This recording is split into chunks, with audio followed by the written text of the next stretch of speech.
The Homemaker. Written by Jewel E. Ann. Narrated by Charlotte North and Robert Hatchett. Chapter 1. We're all here to play a part. Play it well. Do not suck my husband's dick. It's an old dick that doesn't need to be sucked, so let's just get that out in the open. I nod with a genuine smile.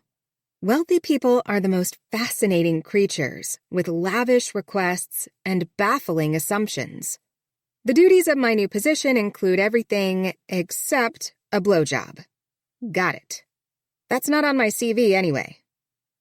Vera Morrison needs a homemaker for her husband. And I need a place to live since my rent just went up and I lost my job as a personal assistant because my boss died.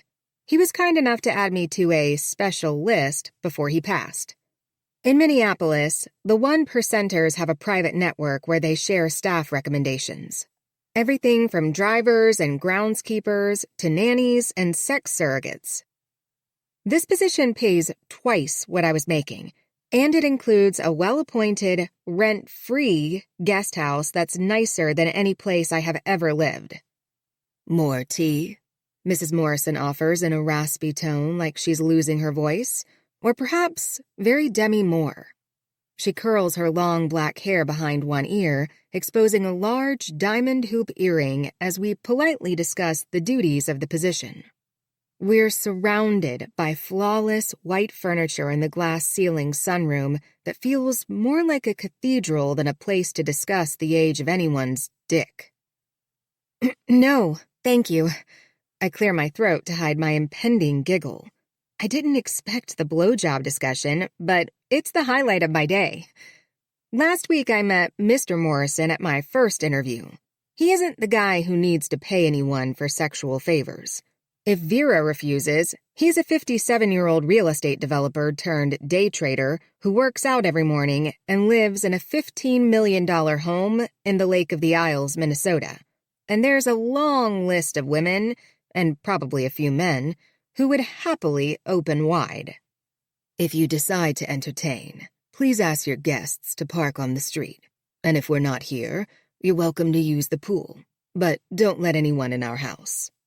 Of course, and I won't be entertaining anyone. Well, there's this guy I've been seeing, but it's just casual. She eyes me with a twinkle of curiosity. Sex, I clarify with unwavering confidence. If she can bring up blowjobs, surely I can mention casual sex. We get together when he doesn't have his kids. Sounds like a lovely arrangement. She offers a wry grin before sipping her tea, maintaining perfect posture and an air of dignity. This weekend, my daughter Blair and her fiancé are arriving from San Francisco. Their wedding is this fall, right before she opens her art studio in Soho. She's a ceramic artist. Anyway, they'll be staying with us this summer. We have lots of details to iron out for the wedding. Vera sets her cup and saucer on the coffee table. And come to think of it, if she asks about you, let's call your position something like house manager. My daughter won't understand why her father wants a homemaker. She's a feminist, and much to her father's chagrin, very liberal. I playfully tisk while shaking my head. I'm apolitical, blissfully ignorant, just trying to keep my own shit together. And I have no idea what the current definition of feminism is, but I'm sure someone who needs a wife and a homemaker might not embrace feminism. However, I'm not sure changing my title will hide the obvious, which is I'm being hired to do things Vera doesn't care to do. Or maybe she thinks they are beneath her. Canning, gardening, ironing, polishing silverware that belonged to Mr. Morrison's grandmother. I'm not managing anything. All you need to know is I'm the queen. She smirks. And I don't allow any political discussion when my daughter and husband are in the same house. I nod several times. That's an excellent rule. I'll get you a credit card, but for now, you can use mine to pick out some uniform options. Let me show you. Vera taps her phone screen and angles it toward me. She smells like a bold perfume, probably something with a French name in a fancy bottle. Just when I assume my day can't get any better, she proves me wrong. I know what you're thinking, she says. I'm certain she doesn't. But if this is what it takes to keep my husband happy, I think it's worth it. I inspect the dresses. They're 1950s-style house dresses with buttons, collars, and cuffed short sleeves. The possibilities make me giddy. I have a white apron that his mom gave me when we got married, but I've never worn it. You can wear it over your dresses and he'll be thrilled. Also, he has a... She snaps her fingers. What's the right word? Affinity, yes. He's always had an affinity towards shoes that have ankle straps. Oh, wedge heels would look great with this kind of dress, I say. Vera eyes me for a second before her grin swells. I'm exactly what she's looking for, but never thought she'd find. Wedge heels would be perfect. Mr. Morrison doesn't have an affinity. He has a fetish. And his wife is being very accommodating. This is how rich people show their love. When I met Mr. Morrison, he didn't come across as overly demanding or eccentric. Quite charming, actually. Just a nice guy with too much money and a wife who seems committed to fulfilling his needs as long as she doesn't have to do it personally. If you need time off, just ask, she says with a hint of desperation, as if my silence means I'm second-guessing everything. Either this is a great job, and I'd be crazy not to take it, or something will happen and there will be the most obvious hindsight moment. But I need a job and a place to live. As long as I don't end up in a dark room, chained to a steel column and used for sex, this might be the best job ever. I'll go shopping for, uniforms tomorrow. Vera claps her hands together, rings clinking. Are you serious? Yes. She hugs me. Thank you so much. We'll feel like family before the end of the summer, I promise. And Hunter is a little quirky, but totally trustworthy. Now, if you have time, let's go through everything. Vera stands adjusting the shoulders of her red V-neck dress that fits over her subtle curves like a second skin. Now? I stand too. Sure. She loops her arm with mine like we're best friends. The wife and the homemaker. Chapter 2. The world is filled with peculiar people. Learn from them. My first official day starts at 5 with meditation, followed by a 3-mile run around the lake, shower, a protein shake with the meds that keep my brain from malfunctioning, and then I'm out the door. An illuminated path of textured stone pavers, thick green grass, and perfectly manicured hedges connects the guest house to the main house. I enter the 6-digit code to the back door and step inside, exchanging my leather slip-on shoes for linen wedge pumps with an ankle strap. I wear my hair in a silky straight ponytail with an elegant thin headband in cornflower blue that accents the auburn tresses. Light eyeshadow and mascara, a touch of color to my cheeks. Red lips. Good morning, Mr. Morrison, I say, placing his black coffee on a porcelain saucer in front of him, as he sits alone in the dining room overlooking the 2-tiered fountain with Greek goddess statues in the courtyard. Good morning, Alice.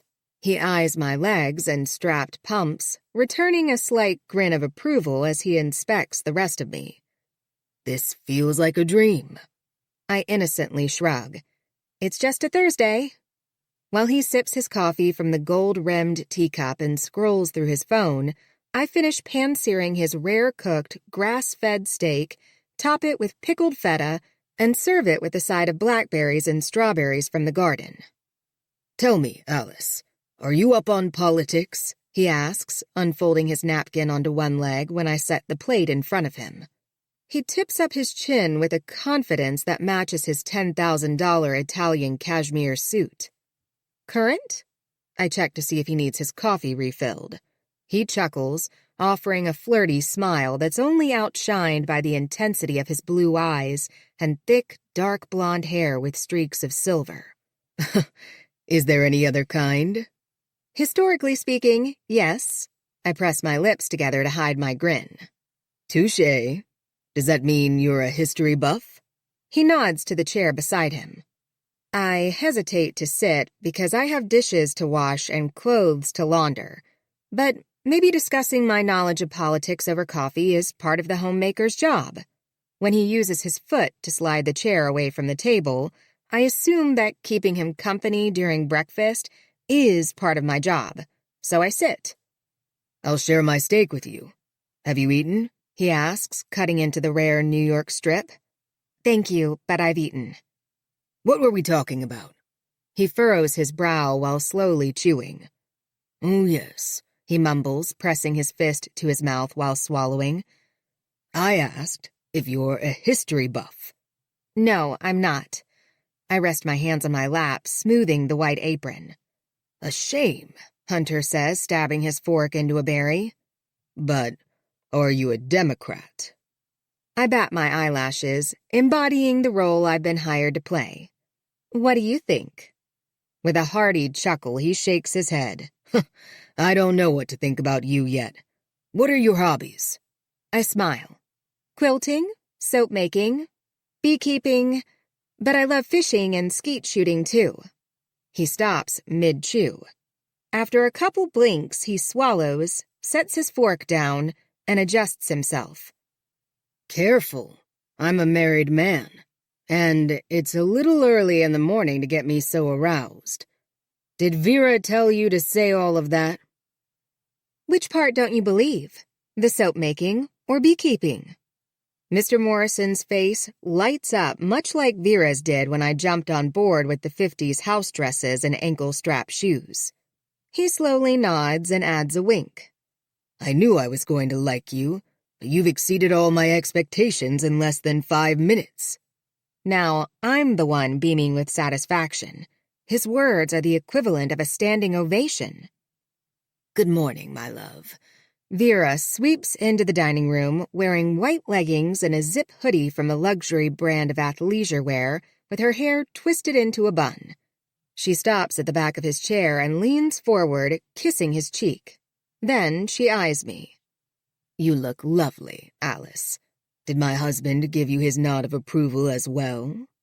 I look at him. Mischief steals his lips. Alice was just telling me how brilliant and handsome I am. As she fills her hydrogen water bottle from the glass carafe on the table, she glances up at me. Alice, dear, you can't compliment Hunter. He's an addict. It's like giving bacon to a dog. Now he's going to chase you with his tongue out until you give him more compliments. Isn't it a bit early for you to be up, darling? Mr. Morrison asks. I need to go over things with Alice for this weekend before I meet with my trainer at 9. When are the kids arriving? He asks as they talk over me. They'll be here by noon on Saturday. I slip out of my chair and disappear into the kitchen, where I place the dishes in the sink to wash by hand since they don't like dirty dishes in the dishwasher, which kind of defeats the purpose of having one, in my humble lower-class opinion. Oh, Alice, Vera says, stepping into the kitchen for a green banana from the bunch on the counter. There are gloves under the sink. You really should wear them. Washing dishes is terrible for your nails. I don the pink latex gloves and make a mental note to keep my nails manicured. I'll see you lovely ladies later, Mr. Morrison says, sauntering into the kitchen and straightening his tie before kissing Vera on her cheek. I love you, he whispers. Thanks for breakfast, Alice. He winks at me. I quickly look away after gawking at the unexpected tender moment between them. Vera smacks him on the butt. You're such a flirt. Behave so she doesn't quit. You're welcome, Mr. Morrison, I say with a confident smile. As soon as he's out the door, Vera rolls her eyes. He won't be gone long. He schedules 2 business meetings a week. The rest of the time he's either golfing or in his study, glued to his computer until the stock market closes for the day. Anyway, she flicks her wrist and rattles off a long list of things that need to be done to prepare for Blair and her fiancé's arrival. After I commit them to memory and return the last clean dish to its spot, Vera slides on her sunglasses and hooks her purse over her arm. "And please remember," she says, just as I head toward their bedroom to make the bed and tidy up the bathroom and closet. "Yes?" I turn. "Your job title is house manager, and if Blair asks about your attire, please tell her it's your preference." "Of course, Mrs. Morrison." Blair wouldn't understand a hired homemaker dressed like a housewife from 1950. House manager it is. I knew this job wouldn't disappoint. Chapter 3. The heart has a flawless memory. Plan accordingly. I don't know why Blair agreed to stay with her parents for the summer. She and her mom can plan the wedding via phone, text, and video chat. And not that I'm complaining about returning to Minnesota. It's my favorite place on earth. But Blair and her dad constantly exchange barbs. "Be nice," Blair says, blowing out a long breath before opening the car door. "Are you talking to me?" She opens one eye. "No, I'm giving myself a pep talk. You're fine. My parents love you because you're annoyingly agreeable." She grins and steps out of the white Mercedes SUV, adjusting her tight jeans and pink sleeveless blouse. I open the back to retrieve our luggage. "You used to call my agreeability endearing. What happened?" "Babe, I want you to agree with me, not with my father." "I don't agree with your father. See? Look at me being perfectly agreeable with you." I set the suitcases on the ground and close the back. "Staying out of my arguments with my father is the same as agreeing with him in his eyes. He thinks if you agree with me, you'd say as much. So feel free to say as much." "And risk him kicking me out of his golfing foursome this summer?" Blair leads the way to the front door, flipping her long blonde hair over her shoulder, along with a scowl for me as her rhinestone flip-flops scuff against the pavers. I laugh. My fiancée is fiery and sexy as hell, but around her dad, she's a nuclear warhead. "Who's that?" She stops a few feet from the front door, slides her sunglasses down her nose and glances to the right. A woman in a yellow dress and white apron, armed with pruning shears, snips pink roses and deposits them into a small bucket. She sets the shears on the ground and squints at the clouds while adjusting her silky auburn ponytail. "How would I know?" I ask. Blair drops her hand from her forehead and opens the door for me. "Darling," Vera coos, opening her arms to Blair. "Hi, Mother." "How was the drive?" Vera asks. I release the suitcases to hug her. "That was fine, thanks. Where's Hunter?" Blair scowls at me for asking, and I smirk. "He's in his study," Vera says. "Get unpacked and settled. I'll see if lunch is about ready." "Who's the woman out front?" Blair asks, finger combing her hair in the entry mirror. She added a few dark purple streaks before we left California just to piss off her father. "Our house manager." "A house manager?" Blair scoffs. "A maid?" "No." Vera fiddles with her diamond ring. "Rain still comes once a week to perform a deep clean. We hired someone to take care of more mundane tasks, like preparing meals and gardening." "I thought you did that." Blair wrinkles her nose. "I did, but not very well. I'm not domesticated enough for your father's liking, so we thought hiring a house manager would ease the tension around here." Vera isn't the nervous type, but she seems off. I don't know her well enough to pinpoint anything beyond just off. She won't look at Blair or me for more than a few seconds. "Well, let's get unpacked," I say to Blair, carrying the suitcases toward the guest room on the main floor that used to be the primary suite until they converted most of the second floor to the new one. It doesn't have the lake view of the new space, but it's on the opposite side of the house, which means we won't spend the summer wondering if her parents hear us having sex. Do you think my mother's acting weird? Blair asks, carrying a pile of clothes from her suitcase to the closet. Do you think she's sick? Jesus, what if she has cancer but doesn't want to say anything until after the wedding? What if the house manager is actually the woman she's chosen to replace her after she dies? What? I laugh. I think you're jumping to conclusions way too quickly. Maybe she wants to pacify him and his needs without sacrificing her free time by doing all the domestic things he expects. Blair pokes her head around the corner.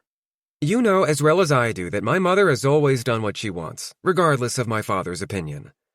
I shrug, unpacking my jeans. You're right. Let's just say what we're both thinking. What's that? Blair calls from the closet. Polygamy. Stop, she snorts. Sex therapist? Murphy! Blair continues to giggle. What's all the ruckus? Vera asks, standing in the doorway. Sorry, your daughter has a wild imagination. Vera peeks her head around the corner into the closet. Well, lunch is ready. We'll be right there, I say as she turns to leave the room. You're nothing but trouble, Murphy Patton. Blair wraps her arms around my waist. That's why you love me. I kiss the top of her head. She lifts her chin to kiss my neck. I love you because I'm the best version of myself with you. Come on. She clutches my hand and leads me to the dining room. Kids, Hunter says while standing from his chair at the end of the oval dining room table. Welcome home. Father, Blair replies in a begrudging tone before hugging him. Mr. Morrison, I hold out my hand. After releasing Blair, he shakes it. The engagement is still on, huh? I'm impressed, young man, he says as a jab to Blair because this is the third time she's been engaged, but she has yet to make it to the altar. I'm either delusional or the most confident man alive for hoping the third time's a charm. It's a miracle that she puts up with me. I smile at my fiancée, earning bonus points for taking her side. Tuesday we meet with the wedding planner, Vera announces, sitting at the opposite end of the table as Hunter while I pull out Blair's chair for her. That looks amazing, Vera says when her house manager carries a tray of food to the table. Alice, this is our daughter, Blair, and her fiancé Murphy. Kids, meet our homemaker, Hunter says. Blair's head whips in his direction. Homemaker? Vera clears her throat. House manager. Dear, you're the only manager, Hunter responds with a side eye, daring her to dispute it. Your mom got her for me, an early birthday present. I think it went something like, if you want a homemaker, then perhaps I should hire you one. So I said, sounds good to me. Hunter shrugs with a triumphant grin. Now I know why Vera was nervous about Blair questioning the new help. It's nice to meet you, Alice says, setting the tray onto the table. I lift my head, getting a good look at her because not only is her name triggering, her voice is so familiar it makes the hair on the back of my neck stand up. Jesus. Chicken and wild rice lettuce wraps. I'll be right back with the rosemary sourdough rolls, she says. Your homemaker bakes bread, Blair murmurs. Just as Alice turns to walk toward the kitchen, our gazes meet, and her steps slow, but her smile doesn't falter. Like something that Blair would carve and cook in a kiln. I know her. Chapter 4. Sorrow doesn't care if you live. Do it anyway. 8 years earlier. The listing said to park in the street, watch for wild turkeys, and remove shoes before entering the house. We had turkeys in Wisconsin, but I've never had an encounter with one. Prior to exiting my car, I Googled, are wild turkeys dangerous? The results were inconclusive, so I scanned the area for large feathered friends before braving the walk to the front door of the old, 2-story house outside of downtown Minneapolis. After entering the code, the door opened to stairs on my left, the vacation rental entrance to my right. A hook below the entry mirror held the keys, and a note card with a smiley face reminding me to remove my shoes. I toed off my sneakers and set them on the plastic tray before unlocking the door that opened to a living room with a piano to my left, sofa, coffee table, and TV straight ahead. An impressive fig tree sat in the corner by the window. The wood floor creaked when I walked up the 2 wide steps to the dining room, furnished with a table for 8 and a modern brass fixture. Beyond that was a galley kitchen with avocado green cabinets and white speckled countertops leading to French doors overlooking a patio. A short hallway to my left connected 2 bedrooms. In the middle, a bathroom featured a crisp white shower curtain that looked brand new in contrast to the cracked white subway tiles and stained grout. The rental was old, but clean and cozy. A note by a basket filled with a bottle of wine, fancy crackers, local honey, nuts, and chocolate read, "Welcome to Fig Cottage, Alice. Make yourself at home and enjoy your stay. Please message me if you have any questions or concerns. There's a folder on the coffee table with house rules and information about the area. Sincerely, Murphy." It exceeded my expectations. An old brick building with fresh renovations. A perfect curation of vintage and quality contemporary pieces. The scattered planters filled with pothos, snake plants, and colorful glass watering bulbs added to the hominess. But mostly, it felt different, unreal, the perfect escape. I had yet to see if I liked the feel of the mattress or if the shower had good water pressure, but I'd already decided I never wanted to leave. 2 weeks wasn't long enough, but it's all I could spare before my family sent out the search party. "When in Rome," I said with a huge grin while opening the bottle of wine. It was kind of Murphy, the superhost, to leave the corkscrew next to the welcome basket. He was off to a good start. I could already see a glowing 5-star review in his future.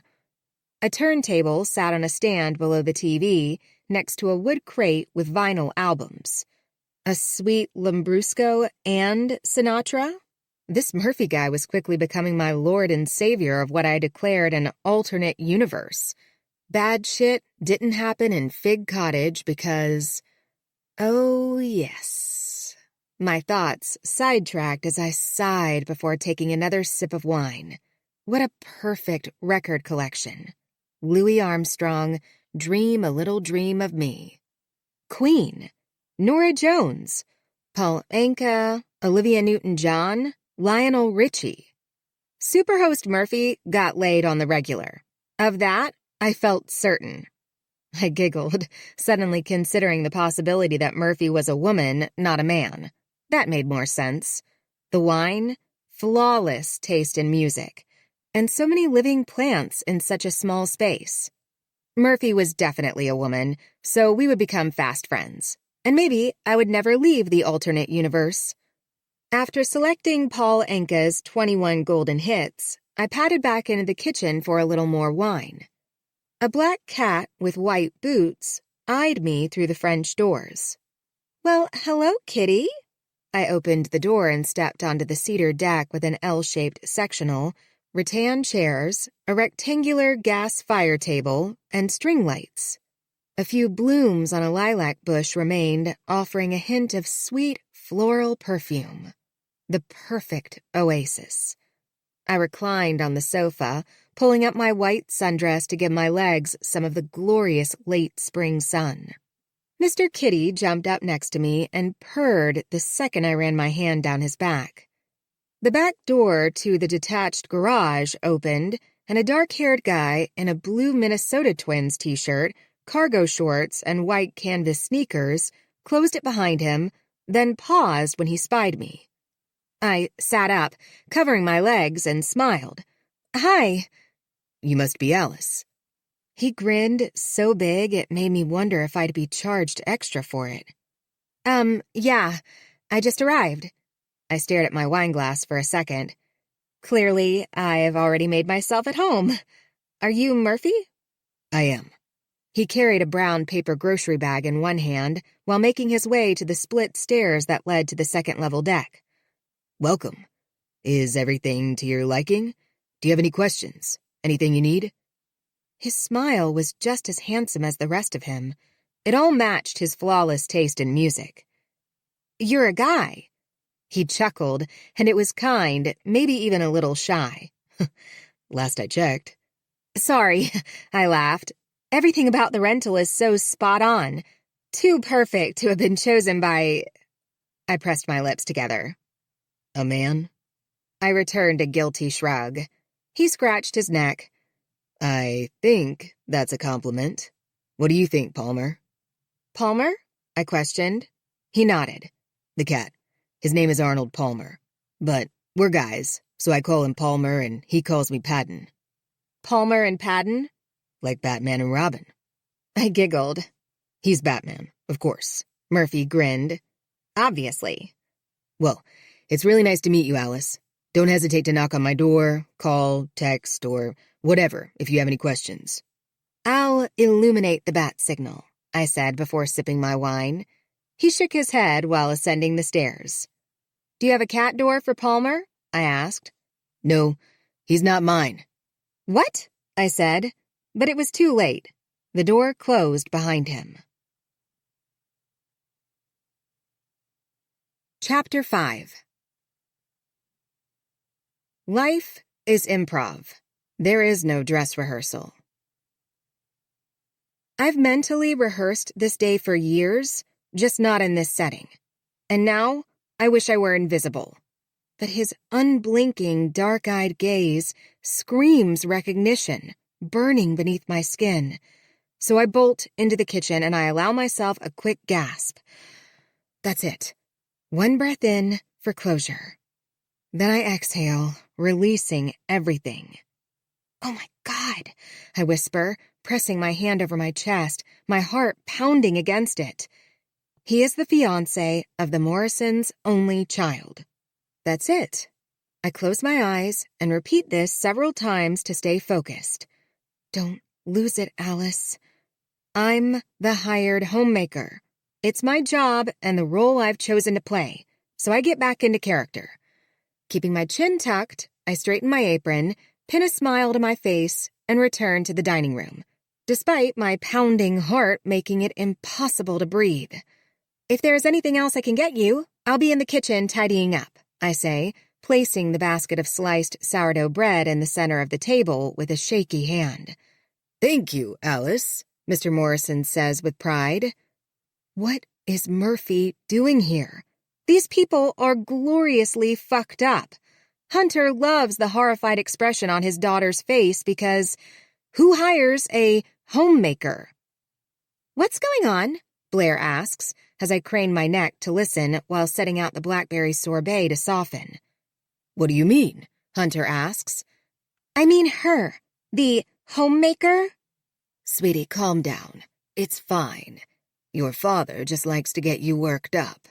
When we hired Alice, we teasingly called her a homemaker. It's all in good fun. She's very helpful." Vera is my favorite character in this bizarre universe, playing both sides of the fence. Hunter clears his throat. "We're giving her a job, paying her well, and she gets to live rent-free in the guest house. I thought you'd be proud of us for helping those in need." "Are you kidding me?" Blair's voice shakes. "She's an attractive white girl. How in need can she be?" She makes a valid point. "Mother has hired you a mistress." "Blair Ashley Morrison, I beg your pardon." Vera's voice slices through the room. "Are you sure you want to sign up for this, Murphy? My daughter will never bake bread for you." I need to use the restroom," Murphy says. The sound of his voice unearths memories that no pill can erase. "Is everything all right, babe?" Blair asks. "Sorry, I'm not trying to start a fight with my father." I peek my head around the corner as she touches his arm. Murphy gives her a shaky smile. It's fine," he mumbles. I jerk my head back to hide, pressing my body to the wall as he passes the kitchen on the way to the bathroom. Then I refocus on the dessert.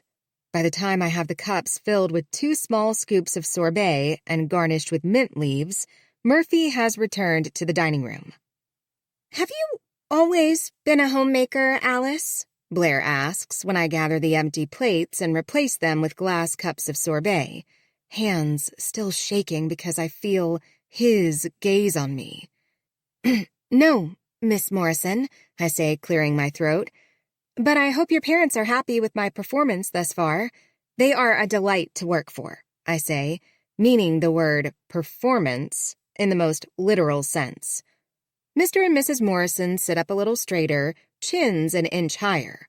Flattery goes a long way in the world of padded bank accounts and overinflated egos. "You're doing a great job, Alice," Vera says. "Thank you. That will be all. When you're done in the kitchen, we won't require anything else today." "What about dinner?" Hunter asks, lifting his spoon toward his mouth. I try to keep my gaze on him, but I can tell from the corner of my eye that Blair's fiancé isn't touching his sorbet. "I've made reservations," Vera replies. "Who will turn down my bed?" Now Hunter's just toying with his wife and daughter, trolling them for a reaction. "Excuse me?" Blair takes the bait. I slowly slink out of the room. "Your mom has an obsession with throw blankets and decor pillows, so Alice makes a neat pile of everything and folds down the bedding, assuring it's smooth and tight, just how I like it." "Are we still talking about the bedding?" Vera asks. "Oh my God, Mother!" Vera and Hunter laugh, while I anxiously wait for everyone to finish their dessert so I can clean up and get the heck out of here. An hour later, the kitchen is clean, sourdough starter fed, and meals planned for the next day. Mr. Morrison has a button that needs to be repaired on his favorite shirt, but I'll do that tomorrow, since Vera seems eager for me to leave. "Do you remember me?" I startle, glancing up as I remove my wedge pumps at the back door and exchange them for my leather slip-ons. My insides twist when I look at him. His shoulders seem broader, more muscular. The shadow of whiskers on his face is thicker. He's just more everything in the best possible way. Murphy eyes me with a forlorn expression, pain etched into his forehead, hands in his front pockets. I pause for a moment. He's giving me a choice? My conscience chews on the agonizing decision for a few seconds. I'm better now. He's engaged to my boss's daughter. What good can come from remembering? I remove my apron and hang it on the brushed silver hook. "You look familiar, but I can't quite place you." It's a version of the truth. A stretch. But, truthfully, I don't remember everything. Like how it ended. His brow tightens, as do my heartstrings. "Remind me?" I say with a cruel casualness that's unplanned but feels necessary. He won't remind me. Not in this house. Not while he's in love with another woman. I hope. "You." He swallows hard.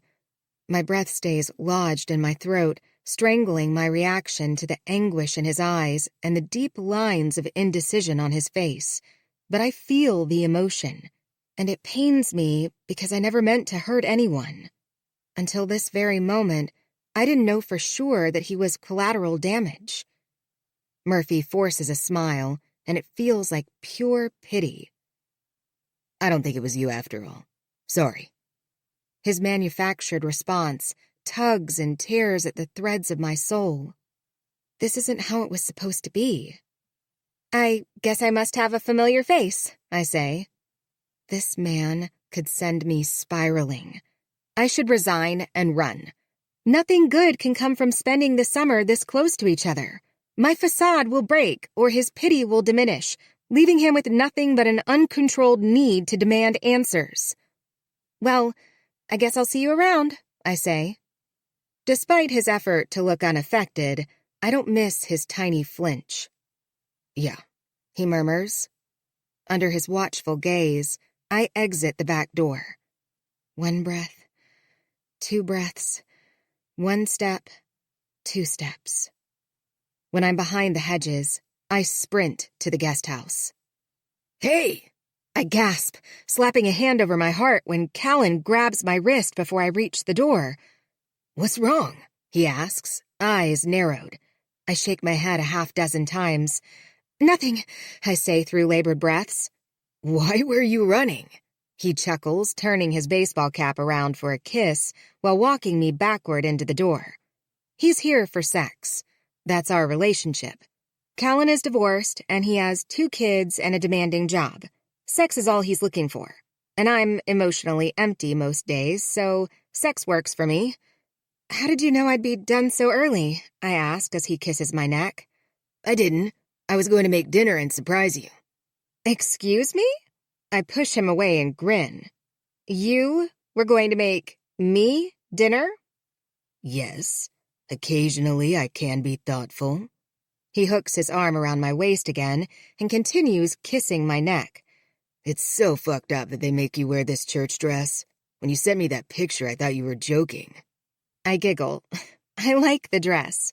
What's messed up is they hired some sought-after landscaping guru to give his thoughts on redoing the north side of the house. I saw the bill. They paid $15,000 just for his opinion. Fucking rich people. He opens the door behind me, and we stumble into the single-level house with hickory wood floors and modern furnishings, a smaller version of the main house. I lose both shoes before we pass the sofa. "Don't you want a tour first?" I mumble between kisses. Callan partially unbuttons the front of my dress, kissing the swell of my breasts by the time we reach the hallway. "Kitchen, hall, bedroom," he says. "Got it." We make it 2 more steps before his jeans are unfastened, 1 more step before my underwear dangles around one ankle. And then he's inside me.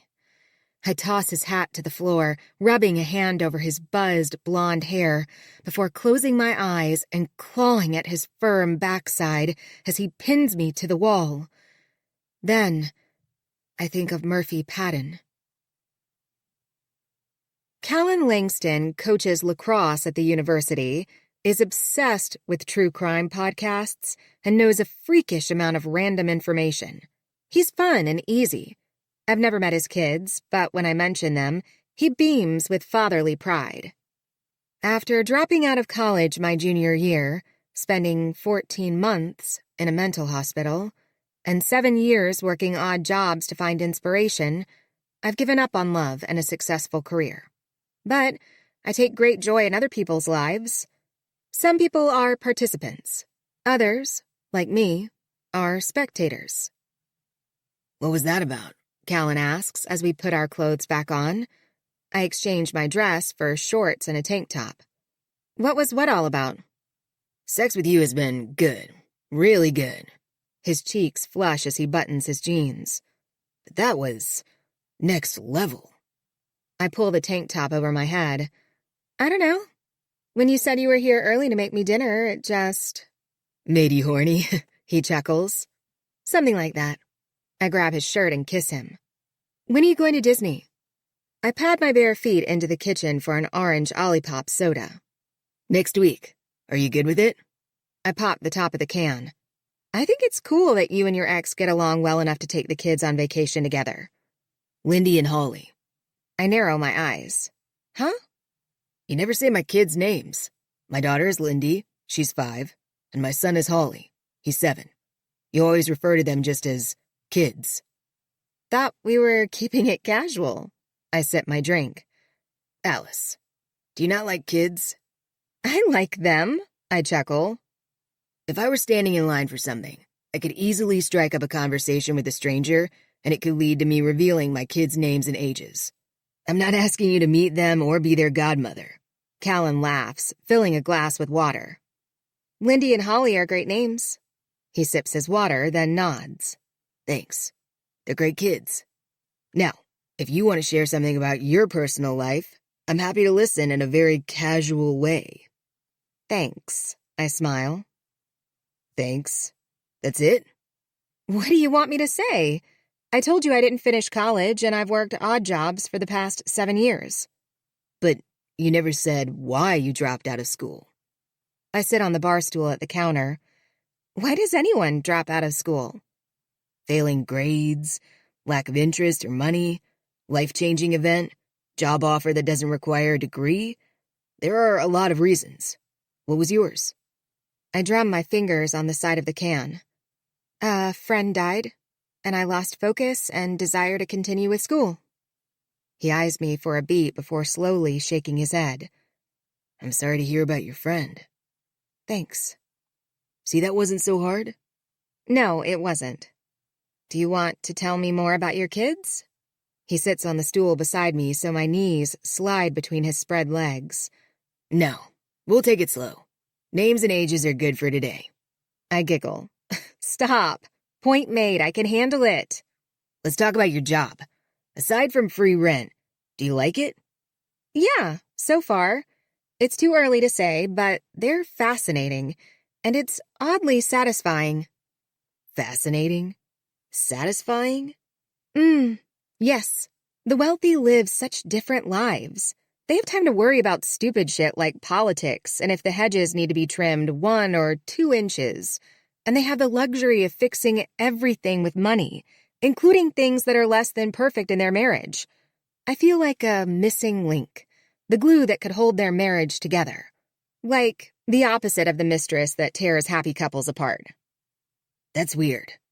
I sip my orange drink, then laugh. I think the less Vera resents doing things she doesn't like to do, and the less Hunter resents her not doing what he thinks a wife should do, the less they fight.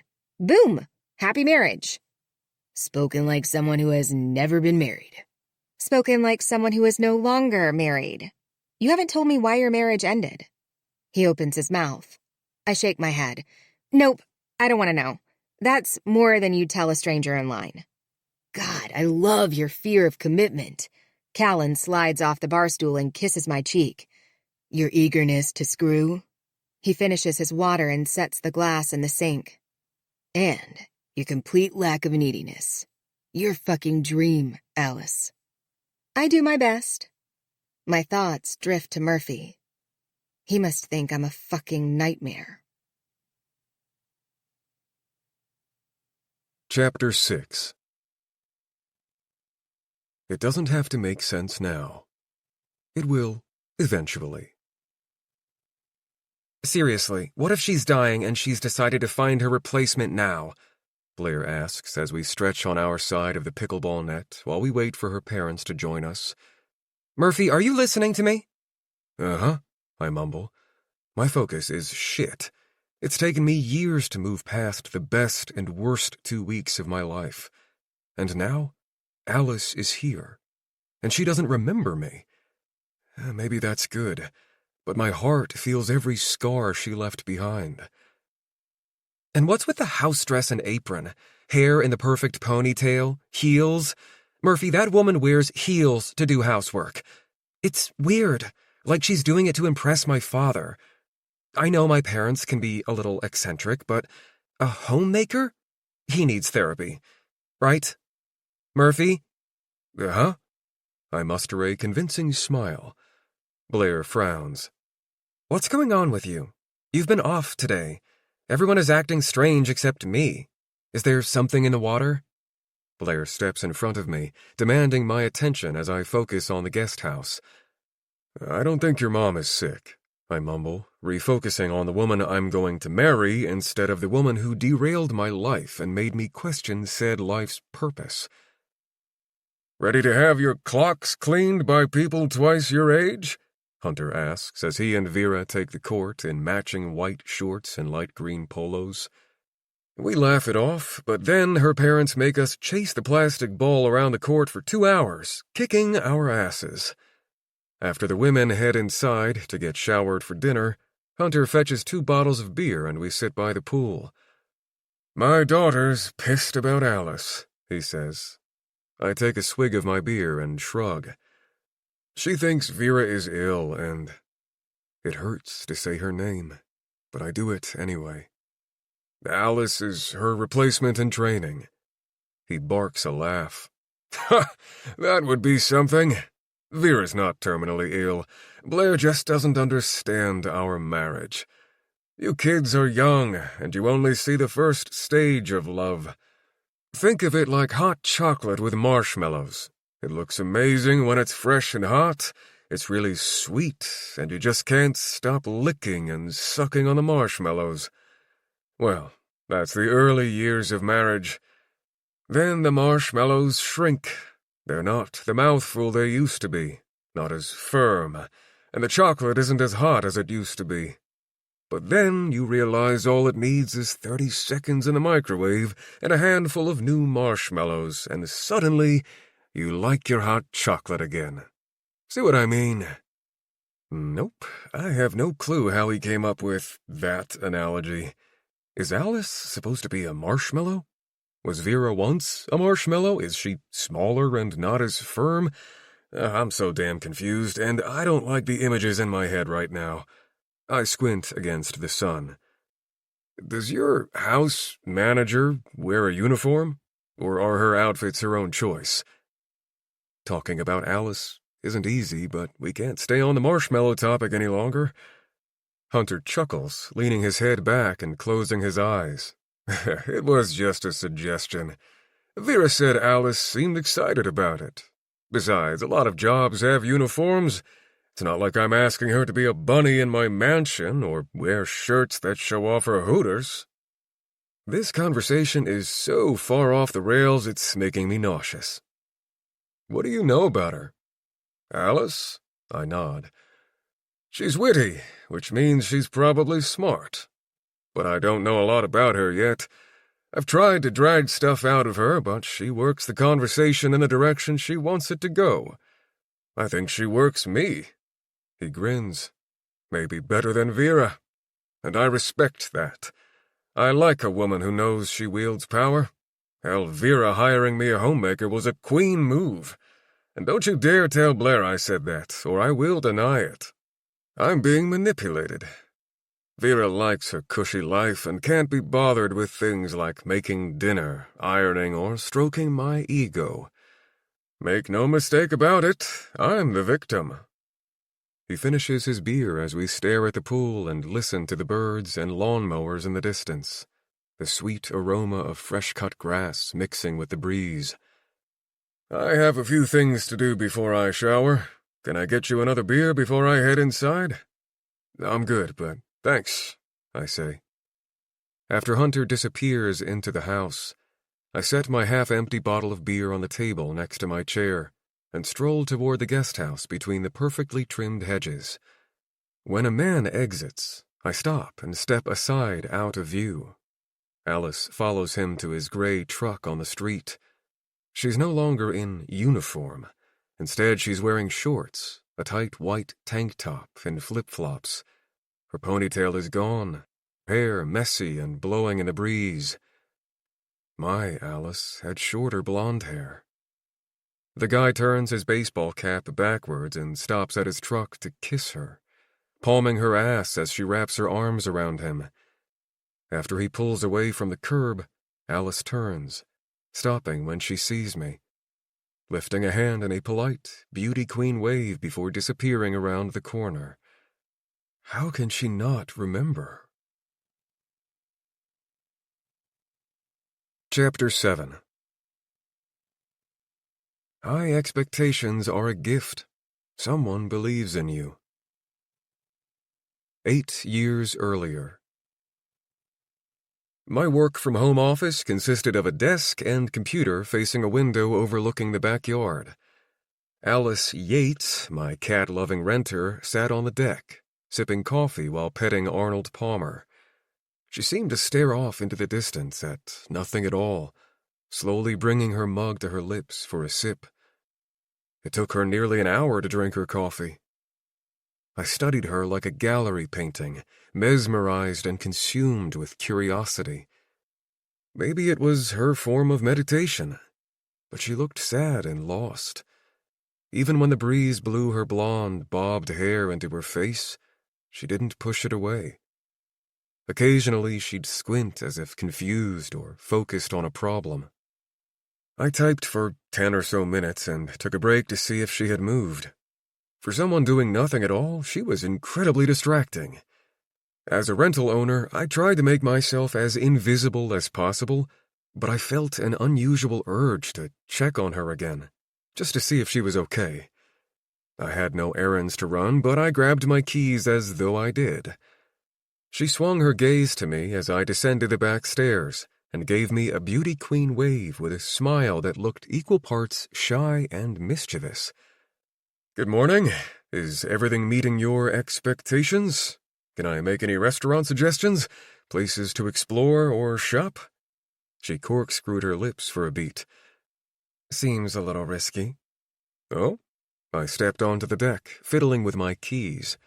She made me nervous with one look. It was the first time any woman had rattled me with nothing more than a smile. Her blue eyes gleamed with curiosity.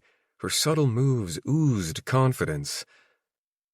"I have you on such a high pedestal. One wrong suggestion could ruin everything. Pizza with an inaccurate cheese-to-crust ratio, tacos with pre-made guacamole, a clothing store that's a chain." I scratched the back of my head. "Can I, ask what I did to be put on a high pedestal?" She emptied the last drips of coffee into her mouth and rubbed her lips together. "Your vinyl record collection is flawless. Your fig tree is thriving, and the jar of local honey is chef's kiss." "Well, Don't," she held out a flat palm and cut me off. "Don't say anything like your girlfriend picked everything out, or the vinyl records are throwaways that used to belong to your grandfather. I really like what's in my head right now. I need it. So just—" her nose wrinkled. "Don't ruin it for me." "You like—" I pointed to the door. "My oldies collection?" She nodded slowly. "My dad inherited his parents' collection, along with a wood console record player that was a turntable on one end and storage for vinyl records on the other end. My mom hated it because it was so big and ugly. The music was unlike anything I had ever heard before. The first time I listened to Brian Hyland's Itsy Bitsy Teeny Weeny Yellow Polka Dot Bikini, I was hooked. Like, who sings songs like that anymore?" She grinned. "No one." I got down on one knee. "Will you marry me?" Alice giggled. It was the perfect giggle, innocent and sincere. I stood, suddenly feeling like an imbecile. It was, in fact, part of my grandfather's massive collection, but nothing in it is a throwaway. If you so much as scratch one album, you will lose your deposit. "That's harsh." I shrugged, sliding one hand into my back jeans pocket. "In all seriousness, if there is anything you need, please let me know." She nodded toward the cornhole game in the yard. "What if I need someone to play cornhole with me?" "Well," I glanced at my watch. "I have a quick errand to run, but when I get back, I'll play with you." I cleared my throat and shook my head. That came out all wrong. "I'll play cornhole with you." Damn. I pinched the bridge of my nose. That might sound bad, too. "I don't expect you to do that. I'm sure you have things to do." "Nothing pressing." That was a lie. I had a project due the next morning, and I had no errands to run, yet I told her I did because I didn't want to seem too anxious. So I would run my fake errands, then play cornhole with her while I fell further behind on meeting the deadline that I acted like I didn't have. Good job, Murph. You're an idiot. "Well, you know where I'll be." She jabbed a thumb toward the door. "Inside, listening to your grandpa's records and drinking wine." "Wine after coffee?" Again, I looked at my watch for a dramatic effect. It's not even 10. "And this isn't my real life." She stood and sauntered to the door. "So the rules don't apply to me." Alice was mysterious and trouble. But I was past due for a little trouble, so I drove around for 45 minutes, stopping for a coffee before returning. "Where is she, Palmer?"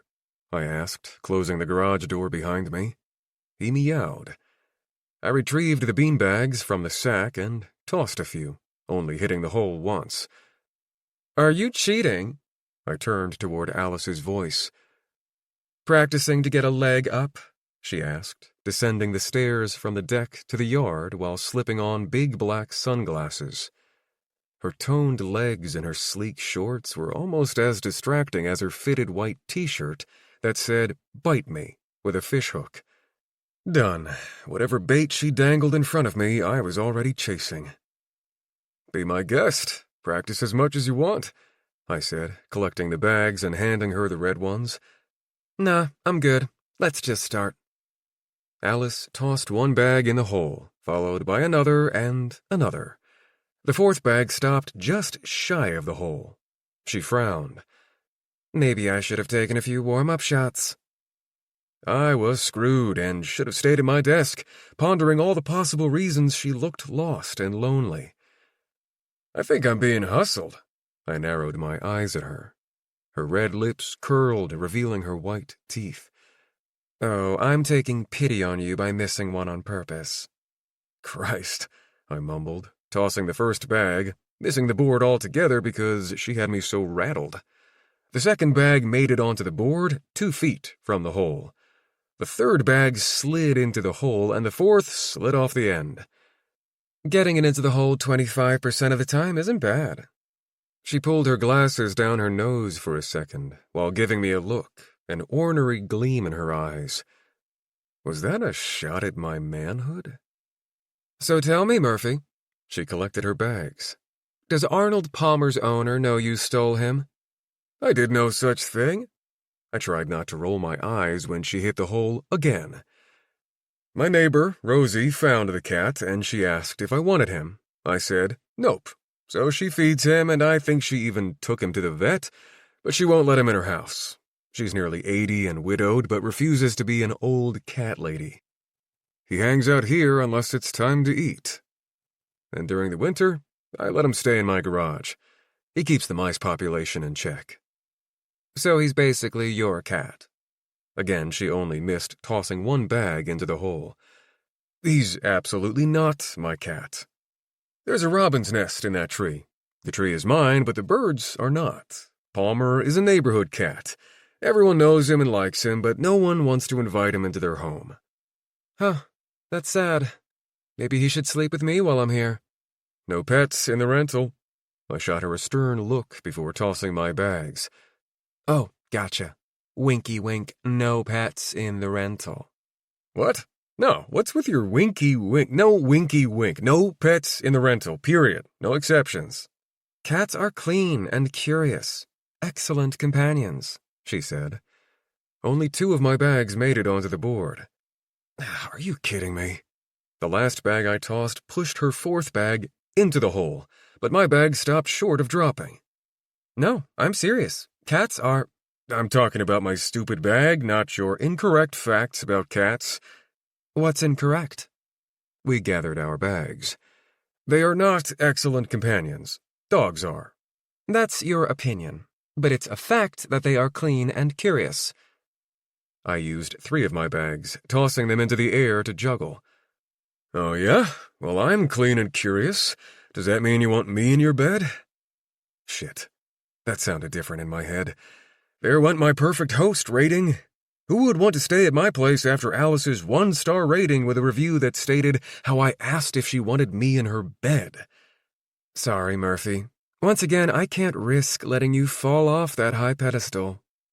She took a weed whacker to my manhood in the most subtle ways, and she did so with a smile. Of course, I wanted to know if she was really suggesting I might not be good in bed, but I couldn't ask her. After all, the customer was always right. "You won," I said. She beat me in less than 5 minutes. Alice rested a hand on her hip and nodded slowly, inspecting the boards like a crime scene. "Sorry about that. I'll let you win next time." I lifted my eyebrows. "Are you serious? You'll let me win? Well, that makes me feel great," I laughed. Corkscrewing her lips, she repeated her slow nod. "Again, I'm sorry." "Alice Yates." I held out my hand. "It's been a pleasure, but you are so far out of my league I will most certainly fall off that pedestal. Again, if you need anything, let me know. Otherwise, enjoy your stay, and please leave a review if you have time. On the rental, not my cornhole skills." She lifted her sunglasses onto her head and eyed me from head to toe. grinning like a fool while shaking my hand. I didn't take you for a quitter. Granted, that's just me judging you based on your handsome smile, thick dark hair, and height. I didn't think it was possible to be over 6 feet tall and be a quitter. Oh, and the hits just keep coming. I pressed a hand to my chest and stumbled backward. Let me make you dinner to make up for the loss. I shouldn't, but thank you. Girlfriend? I shook my head. Wife? No, I just can't risk anything going wrong and you leaving me a bad review. Her grin swelled. I'm an excellent cook. I chuckled, heading toward the stairs. Alice, I have no doubt that you're excellent at literally everything. Enjoy your stay. Chapter 8. Life is a journey, but don't forget it's still a circle. Sunday morning, I tend to the garden on my hands and knees, picking vegetables for the day's meals. At the sound of laughter, I glance over my shoulder. Blair and Murphy have returned from a run, and they're stretching by the back door. He says something, and she throws her head back in laughter. Then she pulls the tie from her hair, letting her thick, sweaty tresses fall down her perfectly tanned back. She's the blonde I used to dream of being before tiring from my roots growing out. Murphy opens the back door, and Blair lifts her leg. He squats in front of her to remove her shoes. She lovingly runs her hands through his hair, her enormous diamond catching the sun's rays, like God himself is winking at her for finding the perfect man. I have no good reason to hate her, but it's going to be a long summer, and I'm afraid I'll do it anyway. After I finish in the garden, I set the basket of veggies aside and run back to my place to wash up and slip on a light blue dress with a white collar and buttons. Minutes later, I'm in their kitchen with my strappy pumps and white apron, cleaning the vegetables while the breakfast casserole cooks in the oven. "Good morning, Alice," Mr. Morrison says, his voice deep and husky. Manly, like his pungent spice cologne. "Good morning," I say, scrubbing the vegetables from the garden. Breakfast casserole is in the oven. Can I get you coffee?" "Is there red meat in the casserole?" he asks, pulling a glass bottle of water from the fridge. "Turkey sausage, per Mrs. Morrison's request." "I'll take my usual, Alice. Thanks." He saunters out of the kitchen. I sigh, shutting off the water and drying my hands, before pulling a steak wrapped in butcher paper from the fridge. As soon as I have it seasoned and in the hot cast-iron skillet to sear, I serve Mr. Morrison his coffee. "Murphy!" Blair squeals playfully from the other side of the house. Mr. Morrison rolls his eyes, lifting his cup of coffee to his lips, as I set a fork and steak knife on a cloth napkin next to his saucer. "How would you feel about staying in the main house this summer so we can kick those two out into the guest house?" "Ooh, a promotion already?" He shakes his head. "I'm kidding. Sort of." I return a polite grin before heading back to the kitchen to turn the steak.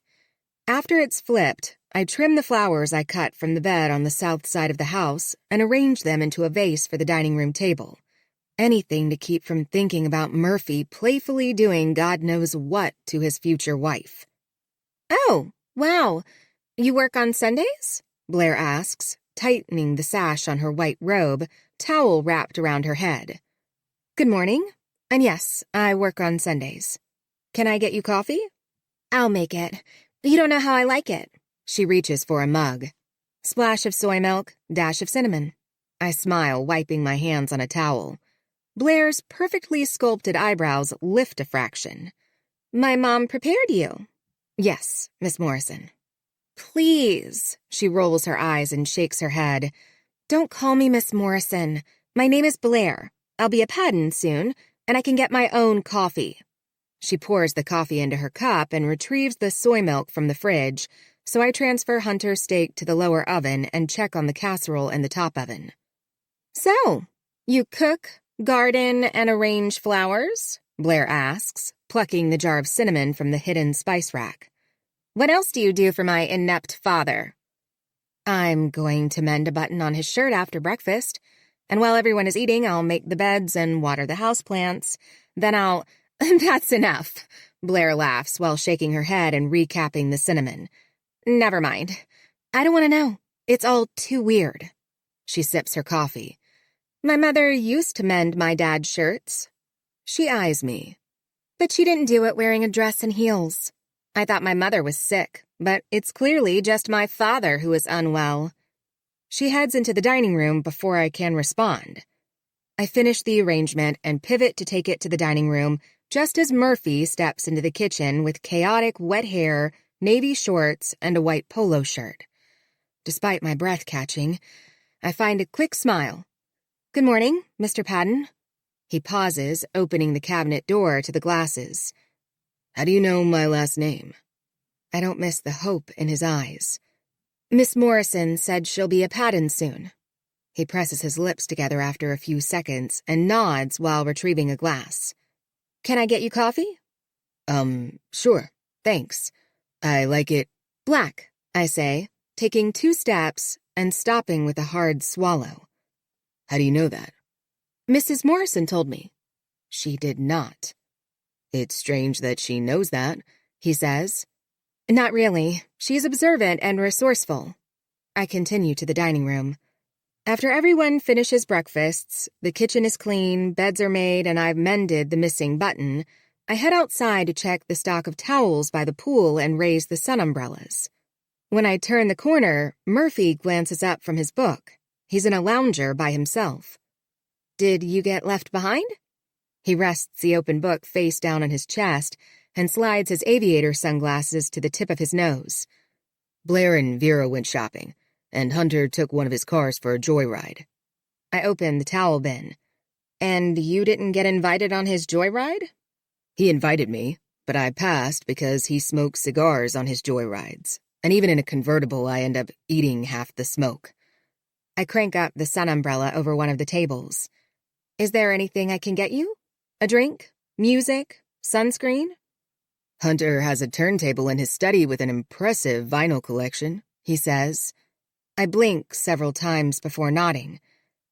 I'm aware, but I don't think he'd want me bringing it out here by the pool for you. Murphy deflates because I don't take the bait. I lace my fingers behind my back. Anything else? Do you play pickleball? I glance toward the court. I have played. I'm not that good. No? He cocks his head to the side. You seem like the type of person who is good at a lot of things. Why do you say that? I squint against the sun, using my hand on my forehead as a visor. You cook, clean, sew, garden, arrange flowers, and make the perfect steak. Need I say more? Is there anything you can't do? Plenty. He stares at me as if I'll change my answer. When I don't, he pushes his glasses back up his nose. Are you originally from Minnesota? Wisconsin. What brought you to Minneapolis? My facade is precarious at best. He brought me to Minneapolis. Urban amenities.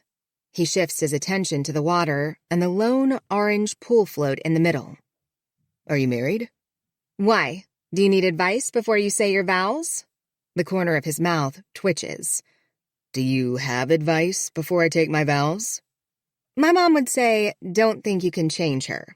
Blair will change because people do, but she'll become who she needs to be, not who you want her to be. I shouldn't expect her to be a homemaker if that's not who she is now. I smile and pick up a few dead flower petals before they blow into the pool. Exactly, I say with a tiny laugh while walking away. You didn't answer my question, he calls. I stop without turning. Are you married? I continue walking. Chapter 9. Humans are not that complex. We're all in search of pleasure. 8 years earlier. Nothing was off the table in the imaginary world I'd created. Wine for breakfast, chocolate for lunch, 3 o'clock naps, sex with strangers. It wasn't like the world would end, because it already had. I pan-seared a ribeye at 9 in the evening with tongs in my right hand, an open bottle of wine in my left, and Ella Fitzgerald singing, "I've Got a Crush on You." While I twirled in a circle, something moved outside. Through the French doors, my gaze locked with Murphy's as he picked up Palmer on his way from the garage to his stairs under the soft glow of the string lights.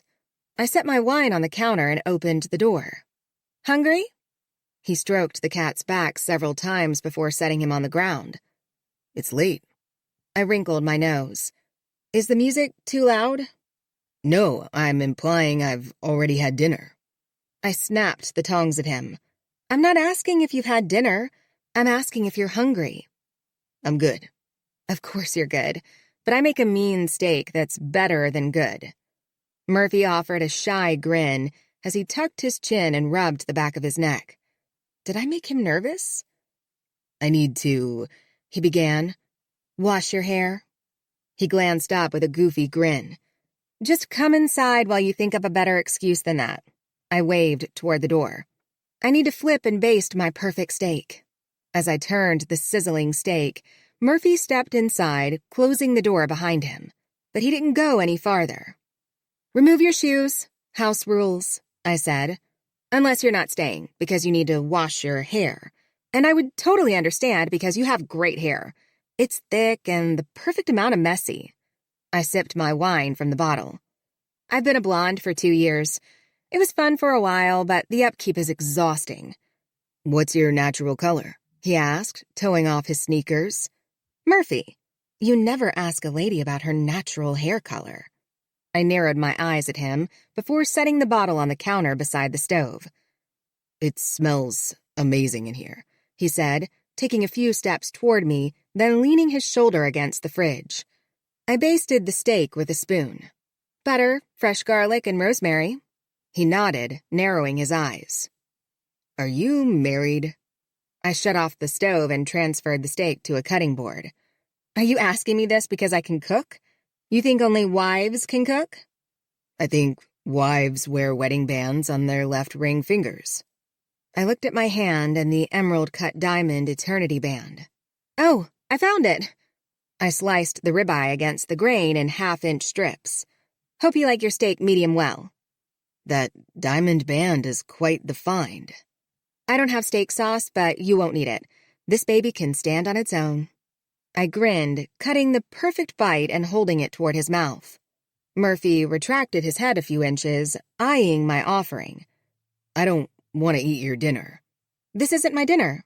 I moved the bite until it touched his lips. He opened his mouth and took it. "Perfect, huh?" I grinned as he slowly chewed. "It kind of is," he mumbled, reaching past me to tear a paper towel from the roll to blot his lips. "Wine?" I offered him the bottle. "What's going on? It's a Wednesday. This isn't your dinner. You're offering me wine from the bottle you've been drinking from, and you have a found diamond wedding band on your finger."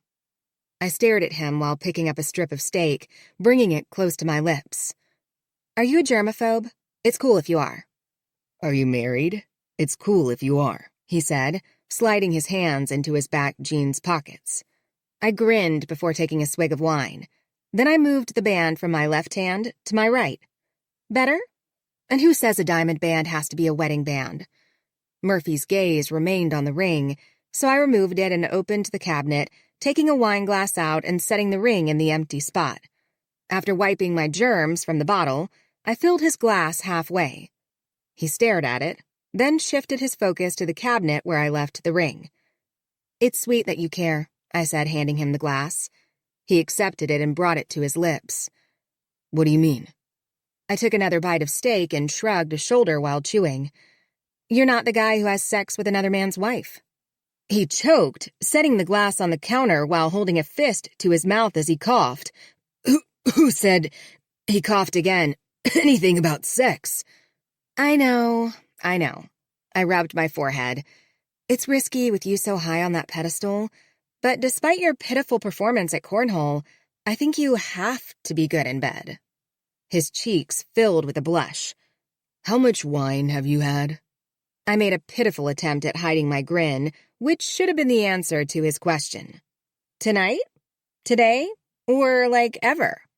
Murphy blinked with no discernible change in his expression, so I handed him the plate of steak and spun in the opposite direction, patting my way toward his collection of records. "Are your hands clean?" he asked.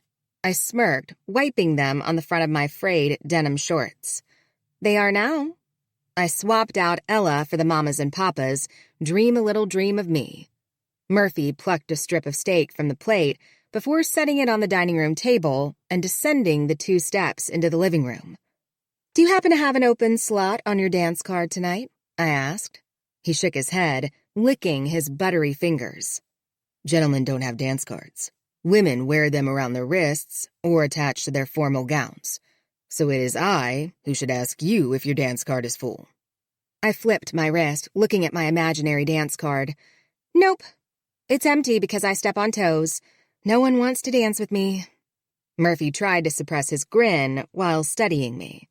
I didn't want to be figured out. I just wanted him to dance with me. He bent one arm behind his back while bowing and offering me his other hand. "May I have this dance?" With my thumbs tucked into the front pockets of my shorts, I twisted my lips to the side for a few seconds. "I suppose."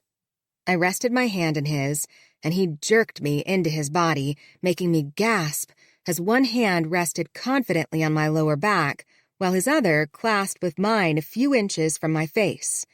He led, I followed. Well, I tried. "You are truly an awful dancer, Alice Yates."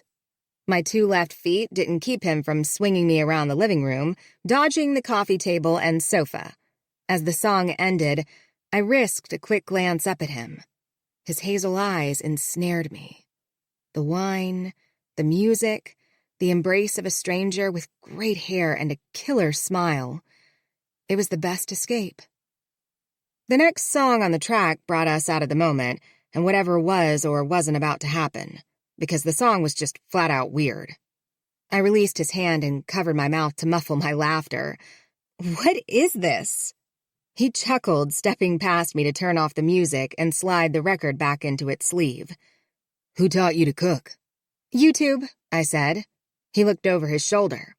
"Seriously?" I nodded. "Well, thanks for sharing your dinner with me." I shook my head. "I told you it's not my dinner." "You just what? Get a hankering for a steak at 9 o'clock at night?" "Something like that. You should take the rest with you. Crack some eggs in the morning. Put a little cream in your coffee." I grabbed the plate and handed it to him. "Just return the plate or I'll get fined." "I like my coffee black." I hesitated before returning a slow nod. "Okay, I'll remember that." He scraped his teeth along his bottom lip. I thought we were going to have sex." My eyes widened. "Oh, well, I mean..." A shit-eating grin engulfed his face as he brushed past me toward the back door. "Good night, Alice." Chapter 10. If we are what we eat, make every plate beautiful, every bite vibrant with flavor and color. Weeks float by in an endless loop of monotony. Blair and Vera spend an ungodly amount of time planning a wedding that I've been told will be simple and intimate. When I offer to help, they chuckle like the idea is ridiculous. I get work done on my computer at the desk in our bedroom on the days I'm not golfing with Hunter. The Homemaker haunts me because I can't look at her as a stranger in a dress and white apron. Instead, every time I see Alice, I look for a spark of recognition, and I swallow all the unanswered questions that race to the tip of my tongue. When we make brief eye contact, she offers the same perfected smile before asking if she can get me anything. "Vera!"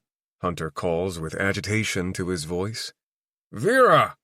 I poke my head out of the bedroom just as he stomps toward the front door. "Are the women not back yet?" he asks me in a grumble. Not yet. Something wrong?" "I'm speaking at a charity auction and I can't get this fucking bow tie to look right." "Mr. Morrison, Our attention shifts to Alice as she saunters toward him with ease and confidence. "Let me," she says, reaching for his bow tie. He relaxes in tiny increments because that's the effect she has on everyone.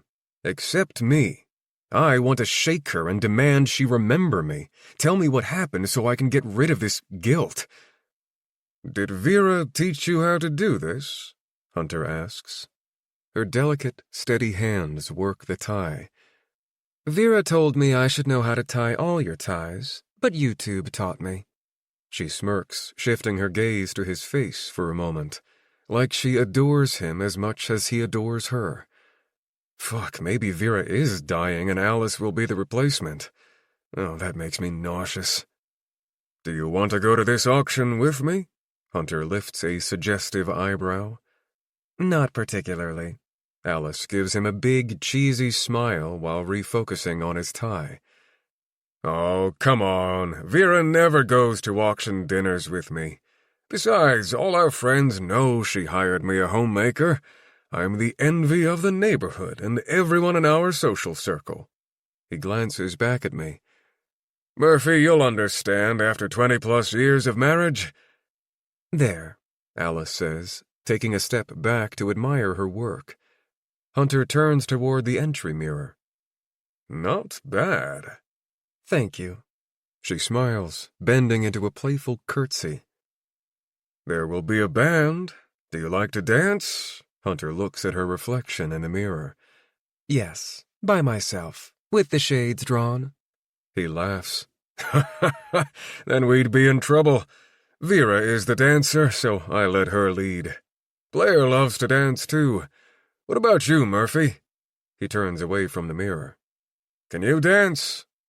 I look to Alice for any sort of recognition, but she offers nothing more than a soft smile while waiting for my response like she doesn't know the answer. And once again it hits me. She doesn't. God, this is torture. "I'm okay," I say, just as my phone vibrates on the desk, so I retreat to check my message. "Blair just messaged me," I say. "She and Vera are going to dinner with friends. Vera wants me to go to the auction with you." I step outside of the bedroom with my phone. "I can lead when we dance," Alice snorts. "Or you can go by yourself," I say, "and I can get some more work done." Hunter nods. "Alice can make you dinner. I can make my dinner." When I look at her, she averts her gaze. Did I offend her? "Looks like you have the night off, Alice." Hunter struts up the stairs. "I'll finish organizing your study before I go," she says. "You're a gem. Thank you." She smooths her hands down the front of her apron. A stranger before me. But all I see are the familiar things. The blue eyes, turned-up nose, bow-shaped lips, delicate fingers with trimmed nails, a mole on her neck that I've kissed countless times, the 3-inch scar on her right arm that I've traced with the pad of my finger. "Would you have gone with him had he pushed you on it?" I ask. "Of course." I slip my phone into my pocket. "Really? Do you like this job?" Alice folds her hands in front of her, fingers relaxed. "It's the best job I've ever had." I rub my chin and nod several times to hide my reaction. What happened to her that this is the best job she's ever had? "That's interesting. Why do you say that?" Her brow wrinkles. "I'm just curious, that's all." "Well, Mr. and Mrs. Morrison are very kind to me. And they're entertaining. I like their dynamic. This house and its location, and I have a wide variety of tasks, so it's never boring." "And who doesn't love to wear a dress and apron every day?" I chuckle. "Well, sometimes I think life was probably better 70 years ago. Less noise, a simpler life, great music, and yeah," she glances down, "women brushing their hair 50 times before bed and needing no excuse to look cute and feminine in a pre-yoga pants era is appealing to me, even if it's weird to you or your fiancé." I'm a dick. 8 years ago, she imploded before my eyes, leaving me in the rubble. what I would have given to see her in absolutely any dress, doing any job. What do you do for a living? She asks, before I have a chance to apologize for my comment. I'm a freelance technical writer. Basically, I write... You write support documents for technical and complex information, instruction manuals. Yeah. How did you know that? She squints for a second. I don't know. I must have come across someone who had the same profession. I bite my tongue, thinking, me? You came across me? Okay, I'm out of here. Last chance for one of you to join me, Hunter says, parading down the stairs. Have a lovely time, Mr. Morrison. I'm off to finish your study, Alice says. I jab my thumb behind me. You know where I'll be. Yeah, he mumbles on his way to the back door. It clicks shut, and a few minutes later I hear the rumble of his red 1967 Corvette coupe pulling onto the street. I force myself to work for another 20 minutes before breaking for dinner. Taking the long way to the kitchen, I peek into Hunter's study. Alice has all of his books in neat piles on the floor, while she stands on the sliding ladder to dust the shelves. Her wedge heels are next to his desk, and Billie Holiday is singing "I'll Be Seeing You" on Hunter's upscale turntable. When Blair introduced me to her parents, I was instantly drawn to his vinyl collection and his $15,000 turntable. She said her dad never let her touch his collection and didn't understand why I cared about something so old. How would she feel about the Homemaker playing his records? I leave Alice to her work and make myself dinner. While I smash avocado with lime, garlic, salt, and cilantro, I hear footsteps behind me and turn. Alice has her shoes back on. You don't have to wear those for me, I say. I thought I smelled something burning, she says, ignoring my shoe comment. A little cheese ran out of my quesadilla. I nod toward the griddle. Don't worry, I'll clean it up. I would have made you dinner. She pulls a plate from the cabinet. You're not my homemaker. I've got this. I'm the homemaker, and you live in this home for now, so I'm your... I chuckle. Maker? Alice returns a half grin. Yes. Where are your tomatoes? I don't need any. This will work. Of course you need tomatoes. Be right back. Alice. She's out the door before I can finish my protest. A few minutes later, she returns with the perfect orange and yellow heirloom tomato. After a quick rinse, she sets it on the butcher block cutting board and dices it. Don't you have a study to finish organizing? I'm about done. It's been a 3-day project. She checks on my quesadilla and transfers it to the cutting board, where she uses her chef's knife to cut it into 4 wedges. Then she steals the bowl of guacamole from me and mixes in the fresh-cut tomatoes. I step aside because I know she gets into a zone while cooking. It's hard to hide my grin when she chops red onion to add to the guacamole. Then she arranges the quesadilla on the plate and transfers the guacamole to a smaller dish that fits nicely in the middle of the plate. What can I get you to drink? She asks, taking the plate to the dining room table where she sets it on a placemat and arranges utensils on a cloth napkin next to it. I hold up my bottle of beer when she turns to face me. Got my own drink, like a big boy, and I will not use any of that silverware. I'll eat it with my hands, lick my greasy fingers, and wipe them on my jeans if I need a napkin. God, I wish I could read her mind. How does she not remember the best and worst 2 weeks of my life? A fortnight that ended abruptly, a scar that I've carried ever since. I'm going to finish up in the study. If you need anything, let me know. I need you to eat dinner with me. I was going to take it to the bedroom and eat it at my desk while working, but now you have everything neatly arranged at this big table, so I need company. I really should finish in the study. I sit at the table. Hunter says you're an excellent listener, way more attentive than Vera. Sit. I have some grievances to air about this upcoming wedding. Do I have homemaker client confidentiality privileges with you? I dip the quesadilla into the guacamole.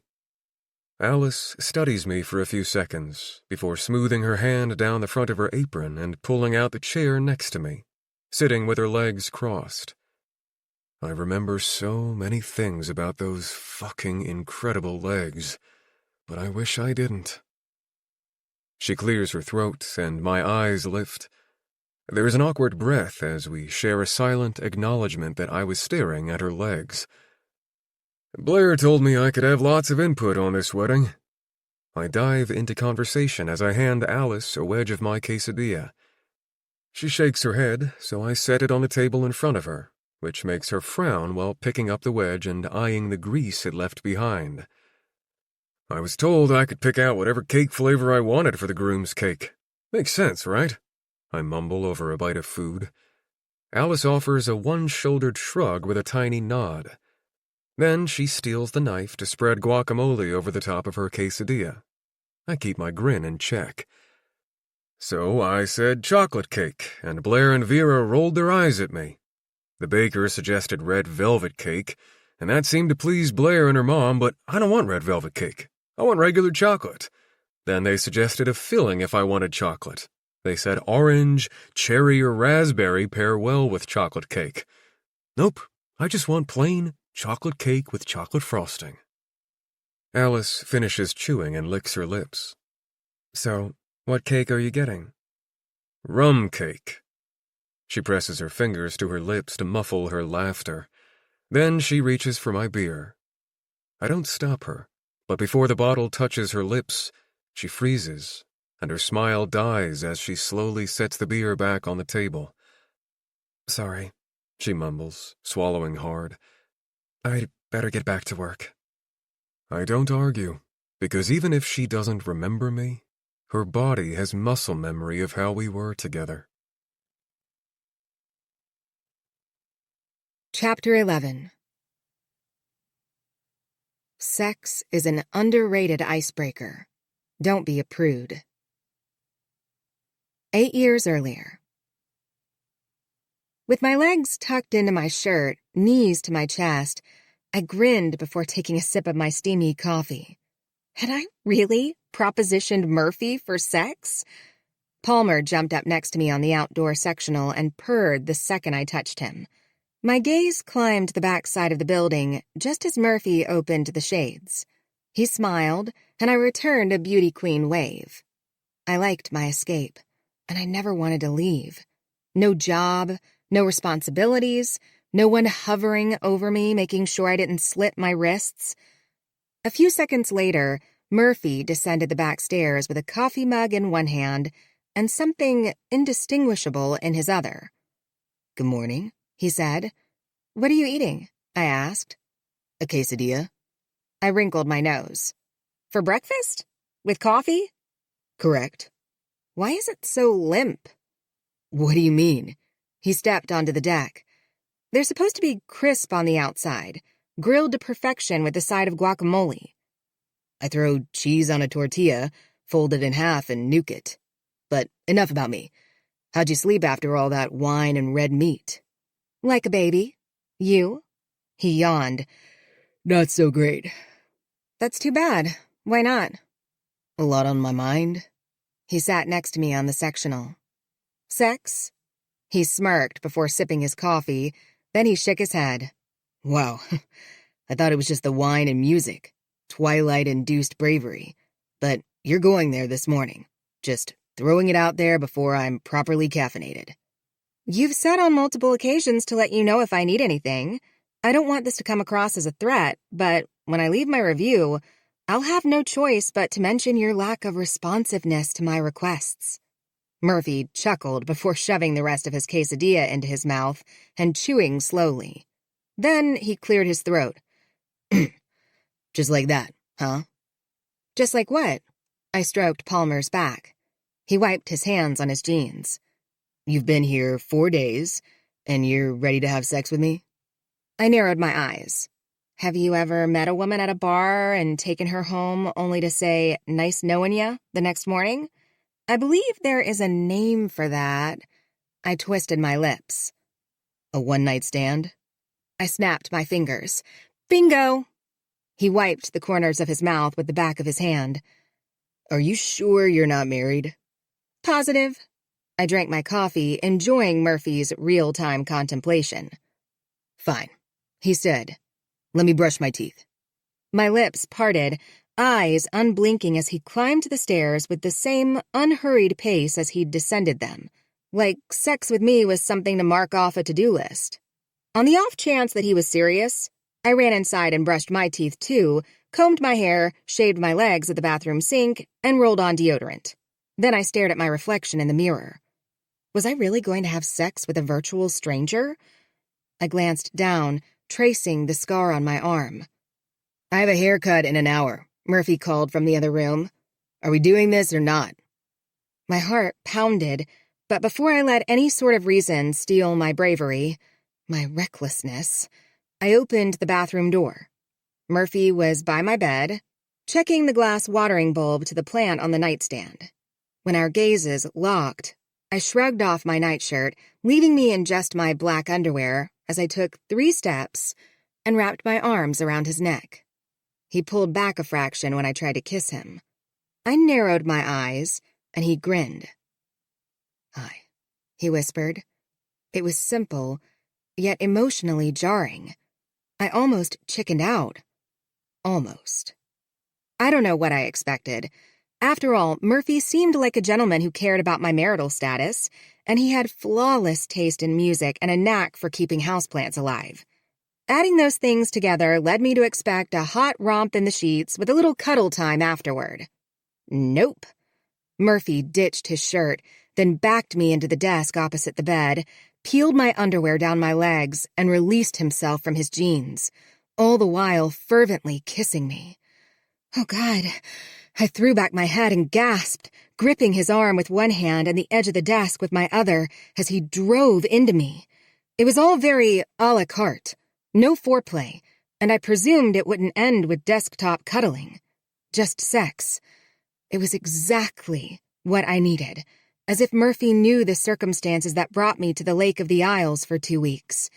We screwed like someone injected something into our veins that made us lose our minds, and everything that had haunted me just disappeared for a few minutes. Our gazes locked, and he grinned, which made me mirror his response. It was that, holy shit, we're really doing this grin. Then he kissed me again, and we hummed at the same time like, holy shit, this feels so good. He ducked his head and drew my nipple into his mouth. When he tugged it with his teeth, I climaxed. He fused his mouth to mine, swallowing my cry, while he pumped into me harder, then orgasmed with a low, sexy groan, vibrating his chest. When it was over, we clung to each other, breathless and utterly satisfied beyond all expectations. At least, that's what I planned on writing in his 5-star review. For the record, I had never gone home with a stranger from a bar for a one-night stand. It was all feigned confidence on my part. But more than that, I had never experienced such an uncontrollable pull toward another human. Murphy fisted the back of my hair and kissed me again, his tongue sweeping the inside of my mouth. Then he kissed his way down my neck, while simultaneously tucking himself back into his briefs and zipping his jeans. I opened my eyes when he froze and peered over my shoulder. He reached behind me and ran his finger along the chipped drywall where the desk had rammed against it. "I'm not paying for that," I said. He couldn't hide his grin as I hopped off the desk and grabbed my underwear and nightshirt before sauntering to the bathroom.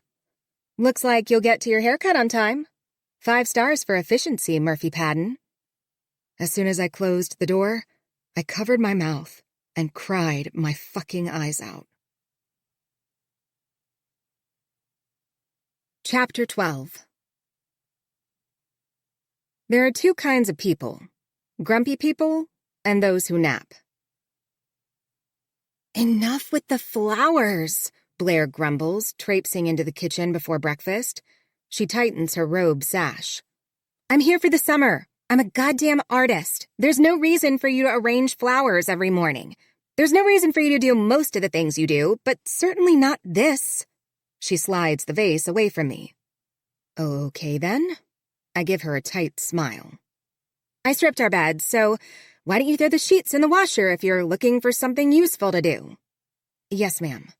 Blair! Please stop the ma'am shit. I bite my tongue and take a few steps toward her bedroom. Alice, Blair sighs.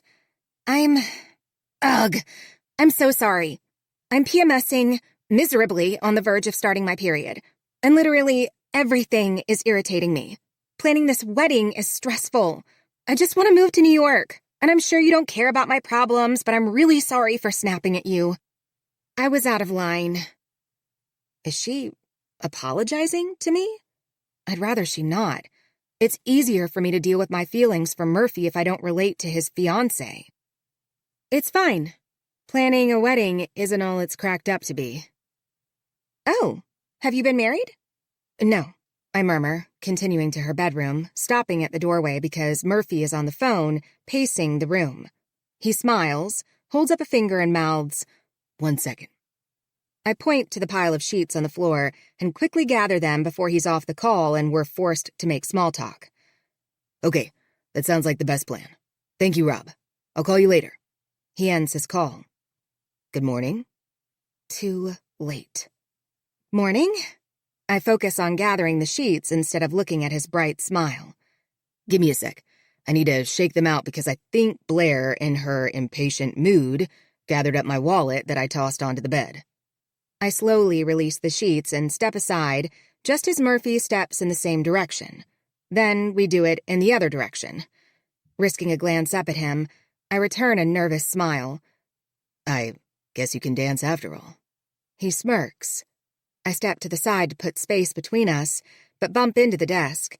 It hits the wall, and I cringe, inspecting for any damage. Sorry, that was my fault, he says. And don't worry.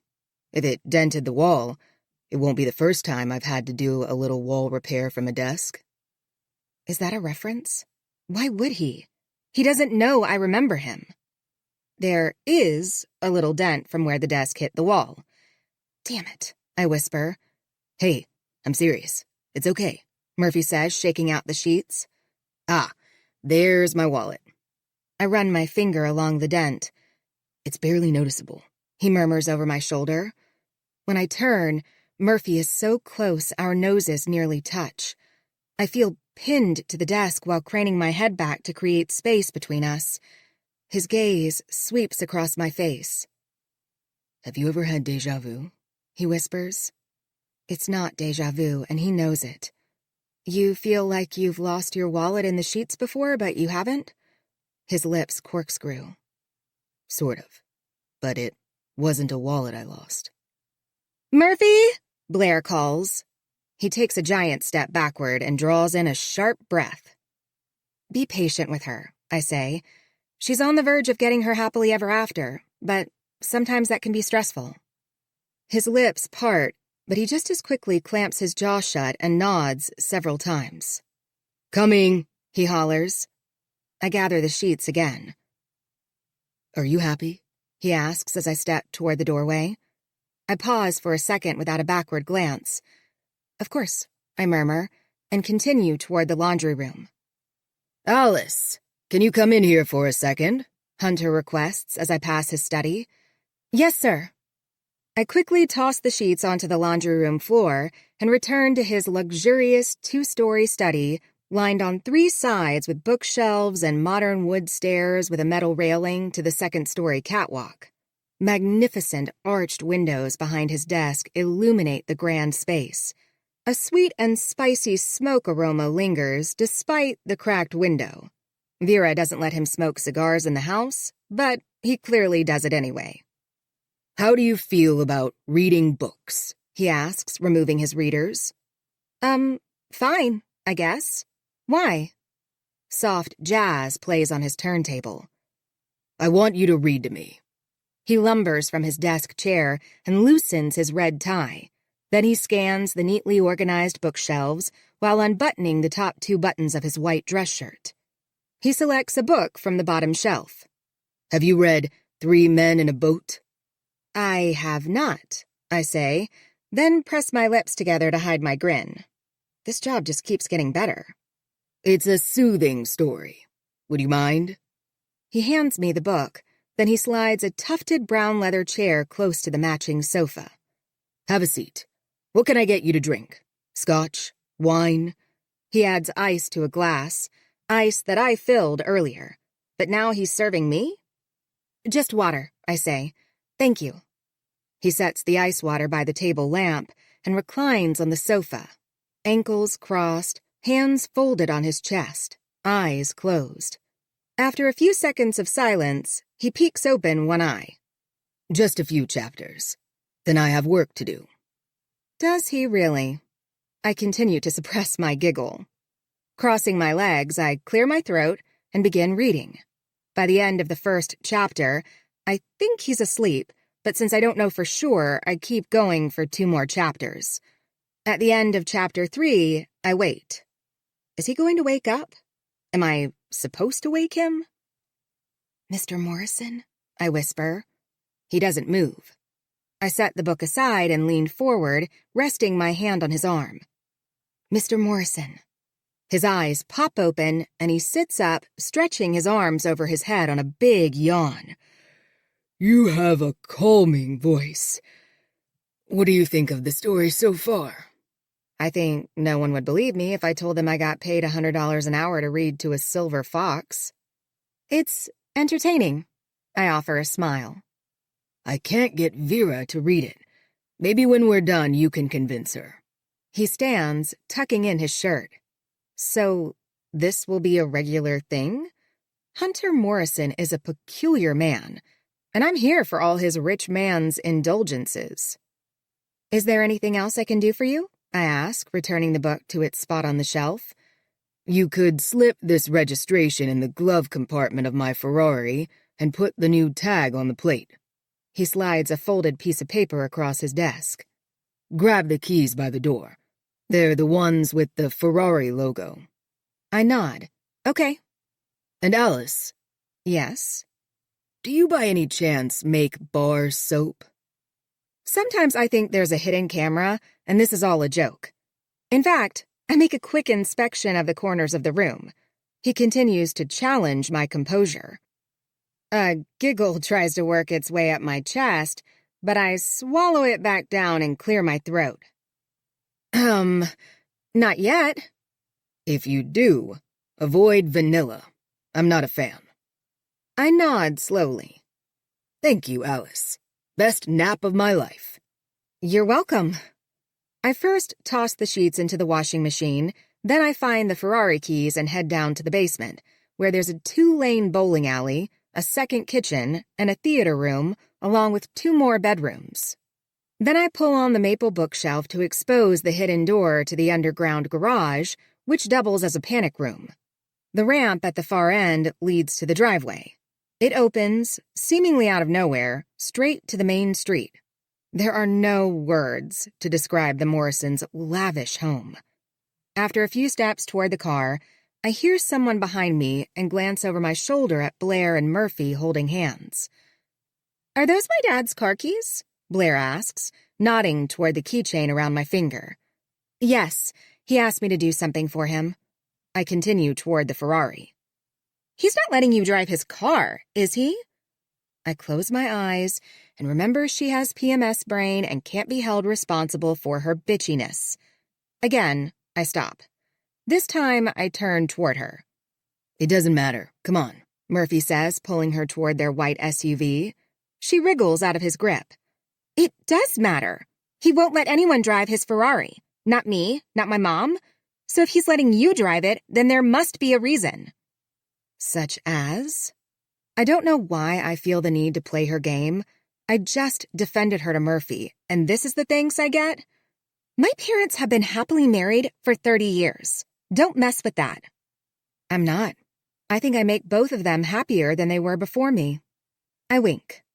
Murphy bites his lips to hide his amusement. What is that supposed to mean? Blair scoffs.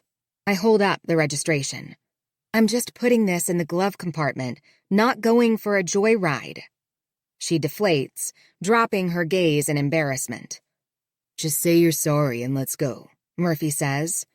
You don't have to apologize. My dad cheated on my mom. I pivot and continue toward the garage.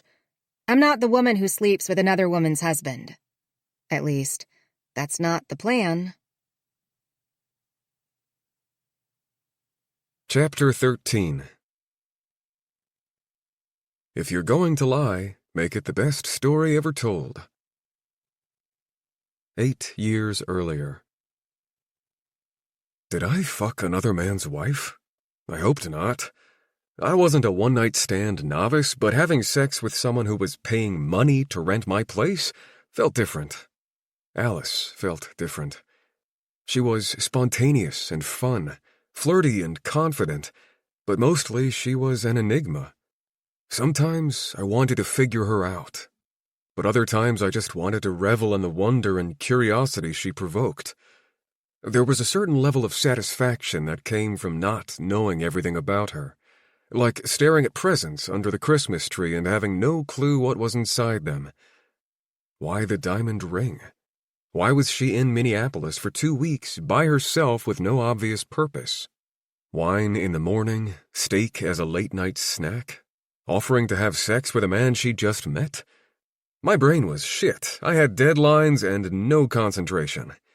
Sleep distracted me because I knew she was just below me, and I couldn't stop wondering if she was awake too, thinking about me. The next morning, I stared at her through my window while the cursor on my computer blinked like a virtual tap on my shoulder. Hello, remember me? Your job? The problem with Alice, and there were many, was the inexplicable feeling of familiarity I felt around her. More than déjà vu, more than instant attraction. She sipped her coffee and curled her blonde hair behind her ear. And then, out of the blue, but also with disturbingly accurate intention, she looked straight at me. I hurled my body away from the window so quickly the chair tipped over. Ah, shit, I grumbled, rubbing the back of my head before wrestling with the overturned chair to find my feet again. Why was I acting like a 12-year-old with a crush? Just as my heart rate returned to normal, she knocked on my door, sending it into a frenzy again. I scrubbed my hands over my face. Get it together, I said before stepping out of my office to open the door. Nice haircut, she winked. My dick stirred unnecessarily. It was confused. We, my dick and I, weren't used to girls winking at us. Flirty smiles, lip-biting, blushing, sure, but a wink felt like a bold move. Only confident people winked. We, my dick and I, wondered if Alice was confident that the three of us would have sex again. Thanks. I dragged a hand through my hair. What are you doing today? She sipped her coffee while keeping her eyes trained on me. Working? Why? So, not riding your bike? I assume the bike hanging in the garage is yours? I nodded. Mind if I borrow it? Yeah. I nodded again like a bobblehead doll. I'll have to lower the seat for you. Is that too much trouble? Nope, just give me a minute. No hurry. I'm going to make a smoothie and get dressed. Have you had breakfast? I have. Cool. Just let me know when it's ready. Like a child playing hide-and-seek, I closed the door and counted to 100 to give her time to go inside before I headed to the garage to lower the bike seat and check the tires. Then I knocked on her door twice and stepped inside. It's ready, I called. Oh, that was fast, she hollered. I slipped off my shoes and poked my head around the other side of the galley kitchen. Alice was brushing her teeth. She spat and dabbed her mouth with the towel. I thought it might be a good idea to get it ready now so I can focus on work the rest of the day. She frowned, shutting off the bathroom light. I'm a distraction. I'm sorry. Oh, don't apologize. I'm happy to do it. Alice stepped into the bedroom and returned a few seconds later with a pair of socks. Well, thank you. She sat at the dining room table to put them on. What is your job? Something with wood, I'm guessing, since you don't keep your car in the garage, just some interesting tools and lots of wood. I like wood turning. My dad taught me, but I have a day job as a freelance technical writer. What does that entail? She glanced up and squinted while pulling on her socks. Technical writing or wood turning? Alice chuckled. Both. I write support documents for technical and complex information, like instruction manuals. As for the wood turning, that's just cutting and shaping wood using a lathe and different tools. A lathe is a machine that spins the wood so the shapes I create are symmetrical. Huh, that's interesting. You're interesting. I pinned back my shoulders, chest out, because I enjoyed being interesting in her eyes. Alice curled her hair behind her ears, then rested her hands on her legs. We had sex. I tried to control my grin while rubbing the back of my neck. Yeah. She bit her bottom lip for a second. It was fun. Thanks. My shit-eating grin took on a life of its own because this woman never disappointed. Happy to do it, I said. Her cheeks pinked. I checked the listing and it wasn't under the amenities, so I may have overstepped. You think I should add it under amenities? Alice stood. Nah, I like to feel special. She sauntered to the back door, but I didn't move because I just wanted to watch her. Alice Yates was the epitome of special. Her gait was smooth, as if she were floating, mesmerizing in every way. Coming? She asked, eyeing me while squatting to put on her tennis shoes. I nodded. Was it just a one-afternoon stand, or is kissing allowed? Like an amenity, of course. She grinned, keeping her head bowed while tying her shoes. I'm letting you borrow my bike. I'll let you borrow my lips, too. It's just something to consider. Would that complicate things? She asked, standing straight. I twisted my lips. Not on my end. I'm not needy or an addict. I've fostered dogs. When it's time for them to go, I'm good. She wrinkled her nose. Are you comparing me to a dog? No. Well, it depends. How do you feel about dogs? Alice brought a finger to her lips. I don't want to say. Palmer might hear us. She opened the door and led the way to the garage. I don't want to be predictable and ask what you do for a living, but... Good. She opened the garage door. Because I don't do anything. Independently wealthy? She turned after I stepped into the garage. Filthy rich. Old money, of course. In fact, I think my great-great-grandmother was a queen. Never worked a day in my life. Geesh. I scratched the back of my head. I wish I'd known that.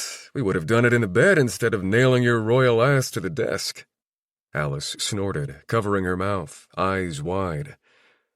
So, Princess Alice, since you don't have a job, do you have any talents I should know about? I plucked my helmet from the hook and tightened the strap. She lifted a shoulder. Oh, nothing much.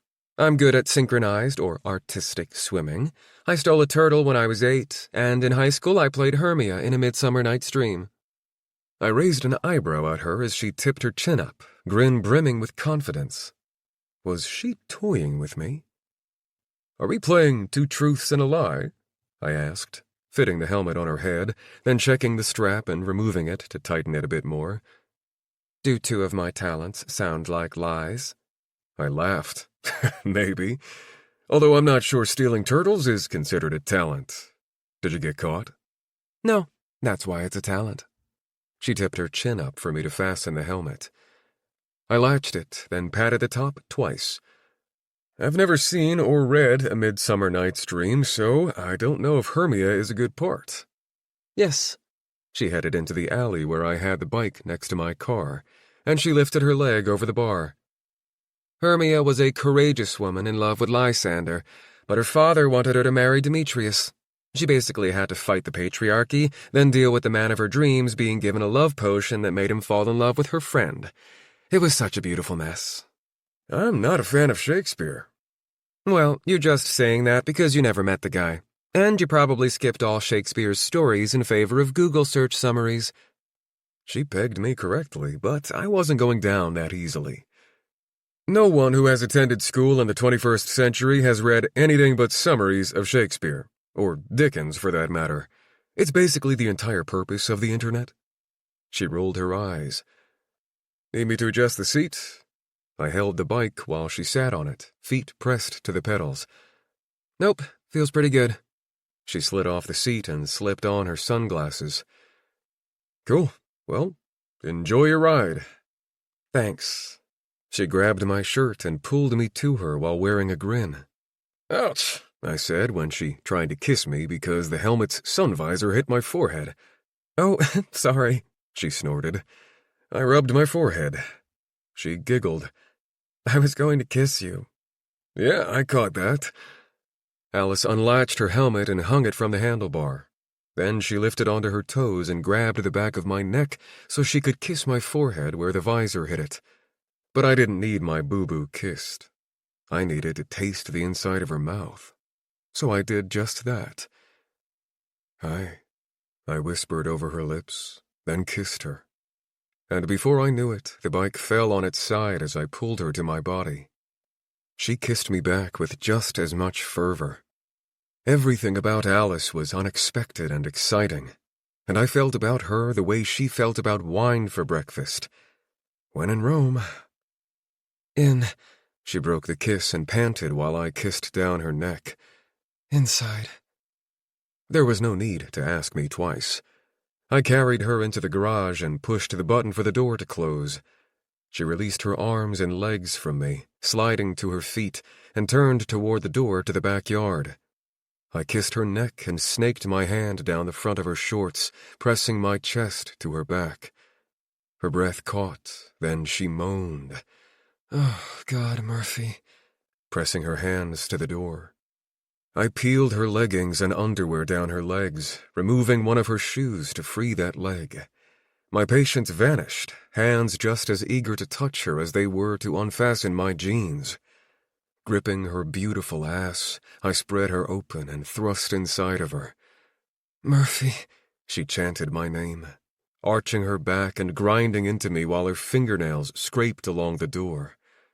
It was sexy, spontaneous, and a little unhinged. I liked Alice's unreal life just as much as my hands liked the feel of her breasts and taut nipples as I shoved her sports bra up her chest to release them. When it was over, I hugged her back to my chest to keep her upright as her knees wobbled. My God, that was good, I said between labored breaths. So good, she mumbled with a long exhale. I tucked myself back into my underwear before helping her get her leggings back on. For the record, she said, turning toward me and adjusting her sports bra to cover her breasts again. I meant inside the house. I glanced up, zipping my jeans. Oh, no shit. Dang. Sorry I got that wrong. Are you really? She narrowed her eyes. I smirked. Some misunderstandings felt like fate. Well, you've ruined our status. Now what? She asked, messing with her hair. What do you mean? I untied her shoe and handed it to her. She shoved her foot into it. It's no longer a one-afternoon stand. It's a 2 afternoons stand. And I'm not sure that's a thing, but maybe we can make it a thing just while I'm here? I nodded slowly, twisting my lips to the side while doing some quick thinking. If you can have wine with breakfast, we can have an afternoon delight. Laughter bubbled from her chest. Isn't that a song? I believe so. She briefly glanced to the side before studying me as if I would say I was just kidding, but I wasn't. You want me to be your regular afternoon delight? I chuckled, ducking my head to kiss her lips, then along her jaw to her ear. No, I want to be your afternoon delight. She giggled, but I wasn't sure if it was what I said or if her neck was ticklish. No mornings or evenings, correct? Correct, I said without really thinking about it, but I smiled before trapping her ear between my teeth. No pining, no touching, no flirting, she playfully shoved me. No biting my ear outside of the sex window. The sex window? Are you making rules, Alice? Yes, rules keep expectations in check. It's sex, fun, unattached. You can't fall in love with me, and I won't fall in love with you. Just sex. I opened the garage door, set my bike upright, and checked to make sure the gears were okay. No strings attached sex. You're basically describing every man's dream. Are you still going for a ride, or have you had enough between your legs for one day? She rolled her lips together to hide her grin, and we stared at each other for a few minutes. Who were we kidding? The chemistry was undeniable. Every look was flirtatious. I wasn't going to fall in love with her, but I loved that she was staying in my rental. How does one get into synchronized swimming? I asked, instead of suggesting we have sex again, which was exactly what I wanted to do. Alice opened the back garage door and headed toward the deck. Well, I don't know how everyone gets into it, but my friend begged me to take lessons with her, so that's how I got into it. I bet you can hold your breath for a long time. I bet you're right. She disappeared into the house. A few minutes later, she returned with a bottle of water as I pulled a few weeds near the fence. Will you feel inadequate if I still go for that bike ride? I laughed, shaking my head while brushing the dirt from my hands. I don't know what to say. You've got me fumbling my words all over the damn place. And she did. Women rarely intimidated me because there was a push and pull, emotions and egos at stake. No one liked being rejected or dumped, but Alice was immune to all of that. She acted as if she had nothing to lose, and I tried to feel the same way, but it felt foreign to me. Don't worry, you still have a 5-star review coming your way, she said, sauntering toward the garage, once again proving my point. Chapter 14. Silence is underrated. It's also open to interpretation. She's pretty, don't you think? Blair asks as we relax by the pool on this 90-degree afternoon on July 1st. Who? Alice? I keep my eyes closed. I don't know. Why? What do you mean you don't know? You're not blind. It's not a trap. I'm just making a statement. She's pretty. Why would my mom hire someone so pretty to be my dad's homemaker? I grin. Stop. She smacks my arm, but not without laughing. Before we ran errands, I walked past my dad's study, and guess what they were doing? Discussing what cut of steak he wants for dinner? Fireworks for the 4th? No, she was reading to him. I kid you not, he was reclined on his leather sofa, eyes closed, and she was in the chair next to him, reading a book like a bedtime story. How messed up is that? What book? Murphy, what does that matter? That's not the point. He's a grown man having a book read to him like a child. Well, maybe your mom won't read to him. Murphy! I laugh. Okay. Yeah, it's weird. But what are you going to do about it? Why can't you just agree with me without making a case for him? I do agree with you. But I want you to agree with me and do something about it. What am I supposed to do? Say something to him. Maybe shame him a little, like one man to another. Tell him how messed up it is that he has a woman close to his daughter's age reading him a book. Babe, I'm not having that conversation with him. Ugh, you're useless. She stands. Blair. She grumbles, stomping into the house. I shake my head and remove my sunglasses. Then I jump into the pool to escape her irrational anger. She's stressed, and there's only so much I can do about it. Perhaps just staying out of her way while she works through it is the best option. The air from my lungs escapes into tiny little bubbles before my face as I sink to the bottom of the pool, where everything is peaceful. I think about Alice and how long she had to hold her breath as a synchronized swimmer. How long can I hold my breath? Until we're in New York and I no longer have to see Alice every day? Until I'm married? I relax my body and count. After 1 minute and 26 seconds, there's a pinch on my arm, a hand gripping it, pulling me to the surface. Ribbons of long, dark hair, a blue dress, white apron, legs frog-kicking. I pull away, and Alice whips her head around as we breach the surface at the shallow end. I'm fine, I say, shaking the water from my hair. Alice's blue eyes pierce me, red lips parted, satin headband clinging to her drenched ponytail as she pants. I'm fine, I repeat. Drops of water cling to her long lashes as she returns a blank stare, like she's not hearing me or even seeing me. Then her nostrils flare and, without a word, she turns, arms limp at her sides as she climbs the corner steps and grabs a towel from the bin. Alice. I follow her, snagging my towel from the chair. She quickly grabs her shoes and hurries toward the guest house. Alice! I don't run, but I take bigger strides to catch up to her. I'm sorry, I didn't mean to scare you. She shakes her head and mumbles with a shaky voice. It's fine. It's not fine. You're soaking wet, and it's my fault. I follow her to the slider door at the side of the guest house. With her back to me, she unbuttons her dress and lets it fall to her feet. It's wrong to look at her, but it's so familiar. Not 8 years ago familiar, more like 8 seconds. She opens the door and takes one step inside, wearing just a white bra and underwear. My chest constricts. She's no longer for my eyes, my hands, my fucking heart. But that's just my brain searching for a little self-preservation. That spark, the invisible thing that was always between us, is still here.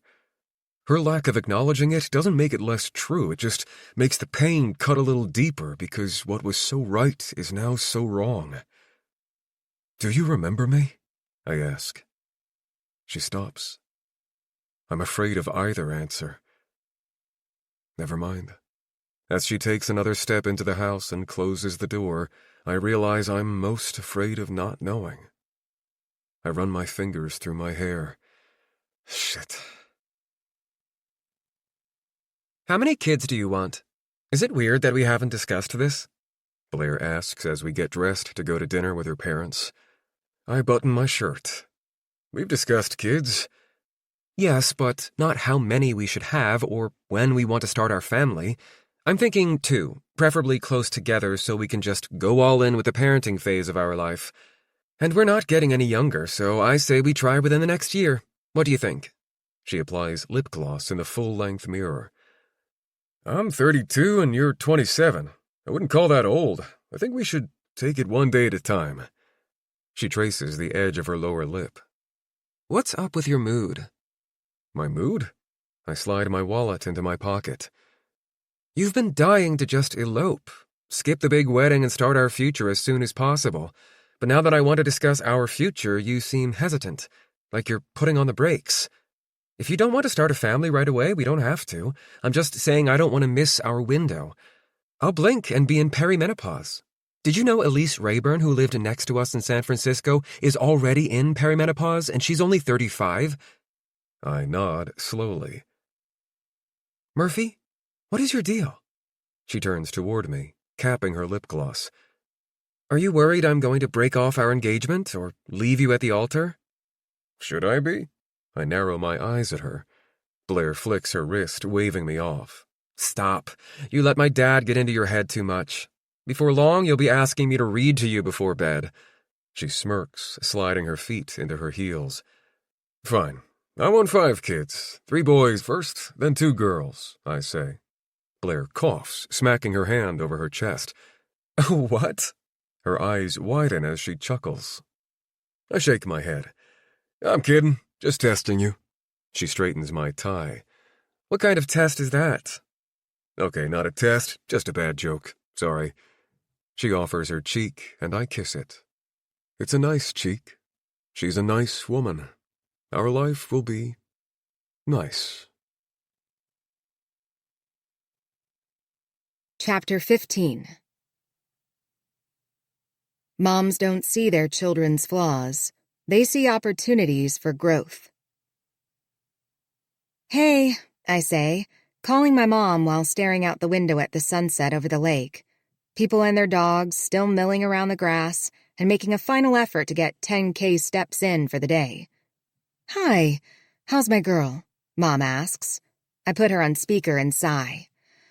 I've been better. Oh, what's wrong? For the first time since seeing Murphy again, I get tears in my eyes. Nothing, I murmur. Doesn't sound like nothing. Don't keep it inside. You should know that by now. Again, I sigh.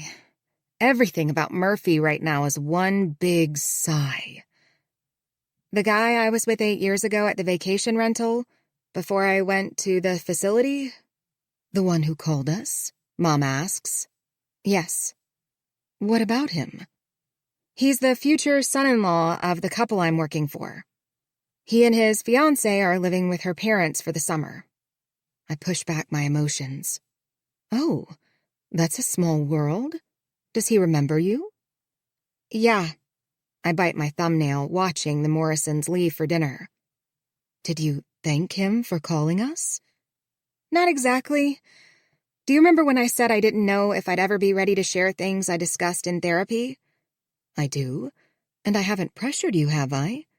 No, I'm just bringing it up because I want to tell you something. Alice, sweetie, you can tell me anything. I turn away from the window and sit in the recliner, tucking my feet under me. I was romantically involved with him. With who? The guy who called us? Yes. The one who's getting married? She asks, as if it's ridiculous. Yes. Alice, you were... I know, Mom. I whisper. This hurts. The secrets, the lies, the hearts that were broken. So many wrongs that can never be righted. It's unimaginable, I continue. Maybe even unforgivable that I did that so soon after. I still hate saying the words, so I don't. I just needed an escape. I needed to pretend that it didn't happen, that my life was different. So I painted a new reality for 2 weeks. It wasn't planned. It just happened. And I didn't feel dead inside. And that felt so good. You were in denial. I nod to myself. Yes, I whisper. Alice, I don't know what to say. You don't have to say anything. I feel your disappointment. Who does what I did? Oh, no, sweetie. That's not it. I'm not disappointed in you. I'm heartbroken for you and disappointed in myself. A mother should know when her child is struggling and unwell, and You were grieving too. She doesn't respond. It was in the past. I moved on. But now he's here. What does this guy and his fiancée think of you working for her parents? I don't know what he thinks because I haven't let him know that I remember him. What? Why on earth not? Because he's engaged, and I really like this job, not to mention the free rent and great pay, so I don't want to lose it or make things awkward. And what if he hasn't told Blair, his fiancée, about me? Also, I still don't remember the details of that night, so all I have is what you've told me. What would I say? Hi, remember me, the woman who lost her mind from PTSD and ended up in a mental hospital? I can't believe you never told me about your relationship with him. I wrinkle my nose. What do you mean? Why is that so surprising? I was ashamed of what I had done to everyone. You didn't do anything. I left! I sigh, rubbing my temples. I left. My tone softens. Escaped, when everyone else had to deal with reality. I didn't let anyone be there for me, and I wasn't there for anyone else. Alice, it was awful. No one blamed you for leaving. We knew you'd come back. I grunt a laugh. I came back in pieces. And your pieces have been put back together. And I'm working near the one person who could unglue every single one of them. Alice, what are you talking about? So you had sex with a stranger because you weren't yourself. That was 8 years ago. It's not like you fell in love with him. I don't respond. Alice? Huh? You didn't fall in love with him, did you? Chapter 16. Reality is what we make it, so make it unforgettable. 8 years earlier. Stop! I squealed as Murphy chased me through the living room, around the sofa, up the 2 stairs to the dining room, and around the table in only his black underwear and white crew socks. I wore his Vikings t-shirt, and I may have suggested the Packers were a superior team. "Take it back, or I'm going to peel that shirt off you and lock you out of my place," he threatened. We froze on opposite sides of the table in a standoff. He faked in one direction, but I reacted just as quickly as Marvin Gaye sang "How Sweet It Is to Be Loved by You" from the turntable. "This place is mine for another 5 days," I said, legs wide, body rigid and alert, ready to bolt in either direction. Per our agreement, we spent every afternoon having sex. Once the sun set, we were platonic friends who ate dinner together and took leisurely walks around the lake. Then we retired by 10 each night in our own beds. Nothing felt real with Murphy. Reality was overrated. We were silly and playful one minute and physically ravenous the next. The sex was in a whole other league. He liked my cooking. I enjoyed watching him shape a boring piece of wood into something beautiful.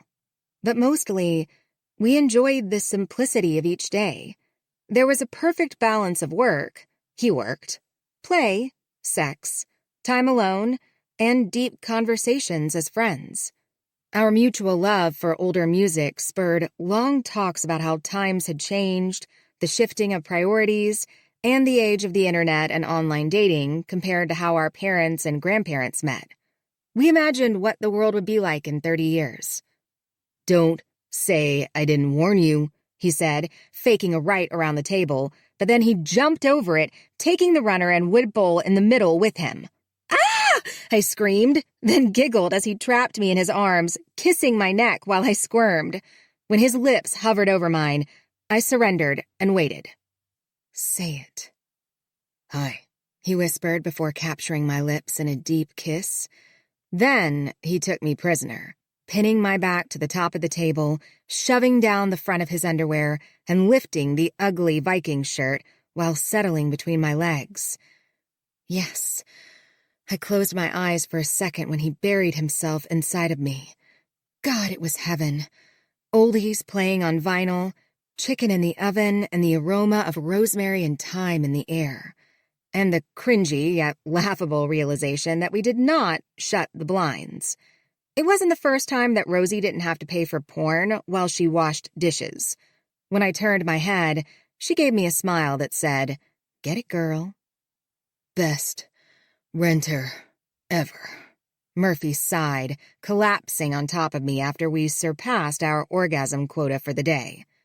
"In your review, I will say you exceeded my expectations as a host, filled all my needs, and did so with enthusiasm." He laughed. "What will I say about you?" "Don't tell me. I want it to be a surprise." "A surprise it is." He stood, pulling his underwear back into place as I hopped off the table and headed straight into the bathroom. "Disinfect the table before dinner," I hollered. "On it." After using the bathroom, I grabbed a shirt from the bedroom along with leggings.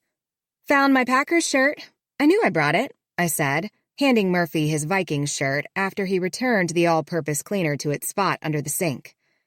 "You look much better in purple." He smirked, pulling the shirt over his head. I laughed. "Put your pants on." He looked down. "Earlier, you thought it was sexy." "Yes.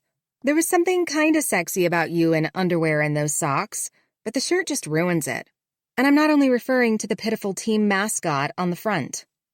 "Have you seen the movie Risky Business with Tom Cruise?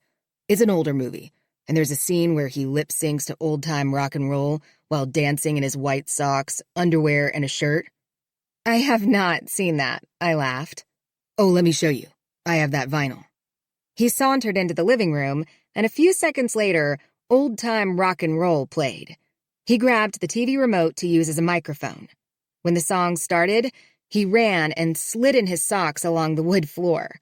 I giggled. He danced and lip-synced, jumping on the sofa, then playing air guitar on the coffee table. When I bent over in laughter, he tossed the remote aside and bear-hugged me. "See, it's totally sexy." "Oh my gosh," I said, catching my breath and wrapping my arms around his neck. "I love you." Those 3 words came out so innocently and automatically that I didn't catch it at first, but then Murphy's smile faltered just a fraction. I shook my head a half-dozen times. No, I didn't mean that like it sounded. I love that you just did that. You have no idea how much I've needed that kind of laughter. Murphy studied me, rubbing his lips together and nodding. Yeah, of course. That's what I thought you meant. He released me and took a step backward while clearing his throat. I'll put my pants on. My cheeks ached from forcing a smile and holding it for so long. When he disappeared into the bedroom, I covered my face and blew out a long breath. Stupid. Everything good? He returned too quickly, forcing me to make a fast recovery. Uh-huh. I pinned a fake smile on my face. Don't sweat it, he said, padding into the kitchen where he turned on the oven light for a peek at the chicken. There are a lot of things I love about you too, like this amazing dinner you've prepared. I loved the way he prioritized making me feel at ease. I loved chasing every improbable moment, holding on to it like trying to catch water in my hands. Everything slipped away, an unavoidable law of nature. Hypothetically, he cleared his throat, if I didn't believe you have royalty in your bloodline and therefore had a real job, what would that real job be? He asked, leaning his backside against the counter while I pulled the tossed salad from the fridge along with a bottle of dressing. Murphy wanted into my life, my real life, and while I didn't blame him for it, I also couldn't allow it. Hypothetically, I'd act in local theater productions. That's a cool hypothetical job. It is. The pay is shit, but passion is priceless. He hummed. Yes, it is. When he gave me a look that I wasn't emotionally ready to handle, I changed the subject. Where do you get your wood? Good question. I'm glad you asked. Your fabulous tits give me pretty good wood, but sometimes I get it just from seeing your flirty smile. Shut up, I laughed. He uncorked a bottle of wine. I get wood from trails, the local dump, clean up from storms, orchards, back roads, demolition sites. I know the other day you said you display some of your work at local galleries, but it's so good, you could open your own. Have you ever thought about that? I pulled the chicken from the oven. Nah, it's just a hobby. If I tried to make it a full-time business, I'd start to resent it. Putting pressure on your creative side to be your everything is the quickest way to squash inspiration. I tried not to look at Murphy Patton as the most interesting person I'd ever met because it felt like the ultimate betrayal to my past, but every day I liked him more and more. After dinner, we took our usual stroll around the lake, but this time Murphy reached for my hand to hold it. Nope. I pulled it away from him, keeping my gaze in front of us at the ducks along the edge of the lake and a turtle chilling on a floating log. I have no self-control around you. It's no longer afternoon, so no more delight. Alice, do you know how much power you just gave me by saying that? Knowing that you can't control yourself around me is too much. There's no way I won't take advantage of that. So, this is me apologizing now for what's to come. I nodded toward the group of 4 young women jogging toward us in the opposite direction. Let's find you a wife. One who can cook, so you won't spend your life malnourished from eating microwaved quesadillas. What's your type? Tall and thin, beautifully curvy, long hair, short hair? Do you want kids? A wife who stays home, or an equal breadwinner? How many kids do you want? How many kids do you want? He asked. Oh, that's easy. I want 5. 3 boys first, then 2 girls.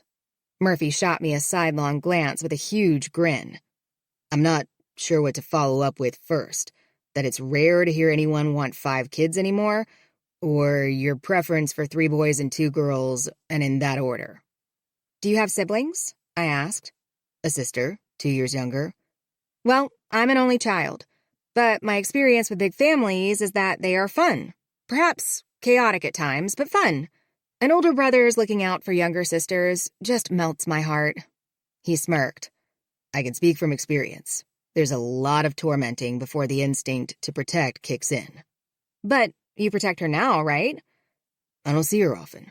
She just completed her associate degree as a vet tech and moved to Idaho to work for a livestock vet. Our parents aren't thrilled. Why? Because she only moved there to get away from here. Is she not on good terms with your parents? My dad had bypass surgery last year. He's fine now, but Ophelia thinks he's going to have another heart attack and die, and she doesn't want to be here when it happens. But it's not like it's going to prevent it from happening. She can run, but she can't really hide. I swallowed hard. He wasn't talking about me. Besides, I wasn't hiding. I was just taking a break from reality. I love the name Ophelia, and I bet she meets a rugged cowboy out west. Murphy laughed. You think? I do. Is that what you're looking for? A rugged cowboy who keeps you barefoot and pregnant on his big ranch? I twisted my lips. Milking cows and goats? Collecting eggs? Baking bread? Sure, that would work. Synchronized swimming in a big pond? I giggled. Exactly. And you'd have plenty of turtles, so there wouldn't be any need to steal them. I grinned, elbowing his arm. It was all a wonderful dream. Chapter 17. The past can never be changed, but we can change how we look at it. If I'm honest, Alice was my first love. I'd had girlfriends, and we threw around that four-letter word with the same carelessness as any other word, but Alice was different. Every day mattered. She lived without reservation. When we were together, there was nothing to chase. No dreams, no tomorrows. Every moment with her felt like the reason for existing, like I'd figured out the meaning of life. In a blink, she was ripped away from me, and I spent years recovering from a fortnight. I've moved on, but there's still an invisible string attached to her. And now she's here, and I can't break that string. Every time she looks at me, that string gets tighter and stronger, and I fear I'll break before it does. Do either of you know anyone in New York? Vera asks as the four of us drink around the rectangular fire pit table on the patio overlooking the pool after dinner. Or will you have to make new friends? Cam and Sage are in Brooklyn. They'll be at our wedding, and they're getting married 2 weeks after us, so we'll be back from our honeymoon in time to attend their wedding. It's in Buffalo because that's where most of Sage's family lives. Blair says with her feet propped on my leg. Do I know Cam and Sage? Hunter asks. No. Blair shakes her head. But Mom met Sage when we took the girls' trip to London last summer.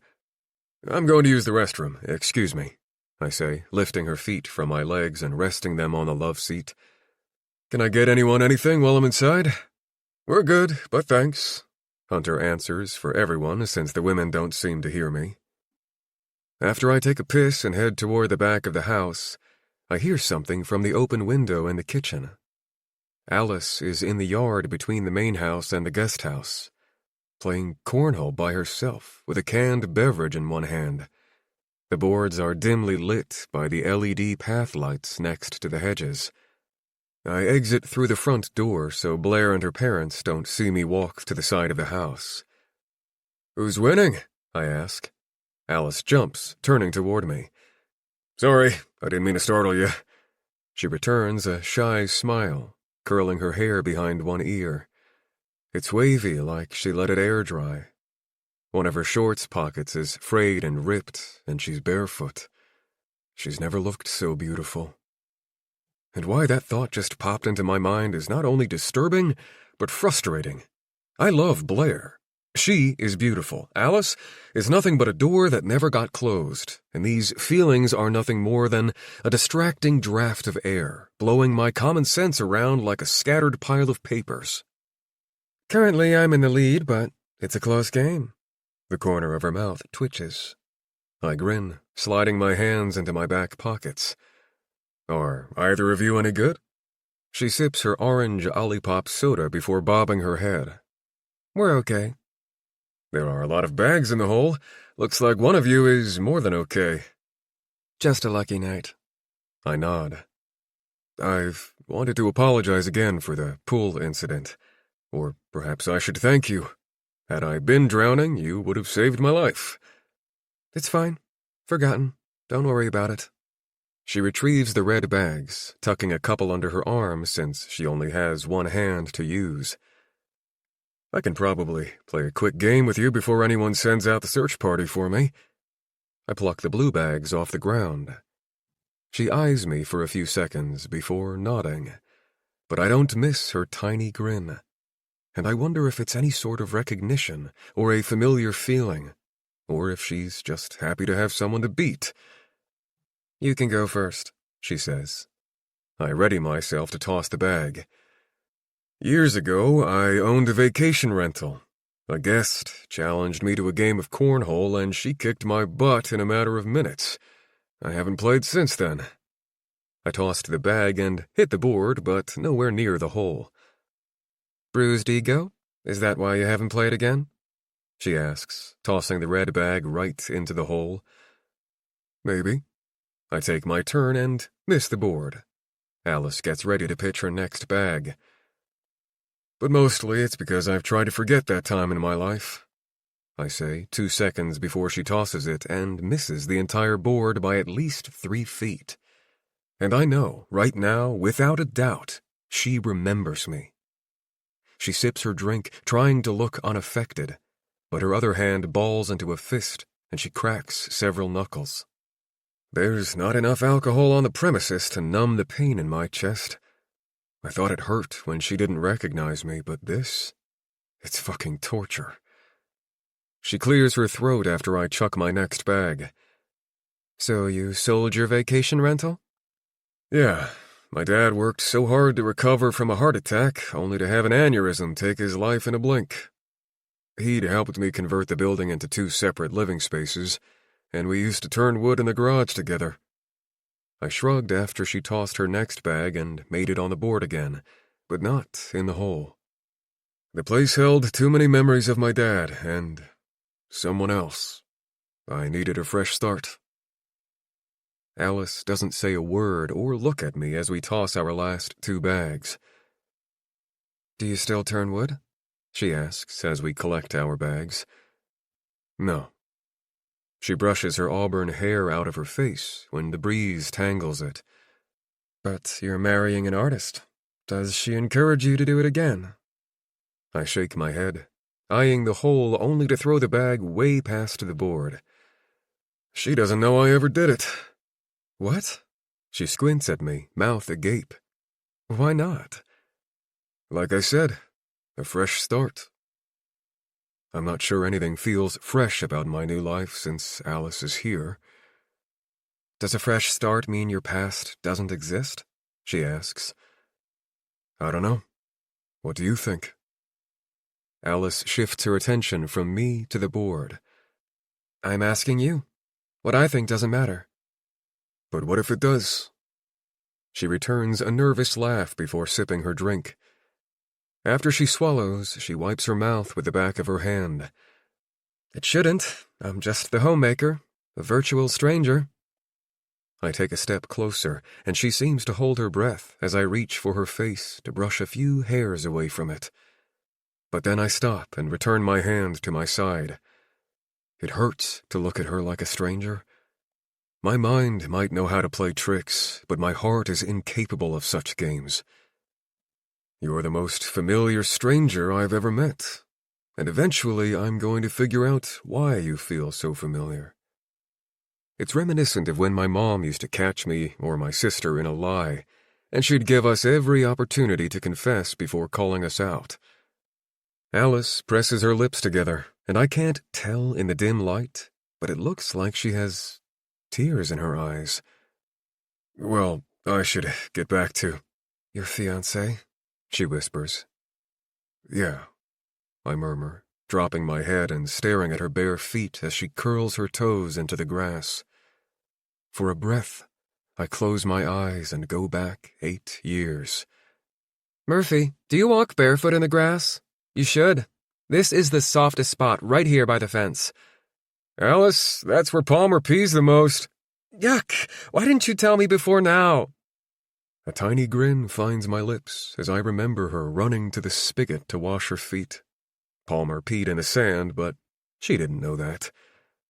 When I look at her, Alice assesses me with her sad blue eyes and takes a step closer. Fearing what her proximity might do to me, I retreat and find a genuine smile. Good night, Alice. Good night, Mr. Patton. Chapter 18. Sex is a distraction. It's okay to get distracted. 8 years earlier. Mr. Patton, are we role-playing this afternoon? Alice asked, glancing up from her wine and game of solitaire on the dining room table as I stepped into her kitchen wearing a black suit and tie just before lunch. The inviting sweet smell of freshly baked cookies enveloped me. Do you like to role-play? I lifted an eyebrow, possibilities swirling through my dirty mind. Alice had part of her shoulder-length hair pulled into a messy ponytail, lips twisted into a naughty grin as she counted 3 more cards and turned them over. What kind of question is that? You know I'm an amateur actress. A hypothetical actress. Without looking up from her game, she smirked. Yes, Mr. Patton. So if you're not here for role-playing, then who died? My grandfather. She jerked her head up. Jesus, Murphy, I was kidding. Please tell me you are too. I adjusted my tie because I hated wearing a suit. Sadly, I'm not. If it makes you feel better, he died a week before you got here. But my uncle has been in Germany on business, and this was the earliest he could return. I'm so sorry. I can't believe you're just now mentioning it. We've solved every single world problem on our walks, but you didn't think to share that piece of information? Was he the vinyl record grandfather? She jabbed her thumb over her shoulder toward the turntable. Yeah, and I guess I didn't want you feeling sorry for me. Well, she stood and patted her bare feet toward me to wrap her arms around my neck. I am sorry. Thank you. I rested my hands on her waist as she released me. You know what makes funerals more bearable? Wine? I chuckled. A +1. She crinkled her nose. A date? I nodded. No. She turned and headed back to the dining room table. A +1 for a funeral is a terrible idea. Who wants to meet a complete stranger when they're at their worst? Funerals should be private events, no outsiders. He had a ton of friends. It's a big funeral. You won't stand out as an outsider. Maybe, but I don't do funerals, she said, refocusing on her game. You make it sound like a pastime. No one does funerals. They're about as much fun as a colonoscopy. Exactly. And you wouldn't invite me to hold your hand while they stuck a scope up your ass, right? I mean, I might. But that's not a fair comparison. Murphy, it's your comparison, not mine. She was right. It was a weird and stupid idea. Well, then I'll see you later. Again, I'm sorry for your loss. She shot me one last glance and frowned. Thanks. I turned toward the door, then stopped. I mean, you've been to a funeral, right? She deposited another card in a row. Alice? Do you mind if I use your bike again? She heard me, right? Of course you can use my bike. Thank you. I opened my mouth to say more about the funeral, and just as quickly I clamped my jaw shut. Part of me felt close, maybe even connected to Alice. After all, we'd been intimate. She gave me her body. What more could she have given? A lot. She, by plan, gave me nothing disguised as everything. And I didn't know if I could or should ask for more. I had a feeling that what I loved most about her wasn't real. After the funeral, burial, and luncheon, I returned home with great intentions of asking Alice a few personal questions that didn't start with hypothetically. However, when I stepped into the backyard, loosening my tie, my desire to dig up her dark secrets died, because she was face down on the outdoor sectional, sunning herself in just her undergarments, her bra unhooked to prevent a tan line. She turned her head toward me. Hi, she said, instead of asking me about the funeral. Are you wearing sunscreen? Sure. She closed her eyes and smirked. Who put it on your back? I slowly walked up the patio stairs, unbuttoning the top 2 buttons of my dress shirt. Palmer, of course. I chuckled. Did you go for a bike ride? I moved her glass of water and sat on the ceramic side table. Mm-hmm. She seemed relaxed, maybe even receptive to answer some questions. But my dick had a different case to make. I glanced around as if I could tell if any neighbors were peering at us from their second-story windows. My parents invited me to dinner at their house tonight, since we have a lot of family in town. I ghosted my fingertips up the back of her leg. Would you like to come with me? My finger teased along her underwear while I bent forward to kiss her shoulder. You can't touch me like this while talking about your parents. I kissed her cheek, and she grinned. Maybe we can revisit this conversation in a half hour, I whispered before kissing her ear, inhaling subtle hints of floral in her hair. A half hour? She peeked open one eye. Are we trying something new? A half hour seems a little slow for our pace. New indeed. I kissed her shoulder again. Just hear me out. I was thinking we could try a bed. I realize that seems unconventional, and we love things like desks, tables, walls, and the back of the sofa so much better, but I'm in the mood to venture into uncharted territory with you. What do you say? Aren't you sad about your grandpa? He lived a good life. I'll miss him. But I'm sad that you're leaving next week, and I'm going to get so much work done and hate every minute. Is that your way of saying I'm an excellent distraction? I kissed her nose. It's my way of saying don't go. She slowly sat up, holding her bra to her chest. I wish we were real. I shook my head. What does that mean? Is this about the diamond ring? Have I been screwing another man's wife? Alice stood, stepping past me toward the house. I'm not married. Never have been. She opened the door. Never will be. But... With a flirty glance over her shoulder, she let her bra drop to her feet. I'll be in bed. Bring your list of fantasies and I'll see what I can do to start checking them off. She winked. Chapter 19. You're never too old to play. Stay young at heart. You ever been married, Alice? Hunter asks as he pours me a glass of water before his afternoon story/nap time. I've come to enjoy our midday ritual. It's hard to explain, but our time together feels intimate in a way that's not physical or any sort of cheating. Maybe it's like therapy, like we have an unspoken agreement that what's said during our time in his study will never leave this room. I have not, I say. Can I give you some sage advice? He sets the water on the end table. Sure. I use my finger as a bookmark and rest the book on my lap. Skip the big wedding. Go to the courthouse if you want to make it legal, or have a minister or priest marry you midweek with a witness if necessary. But skip the theatrics. Save your money. If your parents are paying, ask them to give you the money instead and invest it. Spoken like a true romantic, Mr. Morrison. He settles on the sofa. Just trust me. It's not worth it. Well, I don't think I would have taken this job had I planned on getting married. Because I'm your sugar daddy? Laughter bubbles up my chest. Despite his fetishes or rich guy eccentricities, Hunter Morrison is a kind soul. He peeks open one eye and glances at me with a smirk. Don't deny it. You're grossly overcompensated, yet somehow worth every penny. Go figure. Thank you. I'll take that as a compliment. You should. He chuckles.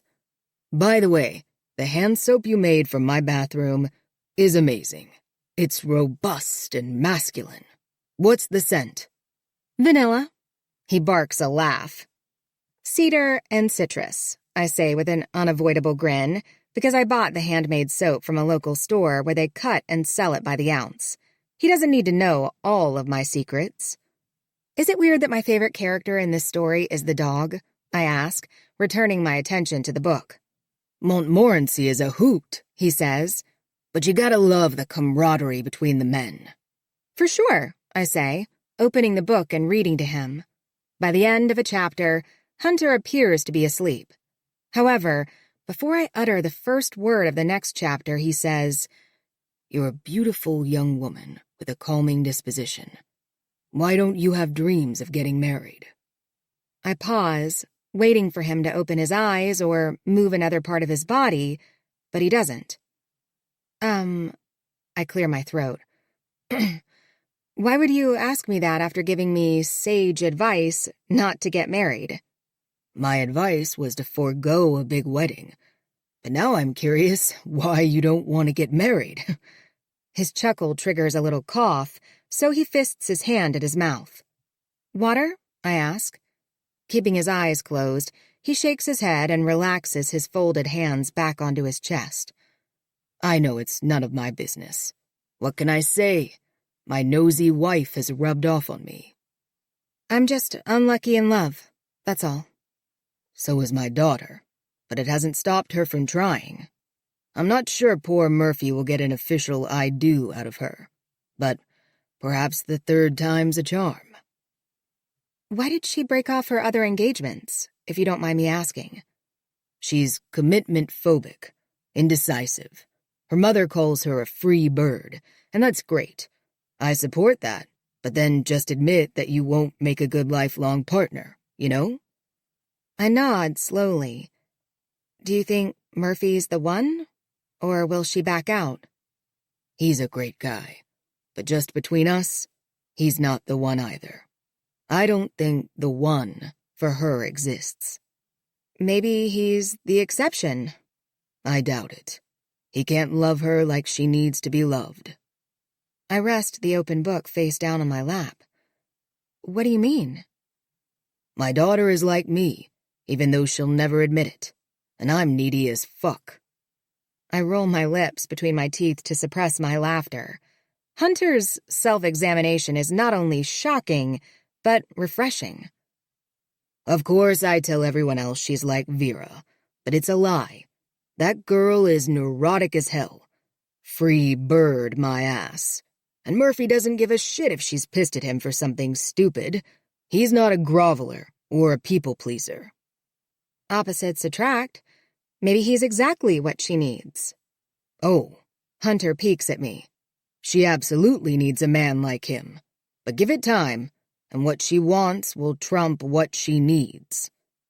What does she want? Someone who worships her, spoon-feeds her ego. Is that my job? To worship you and spoon-feed your ego? His chest bounces with laughter. Vera would kill me if I asked you to get on your knees for any sort of worship. So just read to me and tell me I'm handsome. In the most unromantic way, I love Hunter Morrison. Despite the dick-sucking clause in my contract, Vera, Hunter, and I are a threesome.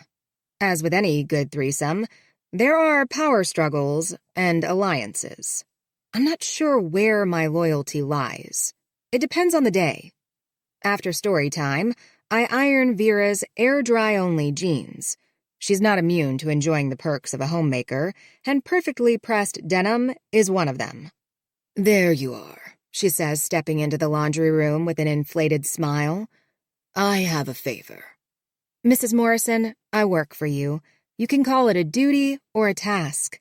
I glance up from the ironing board. Very well. She flicks her wrist. I have a task for you. Will you bake something and deliver it to Rupert Rawlings? He lives in the 2-story next door.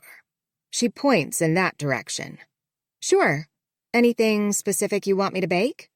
Something wholesome, like an apple pie. I laugh a little.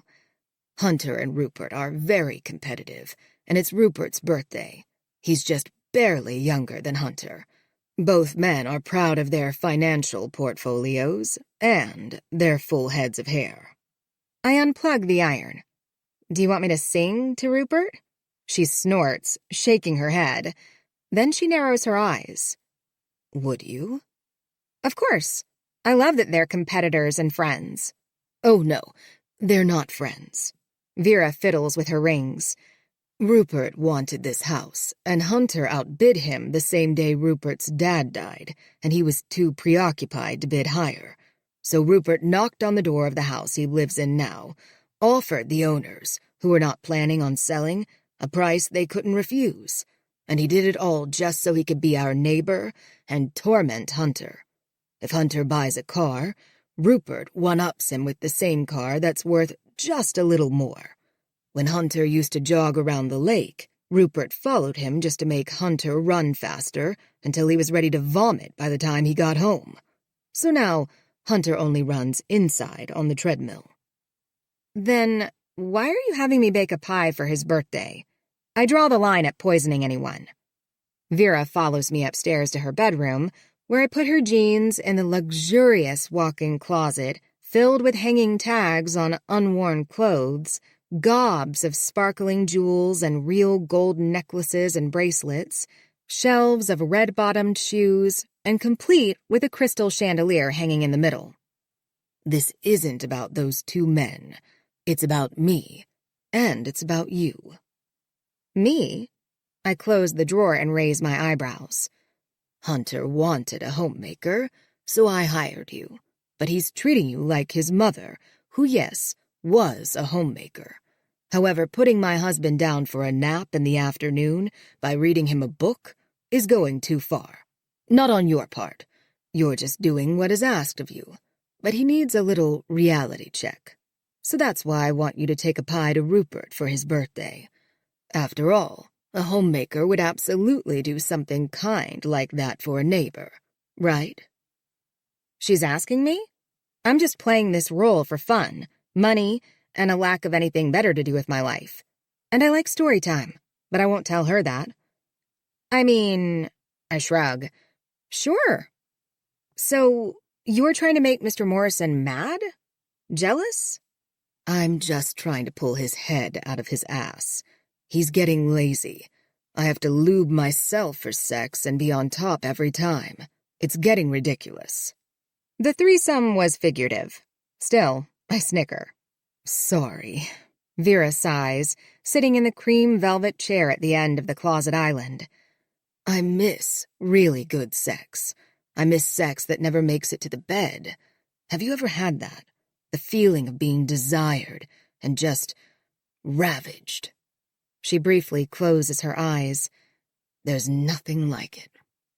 I fold my hands in front of me as if we're discussing the dinner menu. Blair says sex with Murphy is out of this world. I want out-of-this-world sex. Instead, I have a sexy silver fox husband who doesn't offer out-of-this-world sex anymore. It's definitely in this world. It's like Iowa sex. I snort. I'm serious, Alice. She grins.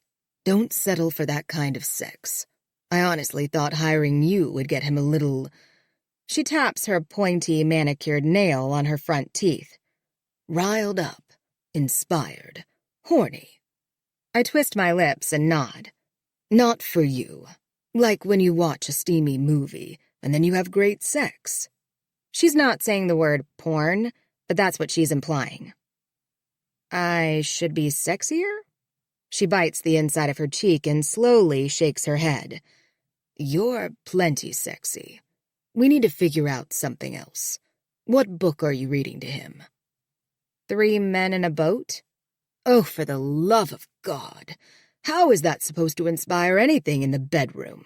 You need to read him something where the hero bites the heroine's bare ass before really giving it to her. You know? I return a contemplative nod. How did I get so lucky? And what is wrong with me that I, in fact, feel lucky to have landed this role? If I'm going to deliver this pie to Rupert today, I should make sure I have all the ingredients in case I need to run to the store. But I'll give your request some thought for when we're ready to start another book. Thanks, and sorry. I needed to vent. I'll save it for my therapist next time. No, it's fine. I'm a good listener. It's just getting late. Of course. She stands, tossing her hair over her shoulders. I'll tell Hunter I'm in the mood for a drive, so he won't know you're making a pie that's not for him. Then we will have dinner reservations later, so you can call it for the day after you deliver the pie. Sounds good. I head to the kitchen while she turns toward his study at the bottom of the stairs. After I make the pie, smooth my ponytail, reapply red lipstick, and unbutton the top 3 buttons of my dress to show a little cleavage, I exit through the door to the terrace, nearly running into Murphy coming into the house. Whoa! He jumps aside to avoid a pie collision. Sorry, I was looking at my phone. I ease my death grip on the pie. It's fine. Where are you going with that pie? It smells amazing. Sorry, it's for Rupert Rawlings. You're kidding. It's his birthday. I offer an exaggerated smile. Hunter can't stand that guy. I'm aware. Murphy narrows his eyes. So, what are you doing? I'm being neighborly as a good homemaker would be. Did Vera put you up to this? I blink without responding. This is beneath you. Don't let them put you in the middle of their fucked up issues. I'm a big girl. I knew what I was getting into when I accepted the job. His gaze drops several inches. You missed a few buttons. I keep my chin up. I didn't. You look like you're offering more than pie for his birthday. I'm glad you approve. I don't fucking approve, he snaps, and quickly recovers with a long sigh and a head shake. That was out of line, he stutters. I'm sorry. Bad day? Murphy rubs his temples. I have a headache. Anything I can do? He drops his hands and stares at me. You can give me a piece of that pie. I can't deliver a birthday pie with a piece missing. He crosses his arms. You just said anything. Did you not mean it? Where's Blair? Oh, and I'll wash the dishes as soon as I get back. I don't want to wait any longer to deliver the pie. Blair's getting a massage. It's just the 2 of us and that pie. And I want a piece. After a brief standoff, I lift the edge of the foil and pinch off a tiny piece of the crust. Then I lift it to Murphy's mouth. He doesn't look at my hand. It's as if our gazes are glued. He grabs my wrist and wraps his lips around the tips of my 2 fingers. Holy shit. I can't breathe. My skin tingles and my nipples harden beneath my bra. I hate his perfect life and the woman who will be his perfect wife. I don't want him having out-of-this-world sex with her. I looked for him. He's the entire reason I'm in Lake of the Isles. And now he's here, but it's too late. Too late to rectify the past. Too late to have a future. Too late to want him this much. As his grip keeps his lips pressed to my fingers, I swallow hard. Smartass, he says, releasing my wrist before shouldering past me without looking back. I brush my hand over my dress, pushing my nipples back into hiding before continuing toward Rupert Rawlings' house. After ringing the doorbell twice with no answer, I turn to head back home. Then the door opens. Can I help you? I turn and smile. Mr. Rawlings? Yes. Indeed, he has a full head of salt and pepper hair, symmetrical face, charming smile. Rupert is effortlessly cool like George Clooney. I go into character as if the curtains just opened on the stage and the spotlight is on me. Confidence is just good acting. Happy birthday to you. I sing each line with a wide smile. I don't go full-on Marilyn Monroe, happy birthday, Mr. President, but I do my best to make Vera proud. And from the look on Rupert's face, he's pleased with my performance. This is from the Morrisons. I hand him the pie. I'm Alice, Mr. Morrison's homemaker. I hope you like it. Rupert shifts, posture straightening, gaze sweeping head to toe. Yes, I heard he had a homemaker. His tone implies more than homemaker. I keep smiling, letting his dirty imagination run wild. He nods at my chest. Does Vera let you walk around the house like that? I keep my shoulders back, chest out. I'm not allowed to suck Mr. Morrison's dick. That's the only house rule. I give him the full show, batting my eyelashes. Well, damn, young lady. One sec. He holds up a finger before setting the pie on a credenza and jogging up the curved grand stairway behind him, shoes tapping on the marble. A few seconds later, he returns and hands me a black business card with a number, but no name. Call me. Whatever that schmuck is paying you, I'll pay double. I smile, trapping the card between two fingers and seductively sliding it into my bra. I'll think about it. Hope you blow out all of your candles. I pivot and skip down the stairs to the sidewalk. I'm telling Hunter you spanked me in my birthday suit. I bite my lower lip and giggle. Chapter 20. Doing the right thing can be wrong. You're going to fuck things up. That's life. What are you doing? Alice asks as I wash the dishes. What does it look like? It looks like you're doing my job. She buttons her dress as I glance over at her. I guess I don't get cleavage for doing the dishes. You gave me a piece of pie. The least I can do is clean up. Go to your room. I've got this. She nudges me aside and dons the pink latex gloves while I dry my hands. But, Mom, it's not my bedtime yet. Alice keeps her chin tucked to hide her grin. You're trying to get me fired. Then I'll have to work for Rupert Rawlins for twice the money. You're kidding. He offered you a job? She takes over washing the dishes.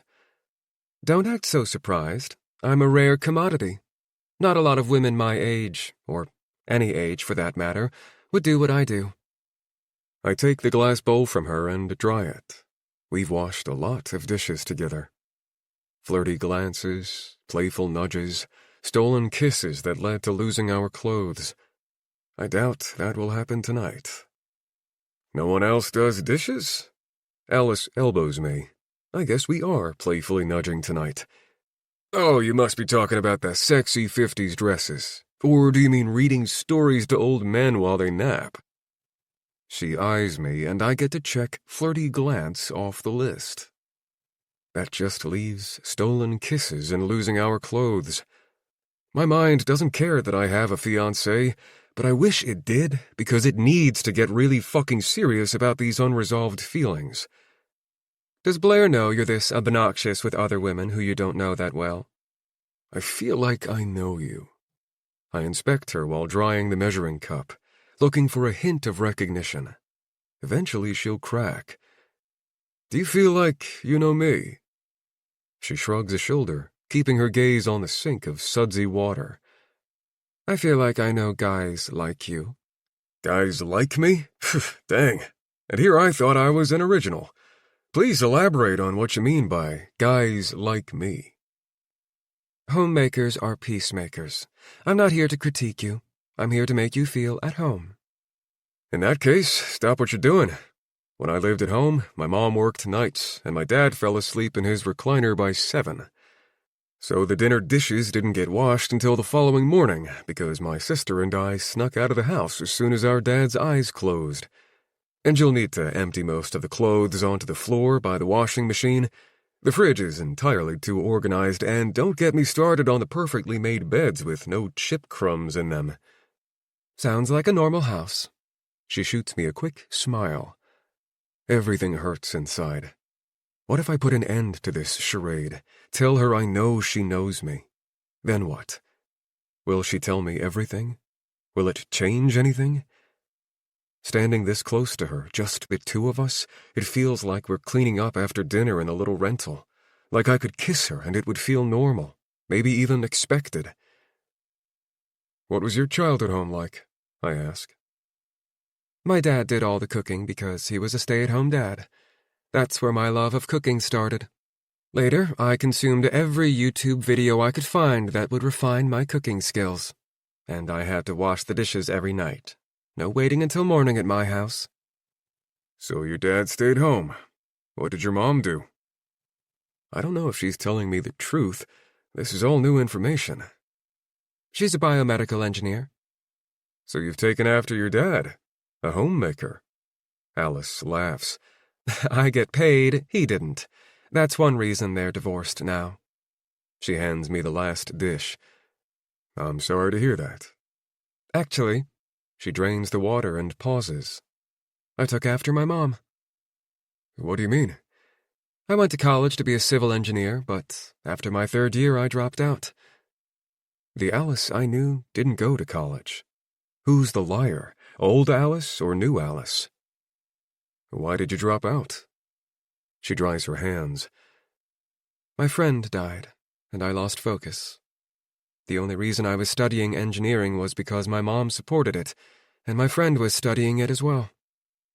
I pause. Did her friend really die? When? Was it the same friend who convinced her to be a synchronized swimmer? I'm sorry, I murmur. After hanging the towel to dry, she puts away the clean dishes. Stop apologizing for the miserable things in my life. Look at me now. I'm living the dream. Dream bigger, I laugh. She closes the cabinet and leans against it. Are you living your dream? Nightmare is more like it. What do you think? I ask with a little laugh, as if the answer is obvious. I think you're just along for the ride in someone else's dream. Is that not what you're doing? Her gaze slips along with her smile, and she stares at the floor between us. Can I tell you a secret? I ask. Alice returns her attention to me. I met a woman, Ugh, traffic is insane, Blair interrupts, tossing her keys onto the counter and dropping her bag on the floor before draping her arms around me. I hug her waist as she practically hangs from my neck like she's too tired to stand on her own. Alice and I stare at each other. I was going to tell her. Did Blair just save me from making an epic mistake? I need a shower before dinner. Want to join me? Blair kisses my neck. Thanks for your help, Alice murmurs, untying her apron and pivoting to walk to the back door. Blair shoots a quick glance in her direction before turning back to me. What did you help her do?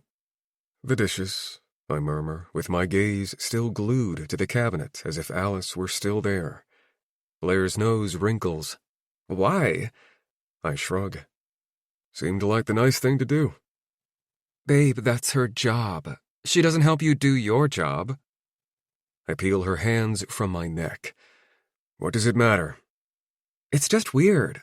Blair pinches my chin, forcing me to look at her. Did you hear me? I asked if you want to shower with me. I already showered. She frowns. Hello, I'm basically asking if you want to have sex. Is that a no? Your parents should be back soon. Murphy, they know we have sex. She takes my hand and leads me toward the bathroom. I'm feeling generous, if you know what I mean. Chapter 21. You'll never fall in love if you don't jump. 8 years earlier. I love your wood, I said. Murphy smirked behind his shield, glancing up from his wood-turning lathe. The garage was sticky despite the whirling fan hanging in the corner, and the air smelled musty from the scraps of walnut. Nothing felt as cathartic as watching him create something beautiful from a simple piece of wood. Not even sex. And that said a lot because Murphy Patton knew his way around a woman's body. Did you build this rocker? I asked, rocking in said wooden rocker with Palmer on my lap. My dad did, he replied, as ribbons of wood shavings dropped to the floor. So, your dad's better with wood than you are? Murphy turned off the lathe and stepped back before lifting his face shield. Then he looked at his watch. We're late for afternoon delight. No wonder you're infatuated with wood talk. I rolled my eyes. I'm joking. Keep working. I've got Palmer to keep me company. Yeah, but he's a pussy. You need a real man. I giggled. I want to watch you work, but I also want that other thing you're talking about. Also, I'm hungry. I should start dinner now. Or what do you think about going out? He pressed the button and the garage door closed. Then he tugged on his belt to unbuckle it. The thing with wood is, you need to be confident but gentle. You have to know when to go deep and when to have a light touch. Palmer jumped off my lap as Murphy stepped in front of me, unzipping his jeans. Stop, I laughed, standing and grabbing his wrists to prevent him from going any further. Keep working, or let's go somewhere. He narrowed his eyes, sighed, and zipped his jeans. Where do you want to go? I heard you have some hidden falls around here. Let's go to lunch, then to the falls. After that, we'll grab groceries. His thumb traced the scar on my arm. He did it a lot. Where did you get this? He finally asks. It looks like a recent scar. Red and raised. I swallowed hard. I was swimming in the river and snagged it on a branch. Murphy nodded and continued to study me. Can you give me 10 minutes before we go? I smiled, delighted that the scar conversation was over. Of course. Good. He kissed my neck and unbuttoned my jeans. What are you doing? I grinned, sliding my fingers into his hair. Don't worry about it. We'll be done in less than 10 minutes. And before he kissed my lips, he grinned and whispered, "Hi." There were 3 important things I learned about Murphy Patton that day. 1, he knew where to get the best banh mi sandwich in Minnesota. 2, he carried snacks for the squirrels in his pockets. 3, he organized the cart returns in the grocery store parking lot. Food connoisseur, animal lover, perfectionist. Not cool, I said, resting a hand on my flipped-out hip when he nested the carts in a perfect line. What's not cool? Helping the store out? He laughed. Those employees probably fight over who gets to bring in the carts because it means they get outside in the sun and fresh air for a while. But now you've done half their job, which means less time outside. Get your sexy ass in the car and stop pestering me about my stellar manners. I stood at the end of the cart return, checking my nails as if his command meant nothing.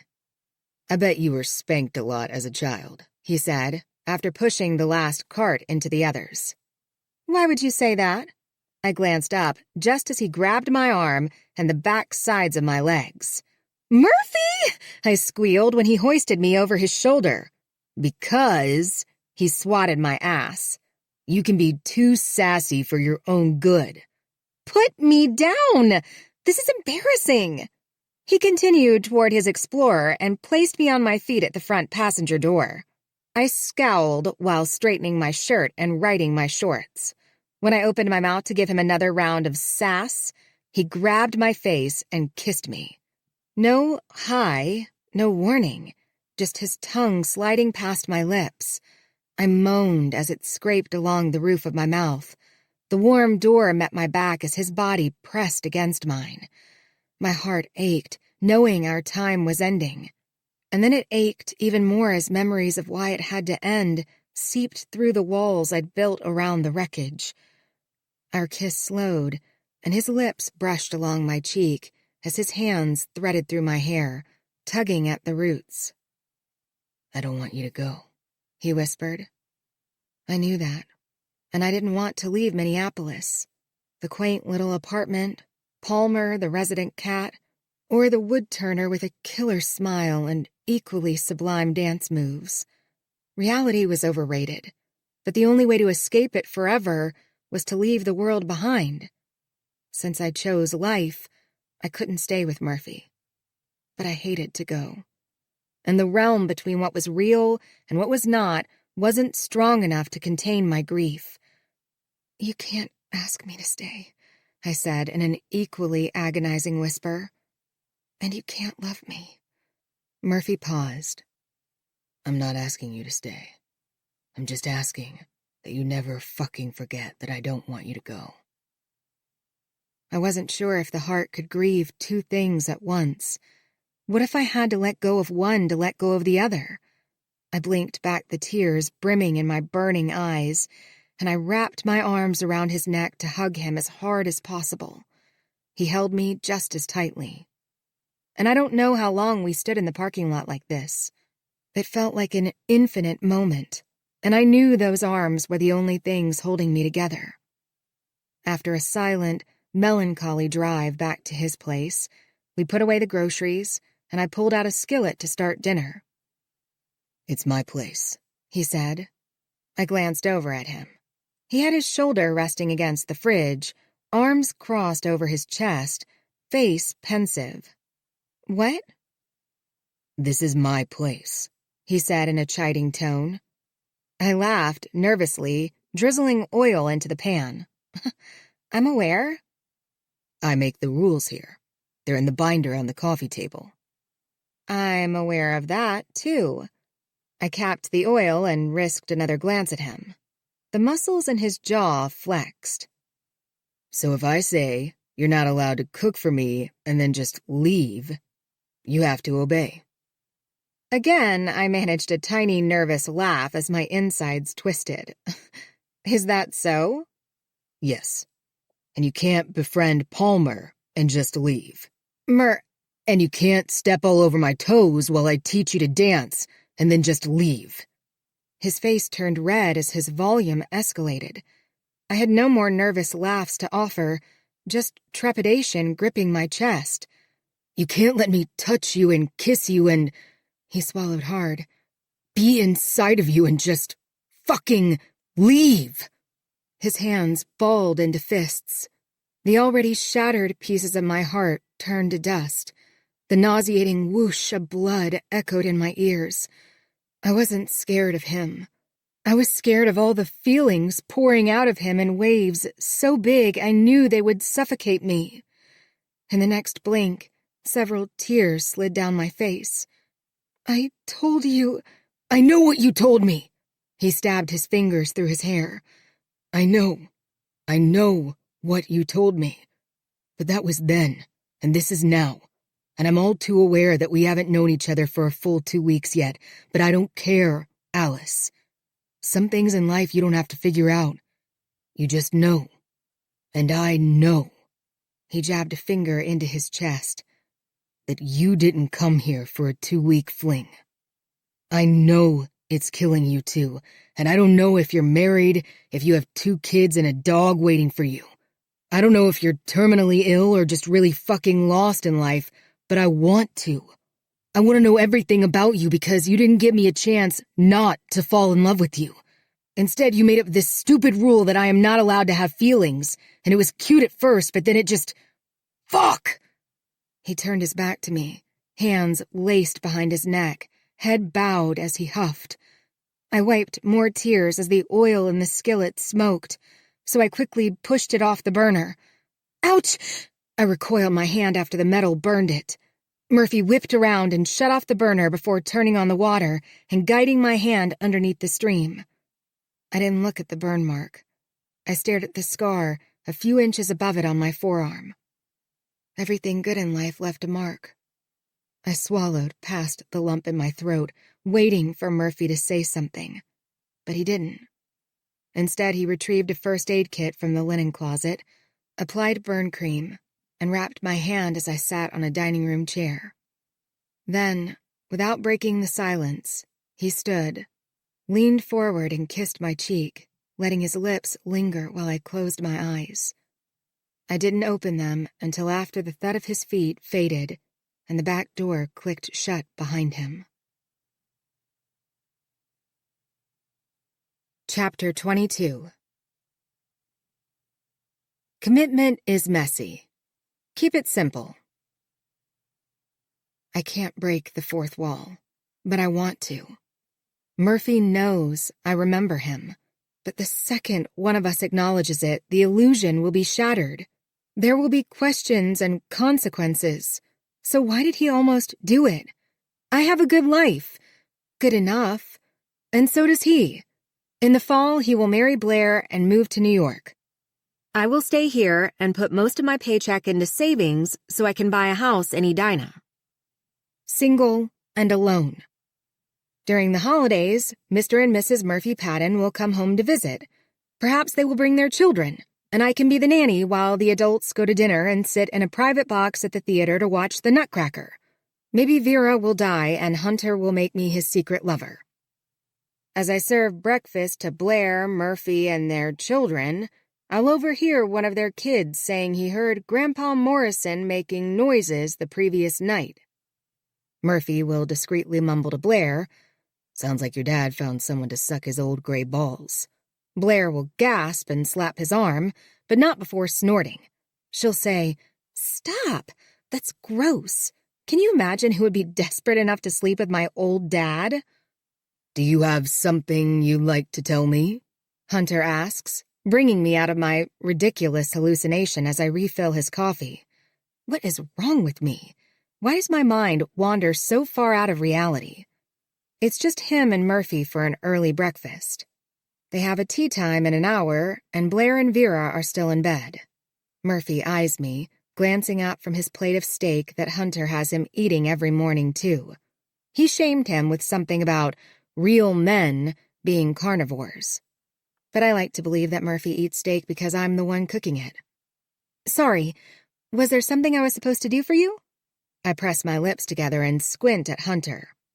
"Yes, you're supposed to work for me.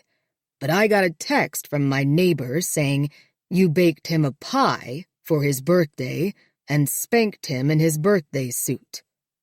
Murphy snickers, pressing a fist to his mouth while coughing. I shrug. I was told by the powers that be that a good homemaker bakes pies for neighbors. But the spanking him in his birthday suit was on my own time.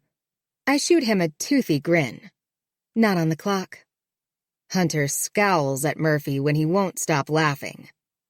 "Did he try to steal you?" Hunter asks. I nod. "How much?"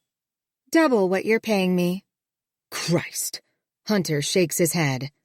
"Before you pack your bags and cross the line into enemy territory, just know that he won't be paying you to cook him breakfast and do his laundry. He'll make you wear a bikini while you apply hemorrhoid cream to his ass.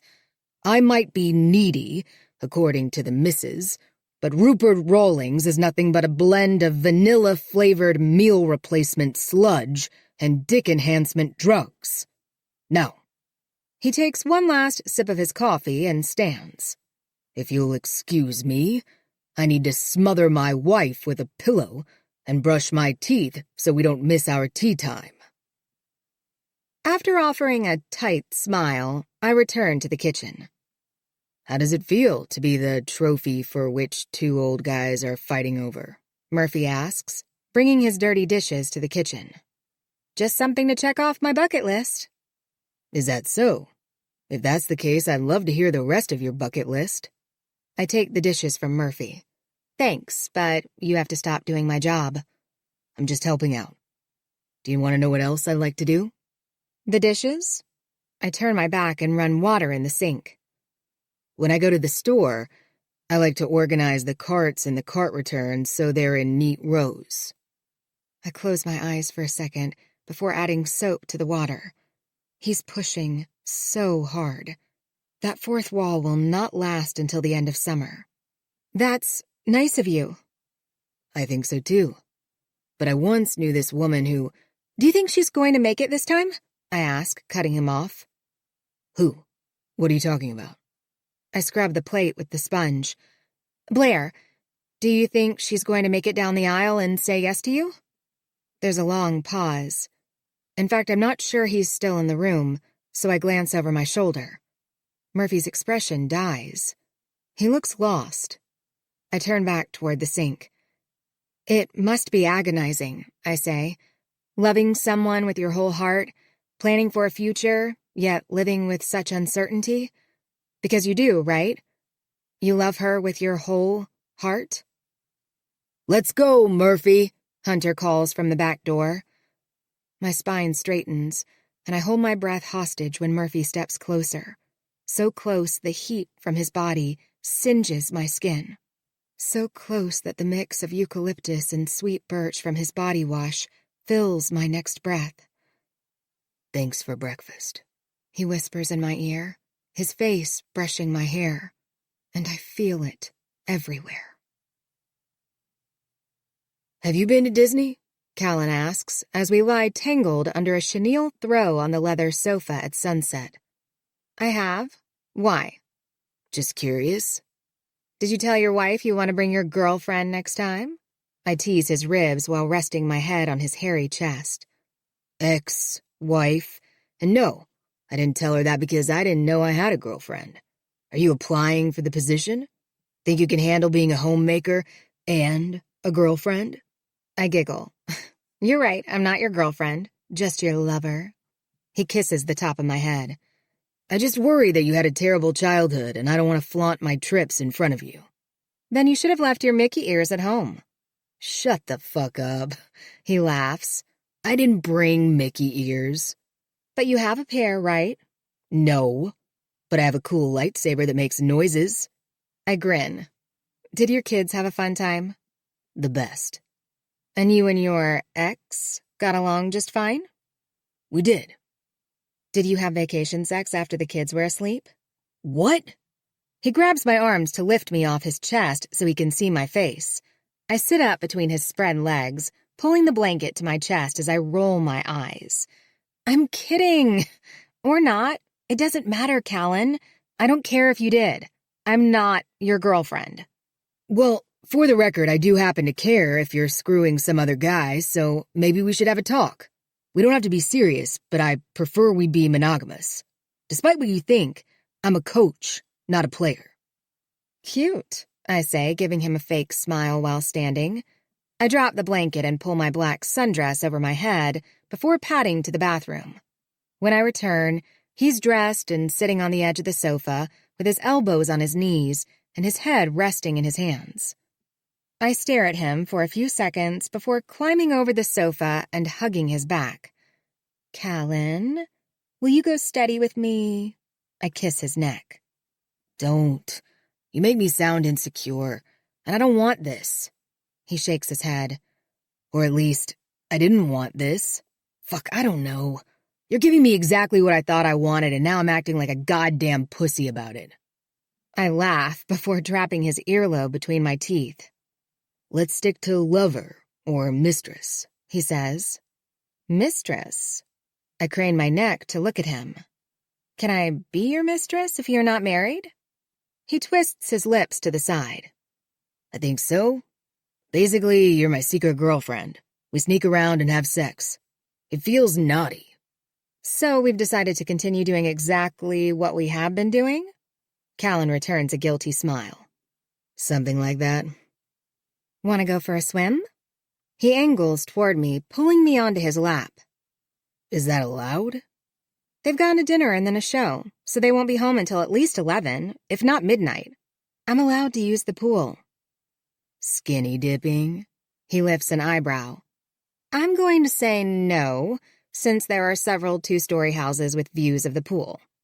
And you're opposed to public indecency?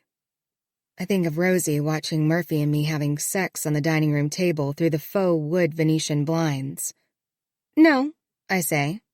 But since my job is tied to it, I think we should play it safe and wear suits. I don't have a suit. You can wear your briefs. That's sufficient. I slide off his lap and offer my hand. Come on, lover. Chapter 23. If you can't be happy with what you have, be happy for those who have what you want. I can't believe we missed the show, Blair says. Vera glances back at us as Hunter pulls his Rolls-Royce into the underground garage. I'm sorry, I thought I purchased tickets for tonight. It's fine, he says. We'll go next month on the actual date. I have menopause brain. That has to be why I messed up the date, Vera says with a long sigh. We can go for a swim. Blair squeezes my leg. Or sit in the hot tub. You two have at it. I'm tired.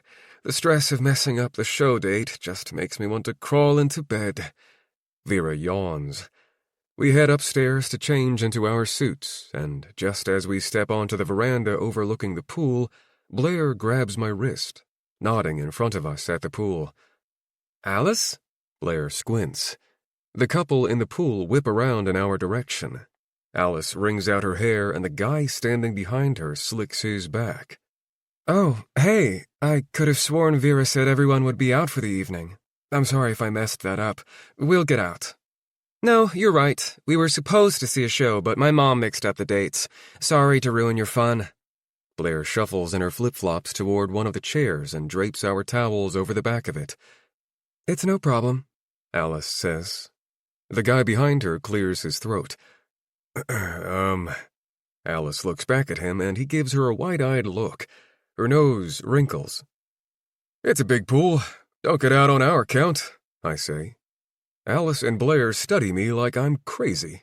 Then they look at each other. I'm Murphy, and this is my fiancée, Blair, I say to the guy while descending the corner stairs into the pool. He gives me a stiff smile and nods while grabbing Alice's arms and pulling her in front of him. Callan, nice to meet you. Babe. Blair pulls her hair back into a bun and ties it while giving me a look that says I'm in trouble. Yes, I act innocent. Blair huffs and makes her way into the pool. She quickly lowers her body into the water up to her neck, as we stand on the opposite side of the shallow end as Alice and Callan. I don't want this to be awkward later, Callan says. So you should know that I didn't have a suit, so I'm in my underwear. Alice assured me no one would come home until after we were out of the pool. He slides his arms around her waist, pulling her back to his chest to use her as a shield. There are extra swimsuits in the pool house, Blair says. Alice shrugs. Sorry, I didn't assume they were for my guests. And it's a little late now, Callan says. Thanks for the warning, I say. It's better than being naked, I chuckle. We'll turn away to give you some privacy if you get out before we do. Thanks, he says before kissing the back of Alice's head. I hate how uneasy it makes me feel. She's no longer mine, not that she ever was. I didn't know you had a boyfriend, Alice, Blair says, but I don't know a lot about the help around here. I pinch Blair's side, and she turns to give me a look like she doesn't understand why I did it. Callan coaches lacrosse at the university. I don't share my personal life with strangers, so I wouldn't have expected you to know. Well, shit. Alice isn't playing nice tonight either. What she means is our relationship is casual, so I'm not technically her boyfriend. Callan makes an attempt to ease the tension. I know why Blair feels animosity toward Alice, but I'm not sure why Alice is giving it back to her. Did you play lacrosse in college? I ask, trying to change the subject. I did. Have you played? I shake my head. I played soccer in high school. You know what I could use, Blair says. A glass of wine. Would you mind, babe? I'll get it, Alice says. What? No. I move toward the stairs, but not before she's halfway out of the pool. You're not working. Red or sparkling? Alice asks, wrapping a towel around her head and another around her body. Sparkling, Blair says. Anything for anyone else? Alice smiles at me and Callan. He folds his hands over his junk and shakes his head as I quickly dry off. Babe, where are you going? Blair rests her hands on the edge of the pool, peeking out at me. To get your wine, I grumble, following Alice, who ignores me even when I'm only 2 feet behind her. Forget about the wine, I say when we reach the kitchen. We'll come inside and leave you two alone. You're right, we weren't supposed to be home. Alice retrieves a bottle of sparkling wine from the rack and opens the drawer to get the electric opener. We've been in the pool long enough, so if anyone is getting out, it's us. I take the bottle and opener from her and set it on the counter behind me, which makes her frown. You're off the clock. So? So go be with your boyfriend. I'm fine. She reaches for the bottle. Go be with your fiancé. I grab her wrist to stop her. She stares at my grip on her, and I can feel her pulse against my thumb. Who was she? Alice whispers. The person you think I remind you of. I move my thumb in a tiny circle against her skin, against her scar. She was the best 2 weeks of my life. My heart sinks into my stomach. I wouldn't tell your fiancé that. She lifts her gaze to mine. I release her wrist. Alice draws in a shaky breath and takes a step back, balling her hands. I'm sorry you miss her. The past has a way of ruining the future, but only if you let it. My past is staring me in the eye, daring me to acknowledge it, to acknowledge her. I glance over her shoulder. So this is how it's going to be. On a sigh, I brush past Alice and return to the pool. Sorry, Blair, there's no wine left. What?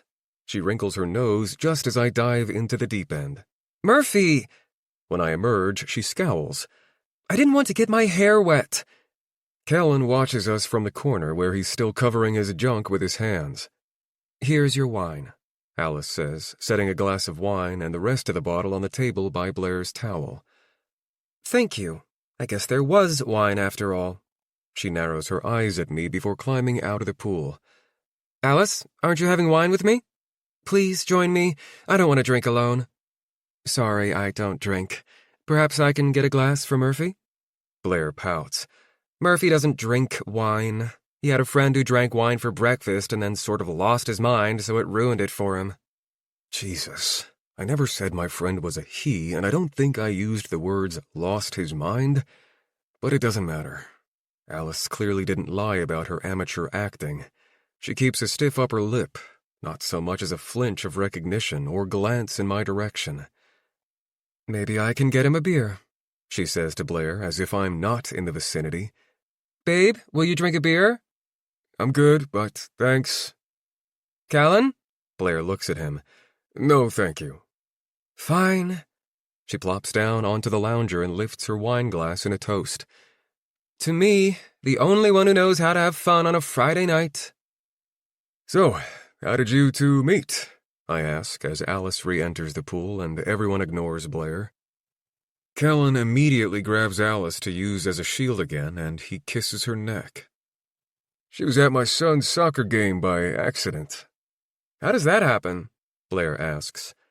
Alice scrapes her teeth along her lower lip and dips her chin while shaking her head. Just something stupid. It doesn't matter.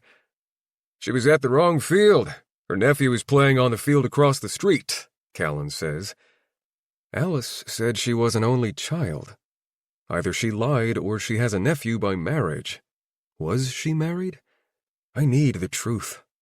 I gave up on knowing and walked away, but now she's here and not knowing is driving me fucking crazy.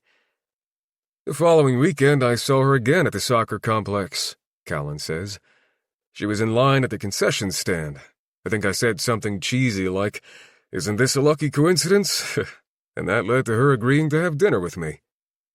Alice doesn't look at me or anyone else. Her discomfort is palpable.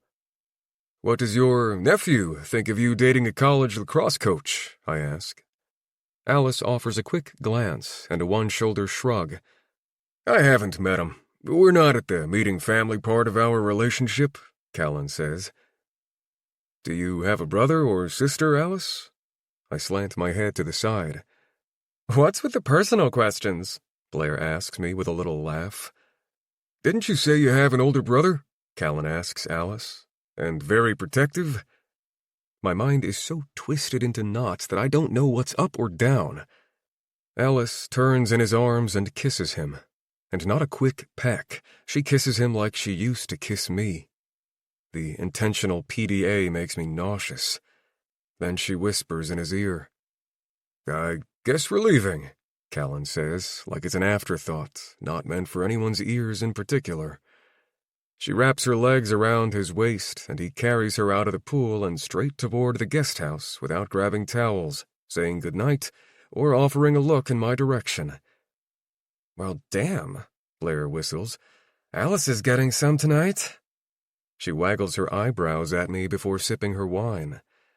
I guess we can lose our suits now that they're gone. She stands, sets her glass on the table, and unties her bikini top, unbothered by potential neighbors seeing her. Closure has always seemed like a cliché, but right now, I'd do anything to get closure before the unanswered questions upend my future.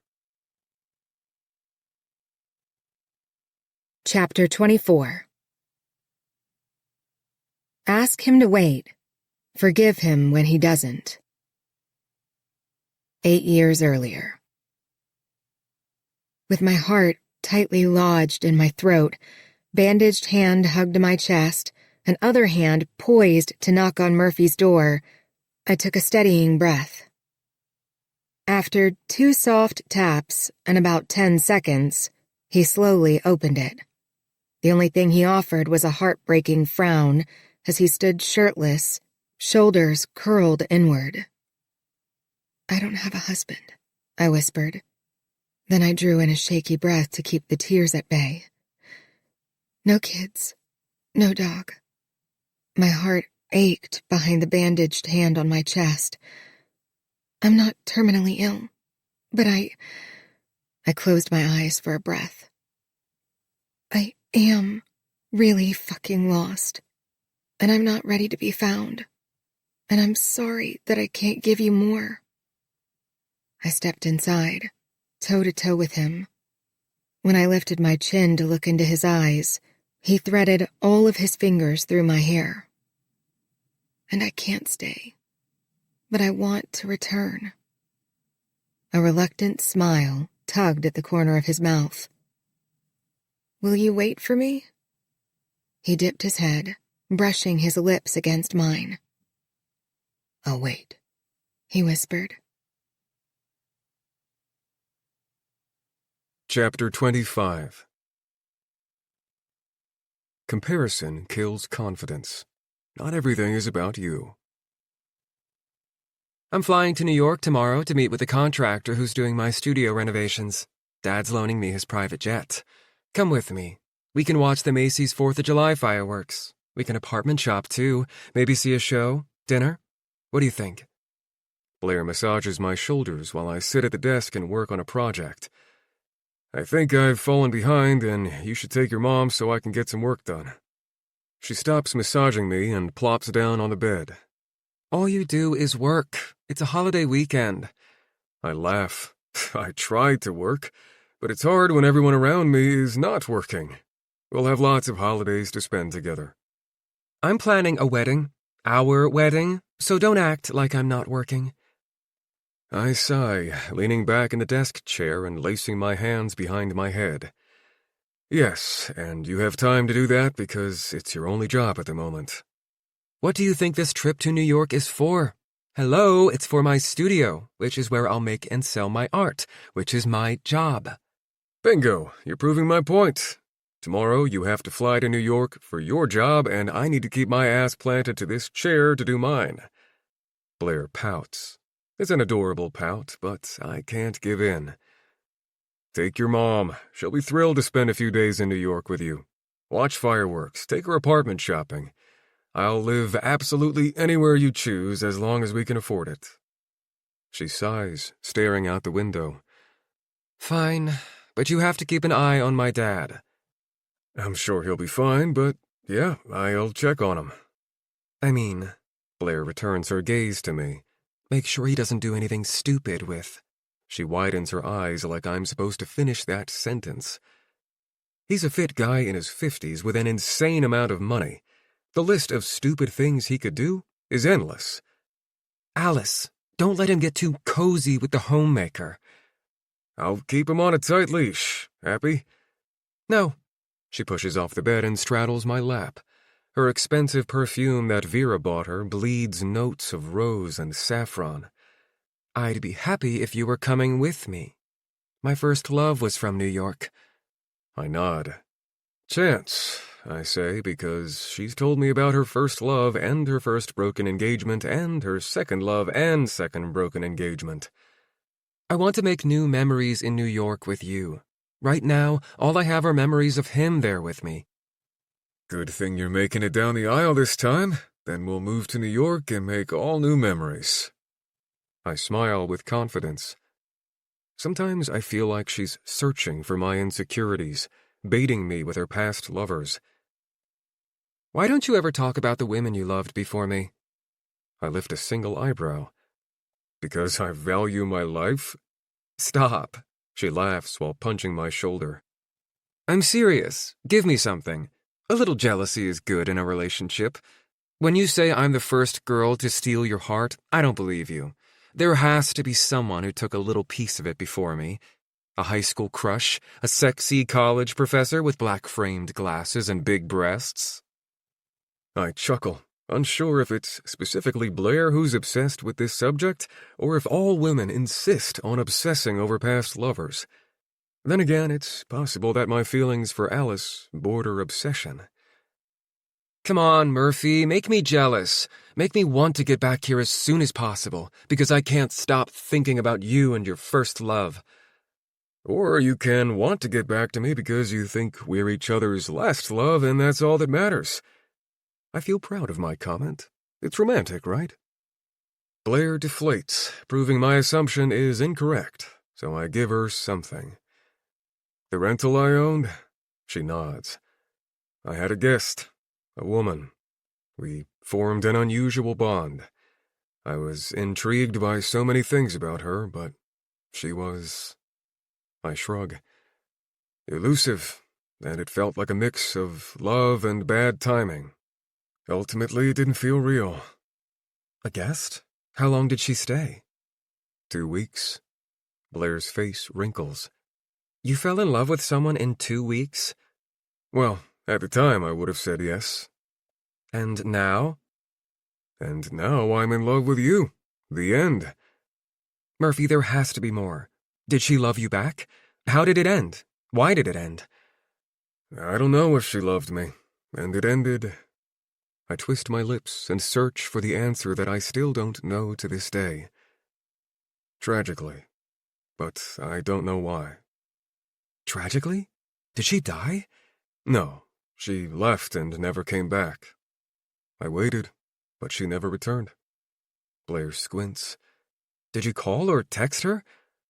No, she said she couldn't give me her number until she returned. Of course, I didn't understand why, but she asked me to trust her, and I did. So the only contact I had was through the rental app, but she never replied. So she could have died, right? Or she was married. Murphy, she was married. Blair gasps. That's it. That's why she didn't give you her number. Maybe she planned on leaving her husband for you, but then she changed her mind. Oh, babe, that's so sad, especially since you loved her and waited for her. I force a smile. I'm with you, so I think you should call it fate instead of feeling bad for me. I do think it's fate. She pecks at my lips. But it's also bizarre to think you fell in love in 2 weeks. It took more than 6 months for you to confess your love to me. She teases the nape of my neck. But maybe you loved me long before you said it. Did you fall in love with me in 2 weeks? I smile, interlacing my fingers behind her back. I mean... She pauses with a nervous chuckle. Don't respond so quickly. I lean forward to kiss her, but she pulls back. Murphy, I'm serious. When did you know you loved me? I don't know, it just sort of happened. There wasn't an exact moment that I knew. Yet you just said you fell for this woman in 2 weeks. Blair, I sigh. Why are we doing this? Doing what? Talking? Opening up to each other? Opening a can of worms? She frowns. Why is it a can of worms? She's gone, dead or whatever. What's wrong with knowing about your past? Because you don't just want to know about it, you want to compare everything to us. If I compared everything in your past to us, I probably wouldn't marry you. She winces. What's that supposed to mean? Now you sound like my father. Do you think I'm going to break off the engagement? I rest my face in my hands and grumble. She pulls them away, forcing me to look at her. I'm sorry, she whispers. I shouldn't have asked. But now I can't unknow that you loved another woman more than you love me. And if she wouldn't have left you, we probably wouldn't be together. That's such a stretch, Blair. Why? What is the purpose? More than I love you? Why this sudden insecurity? She climbs off my lap. Wow, that's your response. I need to strangle something. Instead, I stretch an understanding smile across my face, even though I don't at all understand how we got on this topic. What should my response be? It should be something comforting, like how you were young and stupid and what you thought was love was nothing more than bored infatuation with a stranger. And when you met me, that's when you knew you had never really experienced love. She crosses her arms over her chest. Blair, I have never asked you about your failed engagements. I fell in love with the person you are with me, not with them.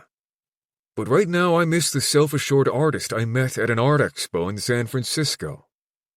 The contagious smile, the flirty batting of your eyelashes and your unassuming talent blended with just the right amount of confidence.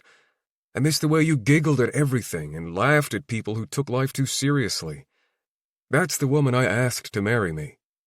So I don't know if it's just the stress of planning this wedding, or your studio, or what, but maybe you could use a few days away to clear your mind. Yes, Murphy. Meeting with the contractor and apartment hunting without my fiancé seems like a great way to clear my mind. She rolls her eyes and sulks out of the bedroom.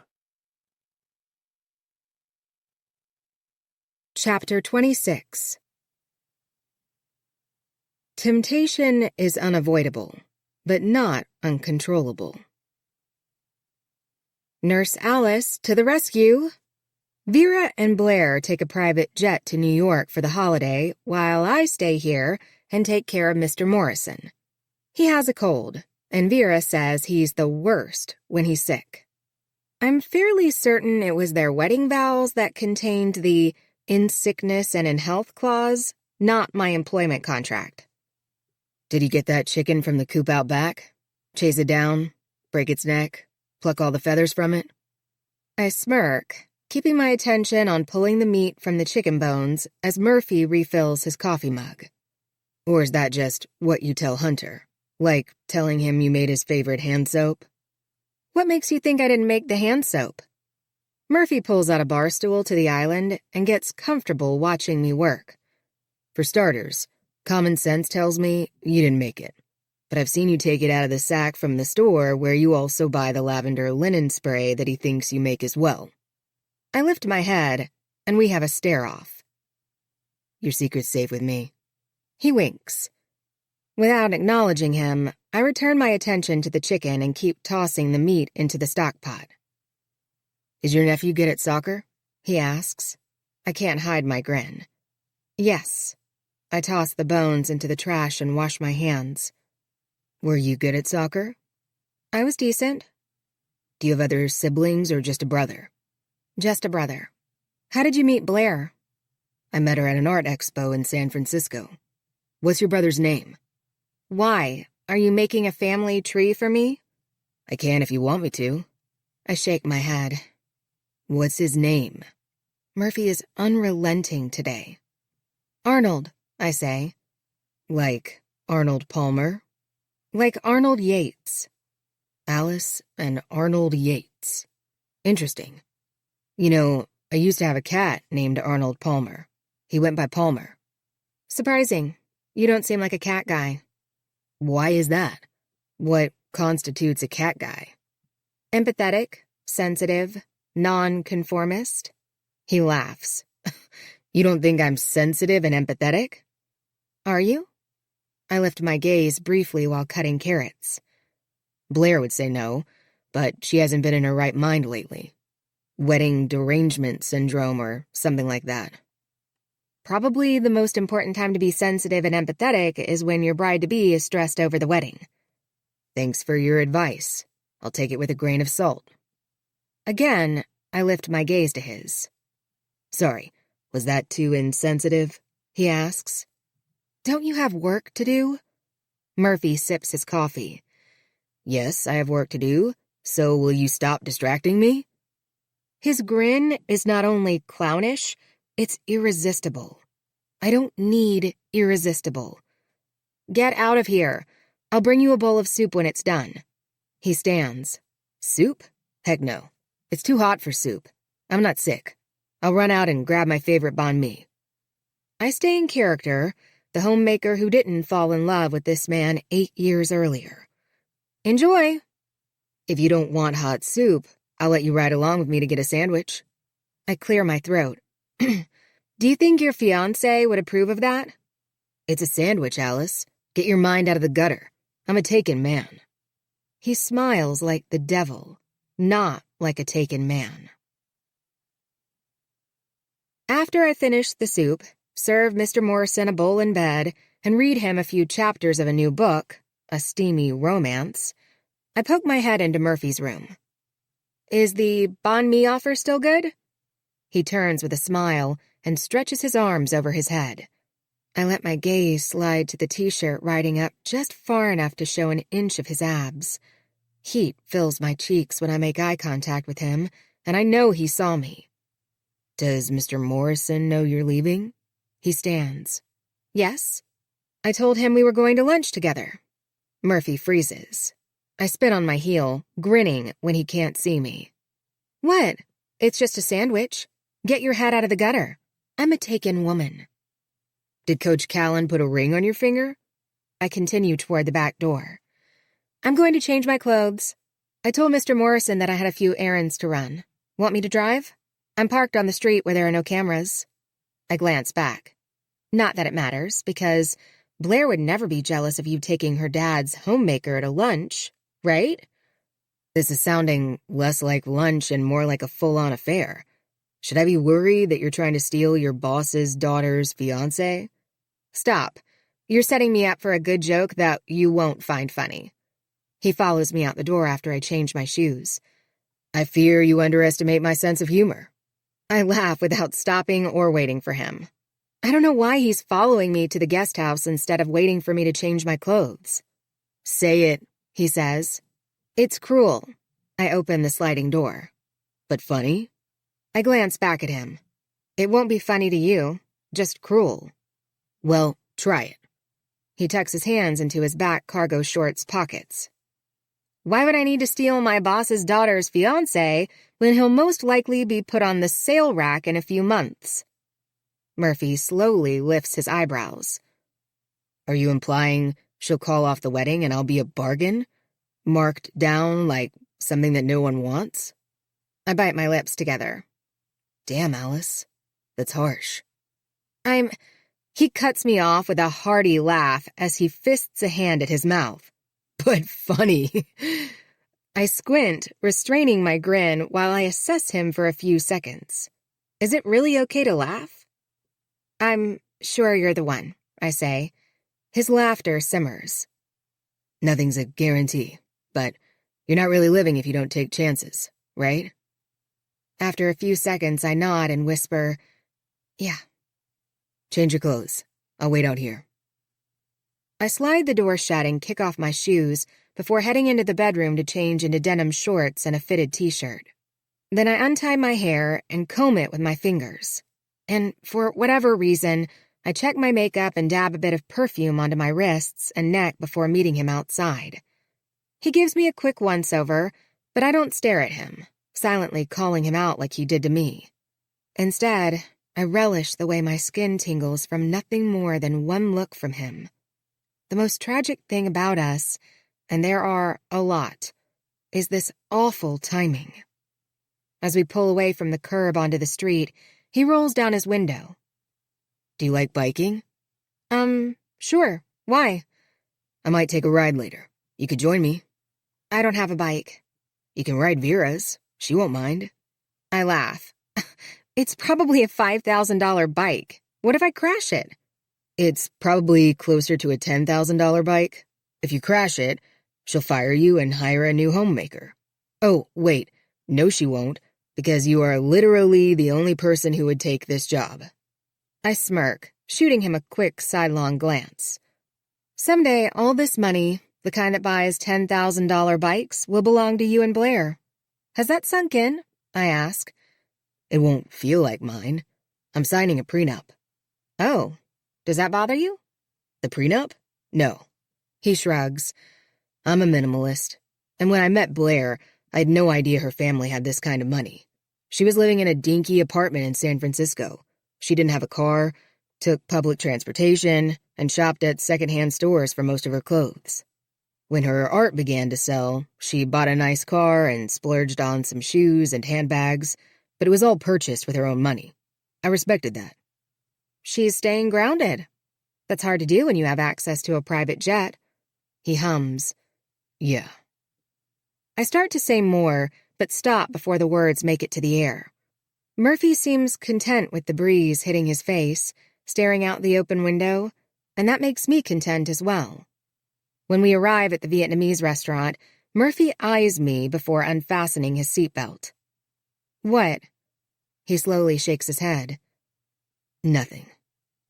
We head inside, order our sandwiches at the counter, and find a table near the window to enjoy our lunch. Best sandwiches in Minneapolis, he says after swallowing a big bite. For sure. I nod while blotting my mouth with a napkin. Have you brought Blair here? Of course. He eyes me, and it's like he has a secret. The heaviness of his gaze on me, even when I'm not looking, makes it hard to concentrate. You said you met Blair in San Francisco. What made you leave Minneapolis? And how bizarre is it that she's from here, too? It was a coincidence. Kismet, in her mind. He grins. And my company's headquarters is in San Francisco. I can work remotely, but I decided a change would be good. It was nice to have more in-person meetings. New York will put you even farther away. Are you looking forward to living there? Good question. He glances out the window with a faraway look in his eyes. Leaving Minnesota is never easy, but sometimes the first part of moving on is moving. When his attention shifts to me, I return a sad smile. That's good advice. No, he grunts. It's not advice. He's on the verge of marriage and all the bliss that's supposed to come with it. Yet, all I see is a tortured soul. Did I do this to him?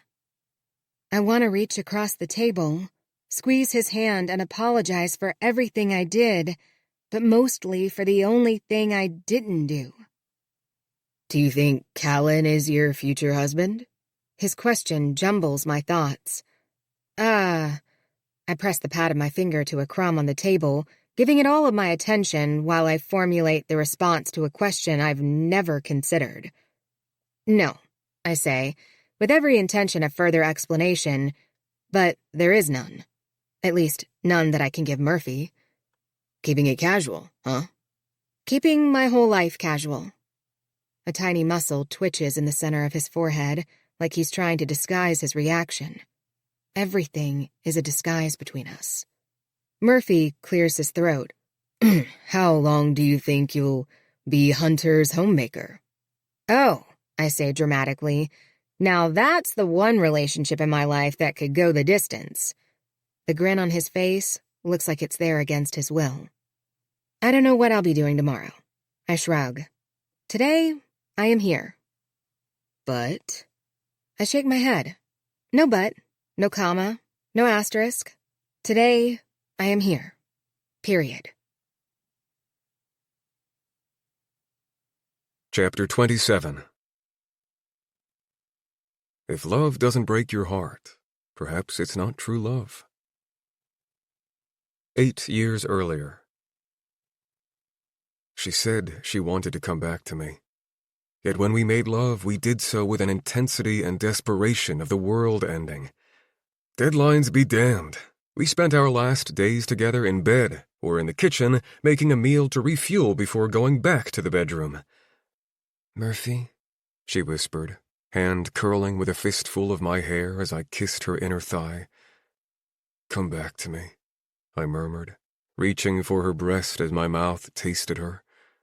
Her chest rose and fell in hard, erratic breaths while she lifted her hips from the mattress. When she closed her eyes, a tear escaped. It wasn't the first, and I knew it wouldn't be the last. What I didn't know was the reason for them.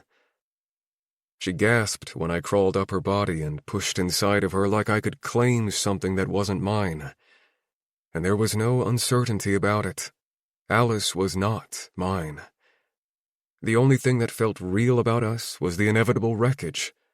"I love you," I said with a labored breath before kissing her.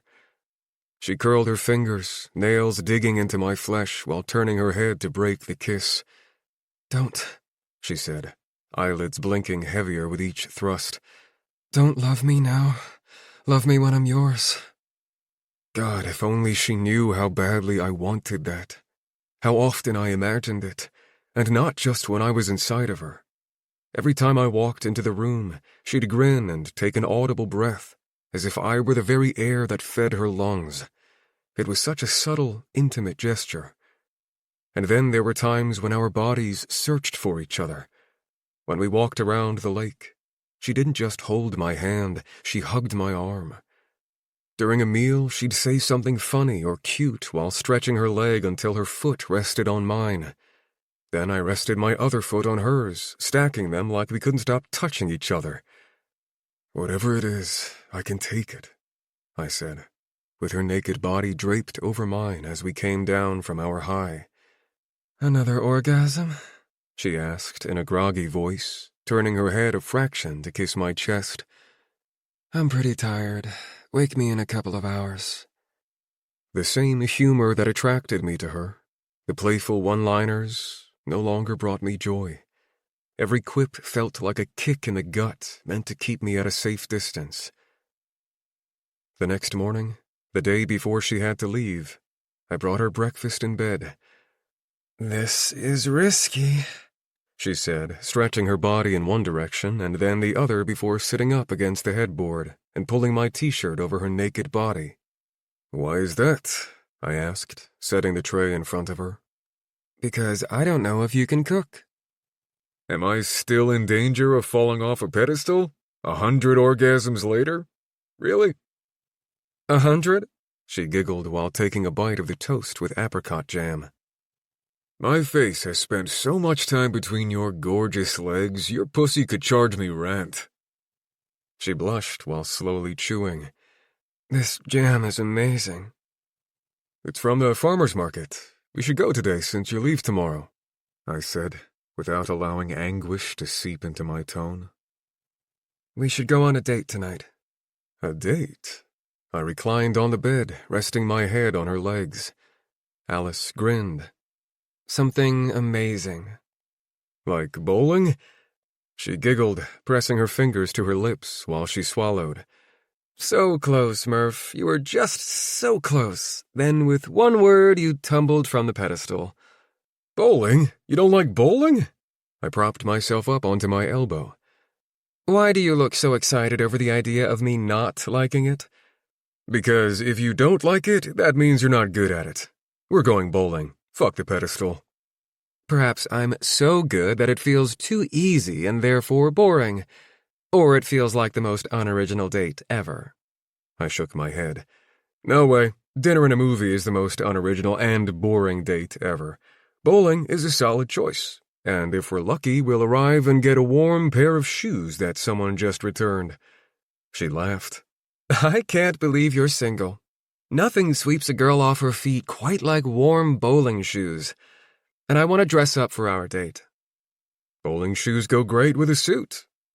I was so fucking scared our time was coming to an end, and so I took mental pictures of every smile and hoped my mind would remember the sound of her laughter. "What's that look?" she asked before sipping coffee. "Have you been swept off your feet before?" She swallowed and returned a less than convincing smile. "Before what? Warm bowling shoes? Sex in front of your neighbor?" "Before me," I said. Her hand shook as she set the mug back on the tray and cleared her throat. "Are you going to cry if I beat you at bowling? In a dress?" I took her shaky hand in mine and squeezed it. Tears filled her eyes, but she kept them at bay with a nervous laugh. Her pain was palpable, and I wanted to take it away. "Why are you so good at everything?" She shrugged, sniffling and fighting to keep a smile. "Quick learner? Good genes? Luck? I don't know." "Well, I might just cry," I said. "But it won't be from a bruised ego." She averted her gaze and quickly wiped her tears. "Please, don't do this," she whispered. "Do what?" I set the tray aside and pulled her into my arms, spooning her to me while kissing her neck. Want you? Miss you? Love you? Alice sniffled again before turning in my arms and pressing her palms to my cheeks. Yeah, she whispered. Today I'm here, so just look at me like you do and say. Her voice cracked. Hi, I said. She closed her eyes as I kissed her. Maybe she wasn't real, but the pain sure was. Chapter 28. The truth can wait, but not forever. Are you sure it's a good idea for me to ride Vera's bike? I asked on our way down the stairs to the garage after checking on Mr. Morrison. I think it's an acceptable idea. Do you want me to text her? No, I don't want her to know I'm biking instead of sitting next to Mr. Morrison's bed holding a box of tissues in case he sneezes. Murphy chuckles. That visual cracks me up. As we make our way to the door behind the hidden bookshelves, I glance toward the two-lane bowling alley. Do you bowl? He asks. No, I say. Murphy stops and I almost bump into him. He narrows his eyes. Really? Who doesn't bowl? I point to myself. Obviously me, since I just said it. He cants his head to the side. Want me to teach you? We're going for a bike ride. We can do both. I roll my eyes. Don't you have a job? Don't you? He tries to hide his grin by twisting his lips. 1 round. He brushes past me to the lanes, picking up a blue bowling ball and handing it to me. Your thumb goes in the big hole, and your middle and ring fingers go into the small holes. I stare at him for a few seconds before taking the ball. I said I don't bowl. I didn't say I've never picked up a bowling ball. Just trying to be helpful. So helpful, I mumble, holding the ball up and taking several steps before releasing it. The ball rolls a few feet before veering off into the gutter. I turn toward him and shrug. Told you. He crosses his arms, confusion wrinkling his forehead. Try again. I sigh. Fine. When the ball returns, I line up, take a few steps, and release it. This time it makes it closer to the pins, but still lands in the gutter. Ready to take that bike ride? Murphy nabs the pencil from the scoring pad and tosses it to me. I catch it. What are you doing? You caught that with your right hand. Curling my lips between my teeth, I shrug. That means you're right-handed, yet you bowled with your left hand. I set the pencil on the table. Let's go. I'd rather wreck a $10,000 bike than watch a grown man cry. Oh, Alice. He groans, stumbling backward with his hand over his heart. That's harsh. You're proving my point, I laugh, heading to the garage, and he follows me. We ride the bikes around 2 of the lakes and down tree-lined streets of historic homes in charming and quiet neighborhoods. Then we stop in the uptown district for ice cream. This is weird, I say as we eat double scoops from bowls at a picnic table. He spoons another bite of caramel pecan into his mouth. What's weird? If you were my fiancé and I found out that you went to lunch with the family Homemaker, then on a bike ride that included a stop for ice cream, I would not feel good about it. Why must you spoil a perfectly good day with... I lift my eyebrows at him. With what? The truth? The truth? Murphy laughs. Are we exploring the truth today? I take the last bite of my ice cream and toss the bowl and spoon in the trash. Truthfully, I need to get back and check on Mr. Morrison. I head toward the bikes, then put on my helmet. I don't know how much longer I can do this, he says, following me. It's not that far to the house. Need me to come back and get you and your bike with my car? You know what I'm talking about. I'm not sure I do. My heart races with anxiety as I pedal before he's on his bike. I should have quit my job the day he and Blair arrived from San Francisco. My legs burn, but I keep pushing to keep ahead of him. As soon as we get back to the house, I enter the code to the underground garage. Alice, stop. I have to check on Mr. Morrison. Thanks for the ice cream. I descend into the garage, leave the bike next to the rack along with the helmet, and speed walk to the door. Was any of it real? My steps falter as I reach for the door handle. And if you tell me you don't know what I'm talking about, I won't believe you. Because you're right. I would never take the Homemaker to lunch and on a bike ride for ice cream while engaged to another woman. But that's not who you are to me. I know you can beat me at bowling and cornhole. I know that you're a terrible dancer and Vera has never known how I drink my coffee. I know you genuinely love this job because you love to cook, and you have a nurturing soul. And I never told you where we were getting sandwiches today, yet you drove there from memory. But all the things I know about you no longer matter because it's the one thing I don't know that keeps me awake at night. Alice. His voice cracks. I waited.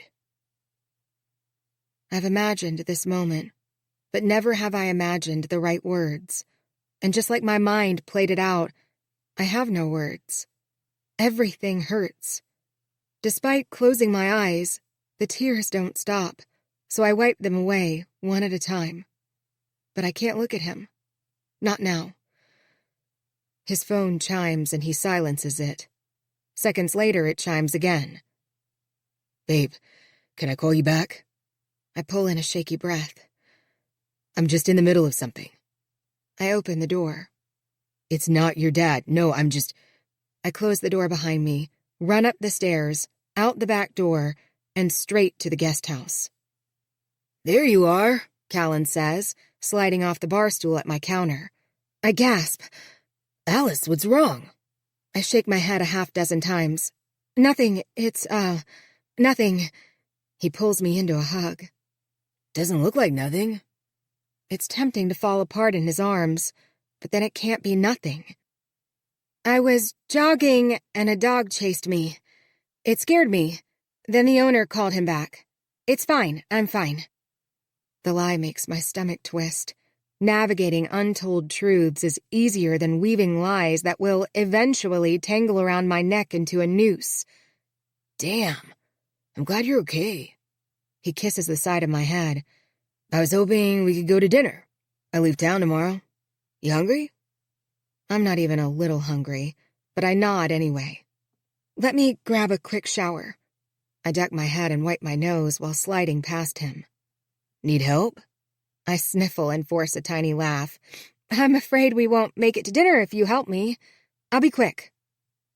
When I'm safely behind the bathroom door, I turn on the fan and water, strip off my clothes, and step into the shower. The sobs break free when I cover my mouth with a washcloth and slide down the shower wall. Chapter 29. Trust is unrealistic. It's how foolish people pretend they have control. 8 years earlier. It was official. The night before Alice had to leave, I took her on our first date. In honor of the occasion, I made reservations at an upscale Japanese restaurant, and I wore a suit and tie, since she seemed to enjoy how I looked the day of my grandfather's funeral. Cologne, perfect hair, and a small bouquet of pink dahlias. I knocked on the front door instead of the back door, and she slowly opened it. "What are you doing coming to this door?" she asked before her breath caught. Then her grin swelled when I handed her the flowers.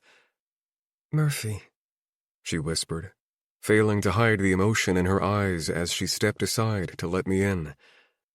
"They're beautiful." She took the bouquet and kissed me. I slid my hands along her silk kimono robe, grabbing her backside. "What's under this?" She shook her head, retreating from my grasp. "You'll find out later. Let me slip on my dress and shoes." "I'm rethinking this date." Alice laughed from the bedroom. "All I've been thinking about is this date. Except the bowling. You should absolutely rethink that part." Her enthusiasm and humor calmed my nerves. All I'd been thinking about was her leaving me the following day, with nothing more than a promise to come back. When she stepped out of the bedroom in a black mini dress, with buttons down the front and thin straps, the nerves returned in full force. I didn't want her to leave. The risk of not seeing her again hurt too much. I'm speechless. Her cheeks turned pink. That's what I was going for. I held out my arm. Shall we? She took it. We shall. We bowled, wearing warm rentals, and as expected, she won. I didn't care. It was her laughter and nonchalant shrugs after bowling a strike that I knew I'd never forget. After 2 rounds, we headed to dinner. The restaurant was on the 35th floor of a bank building with a stunning view of the city. You know food is my love language, and right now I could orgasm, she said after the server filled our table with dishes of Japanese fare that looked like art. I sipped my Negroni. Do you want to orgasm now?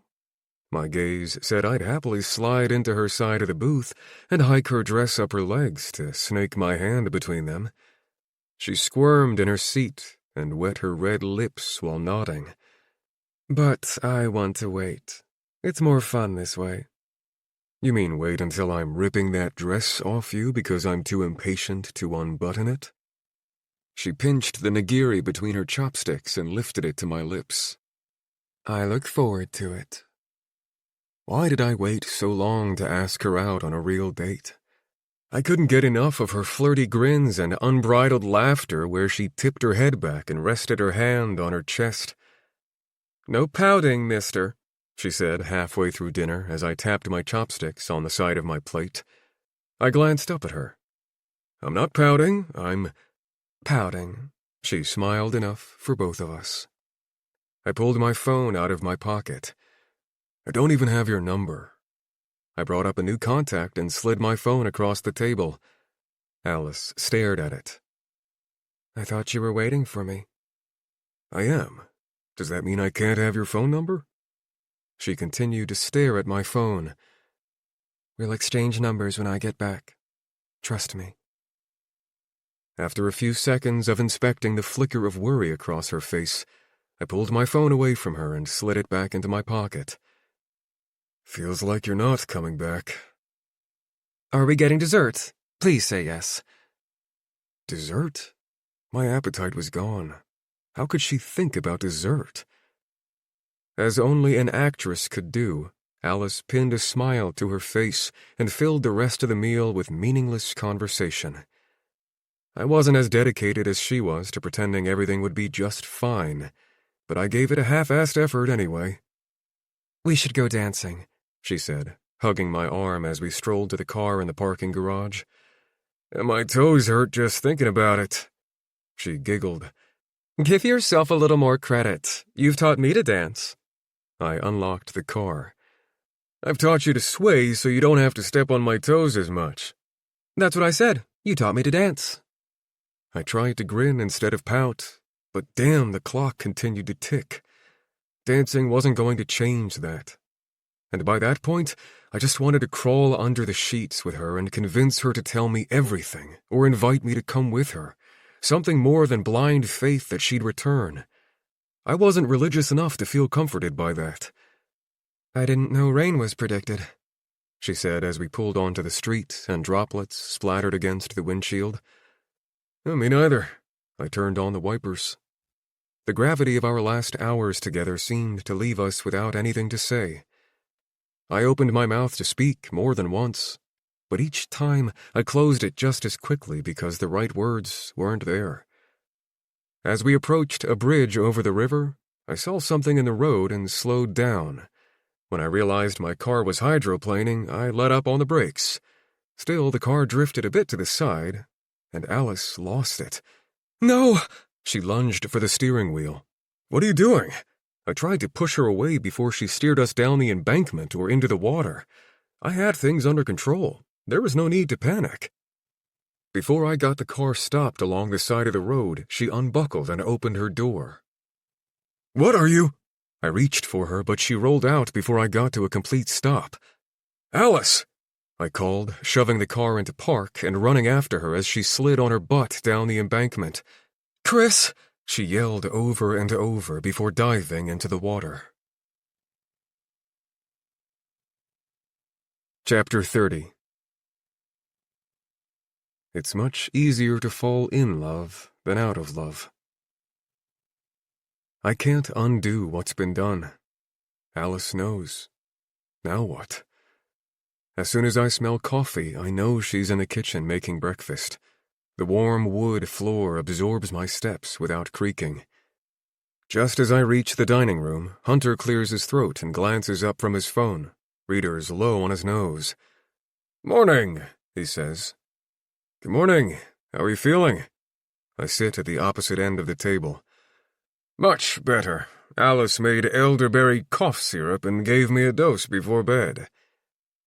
I didn't hear her come into the house last night, but before I can say as much, Alice brings his coffee, carefully pouring it into his gold-rimmed cup while offering me a quick smile. "Coffee, Murphy?" she asks. How can she look at me as if yesterday never happened? I stare at her, waiting for her to break, but she doesn't. So I nod slowly. "Thank you." She places another cup and saucer in front of me and fills it. "I talked to Vera this morning, and the women seem to be having a great time.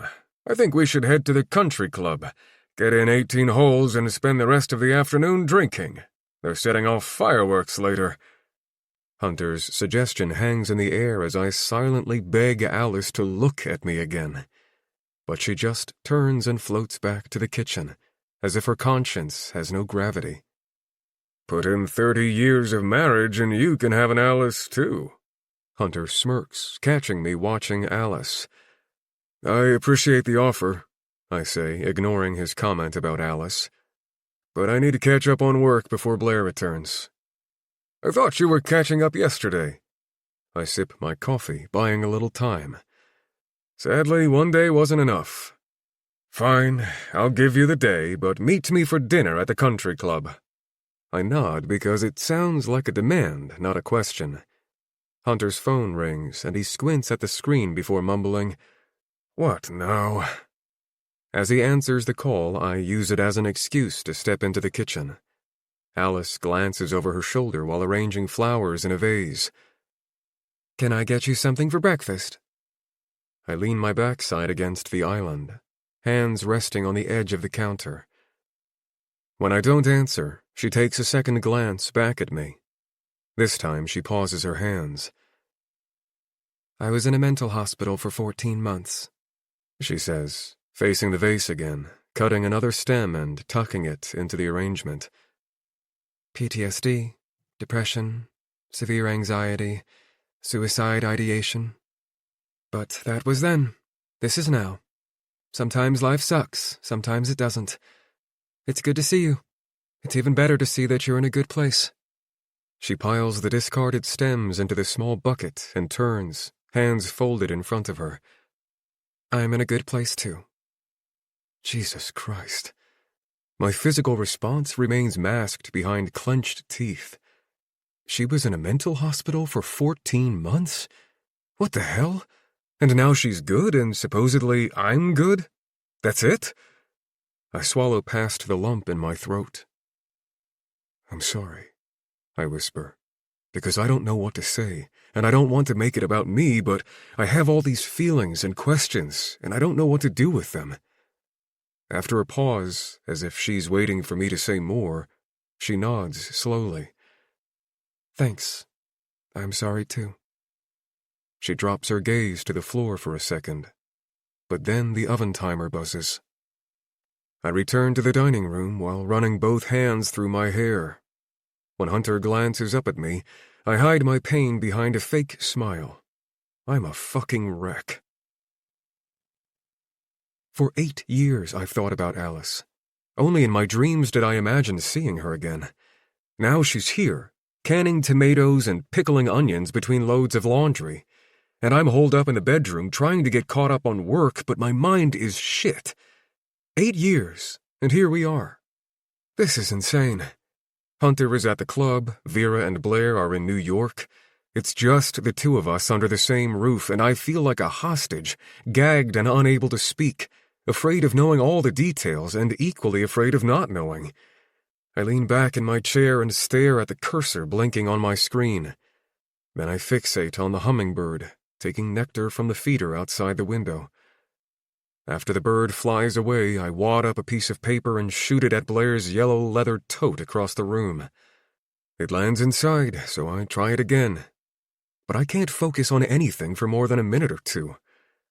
Something taps the floor and my gaze flits to the open doorway, and the plate with cookies and milk that appear out of nowhere. I lumber from my chair and peek around the corner as Alice sashays in the opposite direction, her pink dress hitting just below her knees, and her wedged shoes making her calves look sexier than ever. "I refuse to snack alone," I say. She stops. "You're not alone. You have your work." I feel weak and emasculated, anything but brave. I want to know who Chris is or was, why it took her 14 months to recover from hydroplaning.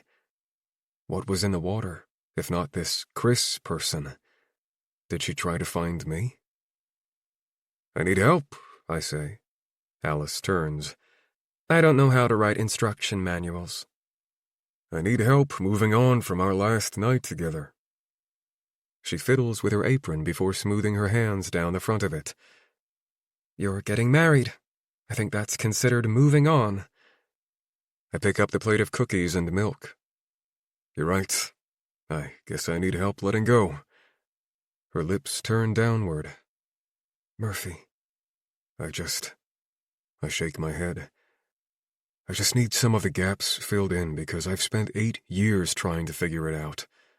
So call it closure or whatever, but I can't let it go until I know exactly what I'm letting go of."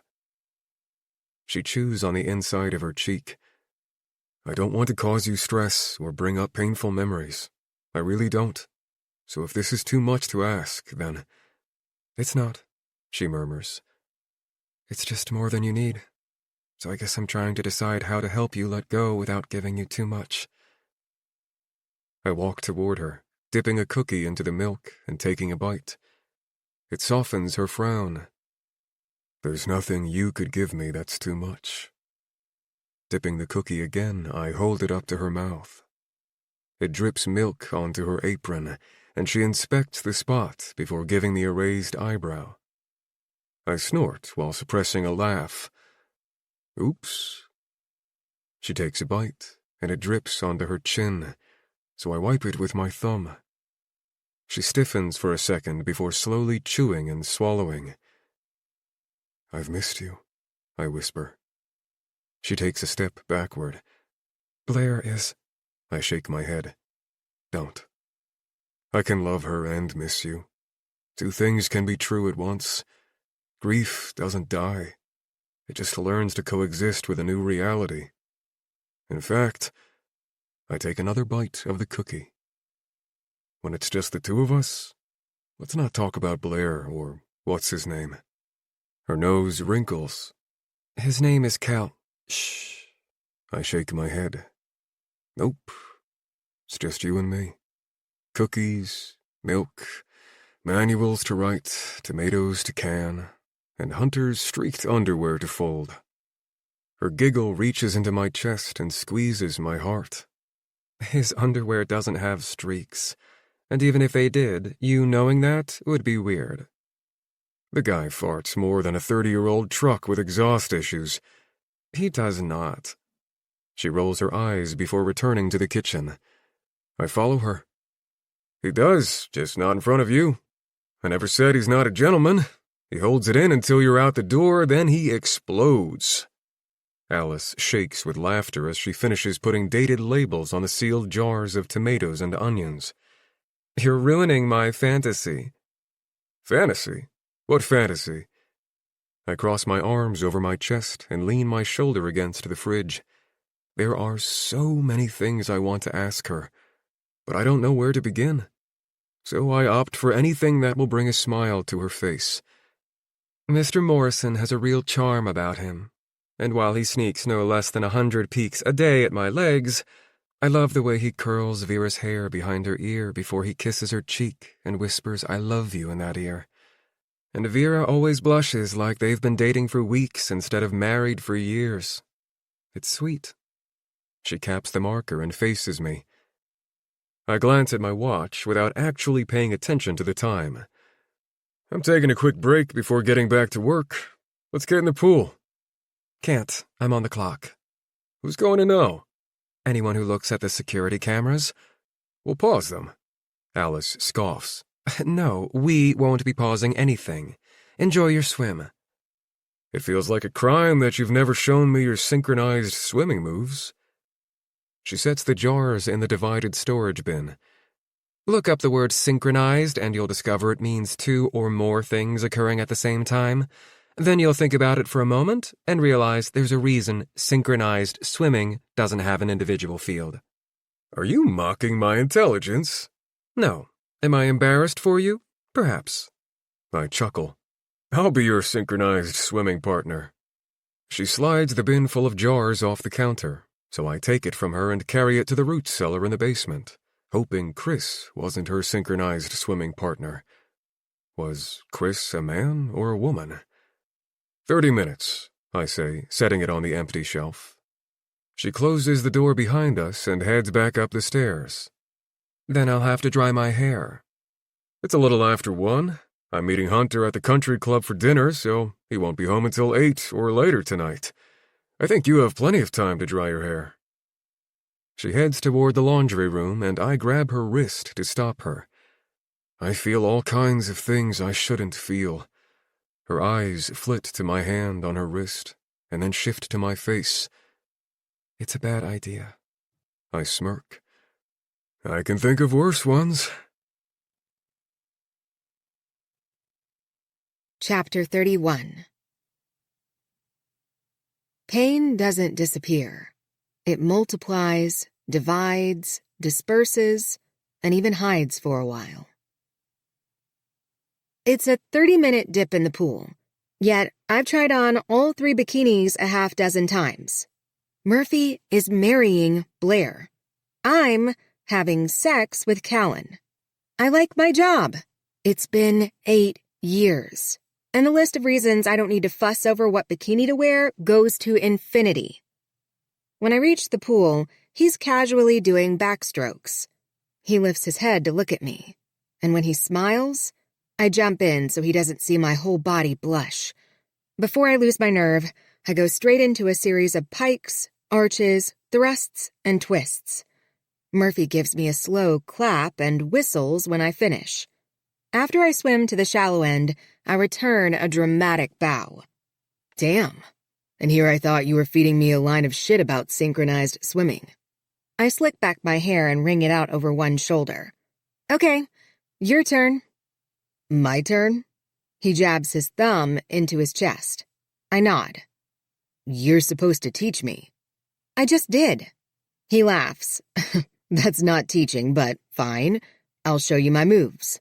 Prepare to be impressed. He dives under the water and does a handstand in the shallow end, followed by several somersaults in the deep end. Pushing off the bottom of the pool, he shoots into the air with his arms out like the aquatic edition of YMCA. When he finishes, I reciprocate the enthusiastic applause and whistle. He shakes his head like a dog, his grin on the verge of cracking his face in two. Not gonna lie, I've been practicing, he says. I roll my lips together and nod, eyes wide. Are you mocking me? I shake my head. He narrows his eyes, moving toward me like a shark. You are. I shake my head faster. No! A squeal escapes my chest when he scoops me up and tosses me into the deep end. When I come up for air, I swipe my arm along the surface, splashing water in his direction. He laughs, turning his head to the side. The straps around my neck are not totally untied, but they're loose, so I adjust them and retie it. You about made me lose my top. Murphy lets his focus slip to my chest before our eyes meet again, and he smirks. It feels both wrong and familiar. We didn't fade. The attraction didn't die. We simply ended. It's like the emotion and passion have been on pause. Does he feel it too? Is it why moving on feels like going nowhere? I can think of worse things, he says in a husky voice that makes my insides turn to molten lava. How many times can a heart break? I feel like mine has the ability to crumble into infinitely small pieces. He was so concerned about my marital status because he's a good man with morals. Now I'm feeling the same, but his relationship status isn't in question. It's solidified with thousands of dollars in a venue reservation, caterers, a live band, and a big diamond ring on the finger of a woman who I want to hate, but can't manage to fully do. My smile fades as I climb out of the pool and wrap a towel around my body. Murphy follows me, drying off as I avoid eye contact. When he steps directly in front of me, demanding my attention, I stare at our bare feet until I find the courage to lift my chin. I know that look in his eyes. It's like no time has passed. He's going to kiss me, and I want to let him. When he wets his lips while staring at mine, I offer something else. I was engaged. His gaze lifts. He died. I don't know if there will ever come a day when those two words don't rip open deep wounds. A month later, I rented a lovely little house for 2 weeks in Minneapolis. Murphy's brow tightens as he swallows hard. For 2 weeks, I pretended it was all just a bad dream. In fact, I pretended he never existed, because people who never existed can't break your heart. Tears burn my eyes, and I draw in a shaky breath. Then I met a guy who was the best escape. I smile, wiping my eyes before my emotions break free. He was funny and sexy. Murphy returns a painful smile. And kind of shy, but confident when it mattered. An extroverted introvert. He had phenomenal taste in music and the most fascinating talent. A man who knew how to handle his wood. He grunts a tiny laugh. My break from reality turned into something so real that it felt like an alternate universe. How could I feel so lost and yet found at the same time? Murphy doesn't try to fill a single breath of air between us with words that won't change anything. He just lets me feel, reminding me why my heart opened wide enough to let him in while grieving Chris. Murphy's patience is more intimate than a kiss. I wanted you to have the best version of me, and I shake my head. I thought I could face reality again and push through the grief knowing that you were on the other side. But that's not how grief works. It's grueling and unforgiving. Again, I blot my eyes before tears escape. It's like falling into the water and the only thing that can propel you to the top is your feet pushing off the bottom. But the bottom was so deep I could hardly breathe and... My voice cracks. Murphy reaches for my face and I shake my head, taking a step back and swallowing a sob. The pain in his eyes compounds the ache in my chest. It felt like cinder blocks, tied to my feet. I couldn't move. All I could do was hold my breath until my lungs burned. And I felt so guilty over you and our time together. I thought I deserved everything that was happening to me. He takes a hesitant step toward me. I know I should turn and run, get dressed, dry my hair, do my job. But I yearn for the comfort of his arms. So when he wraps them around me, hand on the back of my head, holding me against his chest, I let him. Nobody deserves what happened to you. I'm so very sorry, he whispers. I could stay in his arms forever, and that scares me, so I pull away and wipe my face. I should get back to work. Murphy frowns. Yeah, me too. Don't forget to turn the cameras back on. He nods, glancing up at one of them just outside the mammoth sliding door. Alice, had I known... You didn't, I say, because I did everything to hide my grief, my reality. Had you known, you wouldn't have been anything more than a guy renting me a place to stay for 2 weeks. And I don't regret anything except... I shake my head. Except what? Nothing, I whisper. No regrets, right? Isn't that how we should live? He shrugs a shoulder. I suppose if the world were perfect. But it's not, and neither are we. So my list of regrets is long and ever-growing. With a sad smile, I tighten my towel around my body and turn to head back to the guest house. Alice, He calls. I stop. my regrets? You're not one of them. Chapter 32. If you can't remember how it ended, did it really end? I spend the rest of the 4th with Hunter. Then I keep my head down, work, and eat at my desk, biding my time until Blair and Vera come home. Alice was engaged, in love with another man. And she was right. Our time together wasn't real. She fell in love with the escape. I was the escape. On our last night together, the wall between real life and a contrived reality broke. Why? I don't know, and I can't change it anyway. It's time to put that time of my life to rest and forge ahead with my future and the woman I've known for much longer than a fortnight. By 1 o'clock, I look at Blair's location. She's still in New York at the airfield. I gather my dirty dishes from breakfast and lunch and return them to the kitchen, listening for Alice, hoping to avoid seeing her. When I succeed, I can't just be happy that I'm avoiding her. Instead, I wonder where she's at. Then I hear laughter, so I follow it all the way to Hunter's study. It's story time. My curiosity is stronger than my willpower to avoid her, so I stand around the corner from the partially opened door and eavesdrop. Last I knew, she was reading him a romance novel, per Vera's suggestion. I think women write men how they want them to be, not how they are, Hunter says. We're not, what's the word, swoony? Alice giggles. But you could be. Do tell, young lady. How do you suppose I become swoony at my age? Actually, you already have some serious swoon game. He barks a laugh. Ha! Like what? Every day you tell Vera you love her. There's nothing special about that. Men should love their wives. Yes, but you whisper it in her ear when you think no one is watching.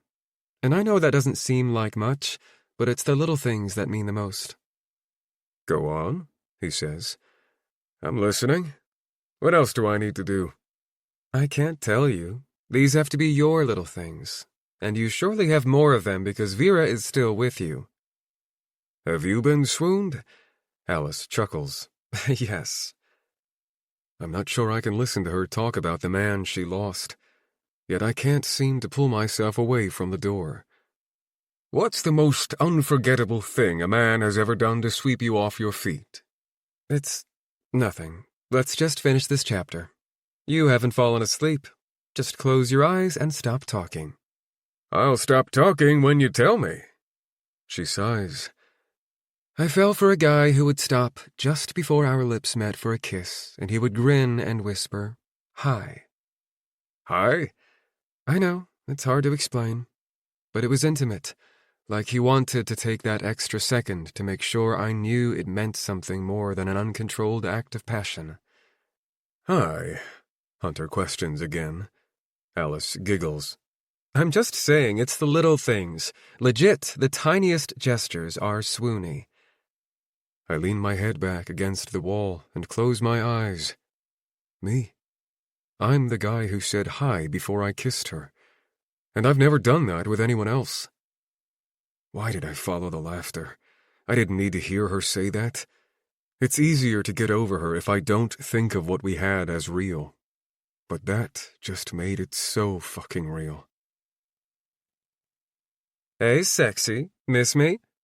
I swivel in my desk chair and grin at Blair standing in the doorway. As a matter of fact, I did. She kicks off her heels and saunters toward me in her tight jeans and white blouse, straddling my lap. I slide my fingers into her long blonde hair and kiss her because I love her. I inhale the saffron and rose because I love that, too. We are getting married, and that's all that matters. If only I could stop mentally reciting the reasons. If only I could say that I thought about her nonstop while she was gone. Shut the door, I whisper in her ear before kissing her neck. Maybe all I need is to bury myself inside of her and forget about everything and everyone but her. Baby, I have so much to tell you. I begin to unbutton her blouse. We'll talk later. She pulls my hands away and giggles. Stop, I'm serious. I blow out a long breath and lean back, scratching the back of my head. Okay then, let's hear it. Well, she climbs off my lap and plops onto the bed, crisscrossing her legs.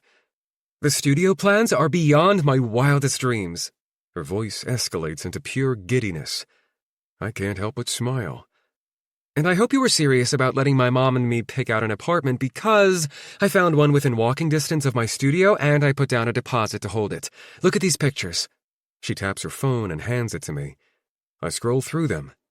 Looks good. I hand the phone back to her. She deflates. Good? Baby, did you see the hearth over the fireplace? It's a work of art. I nod. That's what I meant. It looks like a work of art. Blair rolls her eyes. You suck. I'm glad I took my mom. She knows how to be appropriately happy for me. What was her appropriate response? Jumping up and down and squealing. Then we headed straight to Restoration Hardware and ordered furniture. I nodded. Great. Thanks for doing that. She grins. You're welcome. I gesture toward the door. Now can you close the door and take off your clothes? Her nose wrinkles. What's your deal?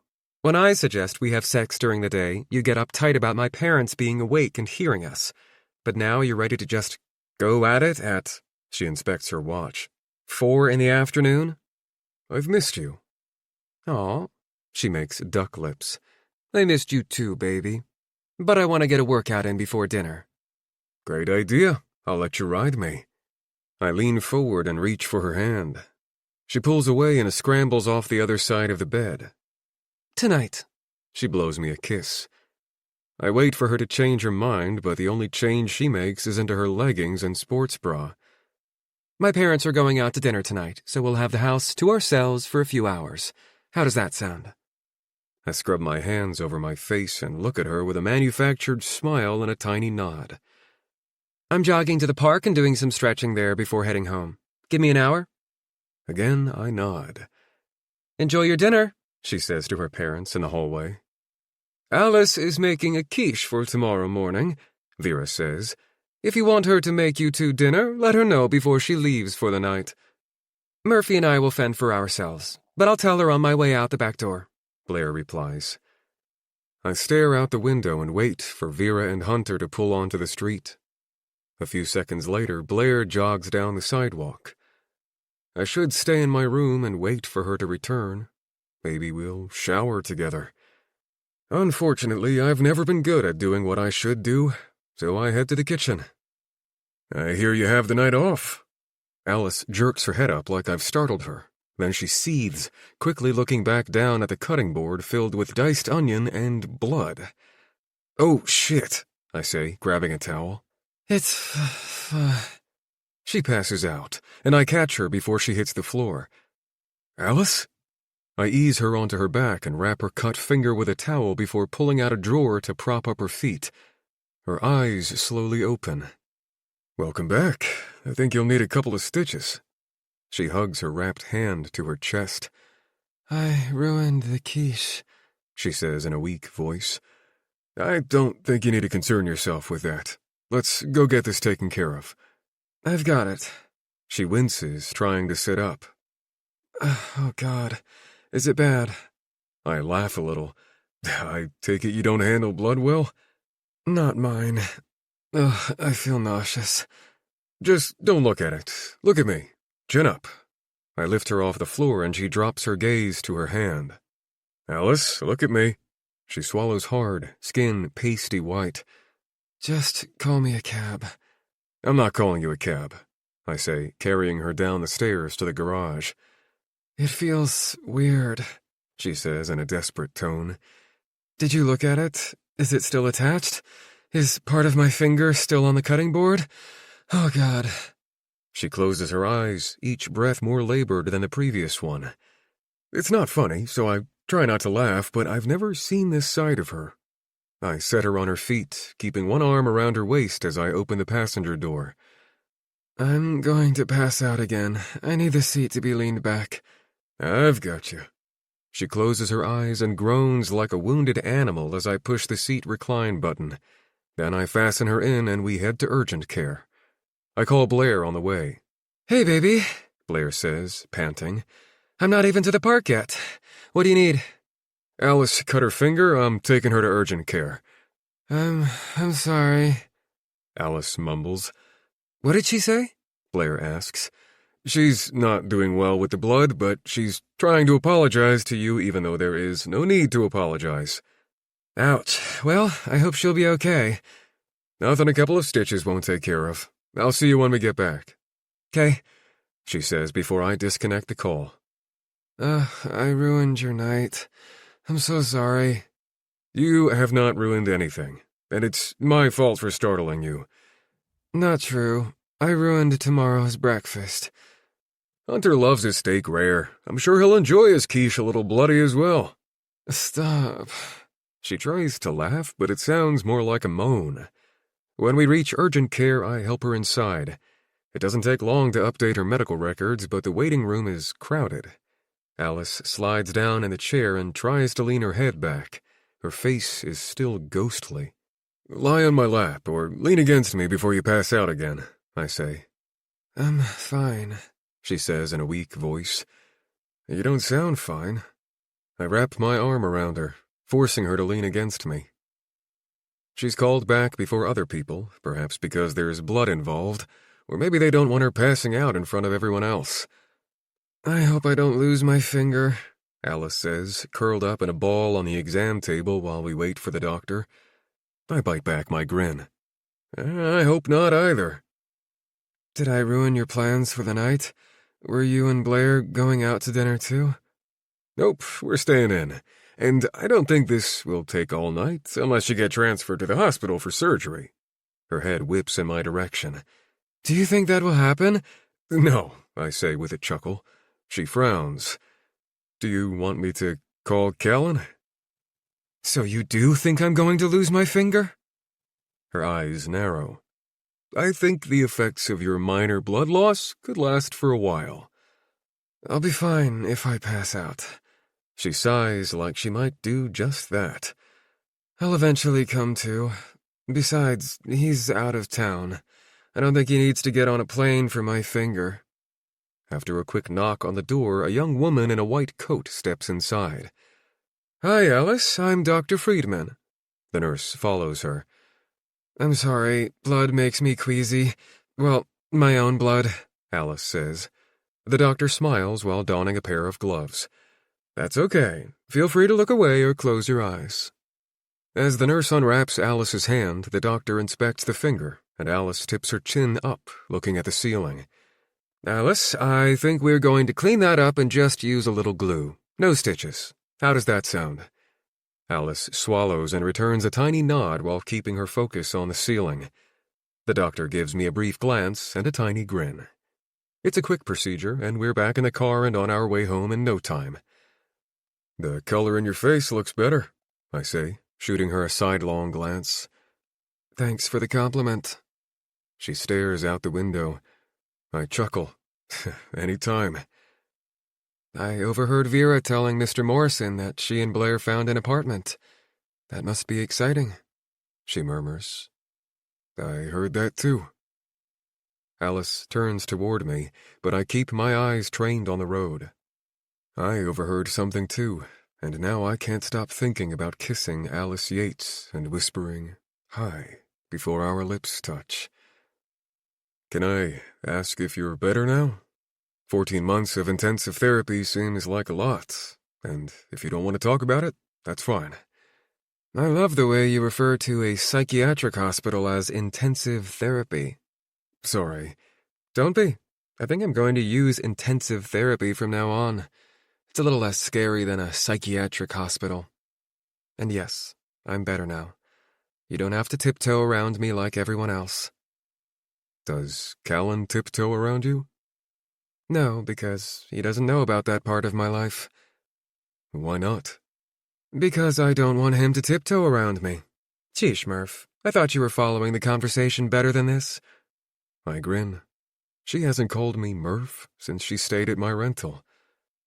When we reach the house, I pull the white SUV into the drive closest to the guest house and hop out, jogging around the front, then opening her door.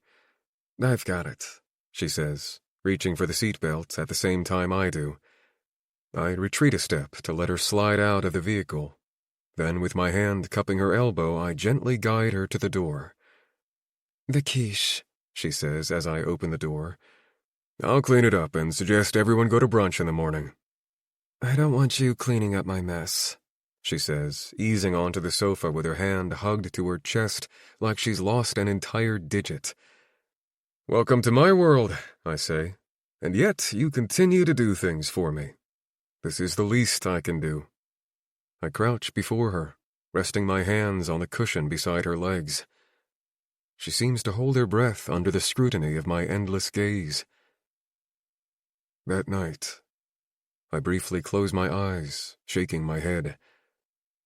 "I don't remember that night," she whispers. "How did it end?" I open my eyes into tiny slits. You don't know?" She slowly shakes her head. I blink, expressionless, motionless until my throat bobs in a hard swallow. "We were on our way home from dinner. You were leaving the next day. It was raining and I hit the brakes." I shake my head. "I didn't hit them hard. We weren't in any danger, but we skidded a little and you panicked. Opened the door and jumped out just before the bridge. I stopped the car and chased after you as you slid down the embankment, yelling for Chris." Our gazes meet, and I take a moment, unsure if I can tell her without losing myself again. Maybe it will feel like a story with different characters, fictional ones. Chapter 33. Not every ending is a happily ever after. It's not your fault. 8 years earlier. Mud clumped to my dress shoes, so I discarded them before diving into the water after Alice. Who was Chris? Where was she going?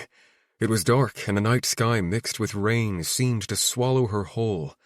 I blinked the water from my eyes as my arms and legs propelled me forward into the abyss, hoping to catch her. "Chris!" she cried, slapping her hands against the surface. I hooked my arm around her waist and used my other arm and legs to pull us toward the shore. "Let go of me!" She wriggled in my hold, and several times she broke free and I had to chase her. By the time I got her to the shore, she was crying uncontrollably. "Alice?" I tried to snap her out of whatever state she was in, but my attempts were futile. She kicked and screamed as I carried her up the hill, slipping onto my knees every few steps as the rain continued to make a mudslide of the embankment. "Get away! Don't touch me!" She flailed her arms, hitting me in the face more than once. When I released her, she fell to her butt and hugged her knees to her chest, rocking back and forth on the shoulder a few feet behind my car. I glanced around, hoping someone would stop, and I wasn't sure. Help me? Help her? Who was Chris? Did I need to call 911? And say what? After stabbing my hands into my hair and shaking my head while watching this unrecognizable woman rock in the fetal position, I searched the front seat and pulled out her phone. When I squatted in front of her, she ignored me while chanting, "Don't drown, don't drown." I softly peeled her index finger from her shin and used it to unlock her phone. Then I searched her contacts and found a woman named Krista Yates. I took a chance and called her. "Hello?" I plugged my opposite ear. "Hello?" Again, she said, "Hello. Is this Krista?" "Yes." I stared at Alice. "Are you related to Alice?" "I'm her mother. Who is this?" Her tone hardened. I'm a friend. She's unwell." "What? Where is she? Oh God, is she in the hospital?" "No, ma'am, but she's sort of lost it. She's saying Chris's name and chanting 'Don't drown,' and I don't know what to do. When I try to touch her, she starts yelling and kicking and screaming." Let The woman's voice shattered with a sob. "Let me talk to her." I held the phone to Alice's ear. After a few seconds, she stopped chanting but continued to rock back and forth. Then she nodded and her voice shook in an, "Okay," as she shivered. I pressed the phone back to my ear. "Hello? Are you still there?" "Text me your address. We'll be there as soon as possible, but it's going to be 4 or more hours. Can you take care of her?" I didn't know, but I nodded and said yes anyway. Then I tossed the phone in the car, squinting against the rain. "Alice, your mom's on her way, okay?" I scooped an arm under her bent knees and wrapped my other arm around her back. She shook, her sobs softening, and her fight dying. On the way home, she sat in the seat with her knees hugged to her chest, whispering, "Don't die." I carried her into the house and wrapped her in a blanket on the sofa. Her eyes were blank. It was as if I wasn't there. It was as if she wasn't there. For those 4 hours, I sat on the coffee table in front of her, waiting for the nightmare to end. But it didn't. She didn't so much as flinch with the knock at the door. I opened it, and her mom rushed past me, red hair pulled into a messy bun, face streaked with tears. A tall man in a hooded rain jacket offered a sad smile. "I'm Ryan, Alice's dad. Thanks for calling us." "I'm Murphy," I said with a nod as he stepped inside. "We haven't known where she's been. We just knew she'd eventually come home. How did you two meet?" he asked, squinting with concern as Alice's mom kneeled on the floor in front of the sofa to console Alice. It took me a moment to register what he'd asked. I felt dazed and confused. I own this place. She rented it from me. We were—" "Let's go, baby," Krista said, helping Alice to her feet. When she looked at me, I thought for a second that it was all a bad dream and she would be fine. Then her face contorted into an unrecognizable scowl. "Don't look at me," she gritted through clenched teeth. "I'm not yours. Do you understand me?" Her mom winced right along with me. "Sweetie, shh, you're not well. He hasn't done anything." "Don't ever touch me!" Alice screamed before her knees buckled, and she sobbed as her dad rushed to catch her. "I'm not his. He can't have me." "Sweetie, he's not trying to take you. He called us. He's just trying to help," Krista said, stroking Alice's hair before her dad scooped her up in his arms. I could barely fucking breathe, but I managed to clear my throat. Let me see if I can get her things gathered quickly." Her parents gave me appreciative nods, so I stepped into the hallway just outside of the bedroom. Leaning the back of my head against the wall, I closed my eyes, burning with tears, and pinched the bridge of my nose. What the hell is happening? I sucked my lips together and choked on a sob. Then I quickly wiped my eyes and headed into the bedroom, grabbing everything of hers I could find, shoving it into her bag. I did the same thing in the bathroom. "Thank you," her mom said, taking the bags from me. "What do we owe you?" Owe me? I couldn't speak past my heart and my throat, so I shook my head. She offered a sad smile. "Well, again, we can't thank you enough. Bye." She opened the door and they left. I was so fucking scared that she wouldn't come back, but never did I imagine it ending like that. Did I break her? Chapter 34. The heart has an infinite capacity. Sometimes we wish it didn't. "I'm so sorry," she whispers, quickly swiping at a tear on her cheek. "Don't." I shake my head, sitting back on my heels as my hands slide off the sofa. "Don't apologize." "He drowned." She tips her head to the ceiling and closes her eyes while taking a long breath. "And I was—" My phone chimes. "Fuck," I mumble, pulling it from my pocket. "Blair is looking for you?" I stare at the screen and nod. Thank you for taking me to urgent care. I type a quick reply and slide my phone back into my pocket. I don't have to go yet. Keep talking. I think... She turns and stares out the window. Perhaps we've said everything there is to say. I lost a lot, and maybe you did too. But we've moved on. Her gaze returns to me. Sometimes I get lost in what might have been, but it only keeps me from moving forward. You said it yourself. Sometimes the only way to move on is to actually move. If my being here is too much, even just for the summer, I'll leave. It was never my intention to turn your life upside down. Not then, not now. I stand and drag a hand through my hair. Worst timing, I mumble. Us? A smile plays along her lips as I nod. What if it's perfect timing? I grunt my objection to her what if. She drops her gaze, picking at the edge of the bandage around her finger. When Chris died, I didn't cry. Not a single tear. Everything inside of me rejected the idea that he was gone. And when that no longer worked, I pretended he never existed.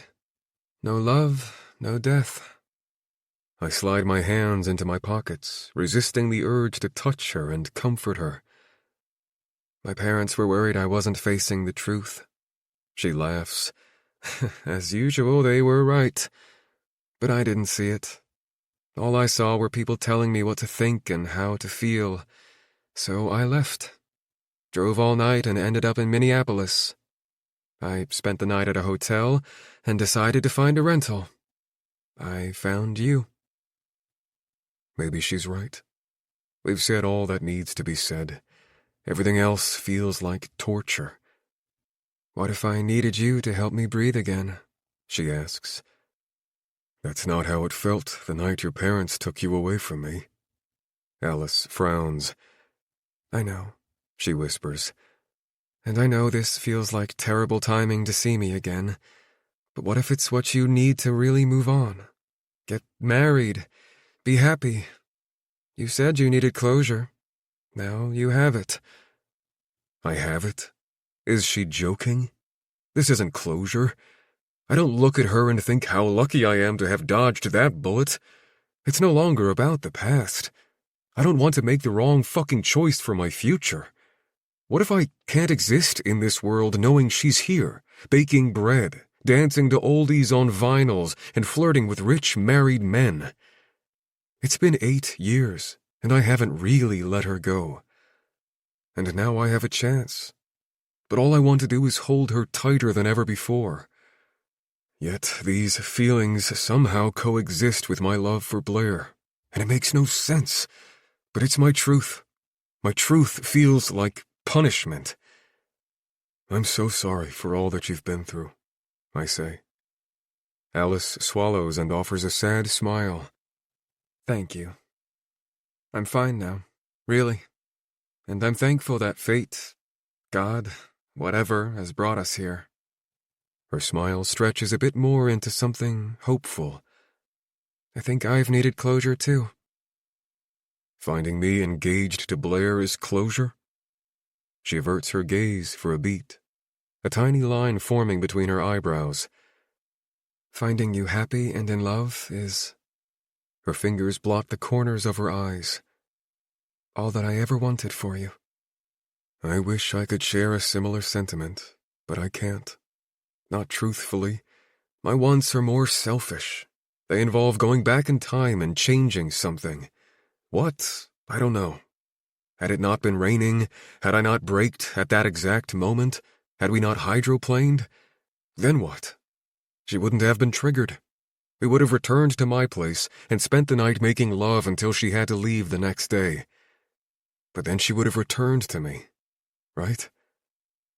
Why did the car hydroplaning trigger you? She eyes me for a second, lips corkscrewed, and just as her lips part to speak, there's a knock on the glass door. Our heads turn in that direction at the same time. Blair smiles and waves before sliding it open. Oh my goodness, how are you feeling? She steps inside and slips off her red flats. I'm okay, Alice says, holding up her hand with the bandaged finger. It's actually quite embarrassing. No stitches, just glue, thank goodness. But I don't do well seeing my own blood. Her nose scrunches. And I'm sorry about the kitchen. I'm actually fine now. If I wear latex gloves, I can clean up the mess. No. Blair shakes her head while sliding her arm around my waist. I just cleaned it up. My parents will never know.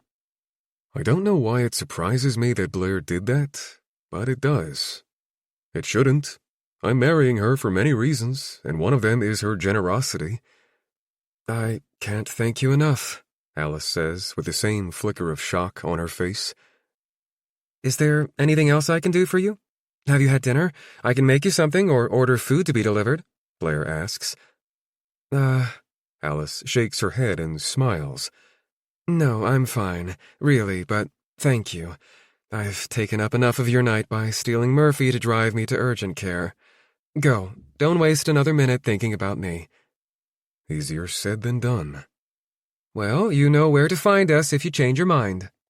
Blair laces her fingers with mine, and I hate it. I also hate that I hate it. Alice's gaze lands on our hands for a few seconds, and when she notices me looking at her, she quickly glances away. Thanks again, she murmurs. As Blair pulls me toward the sliding door, I wait for Alice to look at me again, but she doesn't. Closure my ass. You, Murphy Padden, are a good man. The best, Blair says, hugging my arm as we walk to the main house. Thanks. It was pretty hard work driving her to the urgent care and then back home, but the warrior in me just came out. She giggles. So sexy. Let's talk more about this warrior. I might need you to save me before the end of the night. As soon as we step inside the back door, she wraps her arms around me and kisses me with an open mouth. I love her. I really do. And what guy doesn't like it when his girl gets turned on by his imaginary superpowers? She grabs my hands and places them on her ass without breaking our kiss. Then she teases my dick with the heel of her hand. It stirs like waking a teenager at 6 a.m. on a Saturday morning. And like a parent frustrated with said teenager for not getting up, Blair breaks our kiss and frowns. What's going on, baby? Nothing, I say. She grunts a laugh. Well, yes, I gather nothing is going on. My concern is why. Why am I only getting a partial erection for her? That's such a good question and an embarrassing situation. I don't like the idea of your parents potentially walking in on us while you're stroking my dick. Yep, this is a perfect example of what a good guy, the best, I am. When I can't stop thinking about another woman, I blame my fiancée for putting her hand on my dick in the wrong room of the house. My parents will come in through the basement. We'll hear them. She shakes her head. What is your deal? You've been so off lately. Literally a few hours ago, while my parents were still here, you were ready to jump me in the bedroom. But now you're in super cautious stealth mode? How do I explain that earlier I wanted to fuck her to forget about Alice, but now I can't fuck her because I know forgetting about Alice tonight is no longer possible?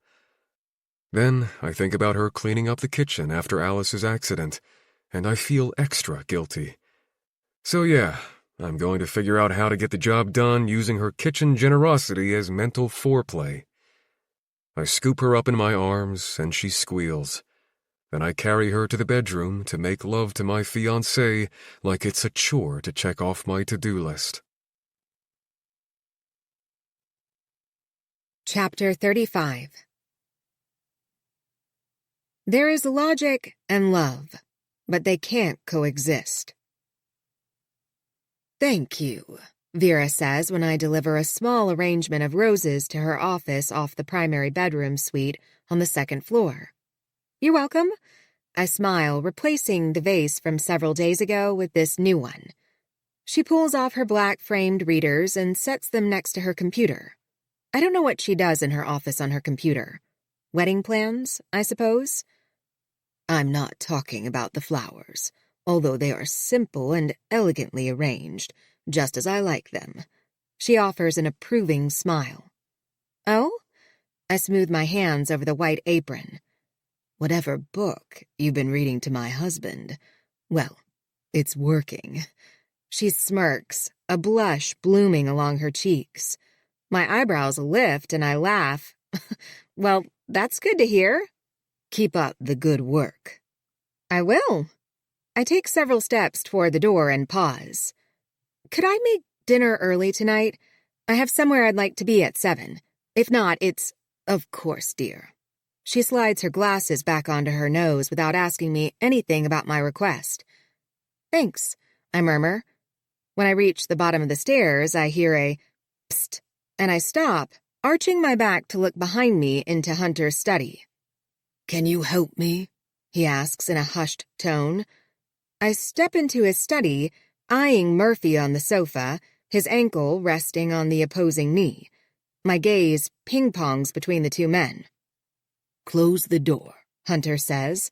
So I do. Murphy's trying to show me how to dance so I can surprise Vera, but it's too weird dancing with a dude. I suck my lips between my teeth and nod slowly. He puts a record on his turntable. Where's Blair? I'm not the best dancer, I say. She's getting a pedicure and massage, Hunter says, just as Eric Clapton's Wonderful Tonight plays. I just need to see it in motion. He turns and eyes Murphy, who lumbers from the sofa and gives me a shy smile while holding out his hand to me. I look at Mr. Morrison, and he gestures with his head for me to take Murphy's hand. So I do. His other hand slides to my lower back. Don't step on my feet, he whispers. I bite back my grin as he leads. Oh, sorry. I cringe, stepping on his foot 2 seconds later. Are you counting? Hunter asks Murphy. I'm not, but if you need to count, go for it. Not helpful, he grumbles. So 8 counts to the right in a sway, then 8 to the left. Or should I dip her? Murphy dips me, then lifts our hands and turns me in a slow circle. If you feel like dipping and twirling, it's never a bad idea. I can't keep a straight face. God damn it! Who's calling me? Hunter checks his phone. I have to take this. Just keep going. Give me 5 minutes. I'll be back and we can start from the top again. He lifts the turntable needle to play the song from the beginning. Hello? He answers his phone and exits the room. Murphy narrows his eyes again when I step on his toes. His naked toes, because Hunter must have dragged him in here spur of the moment in shorts, a t-shirt, and bare feet. He grabs my shoulders to stop me from moving. Then he crouches before me and unbuckles the ankle strap of one shoe while his other hand rests on my calf before removing my shoe. I hold my breath. He repeats with the other shoe, but this time he leaves his hand on my calf. My heart drums, pulse thundering in my ears, sliding 1 foot out and then the other. His head remains bowed as his hand inches higher, behind my knee, and a little higher. My lips part, eyelids closing in a heavy blink. There is no part of my body that doesn't crave his touch. This is so wrong. My fingers curl into tight fists, keeping them from reaching for his hair to pull him to me. He audibly swallows and stands. I force my breath to leave my lungs in tiny, controlled, and muted increments. Better. He grins, standing and guiding my arms around his neck. Better? Is he joking? I'm sweating from head to toe. I can't tear my gaze from his, as I silently demand he explain what just happened. But he says nothing. Eyes intense, a little dark. After swaying for a bit, Murphy takes my hand and twirls me again, breaking the intensity of the moment. I lift onto my toes and pirouette dramatically. He grins. Nice. I giggle, stepping back into his embrace, pretending nothing happened, falling into character. I don't know why you think I'm good at everything. Murphy hums. Good question. His eyes shift, inspecting my face before stopping on my lips, stirring the flames again. I step on his toes again because I'm the worst dancer when he's looking at me like we're back in time, dancing on the creaky wood floor in his rental. He's engaged. I have Callan. If those 2 reasons aren't enough to step away from his embrace, there are at least 100 other good ones. As if he can read my thoughts, Murphy releases me. The song is almost over, anyway. He pulls in a long breath through his nose, lacing his hands behind his neck while eyeing me. Alice. He says my name like it's bitter coming off his tongue. The guilt in his eyes spurs me to put on my shoes. Then I smooth my hand down my ponytail and pin a cordial smile on my face. Tell Mr. Morrison I've requested the evening off, so I have to keep working if I want to leave early. He can plant his feet and sway with Vera. It's the thought that counts. Murphy eyes me, the lines of regret along his forehead deepening. Without a word, he slowly nods, releasing his arms to his sides. Whoever tried to simplify love into boy meets girl, they fall in love, the end, should be shot. Real life is more complicated. Love is fucking messy. We try to rationalize it and make rules. We take vows and oaths like our hearts don't have a say. I can be logical, or I can be in love. But I'm certain I can't do both. Not now. So, I'll choose logic, because I destroyed Murphy once by choosing love. I can't do it again. I spend my evening at the playhouse, grinning uncontrollably and even shedding a few cathartic tears. Where would I be today had I followed my passion for acting instead of following in my mother's footsteps? I never would have met Chris. He'd probably be alive, and I wouldn't know Murphy Patton. That world is hard to imagine. When I return home, there's a suitcase inside my front door, but it's not mine. Hello? I call. Nothing. I check the name on the tag. Krista Yates. Mom? I shuffle toward the back door, but she's not out back. Perhaps she went for a walk around the lake. The real question is, what is she doing here? I text her. Where are you? She replies, visiting with your neighbors. Neighbors? Oh no, I cringe. She's at the main house. I head straight to the back door and let myself in, slipping off my canvas sneakers and adjusting the belt of my fitted denim jeans. Then, I find everyone on the second-floor covered balcony sipping drinks. Hello, Vera says when I open the door. Come have a seat. What can I get you to drink? Sweetie, Mom says, eyes wide as she stands, like she's waiting for me to throw my arms around her and celebrate her surprise visit. I'm fine. Thanks, Vera. I return a tiny smile and soft nod while turning down her drink offer. Who's this girl? Hunter winks at me as I skirt around the perimeter of chairs to reach my mom.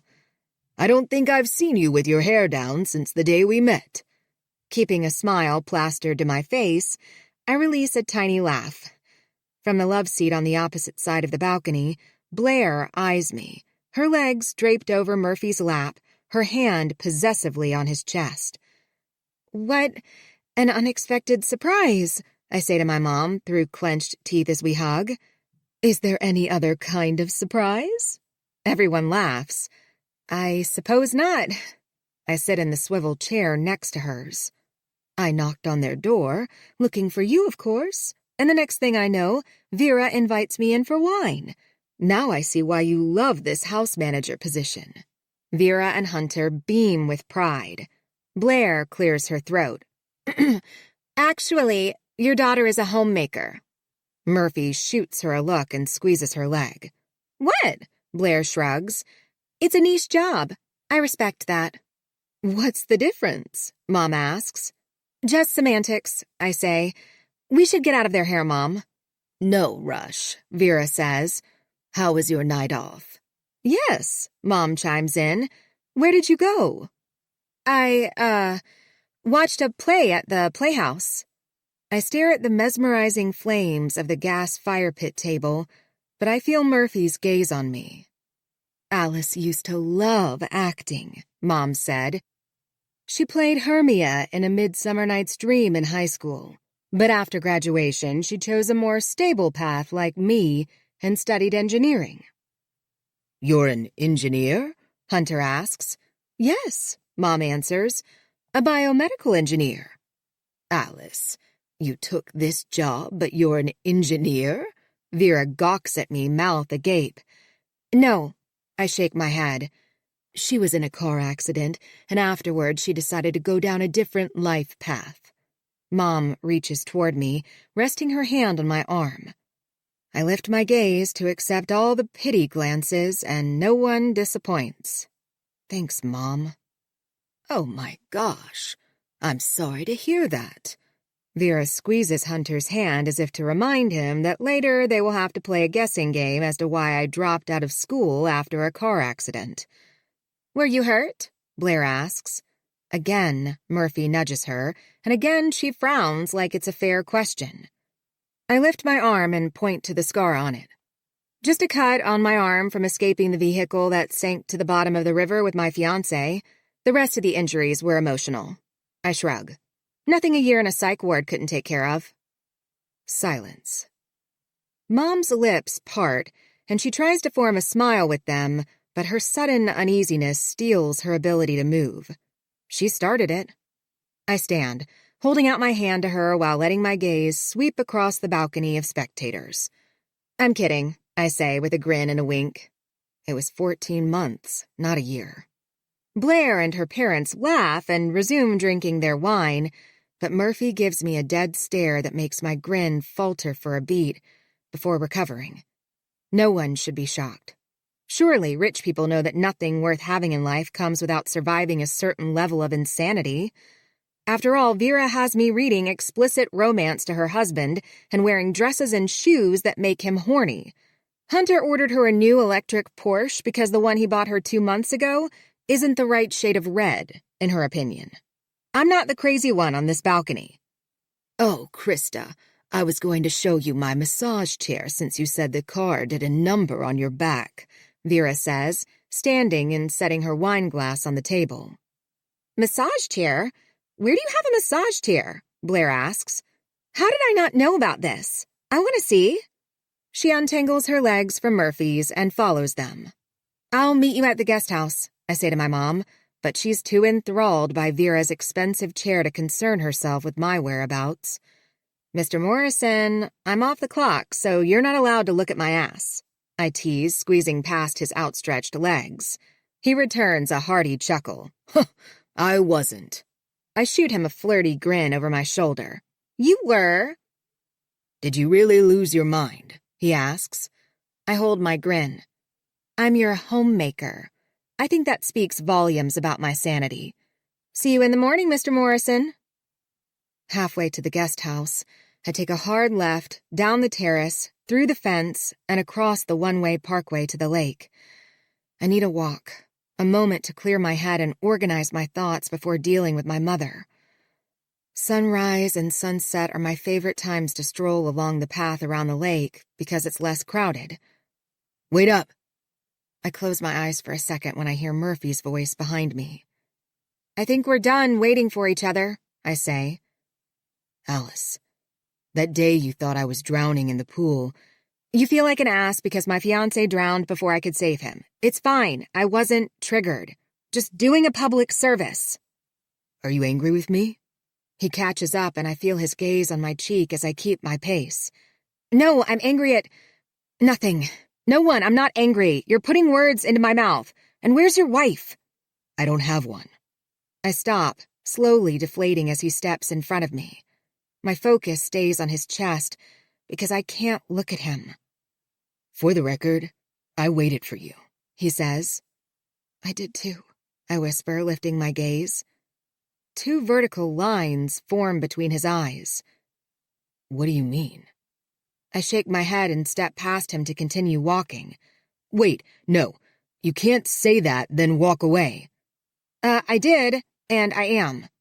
You didn't wait for me. You left me. And I'm not blaming you. What happened to you is horrible. I just need things between us to be clear, and what's clear is I waited for you. Murphy, I don't think things will ever be clear between us. They will forever be about as clear as that water. I nod to the mossy green water edged with algae. But if you must know, I returned to Minneapolis for you, but you were gone. The rental was sold, your neighbors knew nothing of your whereabouts, and the one gallery I found that once had your art didn't know where you'd moved. So I waited, rented an apartment, got a job, and settled into the area. Then I waited and waited until... You're not being serious. I give him a quick sidelong glance and smirk. Well, I wish I weren't. I'm not usually so sappy and pathetic. He grips my arm, making me stop and look at him. A couple walking their dog pass us on the left. You waited until what? Until when? I'm still waiting. Until my boss's daughter came home for the summer with her fiancé. Murphy squints, shaking his head. That's a lie. You were with Callan. I'm not marrying him. You're mad because I'm marrying Blair? I roll my eyes. Of course not. Then what? Then nothing. You followed me. Because I was concerned after what your mom said. I tip up my chin. I'm not your concern. It's just a public service. I don't want to grin, but damn him for saying that. Shut up. I start walking again. I'm scared, he says, staying a few steps behind me. Of the boogeyman? No. Of Blair leaving you at the altar? No. I'm scared I'm going to royally fuck up my life before I ever get to the altar. Sounds like a you problem. It's an us problem. I laugh. There is no us. And yet here we are. Because you're following me. Then stop walking away. So you can catch me? Maybe. My heart lurches into my throat. Why is he saying that? He doesn't mean it. I break into a jog. Want me to chase you? I don't answer. I can't answer. And he doesn't chase me. Chapter 36. Moms are like best friends, only brutally honest. Where did you go? Mom asks when I return. For a walk around the lake. I didn't know how long you'd be enjoying Vera's massage chair. She twirls her red hair around her finger and grins. It's a nice chair. I toe off my shoes and grab a glass of water. So, what brings you to Minneapolis? You, of course. You're here to see me for no particular reason? I gulp half the glass of water. I am. It's called being a mom. I didn't stop loving you and wanting to be with you just because you decided to become an adult. What are you talking about? I set the glass on the counter and sit on the opposite end of the sofa. I have yet to decide to be an adult. I hear it's overrated. She laughs. Horribly overrated. I actually have PTO to use, so I took 5 days to visit my favorite person in the world. But Henry Cavill was busy, so you're visiting me instead? Exactly. She tugs the decor pillow out from behind her back and throws it at me. I catch it and giggle. I'm honored, and I'm glad you're here. Had I known, I would have taken some time off. They'll still probably let me work some half-days so we can hang out. Can they be without their homemaker for very long? She shoots me the hairy eyeball. This might be the best job ever. It's like a job in the theater, only there's no standing ovation. I have a costume with an apron, and I wear my hair in a sleek 1950s ponytail. Well, now I want to see your performance. I smirk. I bet you'll get invited to breakfast or dinner where you can see me in action. She sighs. My daughter, the homemaker. I couldn't be more proud. I sense a lot of sarcasm in her tone. Well, I have no rent, and I make a lot more than you do, so mock me if you must, but it's a damn good job. Her eyes widen. But if I could request that you not overshare every little detail about my life, I'd appreciate it. Sweetie, the car accident is hardly a little detail. And you're the one who told them you were in a mental hospital. Why did you do that? Because I like toying with them, getting a reaction, and I knew they'd be more likely to believe that it was a joke than the truth. You're a pill, young lady, and I was nervous about seeing the man who called us to come get you the night you had a breakdown. Murphy, right? Have you said anything to him yet? I nodded. Yeah, it's out in the open, at least between us. But now it's just weird. How so? Because he's marrying Blair. So? She doesn't know about us. I'm sure he doesn't want her to. So what's the big deal? I take a quick breath, readying the words to spew from my mouth on instinct. Then I let them die in silence because she doesn't know. The day we talked about it on the phone, I avoided answering her question because she asked it in such an incredulous way. Alice? I lift my gaze. Her brow furrows. You don't. She shakes her head slowly. I was going to go back to him. For him. But then I fell apart before his eyes, and fate had other plans for me. And for him. You? She points toward the main house. Love that young woman's fiancé? When she says it like that, it sounds so bad. And maybe it is bad, but I'm not trying to love him. Don't look at me like that. I'm not stealing anyone's fiancé. But yes, there are unresolved feelings, so I'm just resolving them. I lie. And how exactly are you doing that? That is an excellent question. First, I'm being a good friend to both of them. When he wants to vent about things like cake flavors, I listen without interfering. And when she's PMSing, I remind him she's under a lot of stress and he needs to go easy on her. I'm basically the glue holding that whole family together. No one has to put me on a pedestal. I'm perfectly capable of climbing to the top all by myself. Is that so? Mom narrows her eyes. Yes. And I make most of the meals, which means I've had ample opportunities to poison her, but I have not. She snorts. Well, that's a relief. So you actually like her? I mean, I don't not like her. Of course, when she's hanging from his neck and suggesting they shower together, I want to kill her, but in an irrational, very temporary sort of way. I end with a toothy grin. Mom frowns. Have you found a therapist here yet? Therapist? No. When I have a weak moment, I AI that shit. I just type in, should I kill my ex-lover's fiancé? And every time the answer is no. It's way cheaper than an actual therapist. And usually it takes a while to get into their office. Blair would be dead by then. Alice Yates, what is wrong with you? I laugh. Nothing. I'm just kidding. You have your father's humor, and that's not a compliment. Well, he was a homemaker too, and we homemakers don't get enough social interaction to have anything but a morbid sense of humor. Is that your way of blaming me for the divorce? My head jerks backward. What? No, of course not. He cheated on you. That's not your fault. She takes a calming breath, shoulders relaxing. Don't break up their marriage. They're not married, and I wouldn't do that. They're almost married. In your mind, you need to think of them as married. Understood?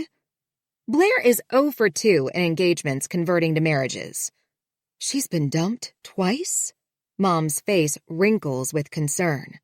She's the one who has broken off her previous 2 engagements.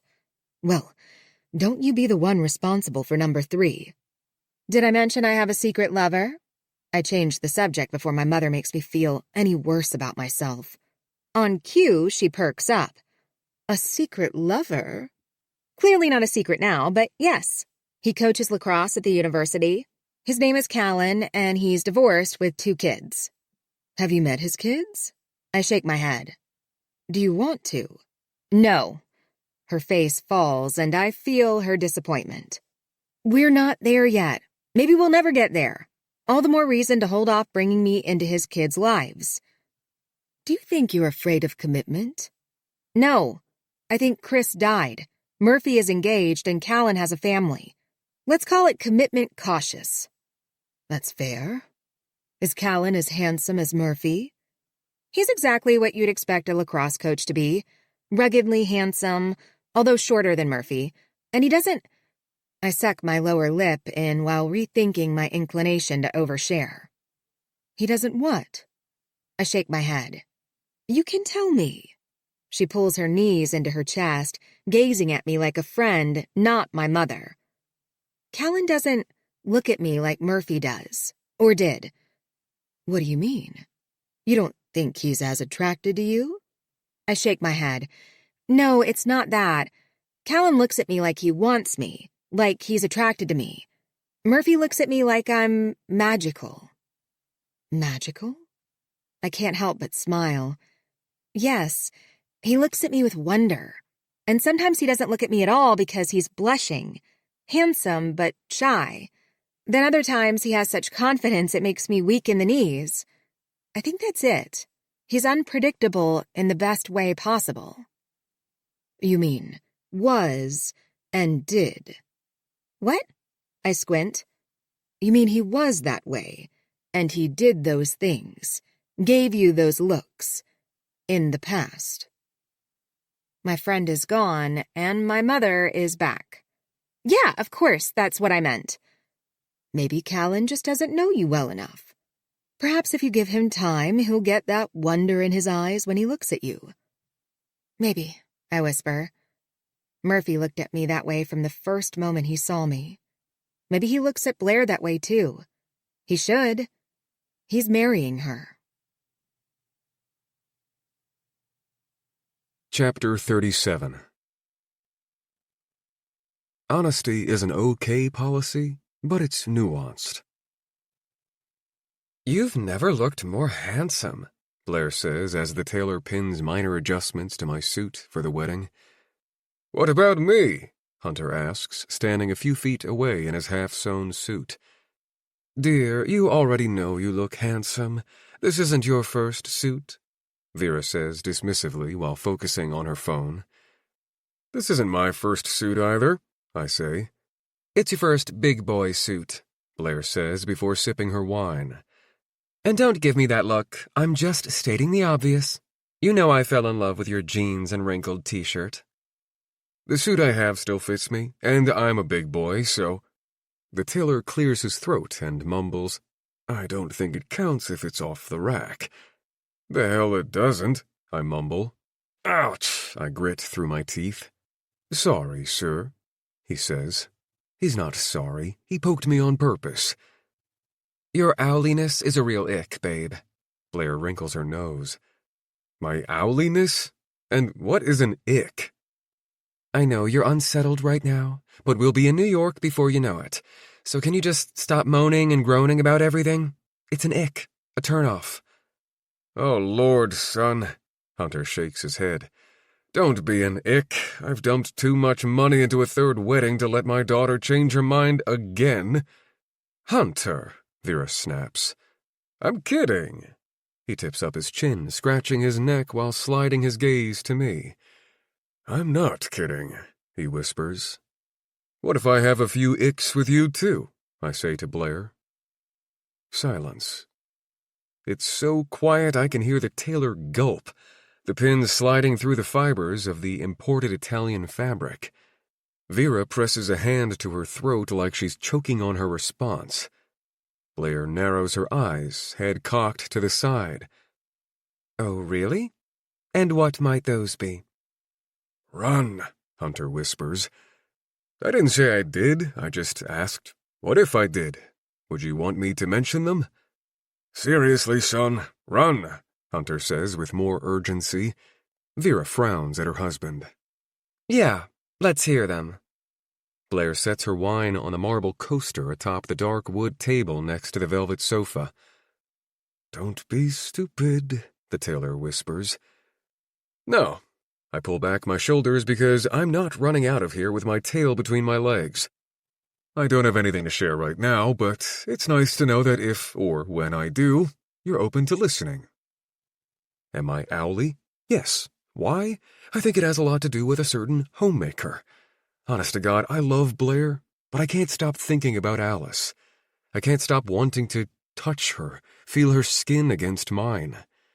Maybe it's infatuation, my own moment of temporary insanity. And as I think this, I feel terrible because everything in my head sounds selfish and insensitive. Maybe not the tailor, but I need someone to give me sage advice.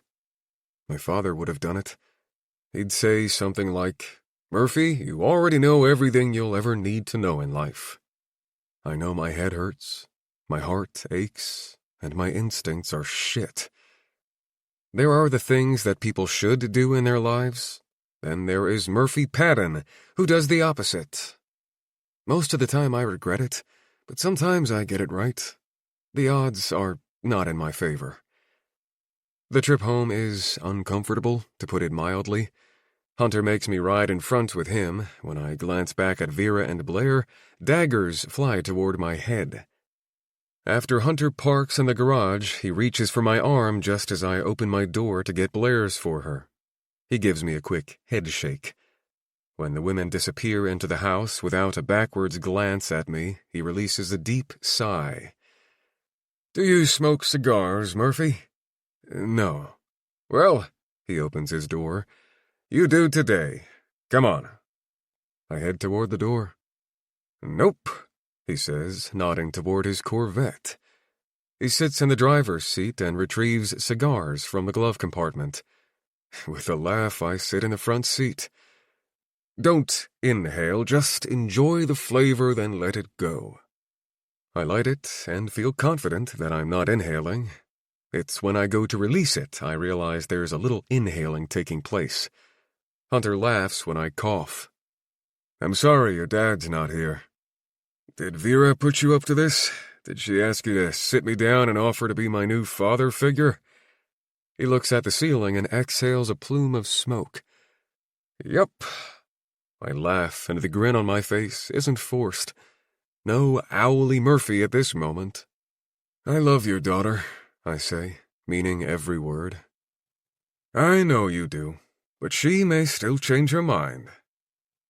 I nod, then try not to inhale again. This time I manage to blow out without coughing. Does it taste good?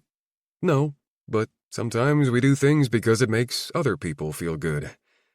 I don't know if Blair and I will make it to the altar and both say I do, but I like Hunter.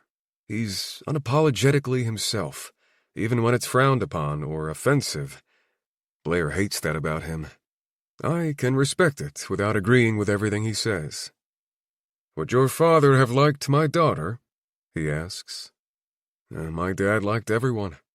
He was an artist too, so he would have been drawn to Blair's passion.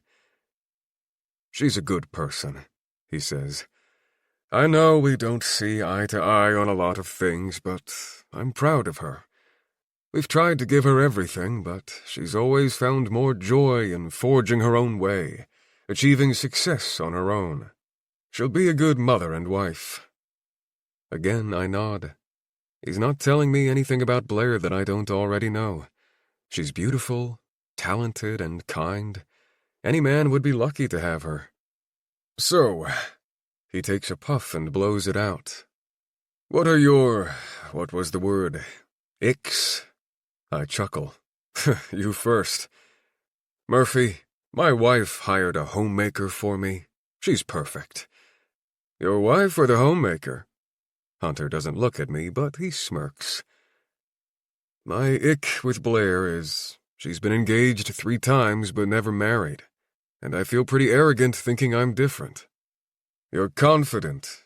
She needs that. Hell, she needs you to drag her to the altar by her hair if need be." This is the perfect example of things he says that angers Blair, but I find humorous. I'm more laid back than my fiancée. It's easier for me to enjoy life without running it through a filter, dissecting everything to determine if it offends someone before I let myself laugh. I try to tell her intention and context matters, especially with her father's generation. "By the way, thanks for the dance lessons. I got laid." He holds out his fist. Golfing and sharing inappropriate jokes are one thing. Fist bumping after he nails my future mother-in-law is another. Still, I bump his fist. I got laid the same night, too. I offer my fist. He scowls at me. Too far, Murphy. Too far. Then he opens the door and climbs out. I chuckle, then wait a few minutes and head upstairs to see if I'm still engaged. Before I reach the main floor, Blair appears at the top of the stairs in her workout wear. I'm going to exercise so my body doesn't go on your ick list. She descends the stairs and tries to slide past me without our bodies touching. I wrap my arm around her waist to stop her. She huffs, lip protruding in a pout. I'm sorry, there is no ick list. You're perfect just the way you are. Liar, she says, rolling her eyes. I nuzzle my face into her neck. I'm not lying. You need to shave, and you smell like cigar smoke. Yuck. She tries to push me away. Want to know a secret? I ask. She refuses to smile, but she stops trying to wriggle out of my hold. What? My dad used to make things out of wood. He had a lathe and carving tools in his garage. My mom resented all the hours he spent with a tree stump instead of her. I was fascinated by it, so he taught me.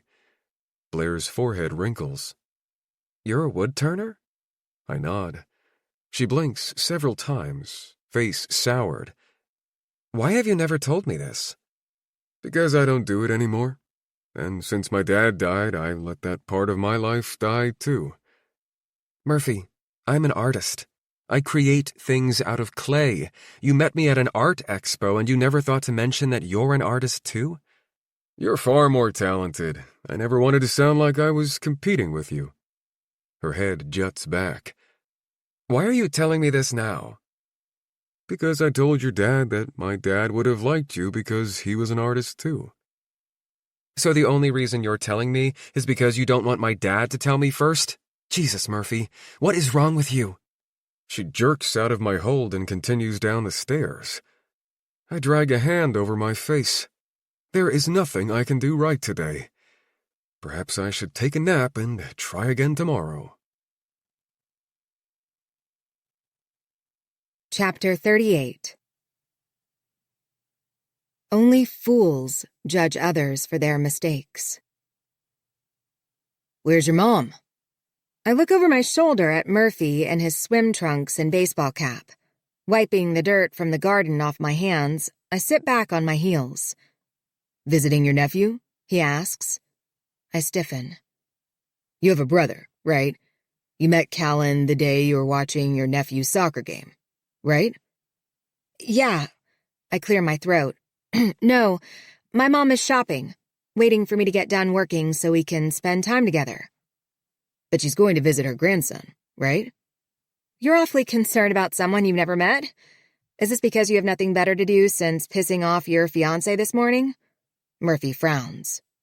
She told you about the ick? No, I stand, brushing off my butt. Before I came outside, I overheard her venting to Vera. Eavesdropping? No, I'm just not deaf. His gaze sweeps along my entire body. Is wearing that dress to work in the garden weird? I laugh.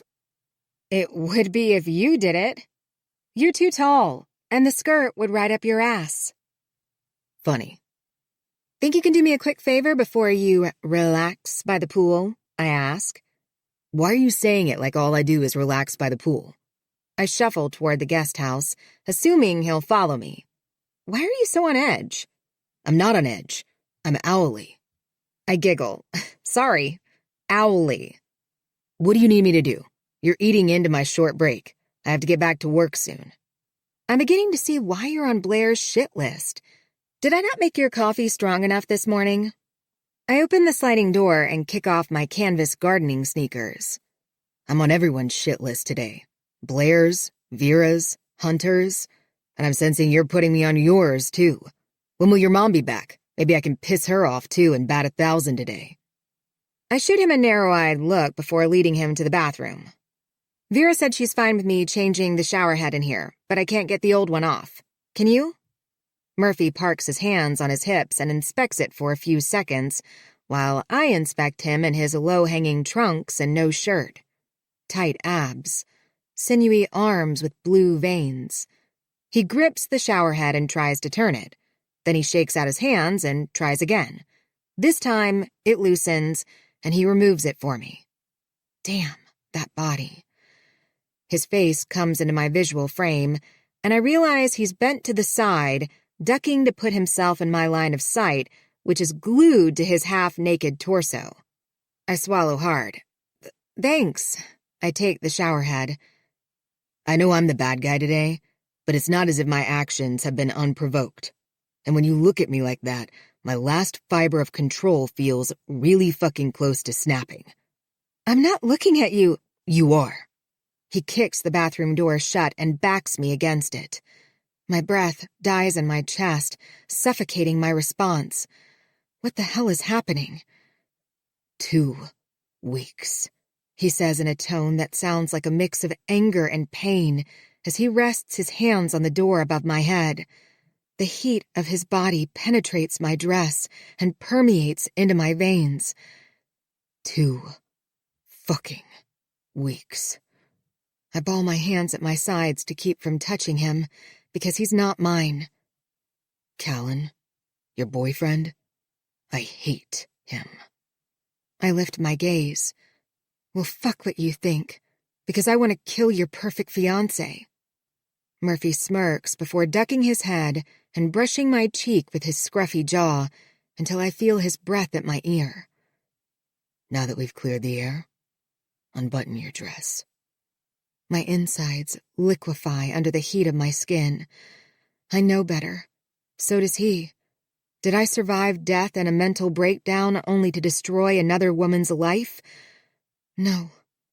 Still, I unclench my fists and slowly work the buttons of my dress, stopping just above my navel, chest heaving with impossibly hard breaths as Murphy's lips brush along my neck. Not kissing, just touching. Then they feather along the swell of my breasts to the edge of my satin and lace bra. Wetting my lips, I part them on a heavy blink. His mouth hovers over my nipple on the outside of my bra. My fingers ache to dive into his hair. God, I seethe, smacking my hands flat against the door when he bites my nipple and gives it a firm tug before sucking it just as hard. My knees collapse inward, and I swear I'm a breath away from orgasming just from that.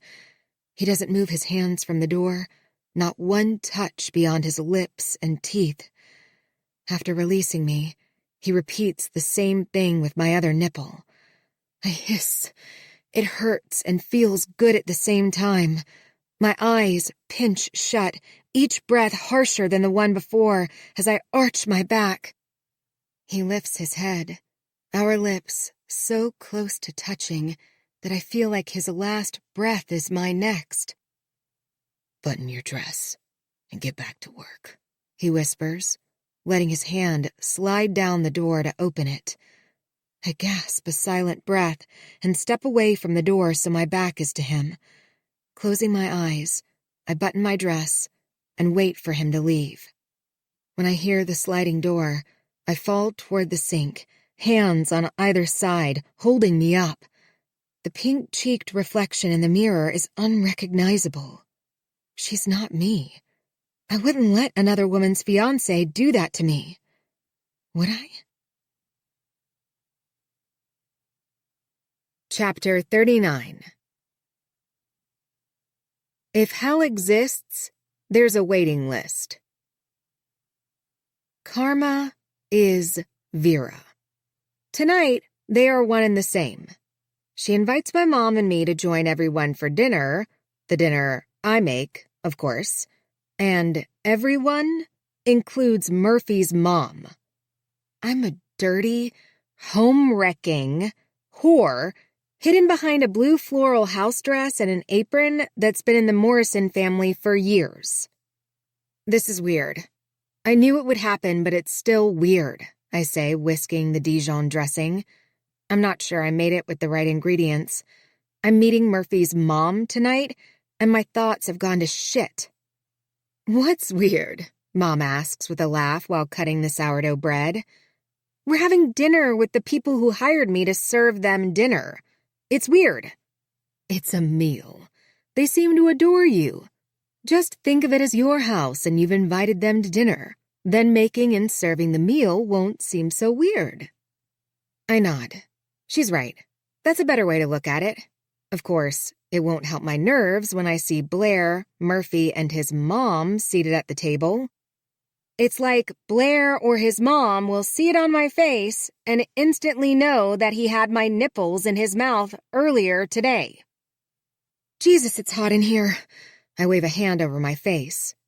It's not that hot. Are you getting sick? Mom asks. If only.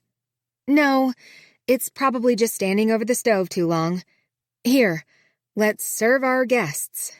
I hand her 2 small salad plates. We should have gone out to eat. I suddenly feel guilty for inviting you to dinner and asking you to cook it, Vera says as we serve the salads. You have a lovely kitchen. It's a real treat getting to cook in it, Mom says, placing salads in front of Vera and Hunter. Dang it! I was going to serve them, but she beat me to it, so I'm stuck serving Blair and the nipple biter.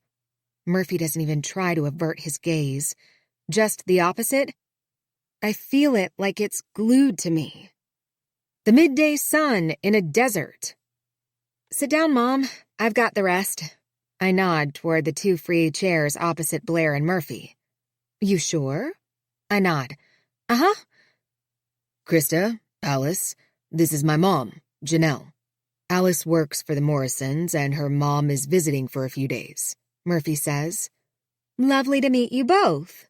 Janelle smiles, playing with her hoop earring under her long, dark hair streaked with gray.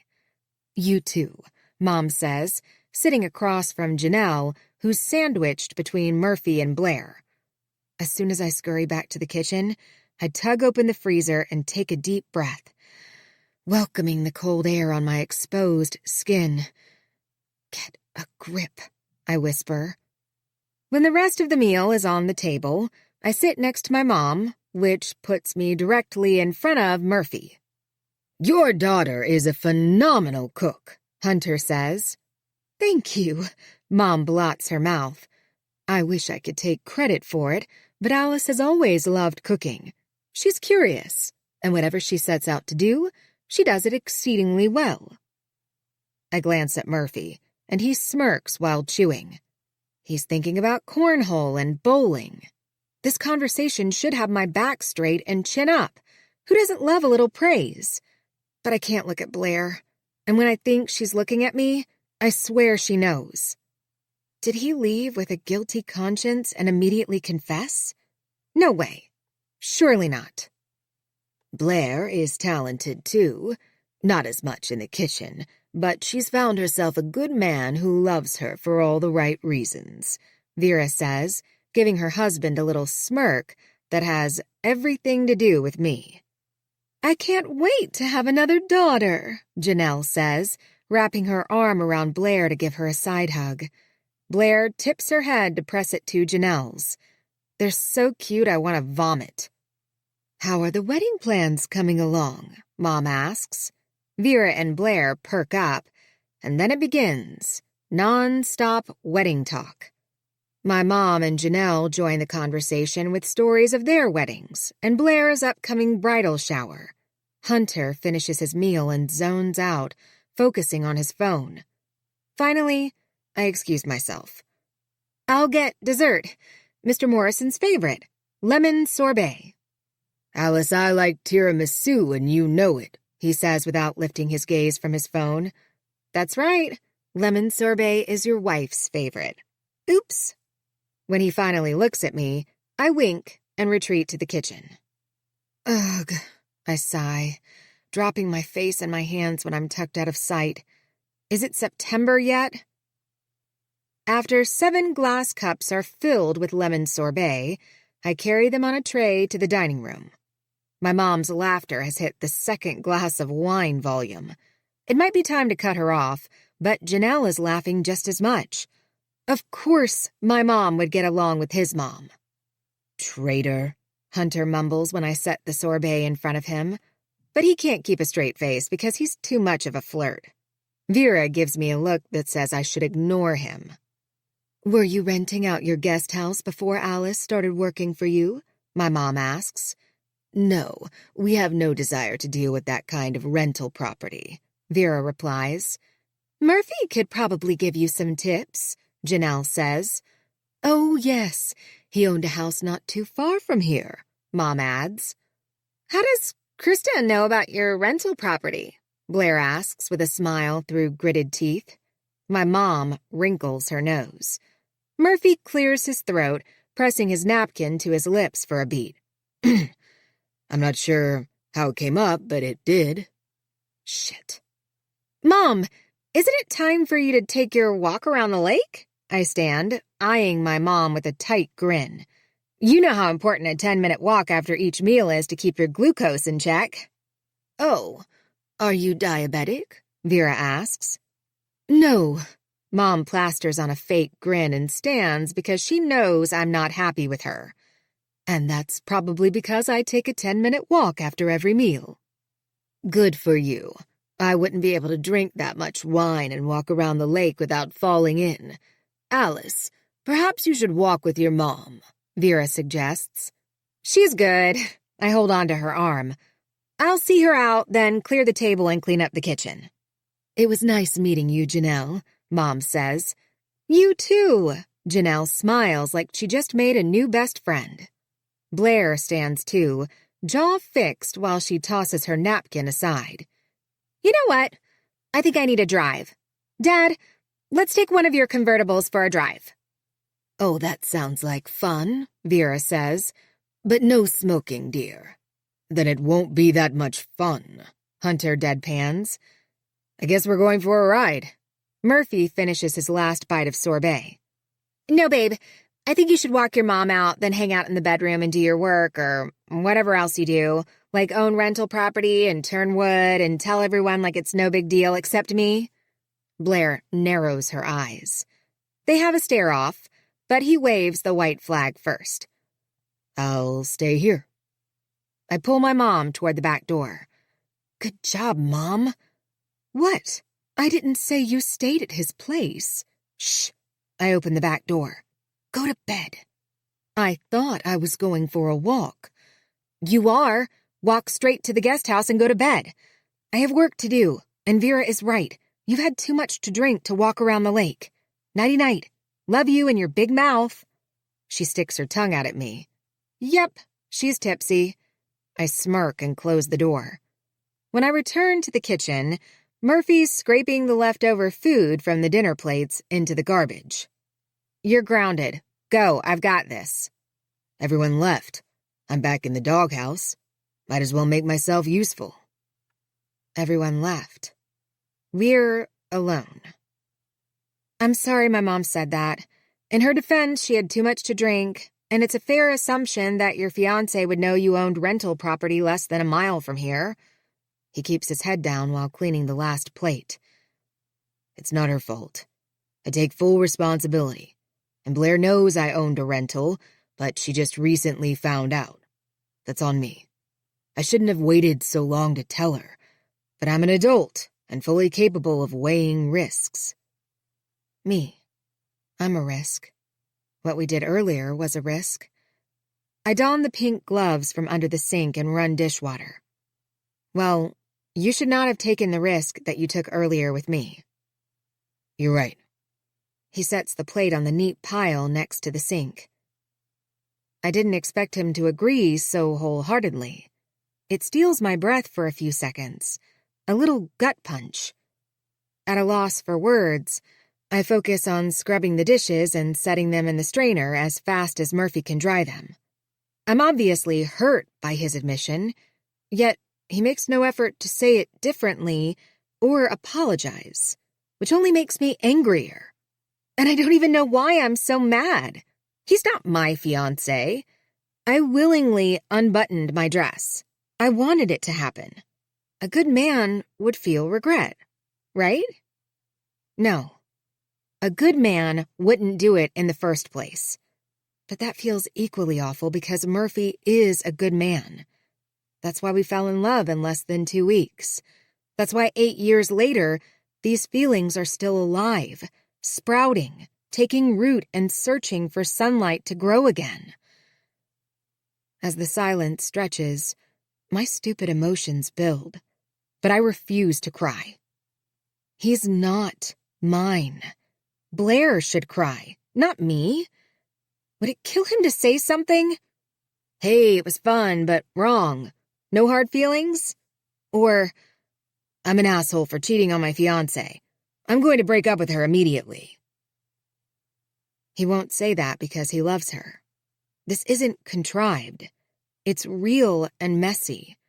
I'm sure anyone on the sidelines would think of a dozen better moves to make, but it's like me yelling at Chris to wake up and swim to the surface, to fight and live. It's always easier to live a perfect life when it's not yours. I don't trust you, Murphy says. I freeze while tugging off my gloves. He dries his hands, leaning against the island. And He chuckles while shaking his head. I feel emotionally mature for having the courage to say that to you because I'm ashamed. It's been 8 years. You've spent so long overcoming everything you went through, and I've moved on. Yet, when I'm with you, I'm scared out of my fucking mind that you're... His voice catches, and his throat bobs as his eyes redden. Chris died, but Murphy is the emotional carnage. I hurt you, and you think I could do it again? I set the gloves aside. He stares at his feet, then he nods. But it's more than that. You love her. Another nod.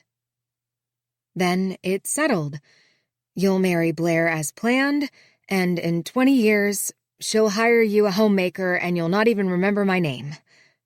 Fuck you, he says, missing the humor in my joke. I think that's a bad idea since you're engaged. Well, that's all I want to do. My jaw unhinges, but nothing comes out. Murphy pushes off the counter and cups my face, bringing his lips so close to mine, I almost whimper when he stops. His thumb traces my lower lip. Hi, he whispers. Damn him. I barely get hi out before he kisses me. My mind swims, and tears burn my eyes because he's erasing 8 years with one kiss. We're back in his rental listening to Leslie Gore sing Misty. Reality goes out the door. Life is sweeter when days are filled with oldies on vinyl and afternoon delight.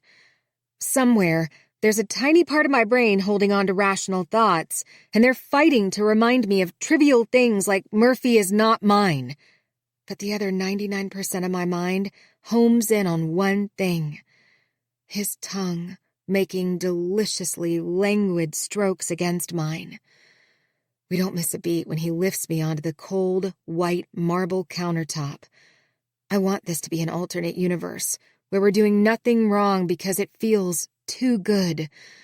I've been an unsettled wanderer for 8 years because this man is the only thing in my life that has felt right since Chris died. He begins to unbutton my dress, his mouth moving to my neck. I close my eyes and let my head lull to the side to give him better access. His hands give up on my buttons after 3, and he snakes his hands up the skirt of my dress, curling his fingers around the waist of my panties and dragging them down my legs. Lie back, beautiful, he whispers in my ear. I have no self-control, so I do what he asks. He sets my underwear on the counter, then guides my wedged pumps to the edge. Then he kisses his way up my leg while planting his hands on my inner thighs to spread my legs wider. My back arches, and I grip his hair in anticipation. Oh, God. He's going too slowly. Why must he torture me? He's... almost There. Hello? Holy fucking hell! I jackknife to sitting and fly off the counter. It's my mom coming in the back door. Murphy is way cooler than I am. He takes my underwear and starts to slide them into his pocket. I scowl at him, ripping them from his grip and tucking them into my dress pocket. Then I shove him and hiss, "Go!" Working the last button to my dress, I meet my mom just before she steps into the kitchen. "Oh!" She jerks backward. "You scared me." I scared her? Okay, sure. "What's up?" I ask, smoothing the apron down the front of my dress. "You weren't answering your phone, and I couldn't find any Advil in your bathroom." She squints, lifting the inside of her wrist to my forehead. "Are you running a fever? Your cheeks are burning red. I definitely think you're getting sick." I retreat a step and push her hand away. "I'm fine. I got the dishwater too hot." She gives me a wary look. "Hey, Krista," Murphy says, popping back into the kitchen like he's been somewhere else, doing only good things. "Hi, Murphy. Listen, I'm so sorry about bringing up your rental property. I should have—" "Don't sweat it." He fills a glass with water.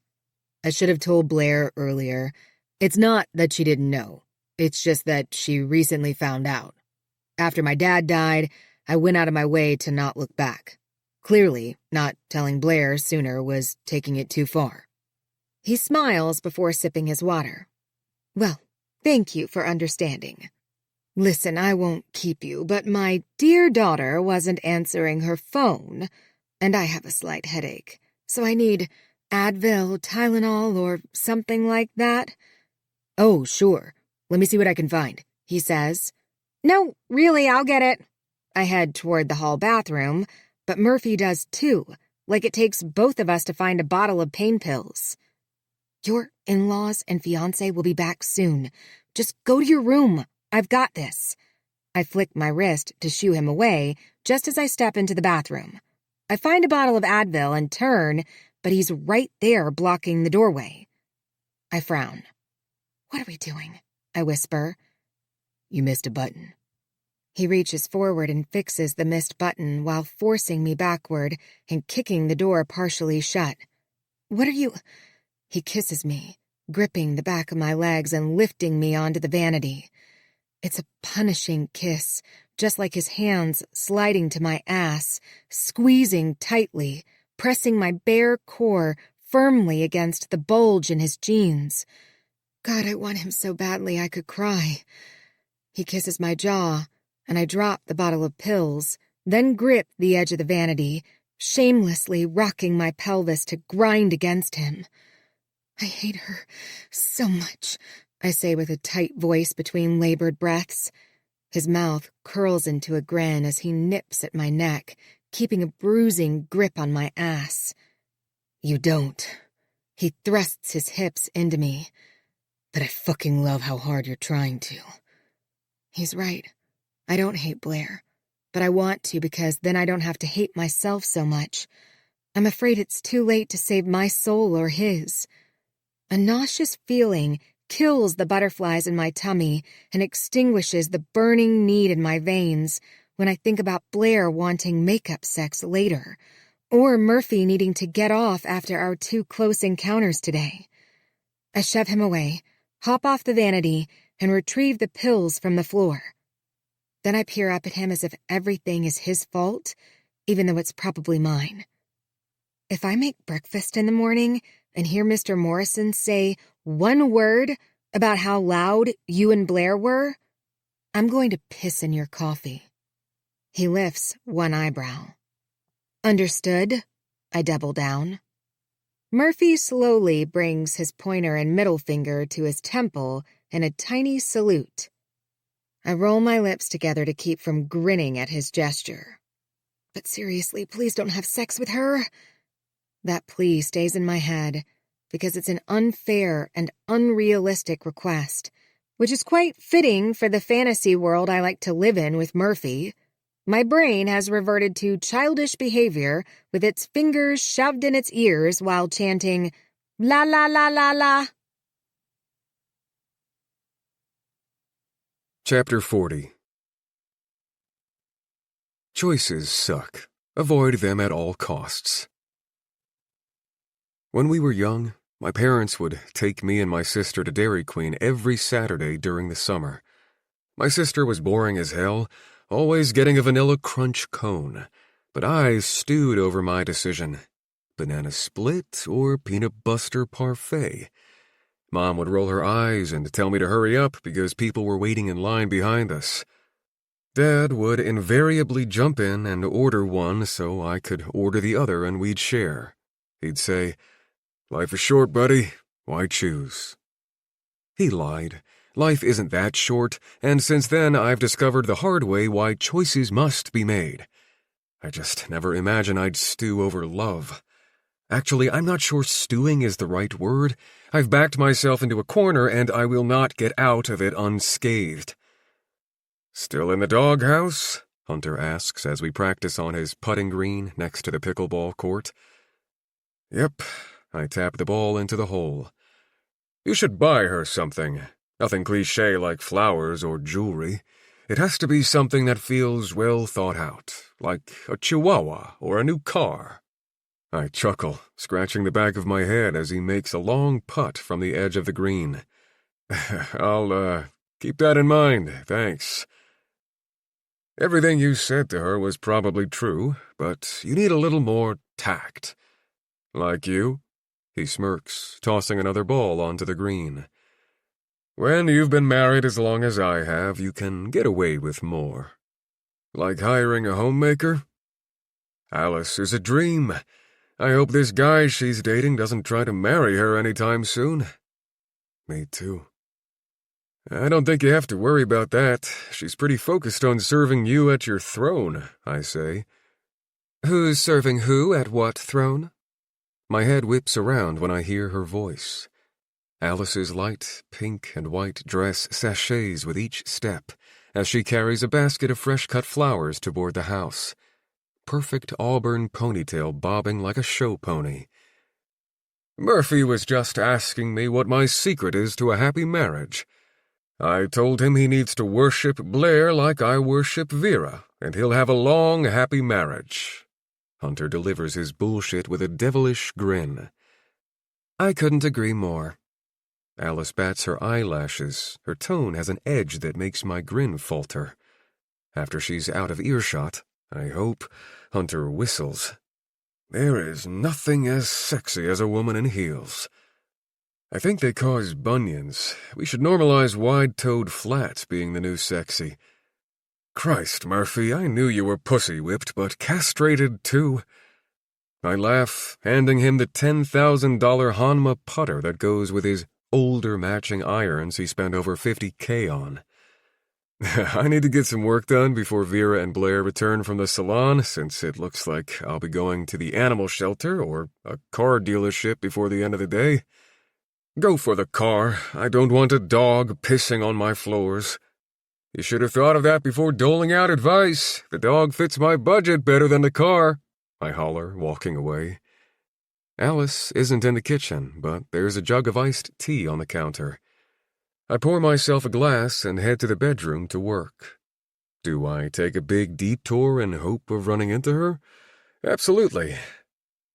It was nice seeing your mom, I say, for a lack of anything more original. Alice transfers laundry from the washer to the dryer. Yes, I'm sure you've missed seeing her the past 8 years, though she mentioned you didn't send a Christmas card last year. I'm making small talk. She starts the dryer and turns, leaning against it. Why? Because I need to work, but I'm procrastinating. Her perfectly lined red lips twist, and she clasps her hands in front of her, taking slow steps to me. It's not an exaggeration when I say her nearness takes my breath away. I slide my hands into my pockets to keep them from touching her. Where's Mr. Morrison? Putting away the putters. Why? If she's wondering if we have time to hide in a dark corner and kiss, we do. Sins beget sin. At this point, I'm in so far over my head. What's one more kiss? It's story time, she says. That is so messed up. She smirks and unbuttons the top 2 buttons of her dress. I think you're jealous. Maybe when he's down for his nap, I can read you a story. Do you have a favorite genre? Such a fucking tease. Let me guess. Anything with a ripped bodice on the cover? Alice has always played out of my league. I glance down the hallway for any sign of Hunter. Then I drag my thumb across my lower lip to mask my grin. When's your boyfriend coming home? Yesterday. That's unfortunate. Why? Do you want a double date? Maybe go to a movie? The challenge in her eyes only makes it harder to keep my hands in my pockets. That would be fun. I rock back and forth on my heels. Or... She releases a 3rd button of her dress. For fuck's sake, Hunter doesn't need to see that much cleavage. Maybe, she continues, the homemaker could cook a nice dinner, then we can play cornhole or bowl. Teams, Callan and me against you and Blair. What does the winner get? Winner gets to sleep with the homemaker. I freeze, then clear my throat to keep from tripping over my words. I'm not sure Blair would think of that as a prize. Oh, Murphy, I think you're too busy ogling me to see your fiancée sneaking a peek. She's an artist. Artists are curious, perhaps a little kinky. I stretch my neck from side to side. Alice loves a good reaction. She's waiting for me to take the bait. Are you enjoying this? I ask. Absolutely. She winks and saunters toward Hunter's study. This doesn't feel real. Alice and Blair? My past and my future have collided in the present, and I don't see a way out of this without ripping my heart in 2 and hurting everyone around me. It feels like I'm falling, and there's a tummy-turning excitement when I think a parachute will deploy. The adrenaline, the euphoria. But what if there is no parachute? I return to my bedroom and manage to clear my head long enough to complete a project that's due tomorrow. The small successes matter more than ever. They give me the illusion of control. Hey, Blair says, closing the bedroom door behind her with her hands gripping paper bags from fancy clothing stores. Vera knows Blair doesn't splurge on herself that often, so when they're together, she showers her daughter with gifts. Looks like a successful day, I say, nodding to the bags. When I look at her, my heart aches. What am I doing? And why can't I stop? Is Alice a drug? Drugs destroy families. Blair tosses the bags onto the bed. I suppose. She plops down and frowns, gathering her hair over one shoulder to braid it. It's what she does when she's nervous. I hate that we're fighting. Are we? I just assumed you were upset with me, not an actual fight.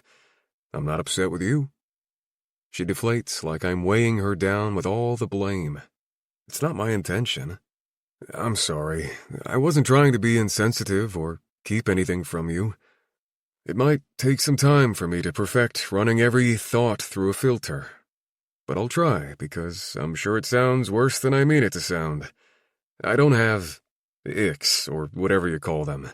Stress is my excuse, but it's not a good one, and it's not your problem. Blair runs her fingers through her braid to undo it. How can you say that? Your problems are mine, and mine are yours. Had Alice felt that way 8 years earlier, would we still be together? If she would have trusted me with her past and the trauma, would I have been able to prevent her from going to a psychiatric hospital? Why so many lines on your handsome face? Blair finds her favorite spot straddling my lap. She runs her fingers along my forehead, tracing the craters of worry. You're not going to call off the wedding, are you? This isn't a cruel joke where you're trying to teach me a lesson, right? She laughs, but it's not without a hint of true concern. I would never call off our wedding to teach you a lesson. You'd crush me, baby, she whispers. I wouldn't survive not spending forever with you. Her hands press to my cheeks. They're gentle, warm, familiar. I rest my hands on her hips. The proximity to her I've craved since we met no longer feels right. Then again, nothing feels right. Whatever internal gauge or natural instinct I'm supposed to have feels broken. Chapter 41. Never underestimate the power of the last bite. You're on your own, babe. Blair wraps her arms around my neck and kisses me before slinging her handbag over her shoulder. On my own? I wipe the sweat from my brow with a towel, drinking electrolyte water in the kitchen. It's been a week since Blair and I made up, of sorts. Alice has performed her homemaker duties without giving me too many second glances, and I've tried to pretend that I'm not thinking about her nonstop. Mom's taking me to a wine tasting at Aunt Tammy's house, and Dad just left to have dinner at the club with friends. Alice asked for the night off, so you're on your own for dinner. Maybe order something to be delivered? She glosses her lips just as Vera steps around the corner. She's watching a play again. I think she said her nephew is in it, Vera says, sliding her phone into her purse. Where's the play? I casually ask. I assume at the Children's Theater, Vera says. Why? Are you going to wait for her to get back to make you dinner? Blair snorts. Think she would? I smirk, and Blair rolls her eyes as expected. Before long, we'll be married and living in New York without a homemaker. You'd better get used to takeout food. Noted. I shoot her a toothy grin. As soon as they pull out of the driveway, I head to the Children's Theater. Why did Alice lie to me about being an only child? I laugh when I see the sign out front with the performance title, Alice in Wonderland. The theater is less than half full, so it doesn't take me long to find Alice's long, wavy auburn hair in the third row from the stage. I sit in the back and read through the program with the list of cast members. If Alice's real last name is Yates, and she has a brother, then his son's name should be Yates too. But there is no one listed with that last name. During the standing ovation, Alice scoots out of her aisle, clutches her purse, and walks up the stairs to the exit. On a double take, she spies me and stops. As soon as I stand, she continues out of the theater and the building as if she didn't see me. Don't act like you don't know I'm here, I say, following her to her car parked along the street. I'm pretending you didn't follow me because that would be creepy. She unlocks her door. Curious, not creepy. You told me you were an only child, yet you have a nephew. I'm confused. She sighs, rounding the car to get out of the street. I'm an only child. I wait, but that's all she gives me, crossing her arms over her chest. You just like watching plays? Well, that makes sense because you said you acted, and your mom confirmed that. After a beat, she nods. I just want to know you. Really know you. You're engaged to another woman. And I've cheated on her, so the least you can do is help me understand why. Her jaw drops. Help you understand? She coughs a laugh. I didn't back you up against a door and tell you to unbutton your dress. I didn't kiss you, lift you onto a counter, and pull off your underwear. I didn't cheat. Callan. He's not so casual. I can see it on her guilty face.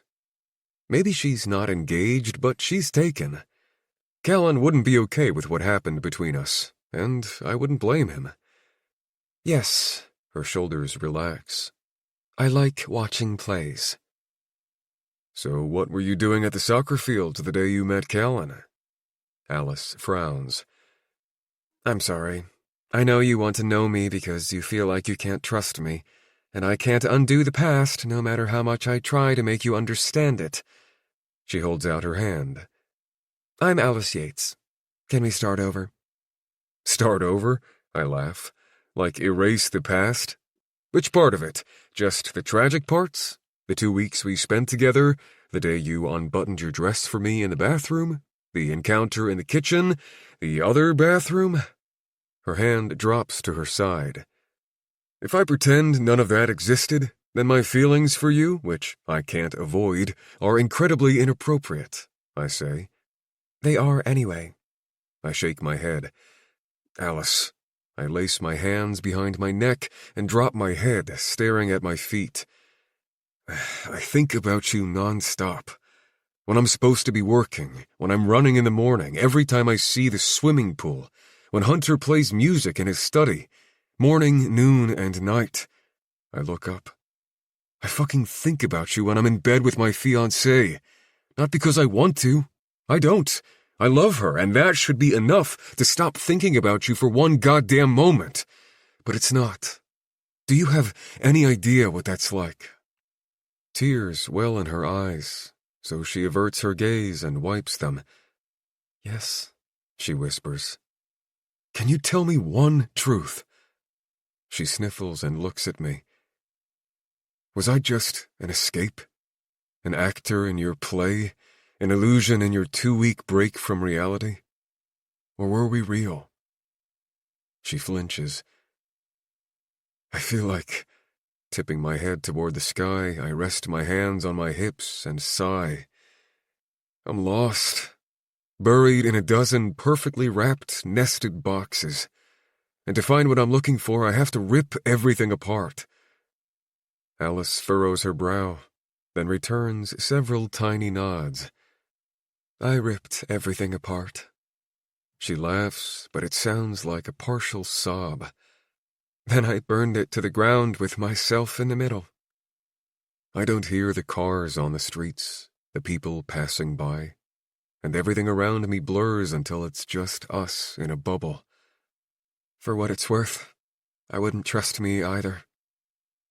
I sag in regret. Why did I say that to her? Alice smiles, and it feels like an invisible lifting of my chin, as if I shouldn't feel remorse. There's a reason why you're engaged and I'm living on the outskirts of someone else's happily ever after. Jesus. Alice. She shakes her head. Don't. When I was unwell, I honestly didn't think I'd make it to 30. After Chris died, breathing felt like a luxury I didn't deserve. Literally, everything in my life gets compared to death. When I didn't have a job, I thought, well, at least I'm not dead. Marriage, a family, love. That feels incredibly indulgent for someone who probably shouldn't even be alive. What? I say, like someone knocked the air from my lungs. Without hesitation, I grab her face, forcing her to look at me. Then I lower my forehead to hers. Don't ever say that. Do you hear me? She grabs my wrists and swallows hard. Do you hear me? I repeat. Yeah, she whispers. I lift my head and press my lips to the spot it had been. I should go, she says. No, let's get something to eat. Grab a drink, take a walk, whatever, just don't go yet. Indecision lines her brow. You don't have to burn everything down like I did. My thumb brushes her cheek. What if I do? We walk to a nearby cafe, and she orders a salad while I get a piece of turtle cake with ice cream. Do you want me stealing your salad? I tease her when she reaches across the table and sinks her fork into my cake, scooping up a generous bite. She opens her mouth like a shark and shoves in the cake. When she grins with ice cream dripping down her chin, my heart feels as gooey as the caramel. Help yourself, she mumbles with her mouth full. It's not too late to go back to your passion. She squints. Acting. She nods. What do you think I'm doing now? Every day I put on a costume, do my hair and makeup, and take the stage. Only the stage is a multi-million-dollar home, and I get subtle compliments and access to a pool instead of a standing ovation. That makes me an actor, too? I ask. She sips her hibiscus tea and shrugs. Sure, we're all actors in this thing called life. We take on roles: spouse, parent, child, friend, boss, employee, lover. Her lips twitch with a hint of amusement, but it fades just as quickly. We don't even know why we're here. To make the world a better place? To love? To procreate? To simply exist? Or is it a game? No one knows. But we don't know what else to do, so here we are doing whatever the thing is, and we have traditions and rules to live by that are supposed to make it easier and perhaps give life more meaning. But I feel like I'm not supposed to be here. She quickly gives me a hard headshake before I can protest. So in some ways, the rules feel like they don't apply to me, and that's freeing. However, you're following a path, so the rules should matter to you. What rules? The kind that says you should love, honor, and cherish the one you've chosen, and be faithful to her, forsaking all others. She reaches her fork across the table again. I block it, sliding my bowl away from her. Nope, you don't get to guilt me like that, then steal my cake. I don't care that you think the rules don't apply to you. I'm enforcing the no-sharing rule until you apologize for ruining a perfectly good night. Alice giggles. I'm sorry. Prove it. How am I supposed to prove it? Kiss me. Her cheeks flush. Stop. I take another bite and close my eyes. This is so good and almost gone. She reaches for the bowl, and I shield it by curling my arm around it. Taking another bite of her salad, she squints at me. I scoop the last big bite into my spoon, and her gaze shifts to it. In the next breath, she tosses her napkin on the table beside her plate and moves to my side of the booth. I peer down at her, and we have a stare-off. When she leans in, I duck my head to kiss her because I need to feel her mouth against mine. At the last second, she presses 2 fingers to my lips. Say it, she whispers. It takes a few seconds to figure it out. Then I smile and murmur, "Hi," against her fingers. She mirrors my grin and drops her hand. It's a slow kiss. One of her hands rests on my leg, and the other slides along my neck until her fingers tease my nape. Flick, flick, flick. My irresponsibility threatens to ignite the fire that will burn my world to the ground. After I pay the check, we find a side street to stroll down, hand in hand. Callan who? Blair who? What marriage? Nope, none of that. Just 2 lovers reuniting after years apart, falling into step once again in a secret affair. Reality is an afterthought when one's heart speaks louder than the mind. Don't pretend that doesn't give you a hard-on, she says, nodding to a pile of wood in the yard to our right where a recent storm took down a tree. I think you know what gives me a hard-on. She nudges me with her arm, and I right myself before stepping off the sidewalk. I'm serious. Your father would be so disappointed in you for giving up on your art. You never met my father. How do you know he's not in heaven still picking splinters out of his fingers, proud of me for coming to my senses and finding a different hobby? Oh? What's your new hobby? I don't know. Some of us don't have natural talent at everything. I can only imagine. She smirks, tucking her chin. Is that a humble brag? No, she giggles. I think it is. I release her hand and wrap my arm around her neck, pulling her into my side, teasing my knuckles over her head like an older brother would torment his younger sibling. But it doesn't last long because, in the next breath, I slide all of my fingers into her hair and kiss her in the middle of the sidewalk. Flick, flick, flick. There's smoke and heat. When we ignite, I won't be able to stop. Chapter 42. The past is always there. It's reliable and unchanging. My least favorite role is mistress. If I could really hate Blair, it might make it easier. Even when I try to focus on the two men she abandoned before Murphy, I still can't reach the right level of disregard for her feelings. But, and this is a big but, when I was a young girl, we had a dog that ran away. 3 months later, while riding my bike several streets over, I saw a boy who looked about my age playing fetch with my dog in a front yard. I raced home and told my parents. We drove to the house, and my dad explained that we lost our dog, and she didn't have her collar on the day she ran away. The boy got tears in his eyes because he had fallen in love with my dog. His parents hugged him and told him no matter how much he loved the dog, she wasn't his, and she belonged to her rightful owners. I felt sad for the boy, but the joy I felt over having my dog back was all that mattered to my young heart. So, here's the but. Despite my inability to hate Blair and not care about her feelings, Murphy feels like mine. However, even this has a caveat. I never gave my dog a choice to stay with that boy or come back home with me. Maybe my dog liked that boy better.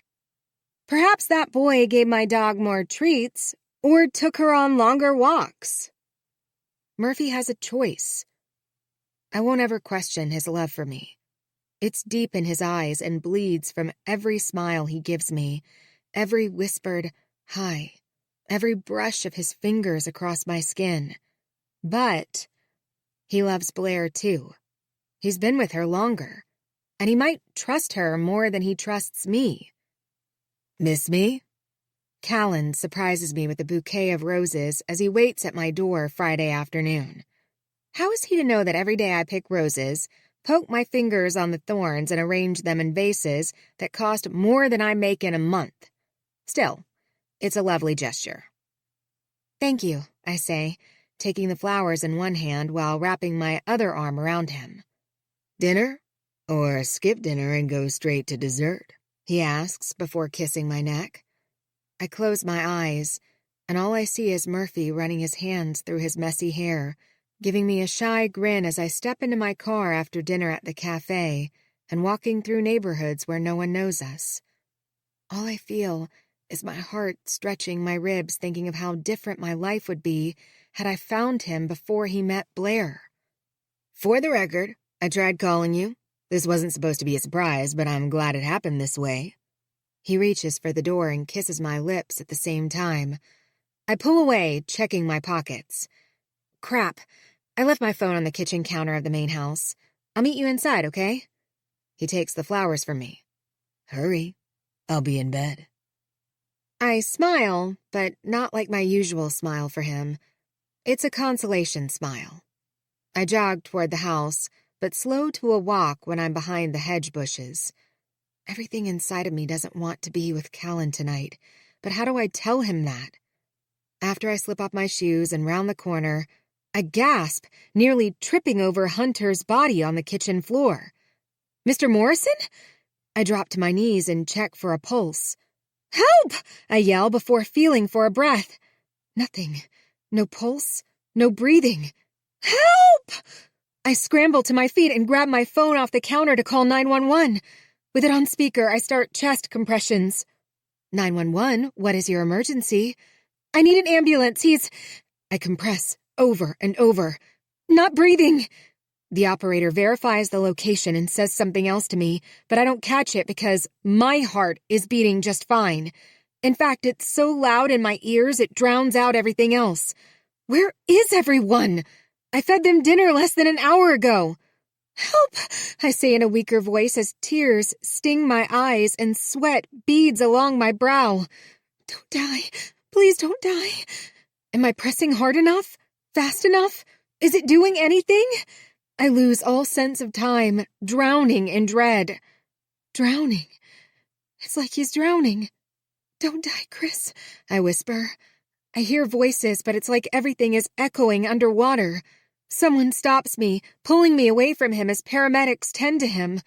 One of them cuts open his shirt while the other prepares the pads of the defibrillator to go onto his chest. "Don't die," I whisper, staring at him unblinkingly. "Swim!"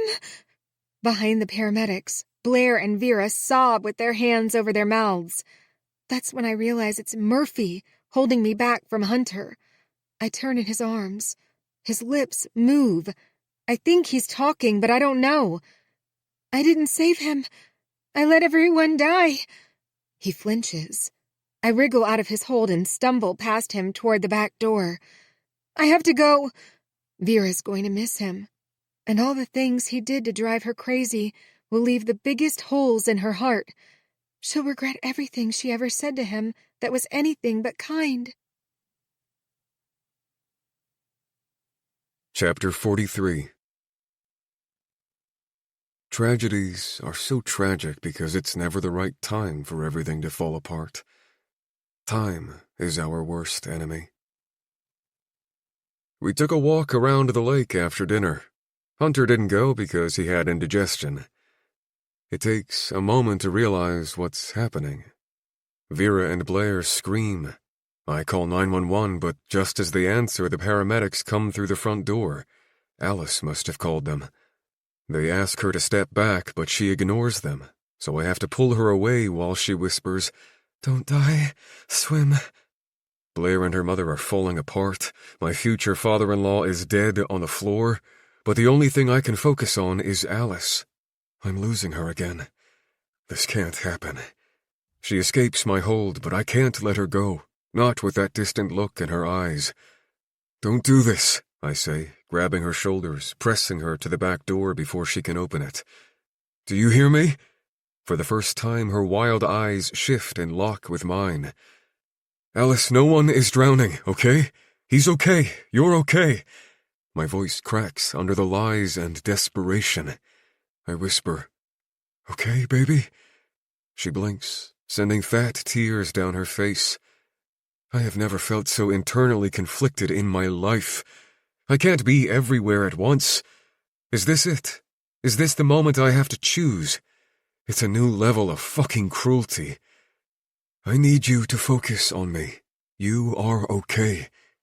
Callan's truck is on the street. I never thought I'd want him here as much as I do now. Don't move. Stay right here, okay? Tears cling to her long eyelashes. Alice, answer me. I press my hands to her face and kiss her. She doesn't respond. Alice. I whisper over her lips. Hi, I say on a breath like a prayer. She moves her hands to my wrists and leans in to kiss me. I sigh through my nose in relief. Then I pull back and smile past the pain and panic. There you are. There's my Alice. Stay right here, okay? After a beat, she nods. I give her one last kiss on the forehead and hurry back to the kitchen just as they're loading Hunter onto a gurney. Blair flies into my arms, sobbing. He has a heartbeat, Vera says, blotting her eyes. I'm riding in the ambulance. I have to go too. Blair releases me. I nod. I'll drive the car and meet you there. Her face contorts into a cry again.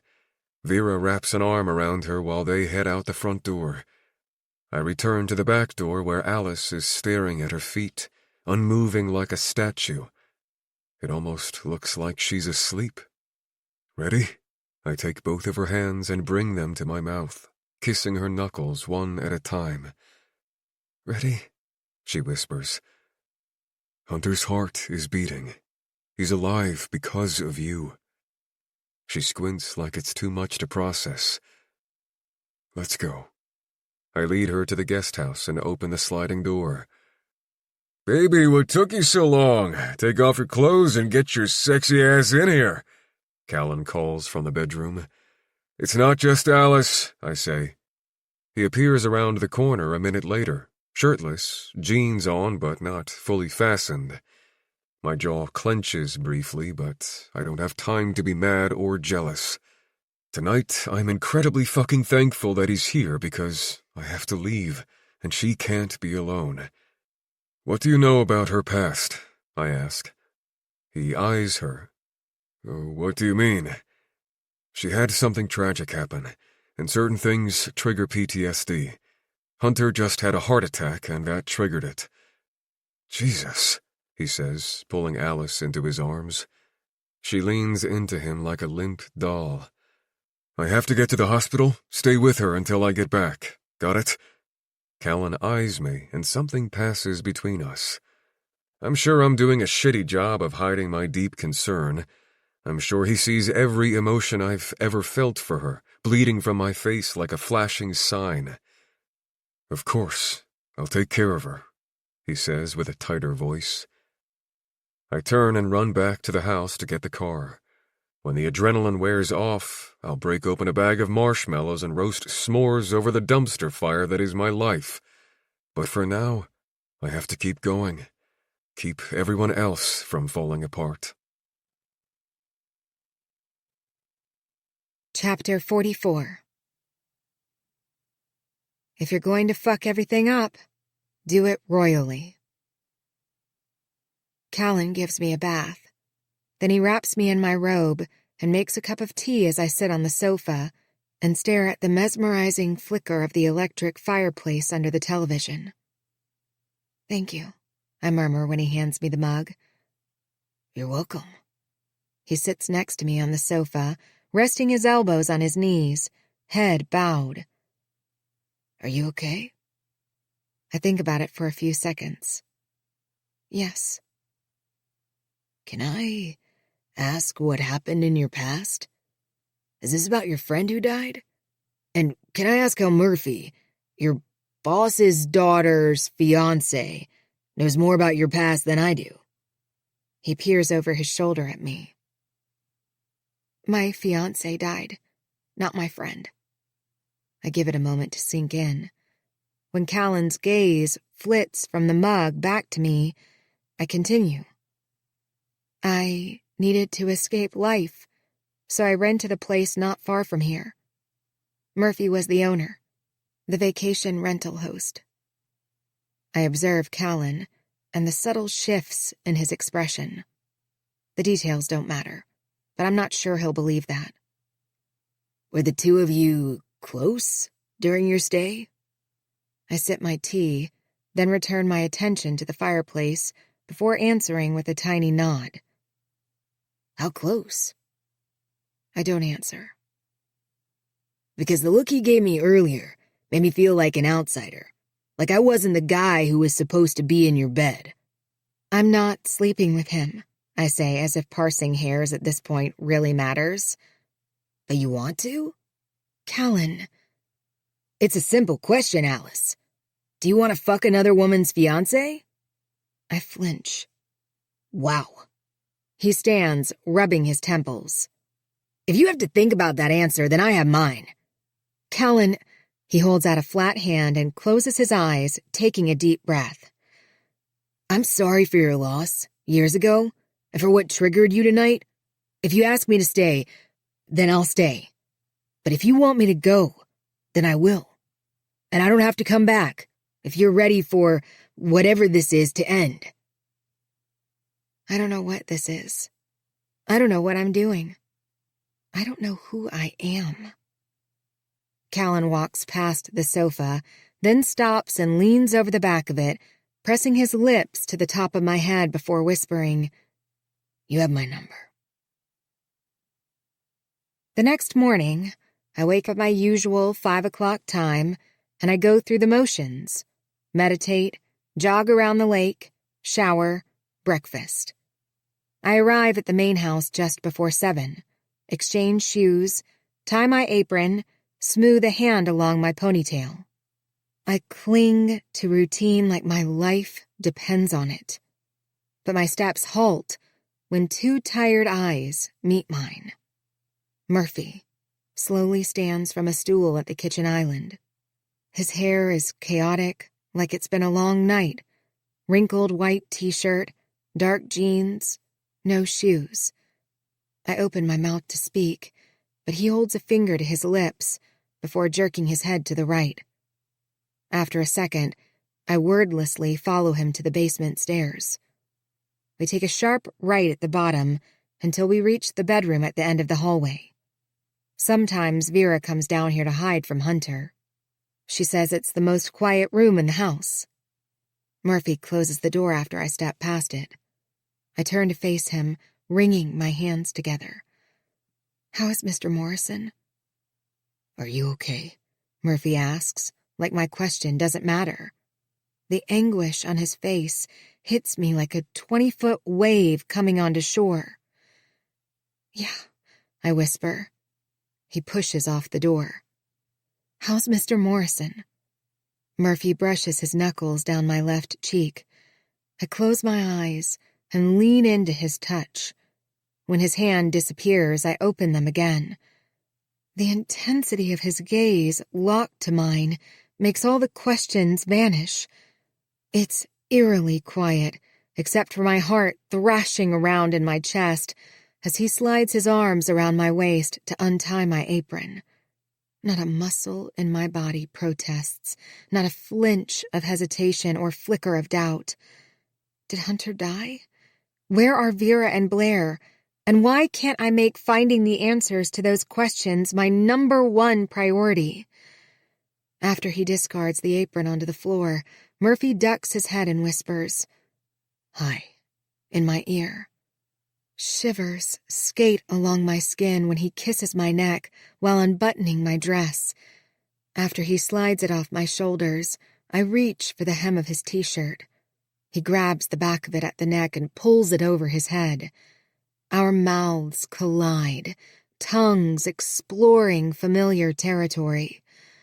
With deft fingers, he unhooks my bra, and I discard it to the floor. Murphy gently clasps my wrists behind my back, making my back bow. My hard nipples brush the smattering of hair on his chest, causing the ache I feel at my core to intensify into something stronger than I imagined. And dear God, how I've imagined. He drops his head, kissing and nipping my neck, while tightening his hold on my hands so my chest pushes out just a little more. "Oh," I cry for a brief second before biting my lower lip to silence my reaction when he sucks my nipple into his mouth and tugs it with his teeth. He moves to the other side and does the same thing. I bite my lip until I swear I can taste blood. I don't remember the last time I've been this aroused, on the verge of orgasming. My knees wobble, and he grins against my skin while releasing my nipple and hands at the same time. I stab my fingers into his hair, curling them into tight fists to pull him to me for another deep kiss. His hand dives into the front of my underwear, stealing what little breath I have left in my lungs as 2 fingers thrust into me.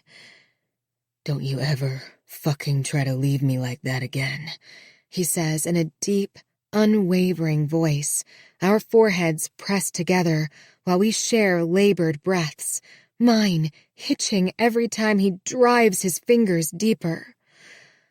Like that. He's not asking me to be his. He's asking me not to lose my mind like I started to do last night after giving Hunter CPR, like I did the night the car slid on the road in the rain. Murphy removes his fingers and hunches before me, sliding my underwear down my thighs. I hiss, and then my jaw unlocks in a silent cry as his tongue spears between my legs. "Oh, God!" I pinch my eyes shut and curl my fingers into his hair, yanking it hard as pleasure claws along every nerve fiber in my body.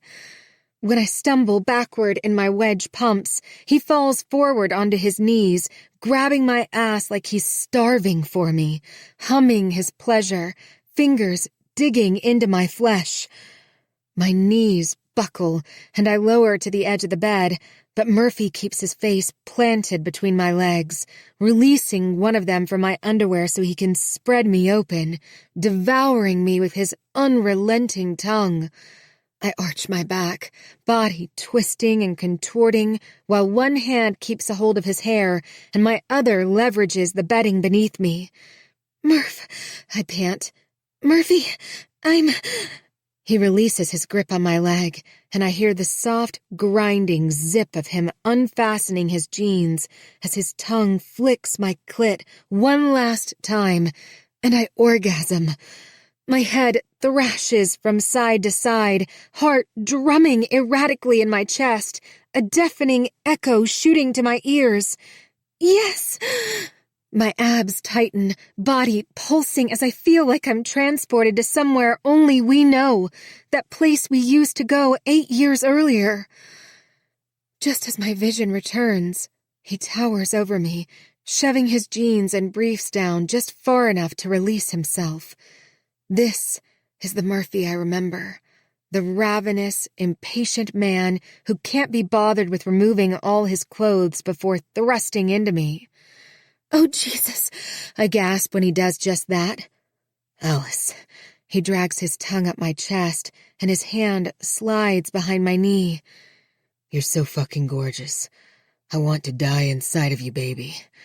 Murphy sucks the skin along my neck while his pelvis rocks into mine. His hooded eyes snag on my breasts when he lifts his torso, hands flat on the mattress next to my head. The bed grinds, creaking as it slides a fraction, padded headboard softly drumming against the wall. "Why are you blowing up your world?" I whisper, eyes heavy, heart bursting from my chest, wanting nothing more than to claim the man inside of me.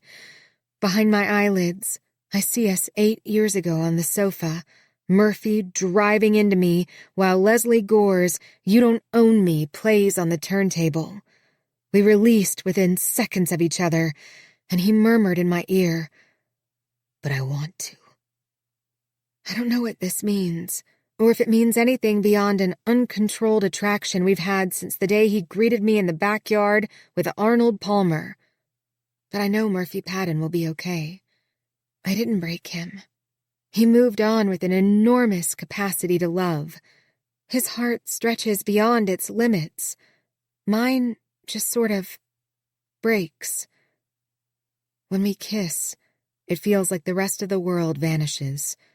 Maybe it feels that way because I've simplified my world, giving little regard to all yesterdays and tomorrows. But Murphy has a life, a real life. He has more to lose, more people who he can hurt, accountability and responsibility. Have we come full circle? Am I his escape? Does he need this for perspective? The questions die when we release, my fingers loosening their grip on his back. For 30 seconds, everything is perfect. Utter contentment. Every cell in my body vibrates from pure joy and euphoria. Murphy.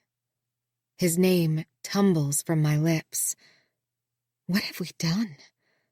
Before vulnerability and regret have a chance to fill the space between us, he rolls to the side, hugging my body so close to his, there is no space for anything else. If he's warring with his conscience or second-guessing leading me down here, I'd never know it. I feel nothing but his patient lips pressed to my forehead and gentle hands caressing my bare back. Hunter had a heart attack. They placed a stent, and he should recover just fine. Thanks to you, he says. I don't know what to say. Did I really do anything? All I remember is the feeling of drowning. Are Vera and Blair here? No. Vera stayed at the hospital last night. Blair came home after the procedure, but she headed back to the hospital before you got here. Hunter wanted his Hermes throw blanket and Sea Island cotton sheets. I kiss his chest next to my hand over his heart. I hope you comforted her, held her, loved her. Seconds turn into minutes, and he doesn't respond. They weren't questions anyway. I just don't want him to think I can't understand how much she means to him, even if I'm the one in his arms. I slide out of his hold and collect my clothes from the floor, stepping past the door to the bathroom across the hallway. When I return, Murphy's dressed, sitting on the end of the bed, head bowed, hands folded between his legs. I seem to have this effect on men. I want to clean the wood floors where the paramedics came into the house, make sure all the laundry is clean, new sheets, replace flowers in the vases, get groceries. I shrug. I want everything to be perfect when they come home. He narrows his eyes for a beat before relinquishing a nod. He won't come home for a few days. You should go to the hospital. He'd love to see you. And Vera and Blair would, too. They are incredibly grateful that you were here for him. I wasn't here. Not when it happened. I forgot my phone and came back to get it. Callan surprised me and said he tried calling me. That's when I realized I'd left my phone. Maybe they need to thank Callan instead for coming to see me. Murphy stands and takes 2 easy strides toward me. He frames my face. Alice, you are incredibly special. And I feel like everyone knows this except you. Tragedy is an unavoidable part of life, but I think the biggest of all tragedies is feeling unworthy. He brushes the pad of his thumb across my lower lip before kissing me. Every kiss with Murphy feels like a last kiss. Baby, he whispers, I need you to feel worthy. I want you to dream. His lips catch my tears the moment they escape. I can't. Why? He ghosts his lips along my cheek. I close my eyes and grip his shirt to steady myself. Because I dream of you. Chapter 45. Compassion is free. Loyalty comes with a price. There's my guardian angel, Hunter says from his hospital bed, wearing the most humbled expression I've ever seen on his weary, unshaven face. Before I can answer, Vera wraps me in her outstretched arms and whispers, "Thank you so much." When she releases me, I smile past the lump in my throat and nod. For an even bigger gut punch, Blair does the same thing, only she's too choked up to speak. When she releases me, she quickly blots her eyes. My gaze remains glued to her until her smile fades a bit, and I realize I'm staring at her too long. Would they thank me if they knew what I did 6 hours ago in the basement with Murphy? Would I still be a hero or a villain? If I do what Murphy wants me to do, feel worthy and dream, then I have to accept my role in life again as more than just a series of fleeting moments that don't mean anything. I have to be accountable. I'm not ready for that. I feel a raise is in my future, I tease, sliding into character with a smiley face, delivering each word like a well-rehearsed skit. It's the art of living in an alternate universe. They laugh, but Hunter cringes. Sorry, I didn't mean to make you laugh. I bet it hurts. I stand next to his bed and squeeze his hand. Then I pull a book out of my handbag. I thought you might like a story read to you. Oh my gosh, Blair says. Mom, I think that's our sign to grab dinner. I'll call Murphy and tell him to meet us somewhere that's not hospital cafeteria food. Vera sidles up to the other side of his bed and kisses his forehead before whispering, I love you. He has hearts in his eyes for her, even after all these years. It melts my insides. Can you stay with him until we get back? Vera asks. Of course. When they exit the room, I pull up a chair and sit next to his bed. We're bound for life now. It's like you donated a kidney to me. I grin, shaking my head. If I tell you something, can you keep my secret? He asks. I can. I cross my legs and fold my hands in my lap. I saw you. Saw me? He glances past my shoulder, gaze unfocused. I saw you giving me CPR from above, like I wasn't in my body. My lips part to speak, but there are no words. You called me Chris. I immediately feel cold and lightheaded. Who is Chris? I blink a few times before shaking my head. I just told you something I've told no one else, and I never will because they already think I'm crazy. Give me something back. Tell me something you've never told anyone else. Wringing my hands together, I take a deep breath. Chris was my fiancé. He died in a car accident. It was raining, and we started to hydroplane. The car flipped over the side of the bridge into the river. I got out. He died. He narrows his eyes. I'm sorry. Thank you, I murmur. But I knew some of this. I stare at my hands. Yes. I lift my gaze. But no one knows I was driving. The lines above the bridge of his nose deepen. I lowered my window before the car was fully underwater, and I unbuckled both of our seatbelts. Then I went out first. I wince just from the memories. They're still there. Not as vivid, but not completely gone. I thought he was right behind me. My voice lowers to a whisper. But he wasn't. Hunter doesn't rush to respond. Some things don't need acknowledgement beyond a warm smile. Do you want me to read to you? I'd love that, he whispers with a smile. I begin reading the first few pages of chapter 15, and just when I think Hunter has drifted off to sleep, he grins. He has a crush on the main character, Jessica Day, a sexy assassin in love with her psychiatrist. I resume reading. She continued ironing his argyle socks. You need to get laid. Normal people don't think like you. When was the last time you had sex? Jessica asked. Luke ignored her. It was his usual MO when she tried to pry into his life. I bet you're a missionary man. Buy the book. 7.5 minutes of foreplay, 30 seconds of clitoral stimulation to get her lubed up, and exactly 35 thrusts until climax, followed by 10 minutes of spooning, a kiss on the cheek, and maybe even a gentlemanly "thank you," before insisting she leave so you can get your necessary 8.5 hours of sleep. She's sexy and sassy as hell, Hunter mumbles. I grin and continue reading until he falls asleep, but this time I don't wake him. Neither of us has anywhere to go or anything to do except wait for Vera and Blair to return. 2 hours later, they do just that, but this time Murphy is with them.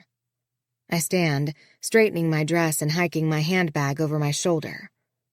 How long has he been asleep? Vera whispers. Not long enough, Hunter says, opening his eyes. How are you feeling? Blair slides past me to hold her father's hand. Like I might live. Thanks for staying with him. Vera squeezes my hand. I think you should take some time off. Hunter won't be going home for at least a week, and we'll either be here with him or dealing with wedding plans. I can arrange to have someone water the garden. I can't look at Murphy with the words, wedding plans, echoing in the room. So I smile at Vera. Thanks. You deserve it, she replies. Who's going to read to me? Hunter asks, earning him scowls from both his wife and daughter. I blow him a kiss. Stay out of trouble, and be nice to the nurses. Blair, I need to take a work call, Murphy says, holding up his phone. I don't make eye contact with him as I shuffle out the door and make a beeline for the elevator. Smack! His hand darts through the closing doors to stop them. Alice, are you running away from me? He steps onto the elevator, tucking his phone in his pocket. Nope. Just excited to take a little time off. I lean against the back wall, hugging my handbag to keep him at a safe distance. What are you going to do with your time off? Shop for a dress to wear to your wedding. Since I'm basically family now, I'm sure I'll be invited. His lips twist with a slow nod, hands casually tucked into his back jeans pockets. Your optimism is outstanding. Optimism? The doors open, and I step past him. He follows me, keeping a few steps between us. Do you think she's still going to marry me? I think you have as good a chance as anyone. The warm air whooshes past me when the automatic doors open to the parking lot. That would be quite something. She let 2 men go who probably adored her and never cheated on her. But you think she'll keep me after what's happened? Just as I reach the sidewalk, I turn. You're telling her? Well, yes.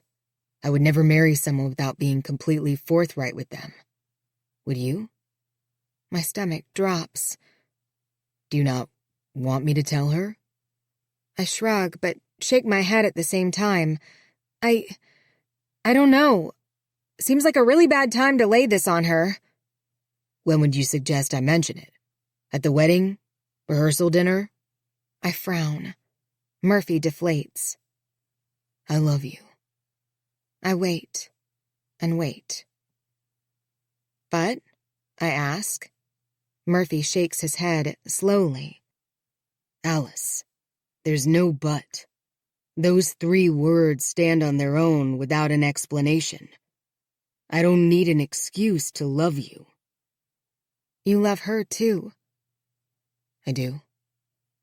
Every time we're together, it gets harder to keep a brave face. He makes me want something real. You've loved her longer. I've loved her for 3 years and 4 months.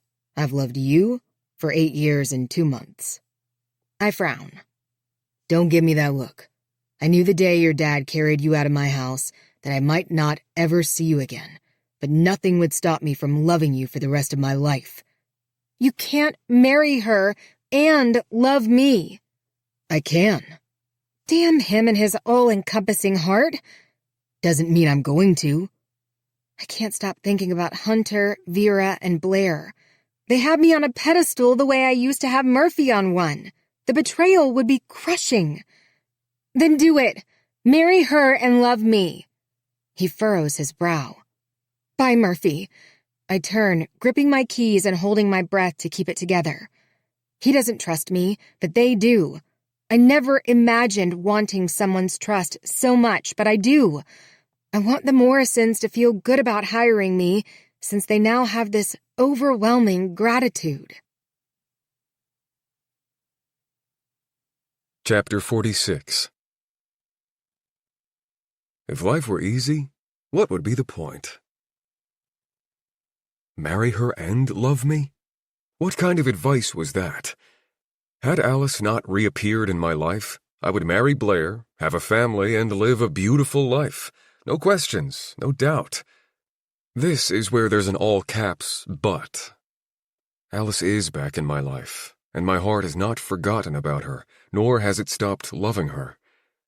When I met Blair, I was attracted to her talent, her beauty, and how she felt like a breath of fresh air when I desperately needed one. I felt confident and cool. My game was on point, my charm turned way up. However, when I met Alice that day in the backyard of my rental, I was nervous, fumbling my words, blushing, and for 2 weeks she had me acting and feeling like a young boy crushing on the prettiest, most talented girl in school. 8 years later, she makes me feel like that young boy again. Maybe it's because she's been a mystery, but I don't know if I can solve her, and that's why I can't completely trust her. So I'm spying on her like I did when she was my renter. Where is she going? What is she doing, and why? While Blair splits her time between visiting her dad, finalizing wedding plans, and overseeing the construction of her gallery via video calls, I obsess over Alice's every move. Yesterday, she sat on a park bench, reading a book while kids played on the equipment and kicked soccer balls in the grass, and Canadian geese shit all over the concrete walking path that led to a fishing pond. I didn't stay the whole time like a bona fide stalker. After satiating my curiosity, I went back to work. Today, she's meeting with a realtor to tour a house for sale in Edina, where the housing is not exactly cheap. Is she moving? Quitting her job? Why a house? Why here? If she quits her job, can she afford to live here?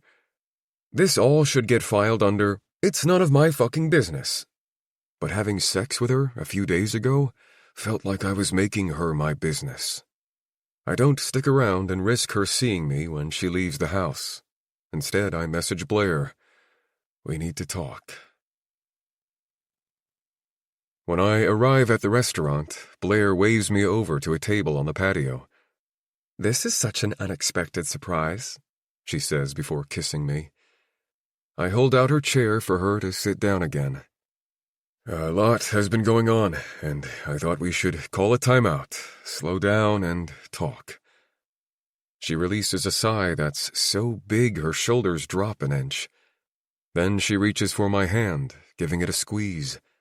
Her glossed lips tip into a soft smile. "I took a pregnancy test." I've only had a handful of defining moments stand out in my life. The last one was 8 years ago when my car hydroplaned after dinner with the most mesmerizing woman I've ever known. I thought nothing would change the course of my life more than that. Until now. Blair continues. "Waiting for the result was excruciating. I was scared out of my mind. I know we've discussed having kids, soon even, but Dad just had a heart attack and the wedding isn't for 6 more weeks. What if I'm nauseous and miserable? And what about my gallery? And moving to New York? I didn't want to do any of this while carrying a baby. The stress wouldn't be good for me or our baby." Again she sighs. "Then I realized nothing else matters. I was like, we're having a baby. We can do this. I can do this. And a year from now, 10 years from now, it won't matter if the timing is a little off." I swallow hard, feeling a war in my fucking soul. The boundaries of my heart reaching their limits. With a smile, I slowly nod, lacing my fingers with hers because sometimes we make decisions, and sometimes decisions make us. She focuses on the server delivering food a few tables away, and her smile fades. "The longest 2 minutes of my life took me to hell and back, and just when I allowed myself to feel a spark of excitement, a sunrise of new possibilities, it was negative." It takes a moment, several long blinks before her words make sense. She wipes her tears as soon as they slide down her face. "It's so stupid. How can I feel broken-hearted over something I didn't want?" She sniffles. "But then I did, and now it hurts." I scoot my chair closer to hers and pull her into my arms. "I'm sorry," I say, and I am. I'm sorry for a million different reasons, even if I don't regret all of them. Does that make me a bad person? Flawed beyond redemption? Can I be sorry for hurting her without regretting the love I have for Alice, our time together? Does the heart always walk a righteous path? Or is it the one thing that makes humans inescapably fallible? "You make everything better," she whispers, hugging me like I am the only thing holding her together. "I've never been so sure about anything or anyone in my life as I am about you." Blair, my proverbial pregnancy test was everything I thought I wanted until life presented another option. And now I can't reconcile any of this. Every decision feels wrong and cruel. If I break Blair's heart, I don't know if I can live with myself. And now, I don't know if I can ever feel deserving of happiness that involves Alice. Chapter 47. Is anyone really deserving of anything? "Can we talk?"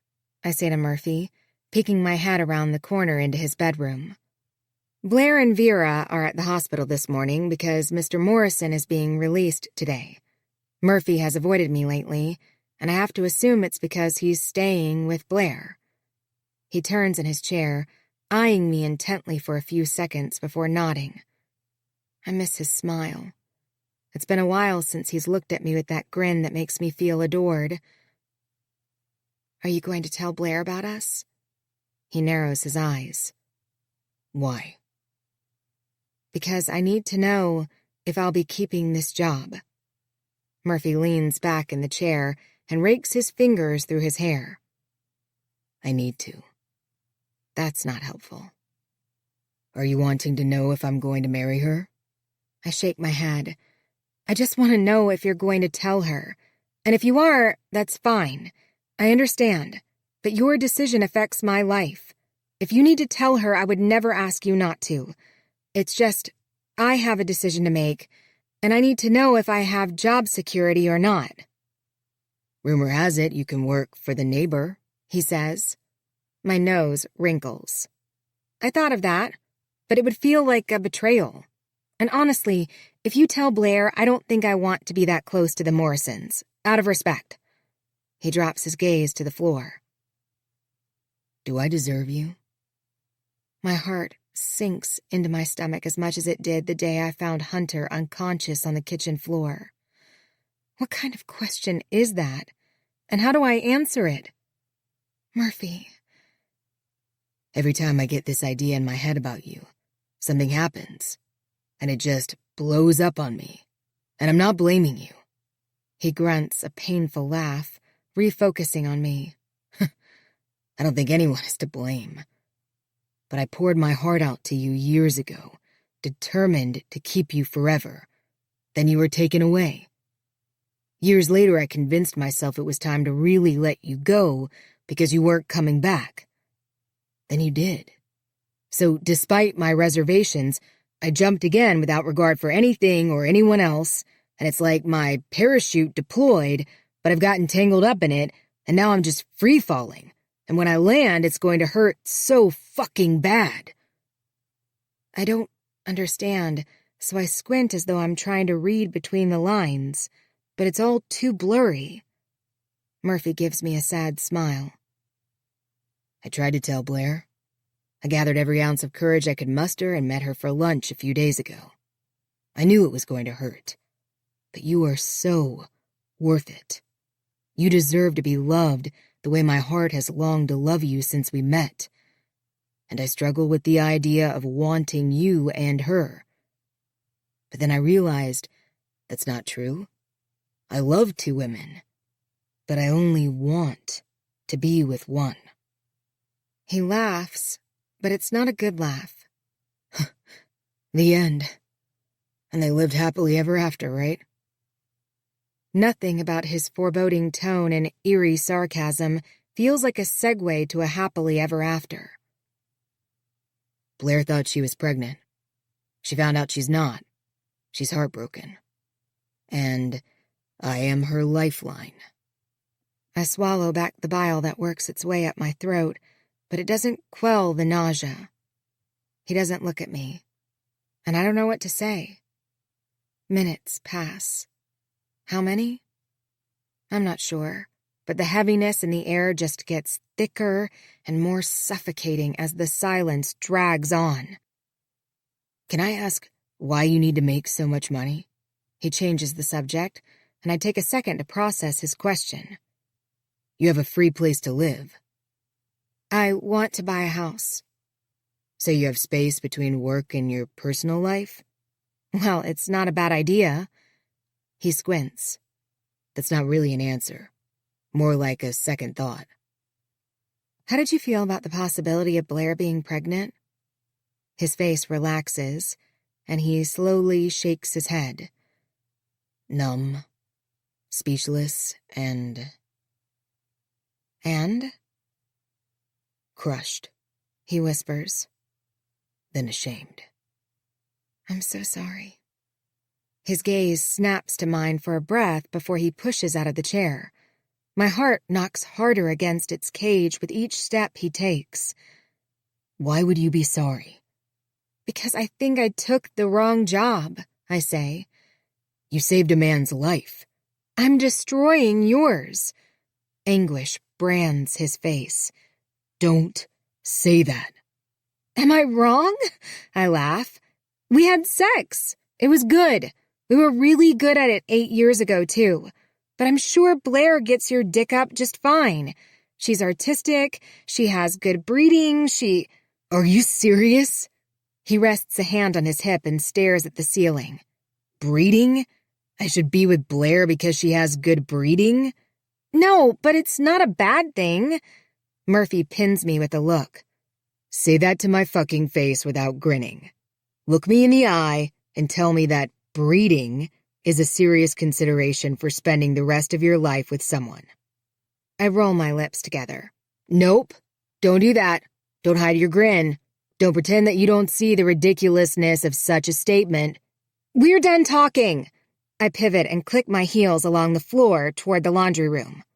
We're done talking when I say we're done talking. He stalks behind me. I wrinkle my nose and mimic under my breath. We're done talking when I say we're done talking. I can hear you. He grabs my arm and spins me around just as I step into the laundry room. This isn't funny. It's heartbreaking, yet I can't seem to wipe the grin off my face. Stop laughing. It's not funny. He narrows his eyes. And you know, good is not the word that describes us when we have sex. I'm not having sex with you, I say, despite his face inches from mine, despite my breathy words.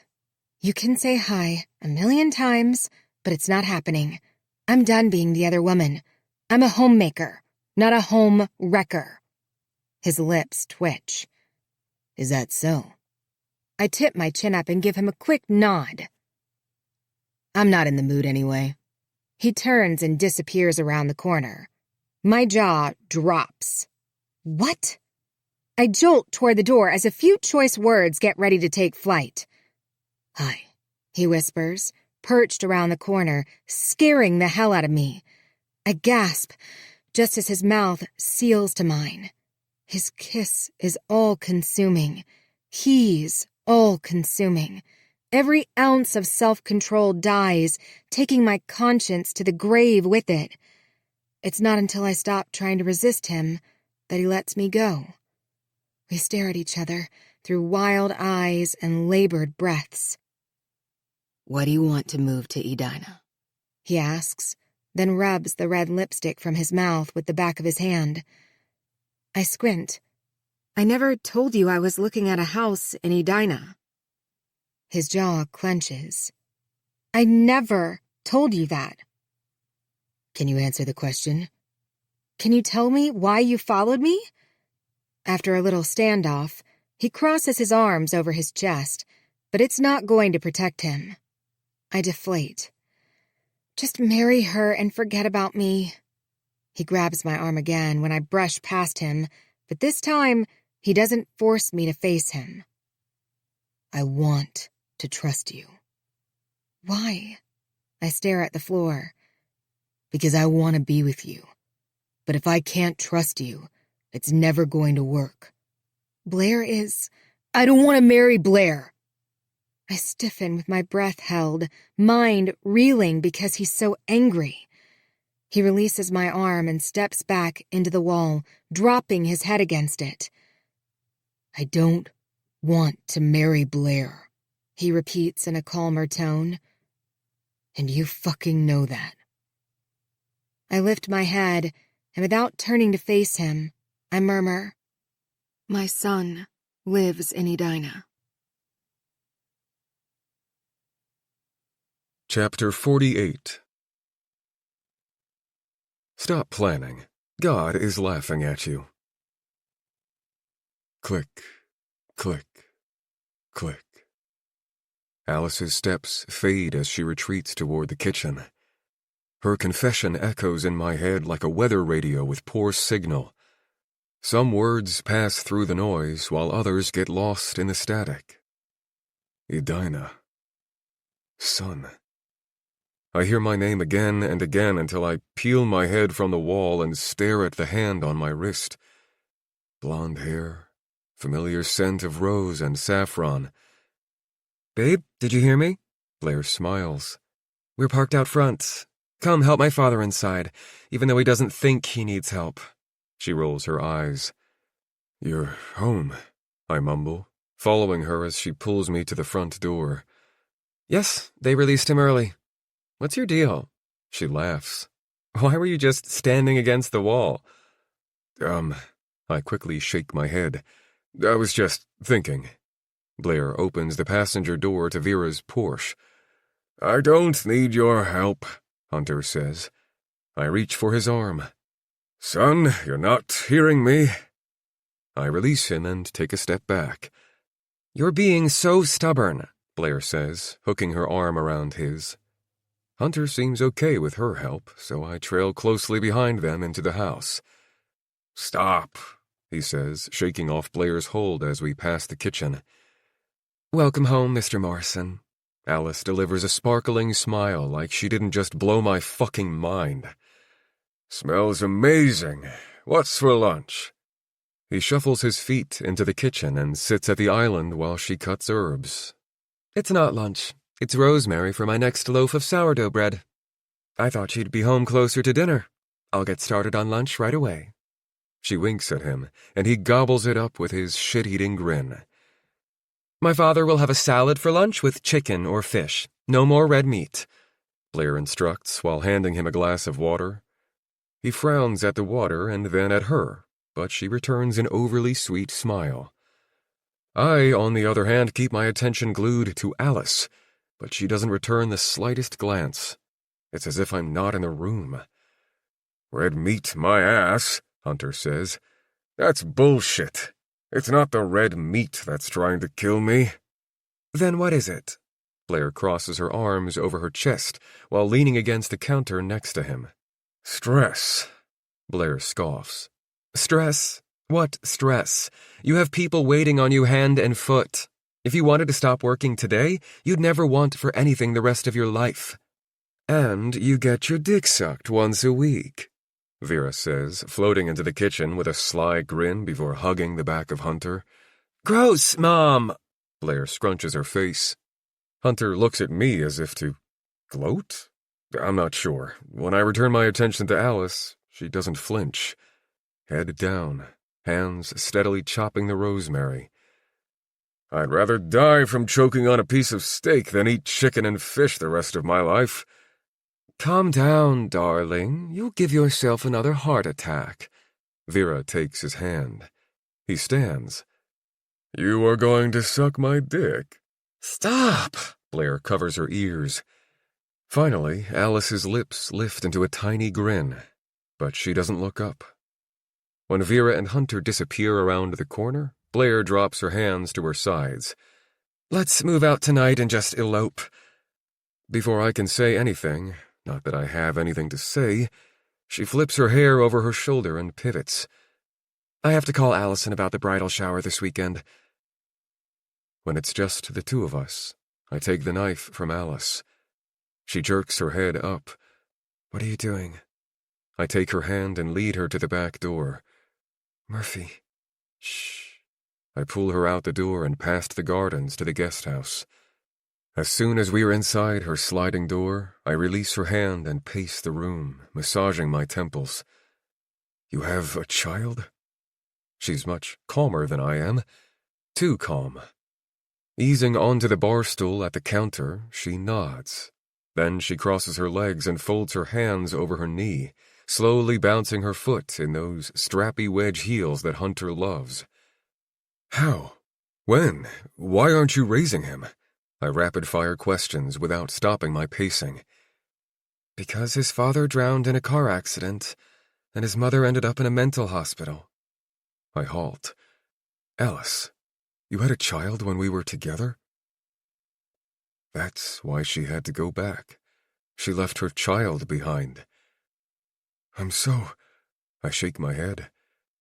I'm so sorry.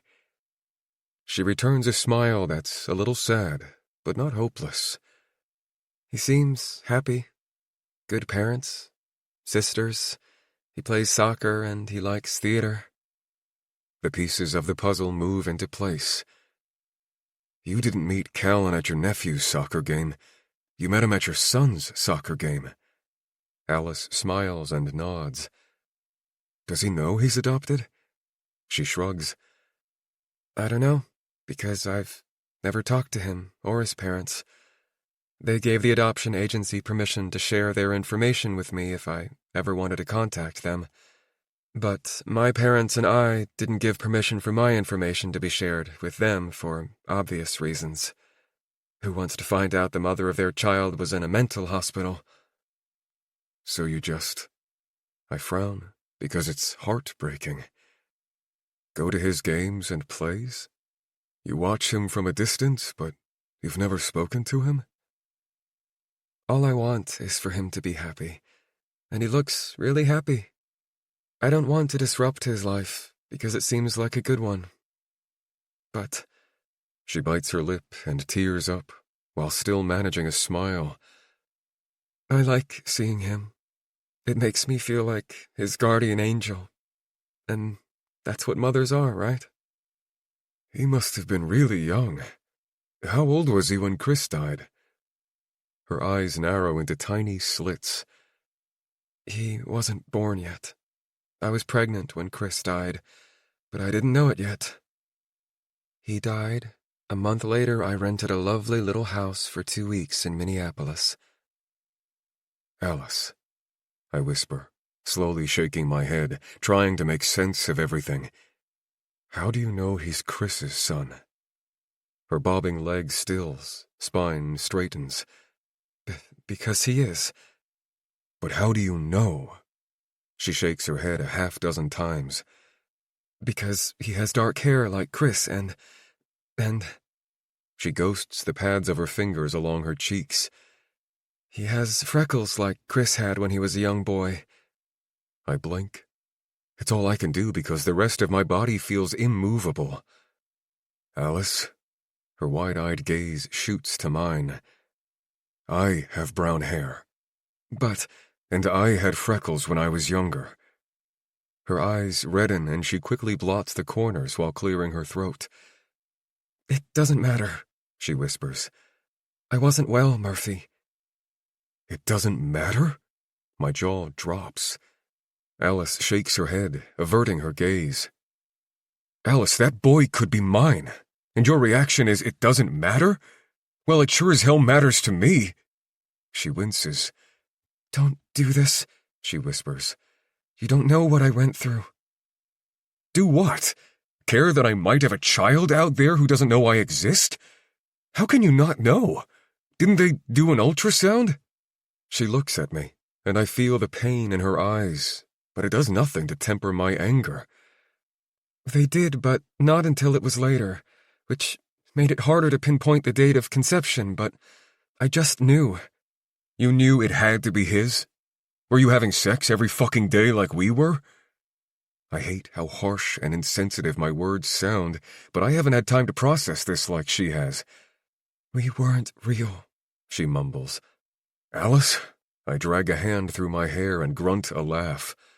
Either you're better or you need to go back into treatment. We were real, and you damn well know it. Stop bullshitting me. That boy you follow? The one for whom you want to move to Edina? He could be my child. That's pretty fucking real, so don't act like it can matter to you, but it's not supposed to matter to me. I start to say more. Lord knows there is so much to say. But I bite my tongue and leave before I say something I can't take back. She's right. I don't know what she went through. I wasn't there. And I hate no one in particular for the awful fucking truth. Chapter 49. It sucks being someone's first choice, but not their only one. I knew. At least I knew until I saw Cameron Beckett with his freckled face.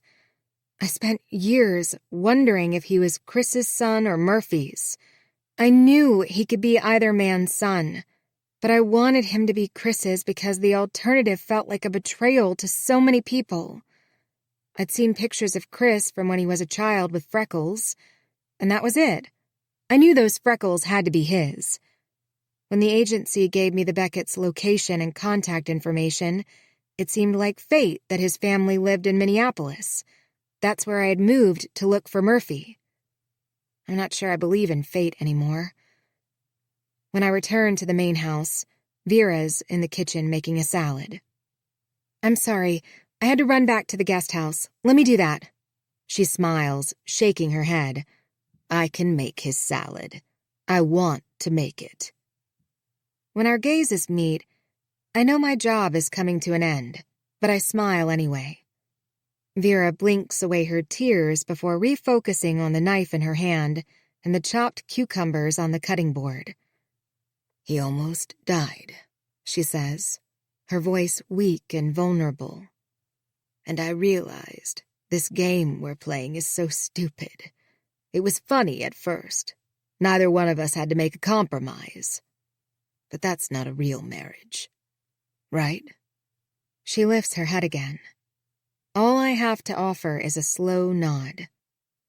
I'd really like you to stay until after the wedding.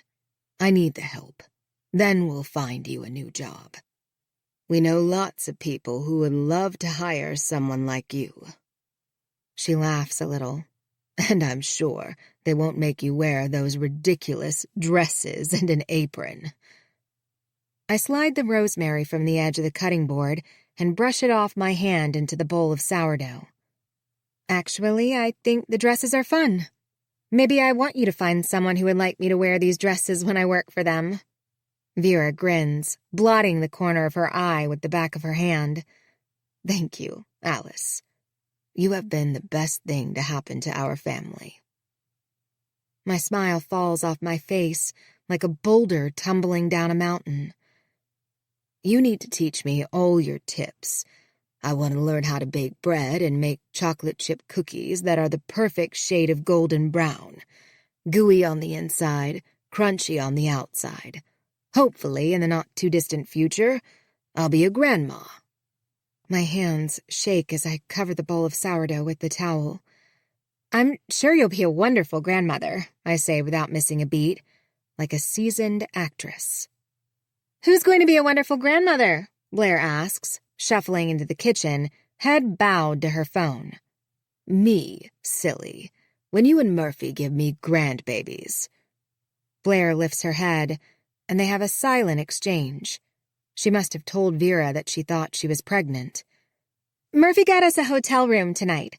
He says we need a night to ourselves. Blair bites her lower lip to control her grin. Sounds like a lovely idea, Vera says. Yep, sounds lovely. I'm going to pull some weeds in the garden, I say, jabbing my thumb over my shoulder. Vera wrinkles her nose. It's boiling outside. Shouldn't you do that in the morning, or later this evening instead? Yes, she's correct. That's the best time to do it.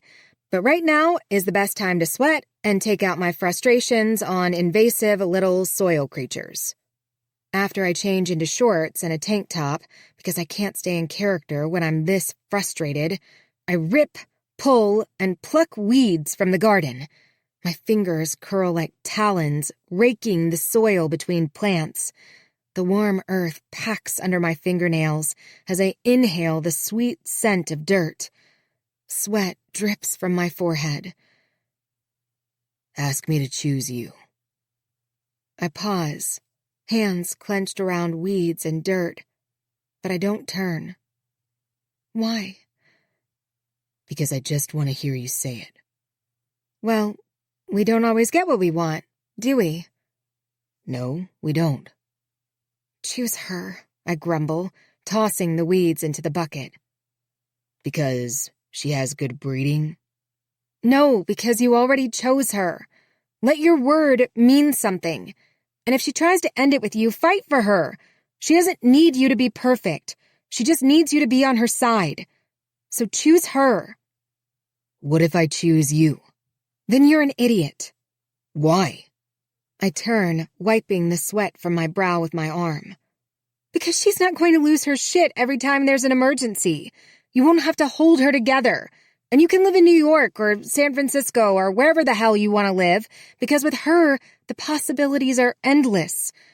I jab a dirty finger into my chest. But I'm going to be wherever that young boy is for the next 10 years, watching him grow into a man because that's all I want to do. That's it. I don't need to travel. I don't need a fancy career, a husband. I don't need anything except rainy soccer days and weekend matinees at the theater. My future is spectating. not interfering, not taking something that is no longer mine. Murphy's expression sags, and he looks away. What's his name? Can you at least tell me that? Cameron. Cameron. He echoes. What's his last name? I shake my head. Go to New York, Murphy. He's not an orphan. He's a young boy with a family who loves him. 2 younger sisters, a Bernedoodle, friends. He deserves the best, and that's exactly what he has.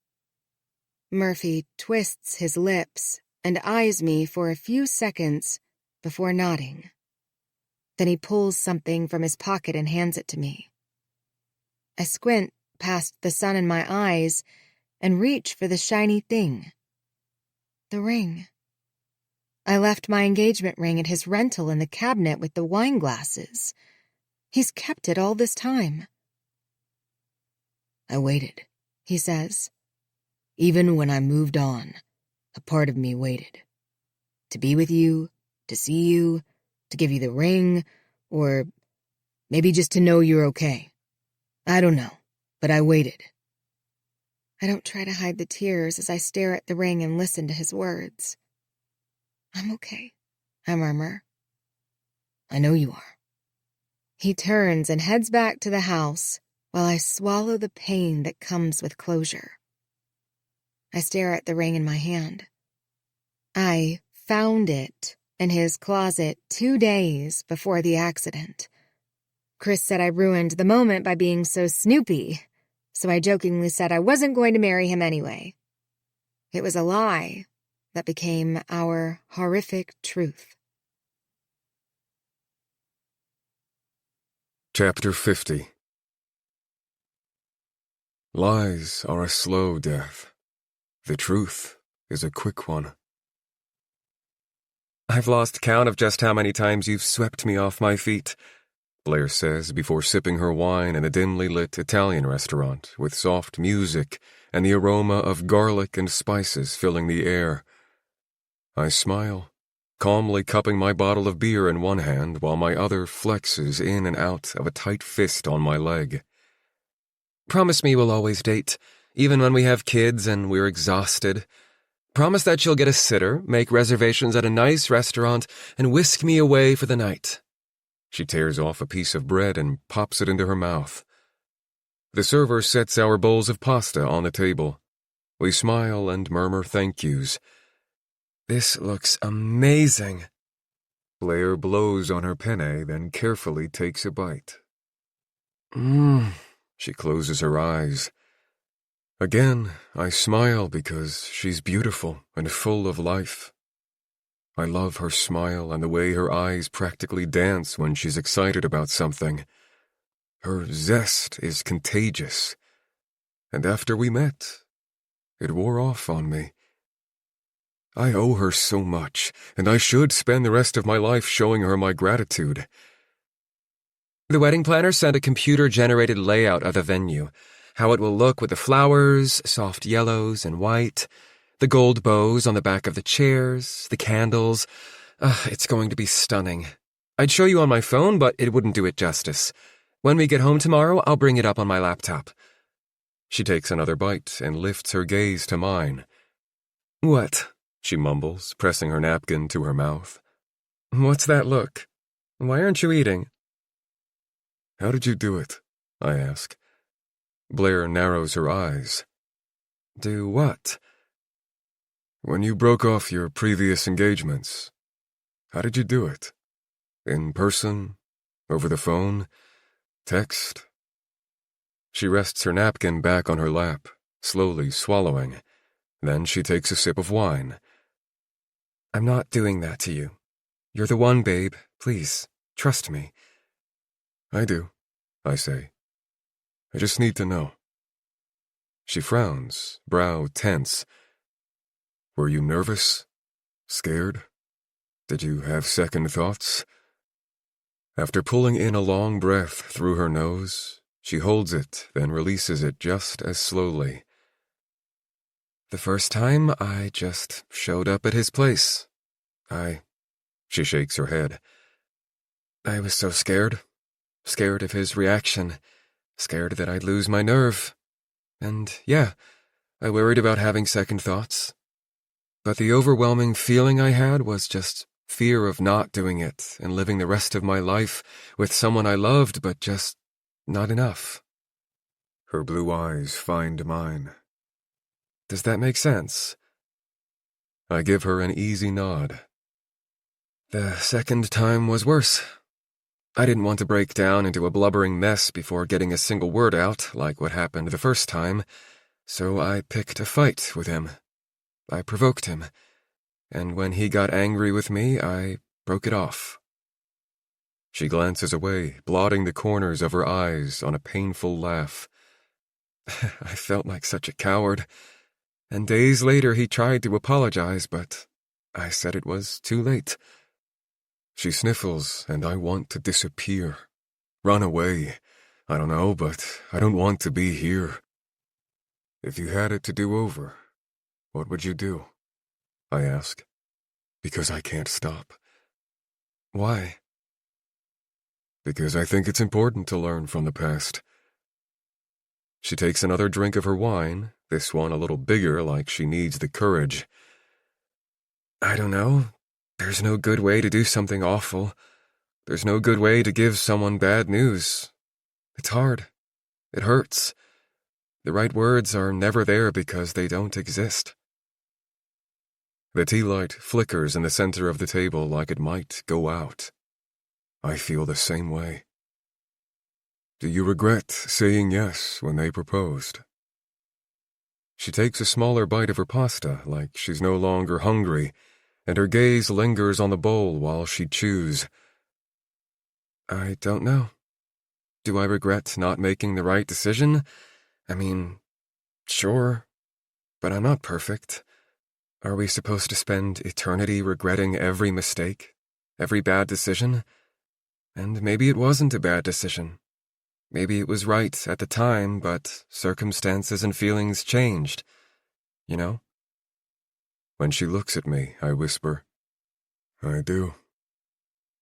And I'm not sure she hears me, but then her lips part and her eyes stop blinking. I'm not sure she's breathing. This is the longest moment of my life. I imagine it's how Alice felt, seconds before the car flipped over the side of the bridge into the water. Slow motion, one frame at a time, when in reality it's over in a blink. And she does. Blair blinks, and the well of tears in her eyes spills down her face. It's over. Why? She brings a shaky hand to her mouth, closing her eyes, but the tears continue to fall. The lump in my throat swells, and despite being the deliverer of pain, my eyes sting with emotion. There's no good way to do something awful. There's no good way to give someone bad news. It's hard. It hurts. The right words are never there because they don't exist. I don't know what's worse, not having the right words or stealing hers, pulling them from her one by one, leading her down a road that's a dead end for us. Blair grabs her purse and shoves her chair back, then she runs out of the restaurant. I toss a wad of cash on the table and chase after her. When I push through the front door, I freeze. She's on the sidewalk, one hand on a light pole, the other holding her hair back, and she's bent over like she might get sick. I swallow hard and wipe my eyes before picking up her handbag from the ground. Then I pull her into my arms. She doesn't hug me back, nor does she fight me. We hurt together, and grieve the loss of our love that once was, but never again will be the same love. I'll take you anywhere you want to go, I say, opening the door to the car. She stares at the seat, but she doesn't get in. Give me the key. I hesitate, but only for a second before handing it to her. Get your bag out of the back. Again, I give her request a second, then I pull my bag from the back. She shuts the passenger door, posture sagging, eyes dead. I hate you. I know. I'm going to Allison's. I expect you to be gone by the time I get home tomorrow. I nod. I'll talk to your parents. She shakes her head, jaw clenched. No, don't say a word. Just get your stuff and get out. Don't let them see you. No explanation, no goodbye. Blair. I said no. Okay, I whisper. Chapter 51. It's never too late until it is. I've fallen out of love with you. I grin, setting the day's floral arrangement on the dining room table, while Mr. Morrison frowns at his bowl of heart-healthy oatmeal with fresh berries and sweetened with local honey. Did you know there's a book called Why We Are Carnivores and How Plants Try to Poison You? I did not, I laugh. We should start it this afternoon. I bet we can get through it before you leave me. I refill his coffee. My work here is about done. I'm not leaving you. I'm setting you free. He grumbles something while I exit the room to gather the bedsheets. Blair and Murphy aren't back yet, so I strip their bed first. With them wadded in my arms, I step toward the door, but something catches my eye. It's the half-empty closet. Blair's clothes are hanging in their spot, but there's not a single item that belongs to Murphy. I glance at the desk. His computer is gone as well as his black backpack. What's going on?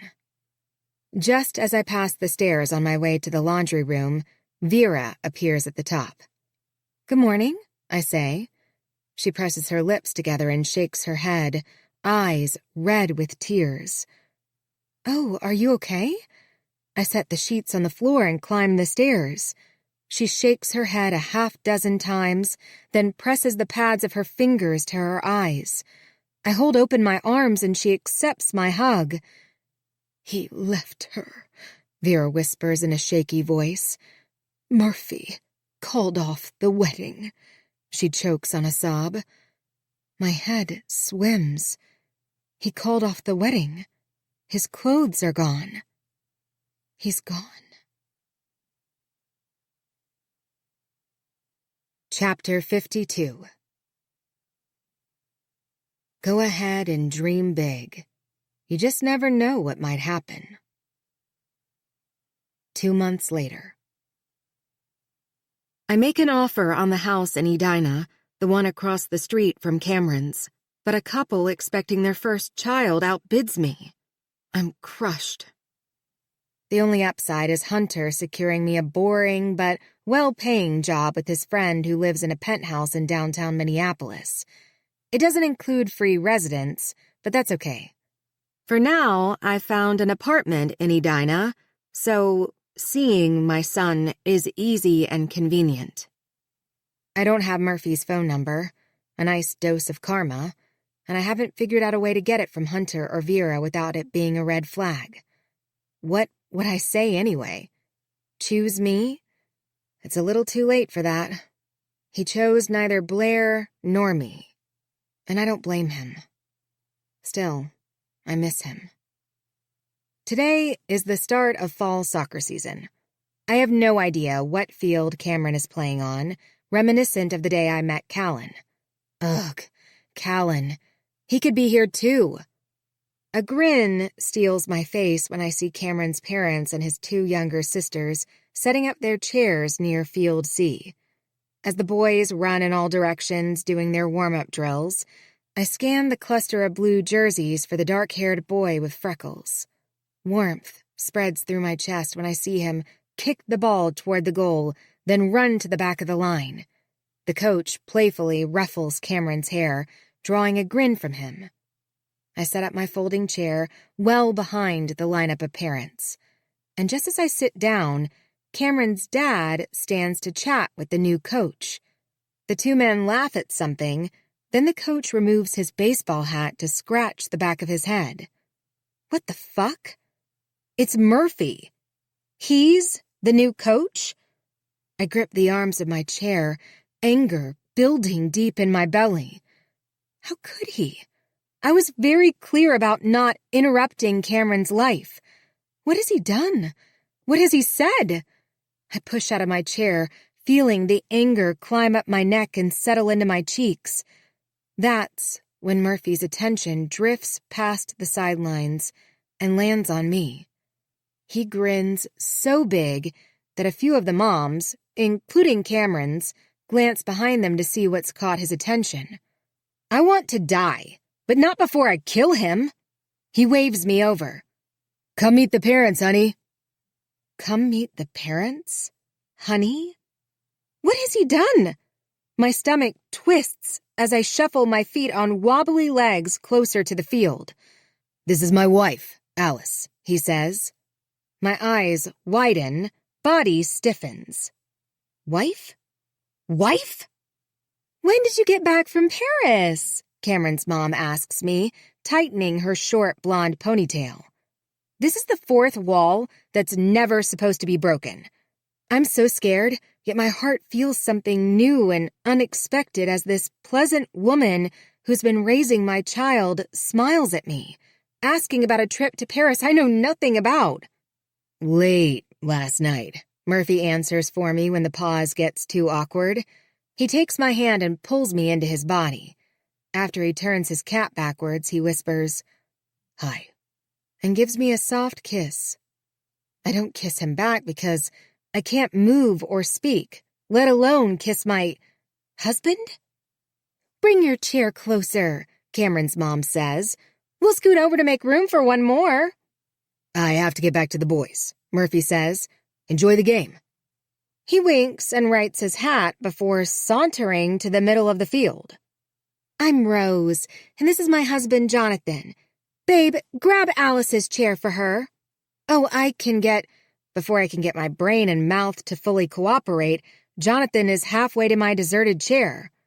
These are our two girls, Casey and Aurora. The two blonde girls don't give me a single glance. They're too busy sorting their M&Ms by color on their laps. Thank you. I find two more words to offer when Cameron's dad sets my chair next to Rose. Our son is the next one in line to kick the ball, the one with the shaggy brown hair. He needs a haircut, Rose laughs. His name is Cameron. Cameron, I murmur softly. Tears burn my eyes, so I slip on my sunglasses. This is awful. It's also wonderful. I'm freaking out, fighting back tears. Happy tears, fearful tears. What is happening? So, Murphy told us you're an executive assistant for some wealthy businessman. Do you get to take lots of trips around the world? Rose asks. I clear my throat, keeping my focus on the players and their coach. Not usually. My job involves more mundane tasks at his residence. The Paris trip was a surprise. Do you speak French? She asks. No, not really. A nervous laugh escapes. Not at all, actually. Well, if you ever need help, Jonathan speaks fluent French. Right, babe? She rests her hand on his knee. He keeps his focus on the field. Oui. I feel my first genuine smile. She's the golden retriever in their relationship, and he's the black cat. He's taught all the kids to speak French, but I'm the worst. We've been married for 15 years, and I think I've learned less than 10 words. She laughs. A new round of tears pool in my eyes. I like her so much. And my son speaks French? The game begins, and my heart can't keep up with so much emotion. I don't know what Murphy's been up to for the past 2 months, but somewhere along the way he decided Cameron is his son, something we will never know for sure. I don't know if that makes him delusional or the best man who ever lived. After the win, all the parents clap and cheer, and so do I, because I have a boy on the field too. The teams line up to shake hands, fist bumps, really. Cameron runs toward Rose and Jonathan. Thank God for my sunglasses. I wipe my tears before they slip into view. My heart might burst. Aside from the day I gave birth to him, the day I let him go, this is the closest I've been to my son. Good game, baby! Rose hugs him. My heart is in my throat. Nice job, champ, Jonathan says when Cameron gives him a hug. Cam, this is Coach Patton's wife, Alice. Rose introduces me to my son. I can't speak, no matter how hard I try to swallow past the lump in my throat, so I smile, and I hope that says it all. Nice to meet you, he says, holding out his hand. Gah, they've raised such a polite young man. I'm grateful and proud, and a million other things that I can't articulate yet. I shake his hand, holding it a little too long, but I can't help myself. Then I manage a quick, "You too," without completely falling apart. He's even more beautiful, handsome, cute, just everything more than I've been able to capture from a distance. His eyes are hazel. Mine are blue. Chris's were blue. I know that doesn't mean we couldn't have made a child with hazel eyes, but Murphy has hazel eyes. Well, I'm sure we'll see you this afternoon, Rose says. She will? I smile and nod. The parents collect their chairs and children while I remain rooted in the same spot. Is this real? Murphy and the other coach gather the soccer balls and practice cones in a mesh bag. See you at practice tomorrow, the other coach says to Murphy before heading toward the parking lot with one of the players, probably his son. We won, Murphy says, sliding my chair into its bag. Then he sets it aside and slowly removes my sunglasses, sliding them onto my head. I feel my puffy eyes, so I can only imagine how red and swollen they must be. His hands cut my face, thumbs caressing my cheeks. We won, he whispers again. He's not talking about the game. I realize that's nothing new to you, but it's new to me, and it feels really fucking good. He grins before kissing me. I wrap my arms around his neck, and we kiss until a new group of players and parents head toward the field for the next game. Murphy ends the kiss and grins. I want to show you something. He carries the bag of equipment and my chair in one hand while leading me to the parking lot with his other hand holding mine. This was risky, Murphy. I was so mad at you when I saw you on the field. You were too close. We're not his parents. He chuckles, loading things into the back of a deep, cherry red pickup. It suits him better than a white luxury SUV. I know. We're something else. He closes the tailgate. What? He grabs my waist and nuzzles his face into my neck. You'll see. Where are you parked? I point a few rows over. Okay, follow me. I frown, which only makes his grin swell. He presses his pointer fingers to the corners of my mouth, forcing a smile. Stop. I turn my head. You stop. Stop pouting. Stop worrying. Stop feeling so unworthy. Just follow me. I've got you. He hops into his truck. I shake my head and weave my way through the packed parking lot to my car because I'm dying to know what he has to show me. Murphy drives slowly so he doesn't lose me. The route is familiar. Too familiar. The tree-lined streets have been etched into my mind for years. His brake lights illuminate just as we reach Cameron's house, but his truck crawls past it, turning into the driveway 2 houses past theirs. I wait for him to back out and turn around, but he doesn't. When he hops out of his truck, I park on the opposite side of the street.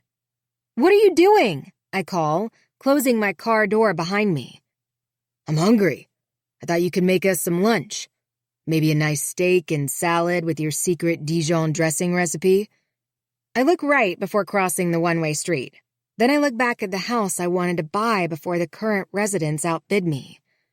"What are you talking about?" I ask, taking hesitant steps up the driveway behind his parked truck. You know, a ribeye or New York strip. He takes my hand and pulls me to the front door. Then he slides a set of keys from his pocket and unlocks it. "Murphy," I whisper. Don't forget the house rules. Shoes off. He toes off his sneakers just inside the door of the modest light green split level. I don't move, so he lowers in front of me to remove my shoes, then takes my hand and leads me up 4 steps to the main level with oak wood floors and white woodwork. The sun-drenched living room has a wall of windows overlooking a lush backyard. A cozy wood-burning stove sits in the corner. I turn in a slow circle. I was lost, he says, grieving one woman while feeling unworthy of another. I hated how wanting you and being with you was wrong. My heart couldn't reconcile that. So I moved in with my mom, and I told her everything she never knew. He grins. She asked what I was doing wasting time with her. That's when I dug out the program from the Alice in Wonderland play and looked for a Cameron. When I discovered his last name is Beckett, it made it easier to track down his house. I knew it had to be close to the one you looked at across the street. Sadly, that house was no longer available, so I started knocking on doors, seeing who would be interested in selling their house to me. Murphy. Emotion punches me in the chest. The day they accepted the offer was the day I met our son. Our son. His parents are really great. He's a well-spoken young man with good manners, and he was kicking a soccer ball around the yard that day, so I kicked it around with him. I asked if he played, and he said yes, but his coach was moving, so they needed a new one. Murphy shrugs. I had the time. I laugh, wiping my eyes. So, what are we going to do, beautiful? He slides his arms around my waist. Be our son's neighbors, coach him, hire him to mow our lawn, bake him cookies, go to his plays. I scrape my teeth over my lip and sniffle. Is that weird? He wipes my cheeks and shakes his head. Yes, and I'm so on board. We're stalkers, but the good kind. Secret guardians. Just to be clear, you're asking me to live with you, correct? His lips twitch. Well, since I've told everyone I have a wife, I think you living with me is a good idea. When were you going to find me and tell me you bought this house? Never. I knew you'd show up. He grabs the back of my legs and lifts me to him. I wrap them around his waist. So, my new role is pretending to be your wife? Your homemaker? Who said anything about pretending? He kisses my neck. Want to see the rest of our house? I tease my fingers through his hair and kiss the shell of his ear. Yes. Let's start in the bedroom, he says, dragging his mouth up my neck while walking us down the hallway. I giggle when he eases me to my feet, then kicks the door shut while shrugging off his shirt. Choose me, I say, as he pushes his shorts down his legs. Murphy glances up, eyeing me for a moment like my words haven't registered. I wanted you to choose me. He grins. I know. I'd already chosen you. I just wanted you to say it, to feel worthy of this kind of love and happiness. He unbuttons my shorts and pulls them down my legs, along with my underwear, while I remove my shirt. But you're broken, baby. He kisses a trail up my leg. And that's okay. I'm good at fixing things. I'm not broken. I roll my eyes. You are.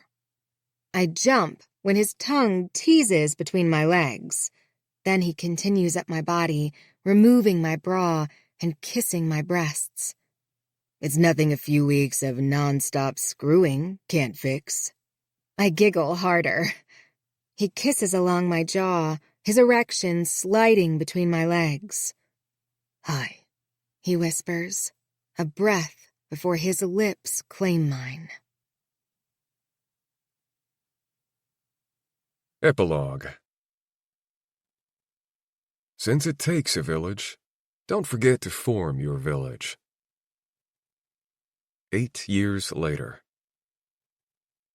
If you touch that, I will cut off your hand, Alice says, holding a knife when I reach my finger for the bowl of chocolate frosting.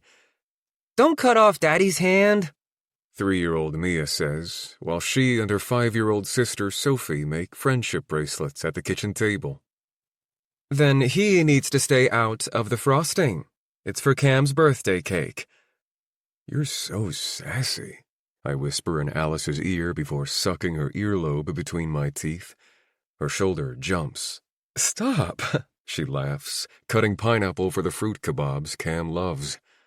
While we've made this our home and had 2 beautiful girls, Alice and I have always held our breath, praying that the Becketts don't move. Not only have we become close to Rose and Jonathan, we've formed lifelong bonds with Cameron and their girls. Our families have vacationed together.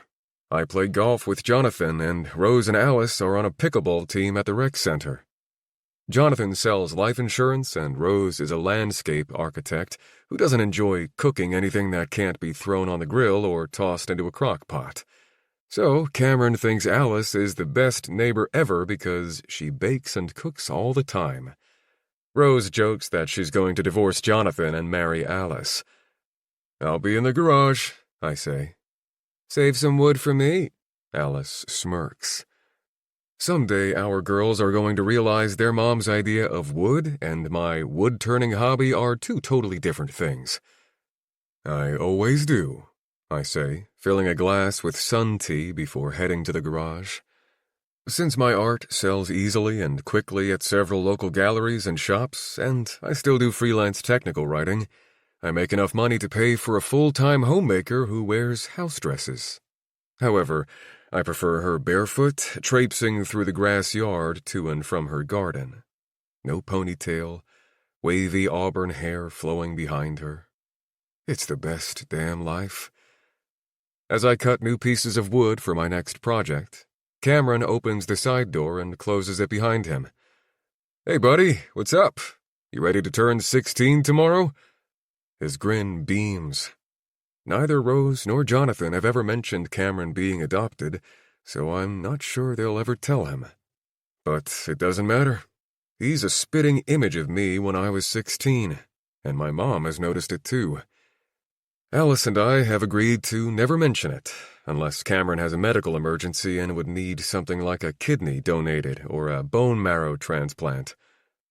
What do you think about this camp?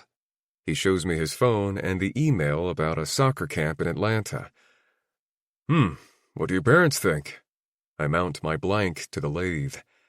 They said to ask you. I laugh. Forward it to me.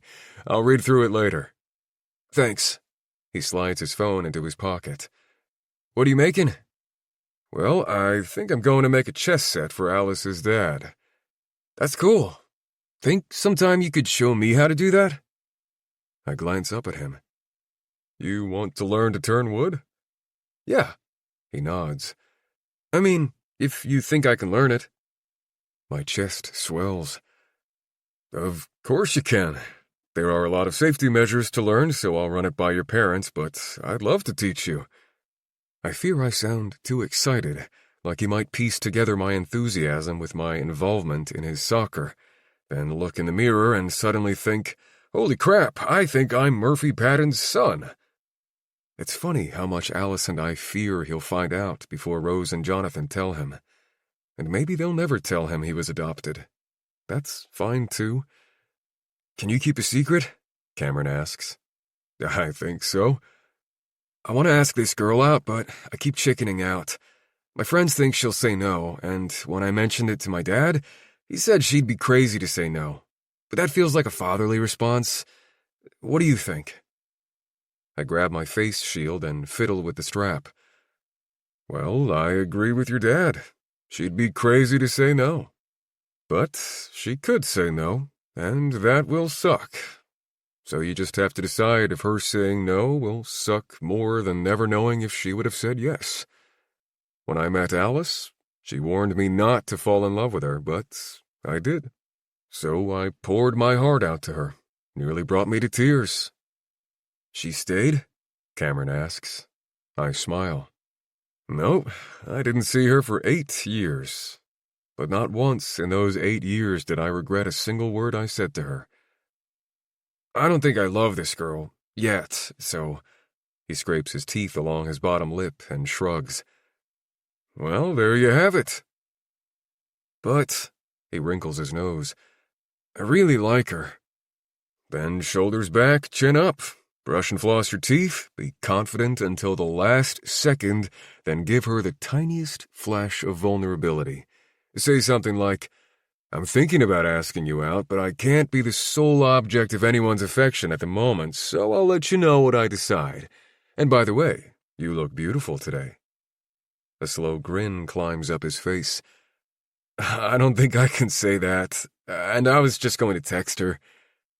I purse my lips and nod slowly. Okay, that's cool.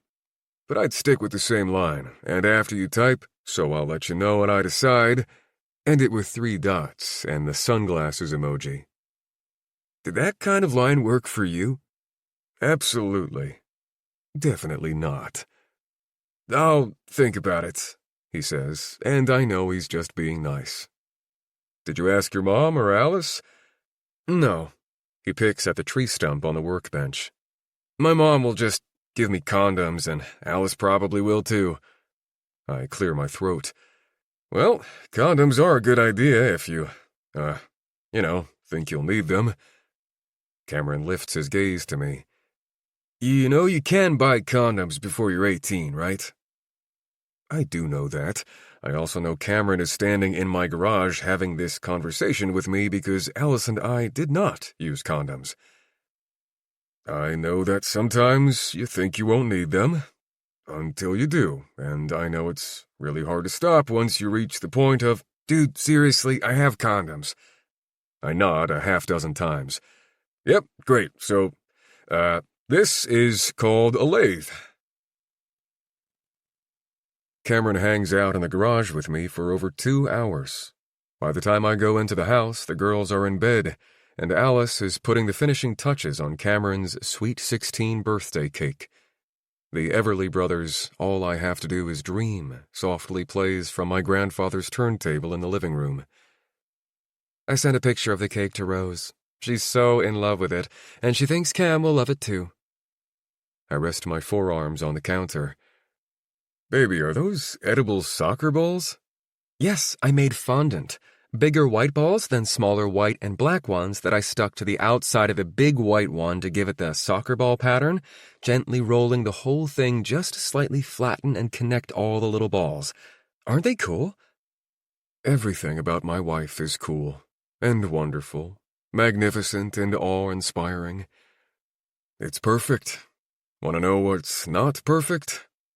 She glances up, nose wrinkled while grinning. What? I drop my head between my shoulders. Cameron solicited my advice about asking a girl out on a date, and I fumbled the ball.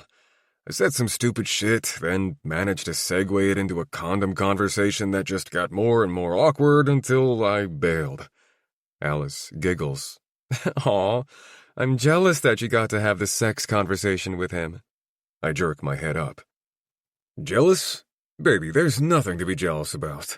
In fact, I think the best way to parent is to let someone else do it and just live next door and be more like grandparents that can spoil them. Then hand them back. Really, we should see if Rose and Jonathan want to raise Mia and Sophie. Stop, she laughs, wiping her hands, then carrying the finished cake to the fridge. You know what you need? Lessons on how to be cool in a 16-year-old's eyes? Murph, you only have to be cool in my eyes. She pulls something wrapped in butcher paper from the fridge, then she slides her favorite cast-iron skillet to the front burner and ignites it. Oil, garlic, rosemary, salt, and pepper. Once it's heated, she tosses the steak into the pan to sear it. I can't remember the last time she made steak at 9 o'clock at night. You need a little of this. She adjusts the heat a smidge. And a little of this. She gives me her hand. I have one last slot on my dance card. I grin, sliding one hand behind my back while offering her my other on a slow bow. When she accepts, I jerk her into my arms, making her gasp. I saw Hunter Morrison today, she says. Oh? I lift my eyebrows as we sway to the music. He was at the park. Apparently he's taken up drawing, so he was sketching a tree. No Vera? She shakes her head. Vera's in New York, watching her granddaughter while Blair opens a second gallery with her husband. That could have been you. I twist my lips. A stuffy life in New York, or screwing my homemaker in a secluded area by the lake just after lunch every day? Alice laughs. Not every day. The girls have early out on Wednesdays. She teases the nape of my neck and stares at my mouth. I duck my head to kiss her, and she pulls away. I love you, I whisper. I love you too. Again, I try to kiss her. Again, she pulls away. You have to say hi. We turn our heads toward the soft voice. Sophie peeks her head around the corner. Say it and Mommy will kiss you. Why aren't you in bed? Alice asks. Because I'm too excited for Cam's birthday party. She wedges herself between us, stepping on my toes like her mom used to do as she hugs my legs. We make a Sophie sandwich and continue to sway to the music. Say it, Daddy, she whispers. I frame Alice's face and let my lips hover over hers because I know how much our girls love seeing our affection. Say it. Sophie's whisper escalates to a hiss. Alice grins.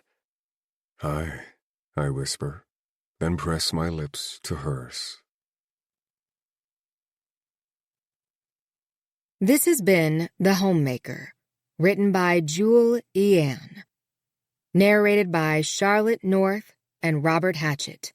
Copyright 2025 by Jewel E. Ann.